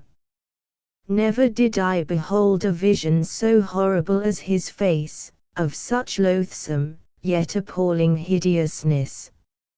I shut my eyes involuntarily, and endeavored to recollect what were my duties with regard to this destroyer. I called on him to stay. He paused, looking on me with wonder, and, again turning towards the lifeless form of his creator, he seemed to forget my presence, and every feature and gesture seemed instigated by the wildest rage of some uncontrollable passion. "That is also my victim," he exclaimed. "In his murder my crimes are consummated. The miserable series of my being is wound to its close. Oh, Frankenstein! Generous and self-devoted being! What does it avail that I now ask thee to pardon me? I, who irretrievably destroyed thee by destroying all thou lovedst. Alas! He is cold, he may not answer me." His voice seemed suffocated, and my first impulses, which had suggested to me the duty of obeying the dying request of my friend, in destroying his enemy, were now suspended by a mixture of curiosity and compassion. I approached this tremendous being. I dared not again raise my looks upon his face. There was something so scaring and unearthly in his ugliness. I attempted to speak, but the words died away on my lips. The monster continued to utter wild and incoherent self-reproaches. At length I gathered resolution to address him, in a pause of the tempest of his passion. "Your repentance," I said, "is now superfluous. If you had listened to the voice of conscience, and heeded the stings of remorse, before you had urged your diabolical vengeance to this extremity, Frankenstein would yet have lived. And do you dream, said the demon, do you think that I was then dead to agony and remorse? He continued, pointing to the corpse, he suffered not more in the consummation of the deed, oh, not the 10,000th portion of the anguish that was mine during the lingering detail of its execution. A frightful selfishness hurried me on, while my heart was poisoned with remorse. Think ye that the groans of Clerval were music to my ears? My heart was fashioned to be susceptible of love and sympathy, and, when wrenched by misery to vice and hatred, it did not endure the violence of the change without torture such as you cannot even imagine. After the murder of Clerval, I returned to Switzerland, heartbroken and overcome. I pitied Frankenstein, my pity amounted to horror, I abhorred myself. But when I discovered that he, the author at once of my existence and of its unspeakable torments, dared to hope for happiness, that while he accumulated wretchedness and despair upon me, he sought his own enjoyment in feelings and passions from the indulgence of which I was forever barred, then impotent envy and bitter indignation filled me with an insatiable thirst for vengeance. I recollected my threat, and resolved that it should be accomplished. I knew that I was preparing for myself a deadly torture, but I was the slave, not the master of an impulse, which I detested, yet could not disobey. Yet when she died, nay, then I was not miserable. I had cast off all feeling, subdued all anguish to riot in the excess of my despair. Evil thenceforth became my good. Urged thus far, I had no choice but to adapt my nature to an element which I had willingly chosen. The completion of my demoniacal design became an insatiable passion. And now it is ended, there is my last victim. I was at first touched by the expressions of his misery. Yet when I called to mind what Frankenstein had said of his powers of eloquence and persuasion, and when I again cast my eyes on the lifeless form of my friend, indignation was rekindled within me. Wretch! I said, it is well that you come here to whine over the desolation that you have made. You throw a torch into a pile of buildings, and when they are consumed you sit among the ruins, and lament the fall. Hypocritical fiend! If he whom you mourn still lived, still would he be the object, again would he become the prey of your accursed vengeance. It is not pity that you feel, you lament only because the victim of your malignity is withdrawn from your power. Oh, it is not thus interrupted the being, yet such must be the impression conveyed to you by what appears to be the purport of my actions. Yet I seek not a fellow feeling in my misery. No sympathy may I ever find. When I first sought it, it was the love of virtue, the feelings of happiness and affection with which my whole being overflowed, that I wished to be participated. But now, that virtue has become to me a shadow, and that happiness and affection are turned into bitter and loathing despair, in what should I seek for sympathy? I am content to suffer alone, while my sufferings shall endure. When I die, I am well satisfied that abhorrence and opprobrium should load my memory. Once my fancy was soothed with dreams of virtue, of fame, and of enjoyment. Once I falsely hoped to meet with beings, who, pardoning my outward form, would love me for the excellent qualities which I was capable of bringing forth. I was nourished with high thoughts of honor and devotion. But now vice has degraded me beneath the meanest animal. No crime, no mischief, no malignity, no misery, can be found comparable to mine. When I call over the frightful catalogue of my deeds, I cannot believe that I am he whose thoughts were once filled with sublime and transcendent visions of the beauty and the majesty of goodness. But it is even so, the fallen angel becomes a malignant devil. Yet even that enemy of God and man had friends and associates in his desolation. I am quite alone. You, who call Frankenstein your friend, seem to have a knowledge of my crimes and his misfortunes.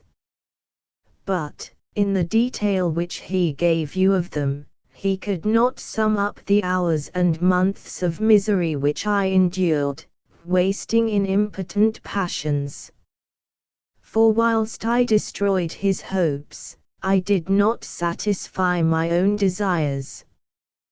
They were forever ardent and craving, still I desired love and fellowship, and I was still spurned.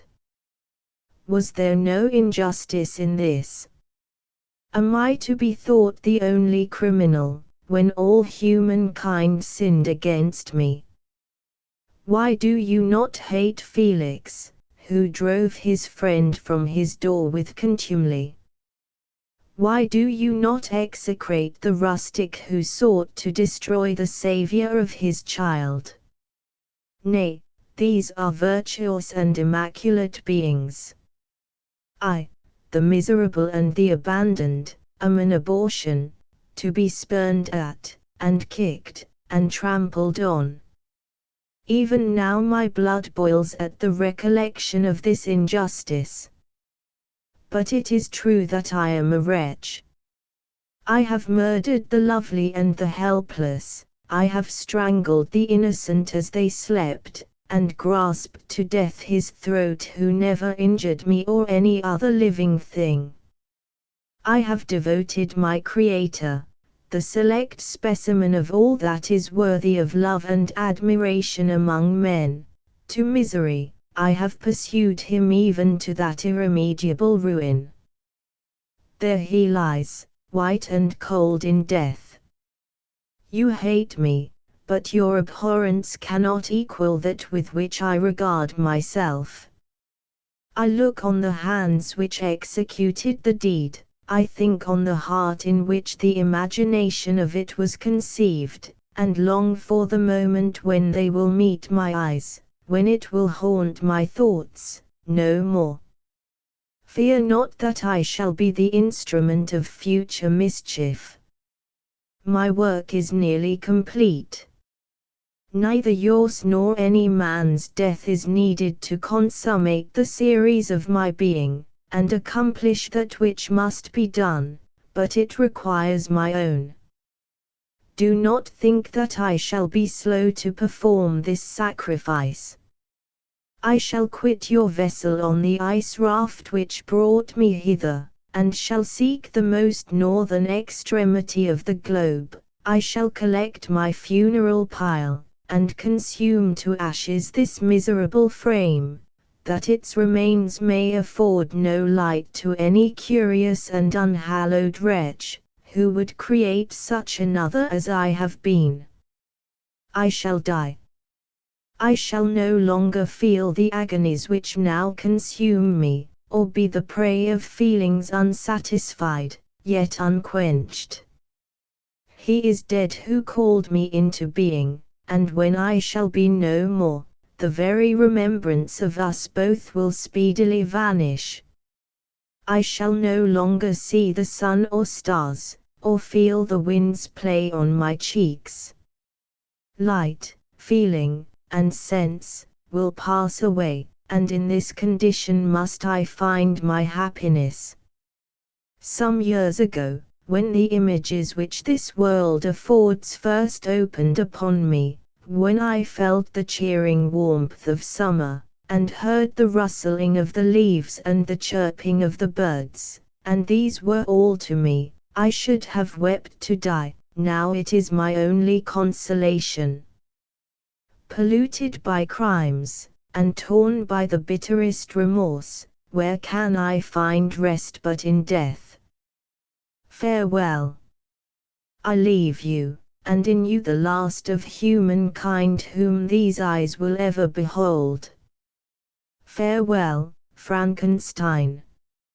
If thou wert yet alive, and yet cherished a desire of revenge against me, it would be better satiated in my life than in my destruction. But it was not so. Thou didst seek my extinction, that I might not cause greater wretchedness, and if yet, in some mode unknown to me, thou hast not yet ceased to think and feel, thou desirest not my life for my own misery.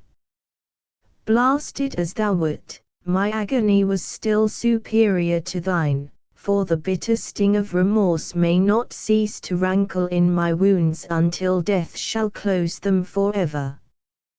But soon he cried, with sad and solemn enthusiasm, I shall die, and what I now feel be no longer felt. Soon these burning miseries will be extinct.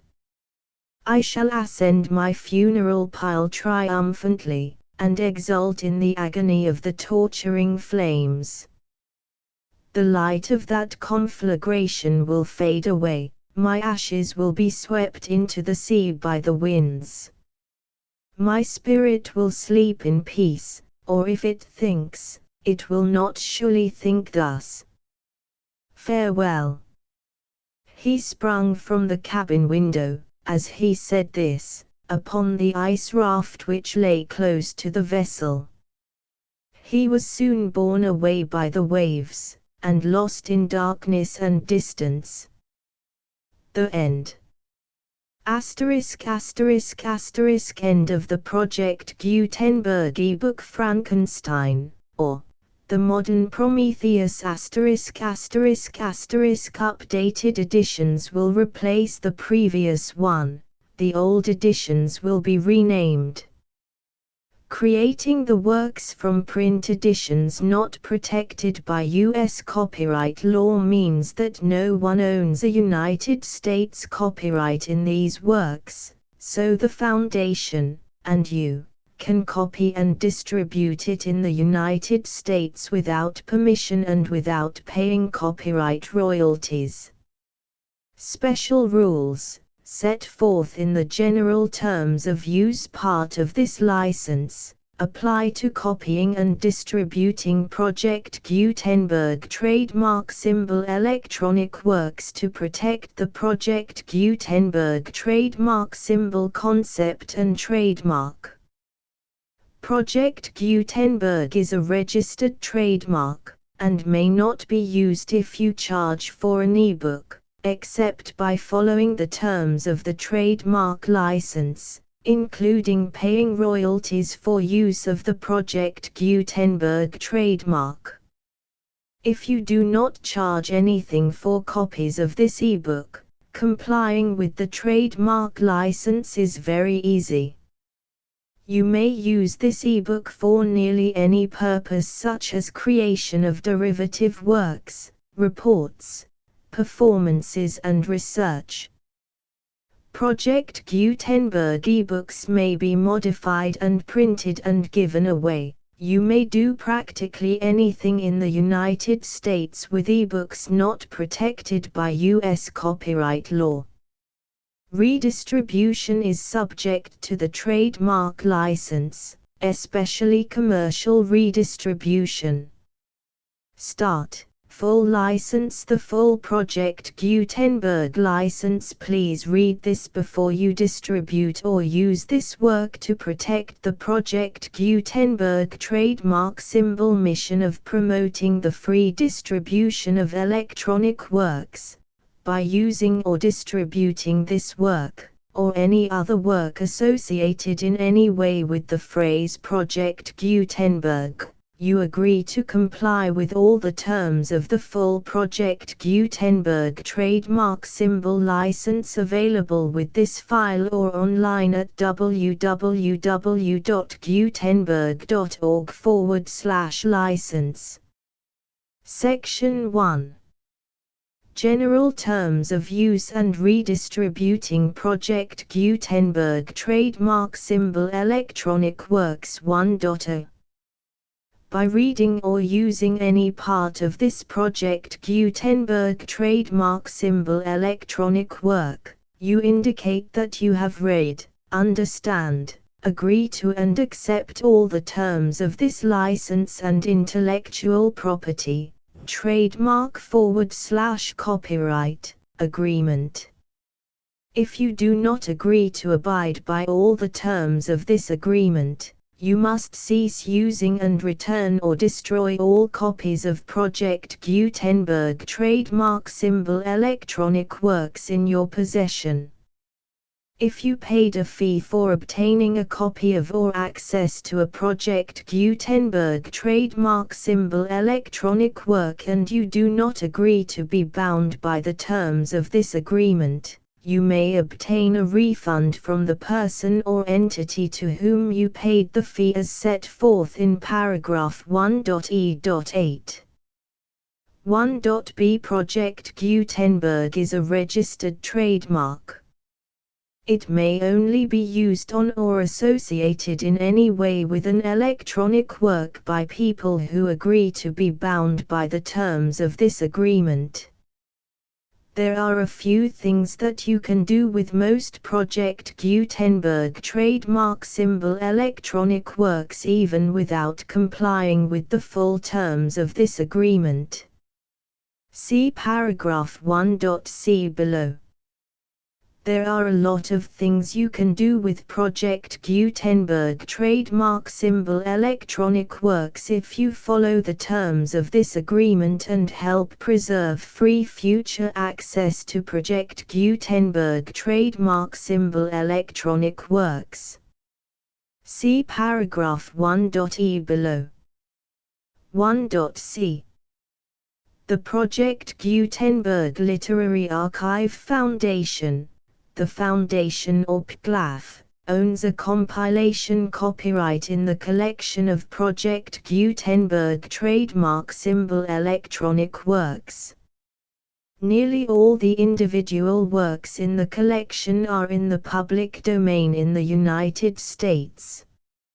If an individual work is unprotected by copyright law in the United States and you are located in the United States, we do not claim a right to prevent you from copying, distributing, performing, displaying or creating derivative works based on the work as long as all references to Project Gutenberg are removed.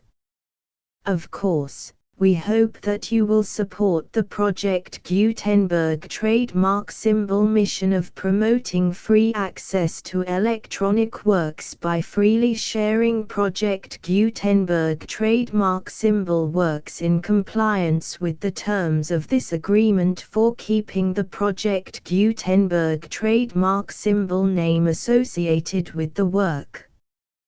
You can easily comply with the terms of this agreement by keeping this work in the same format with its attached full Project Gutenberg trademark symbol license when you share it without charge with others. 1.d. The copyright laws of the place where you are located also govern what you can do with this work. Copyright laws in most countries are in a constant state of change. If you are outside the United States, Check the laws of your country in addition to the terms of this agreement before downloading, copying, displaying, performing, distributing or creating derivative works based on this work or any other Project Gutenberg trademark symbol work. The Foundation makes no representations concerning the copyright status of any work in any country other than the United States. 1.e Unless you have removed all references to Project Gutenberg. 1.e.1.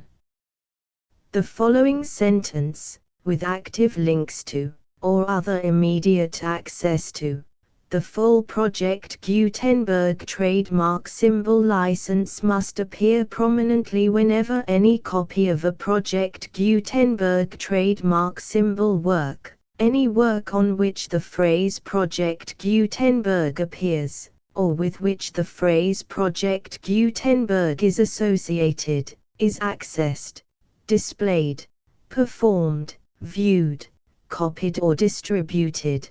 This ebook is for the use of anyone anywhere in the United States and most other parts of the world at no cost and with almost no restrictions whatsoever. You may copy it, give it away or reuse it under the terms of the Project Gutenberg license included with this ebook or online at www.gutenberg.org. If you are not located in the United States, you will have to check the laws of the country where you are located before using this ebook. 1.e.2. If an individual Project Gutenberg trademark symbol electronic work is derived from texts not protected by U.S. copyright law, does not contain a notice indicating that it is posted with permission of the copyright holder, the work can be copied and distributed to anyone in the United States without paying any fees or charges. If you are redistributing or providing access to a work with the phrase Project Gutenberg associated with or appearing on the work, you must comply either with the requirements of paragraphs 1.e.1 through 1.e.7 or obtain permission for the use of the work and the Project Gutenberg trademark symbol trademark as set forth in paragraphs 1.e.8 or 1.e.9. 1.e.3.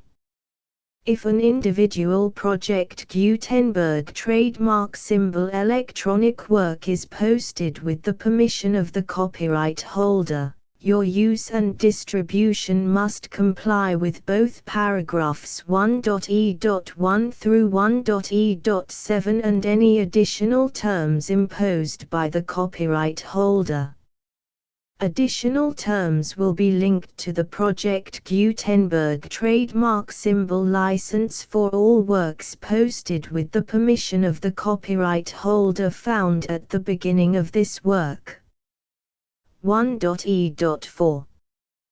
Do not unlink or detach or remove the full Project Gutenberg trademark symbol license terms from this work, or any files containing a part of this work or any other work associated with Project Gutenberg trademark symbol. 1.e.5.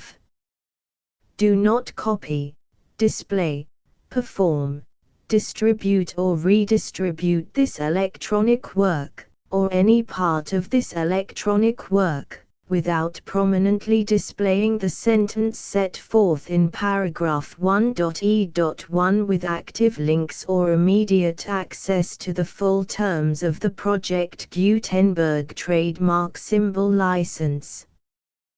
1.e.6. You may convert to and distribute this work in any binary, compressed, marked up, non-proprietary or proprietary form, including any word processing or hypertext form.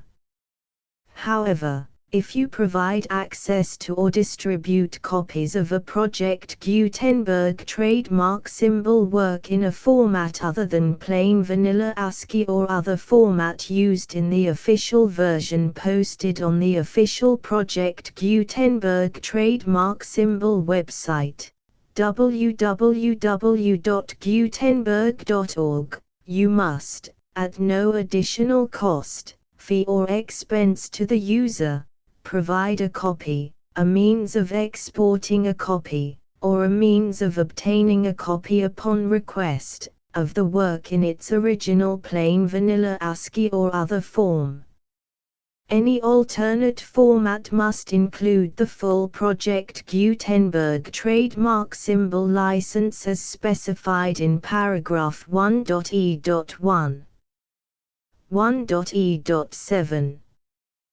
Do not charge a fee for access to, viewing, displaying, performing, copying or distributing any Project Gutenberg trademark symbol works unless you comply with paragraph 1.e.8 or 1.e.9.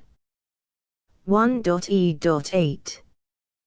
You may charge a reasonable fee for copies of or providing access to or distributing Project Gutenberg trademark symbol electronic works provided that you pay a royalty fee of 20% of the gross profits you derive from the use of Project Gutenberg trademark symbol works calculated using the method you already use to calculate your applicable taxes. The fee is owed to the owner of the Project Gutenberg trademark symbol trademark, but he has agreed to donate royalties under this paragraph to the Project Gutenberg Literary Archive Foundation. Royalty payments must be paid within 60 days following each date on which you prepare, or are legally required to prepare, your periodic tax returns. Royalty payments should be clearly marked as such and sent to the Project Gutenberg Literary Archive Foundation at the address specified in Section 4, Information about donations to the Project Gutenberg Literary Archive Foundation. You provide a full refund of any money paid by a user who notifies you in writing, or by email, within 30 days of receipt that he does not agree to the terms of the full Project Gutenberg trademark symbol license. You must require such a user to return or destroy all copies of the works possessed in a physical medium and discontinue all use of and all access to other copies of Project Gutenberg trademark symbol works. You provide, in accordance with paragraph 1.f.3, a full refund of any money paid for a work or a replacement copy, if a defect in the electronic work is discovered and reported to you within 90 days of receipt of the work. You comply with all other terms of this agreement for free distribution of Project Gutenberg trademark symbol works. 1.e.9. If you wish to charge a fee or distribute a Project Gutenberg trademark symbol electronic work or group of works on different terms than are set forth in this agreement, you must obtain permission in writing from the Project Gutenberg Literary Archive Foundation, the manager of the Project Gutenberg trademark symbol trademark. Contact the Foundation as set forth in Section 3 below. 1.f1.f.1. Project Gutenberg volunteers and employees expend considerable effort to identify, do copyright research on, transcribe and proofread works not protected by U.S. copyright law in creating the Project Gutenberg trademark symbol collection.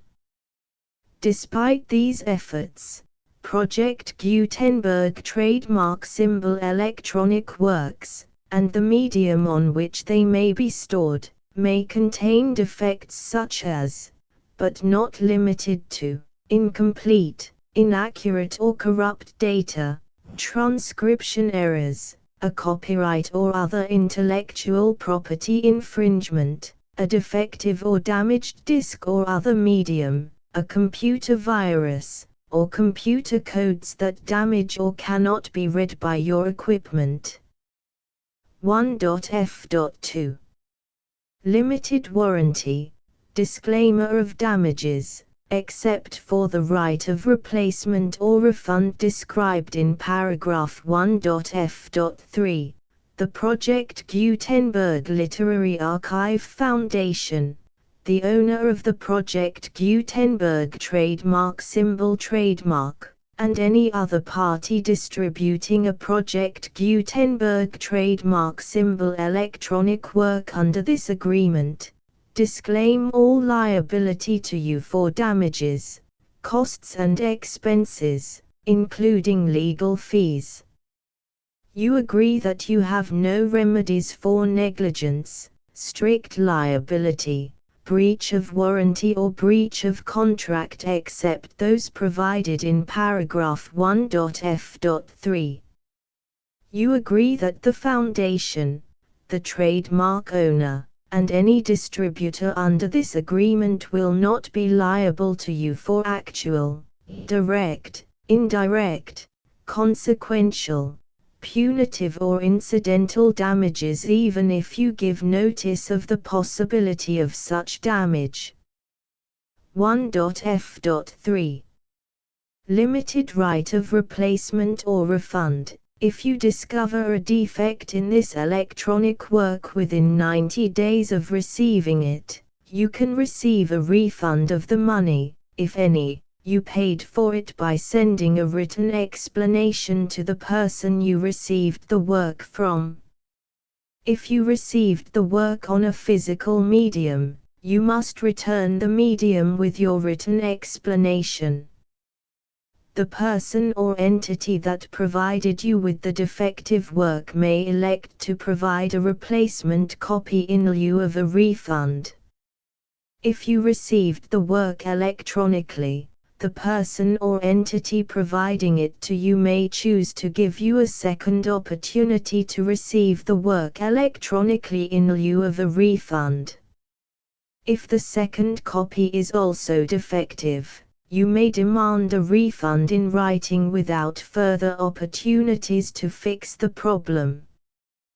1.f.4 Except for the limited right of replacement or refund set forth in paragraph 1.f.3, this work is provided to you as is, with no other warranties of any kind, express or implied, including but not limited to warranties of merchantability or fitness for any purpose.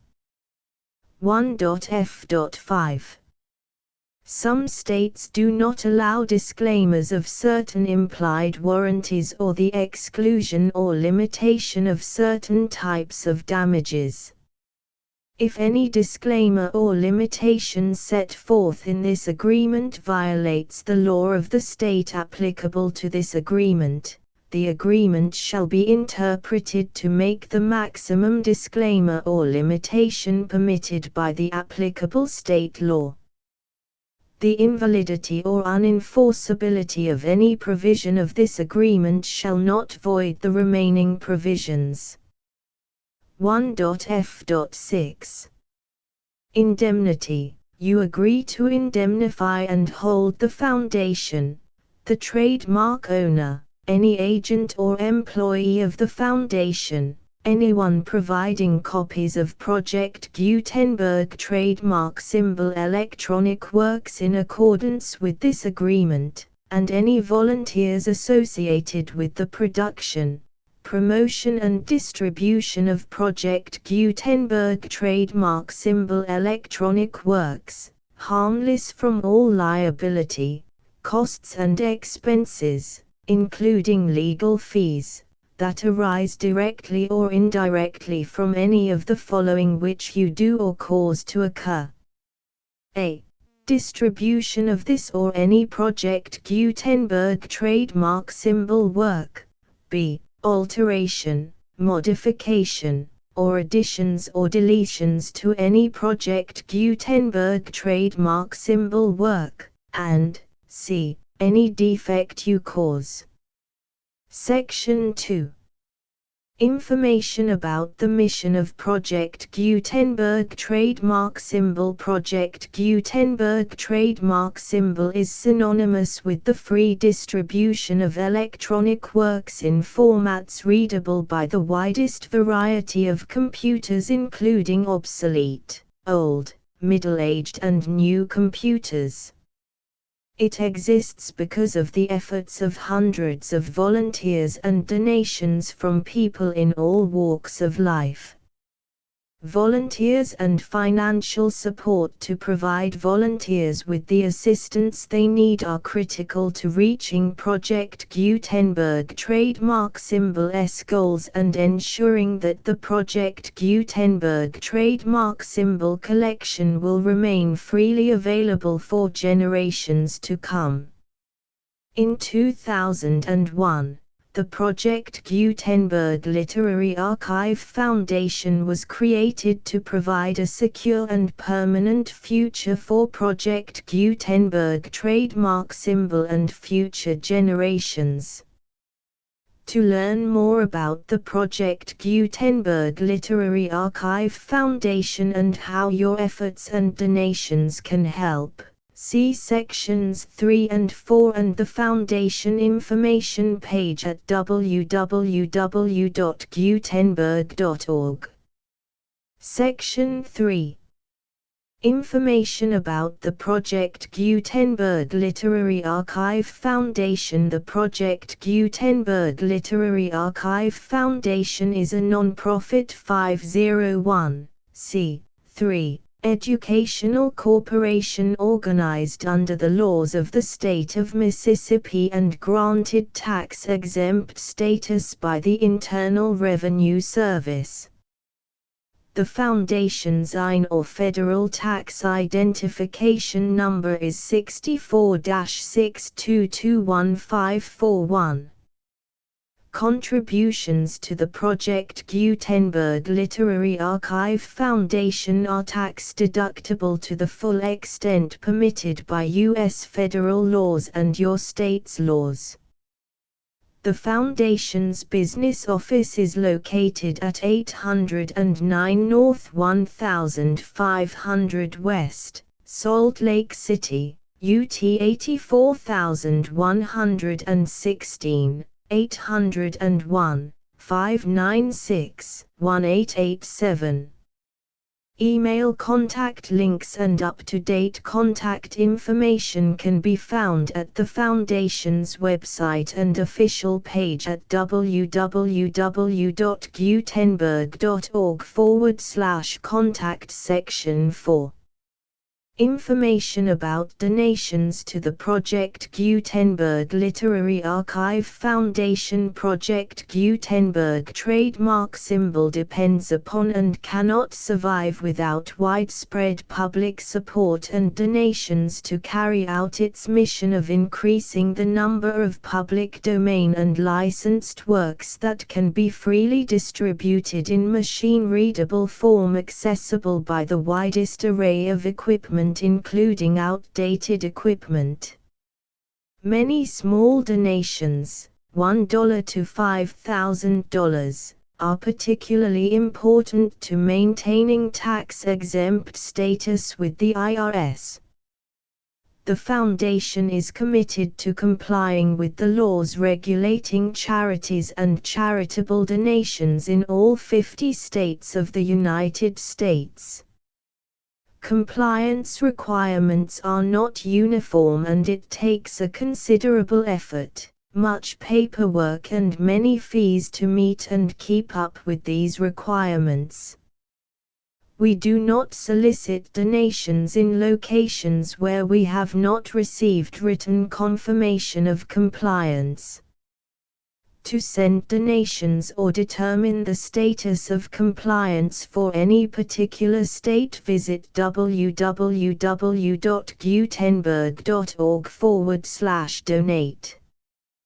While we cannot and do not solicit contributions from states where we have not met the solicitation requirements, we know of no prohibition against accepting unsolicited donations from donors in such states who approach us with offers to donate. International donations are gratefully accepted, but we cannot make any statements concerning tax treatment of donations received from outside the United States. U.S. laws alone swamp our small staff. Please check the Project Gutenberg web pages for current donation methods and addresses. Donations are accepted in a number of other ways, including checks, online payments and credit card donations.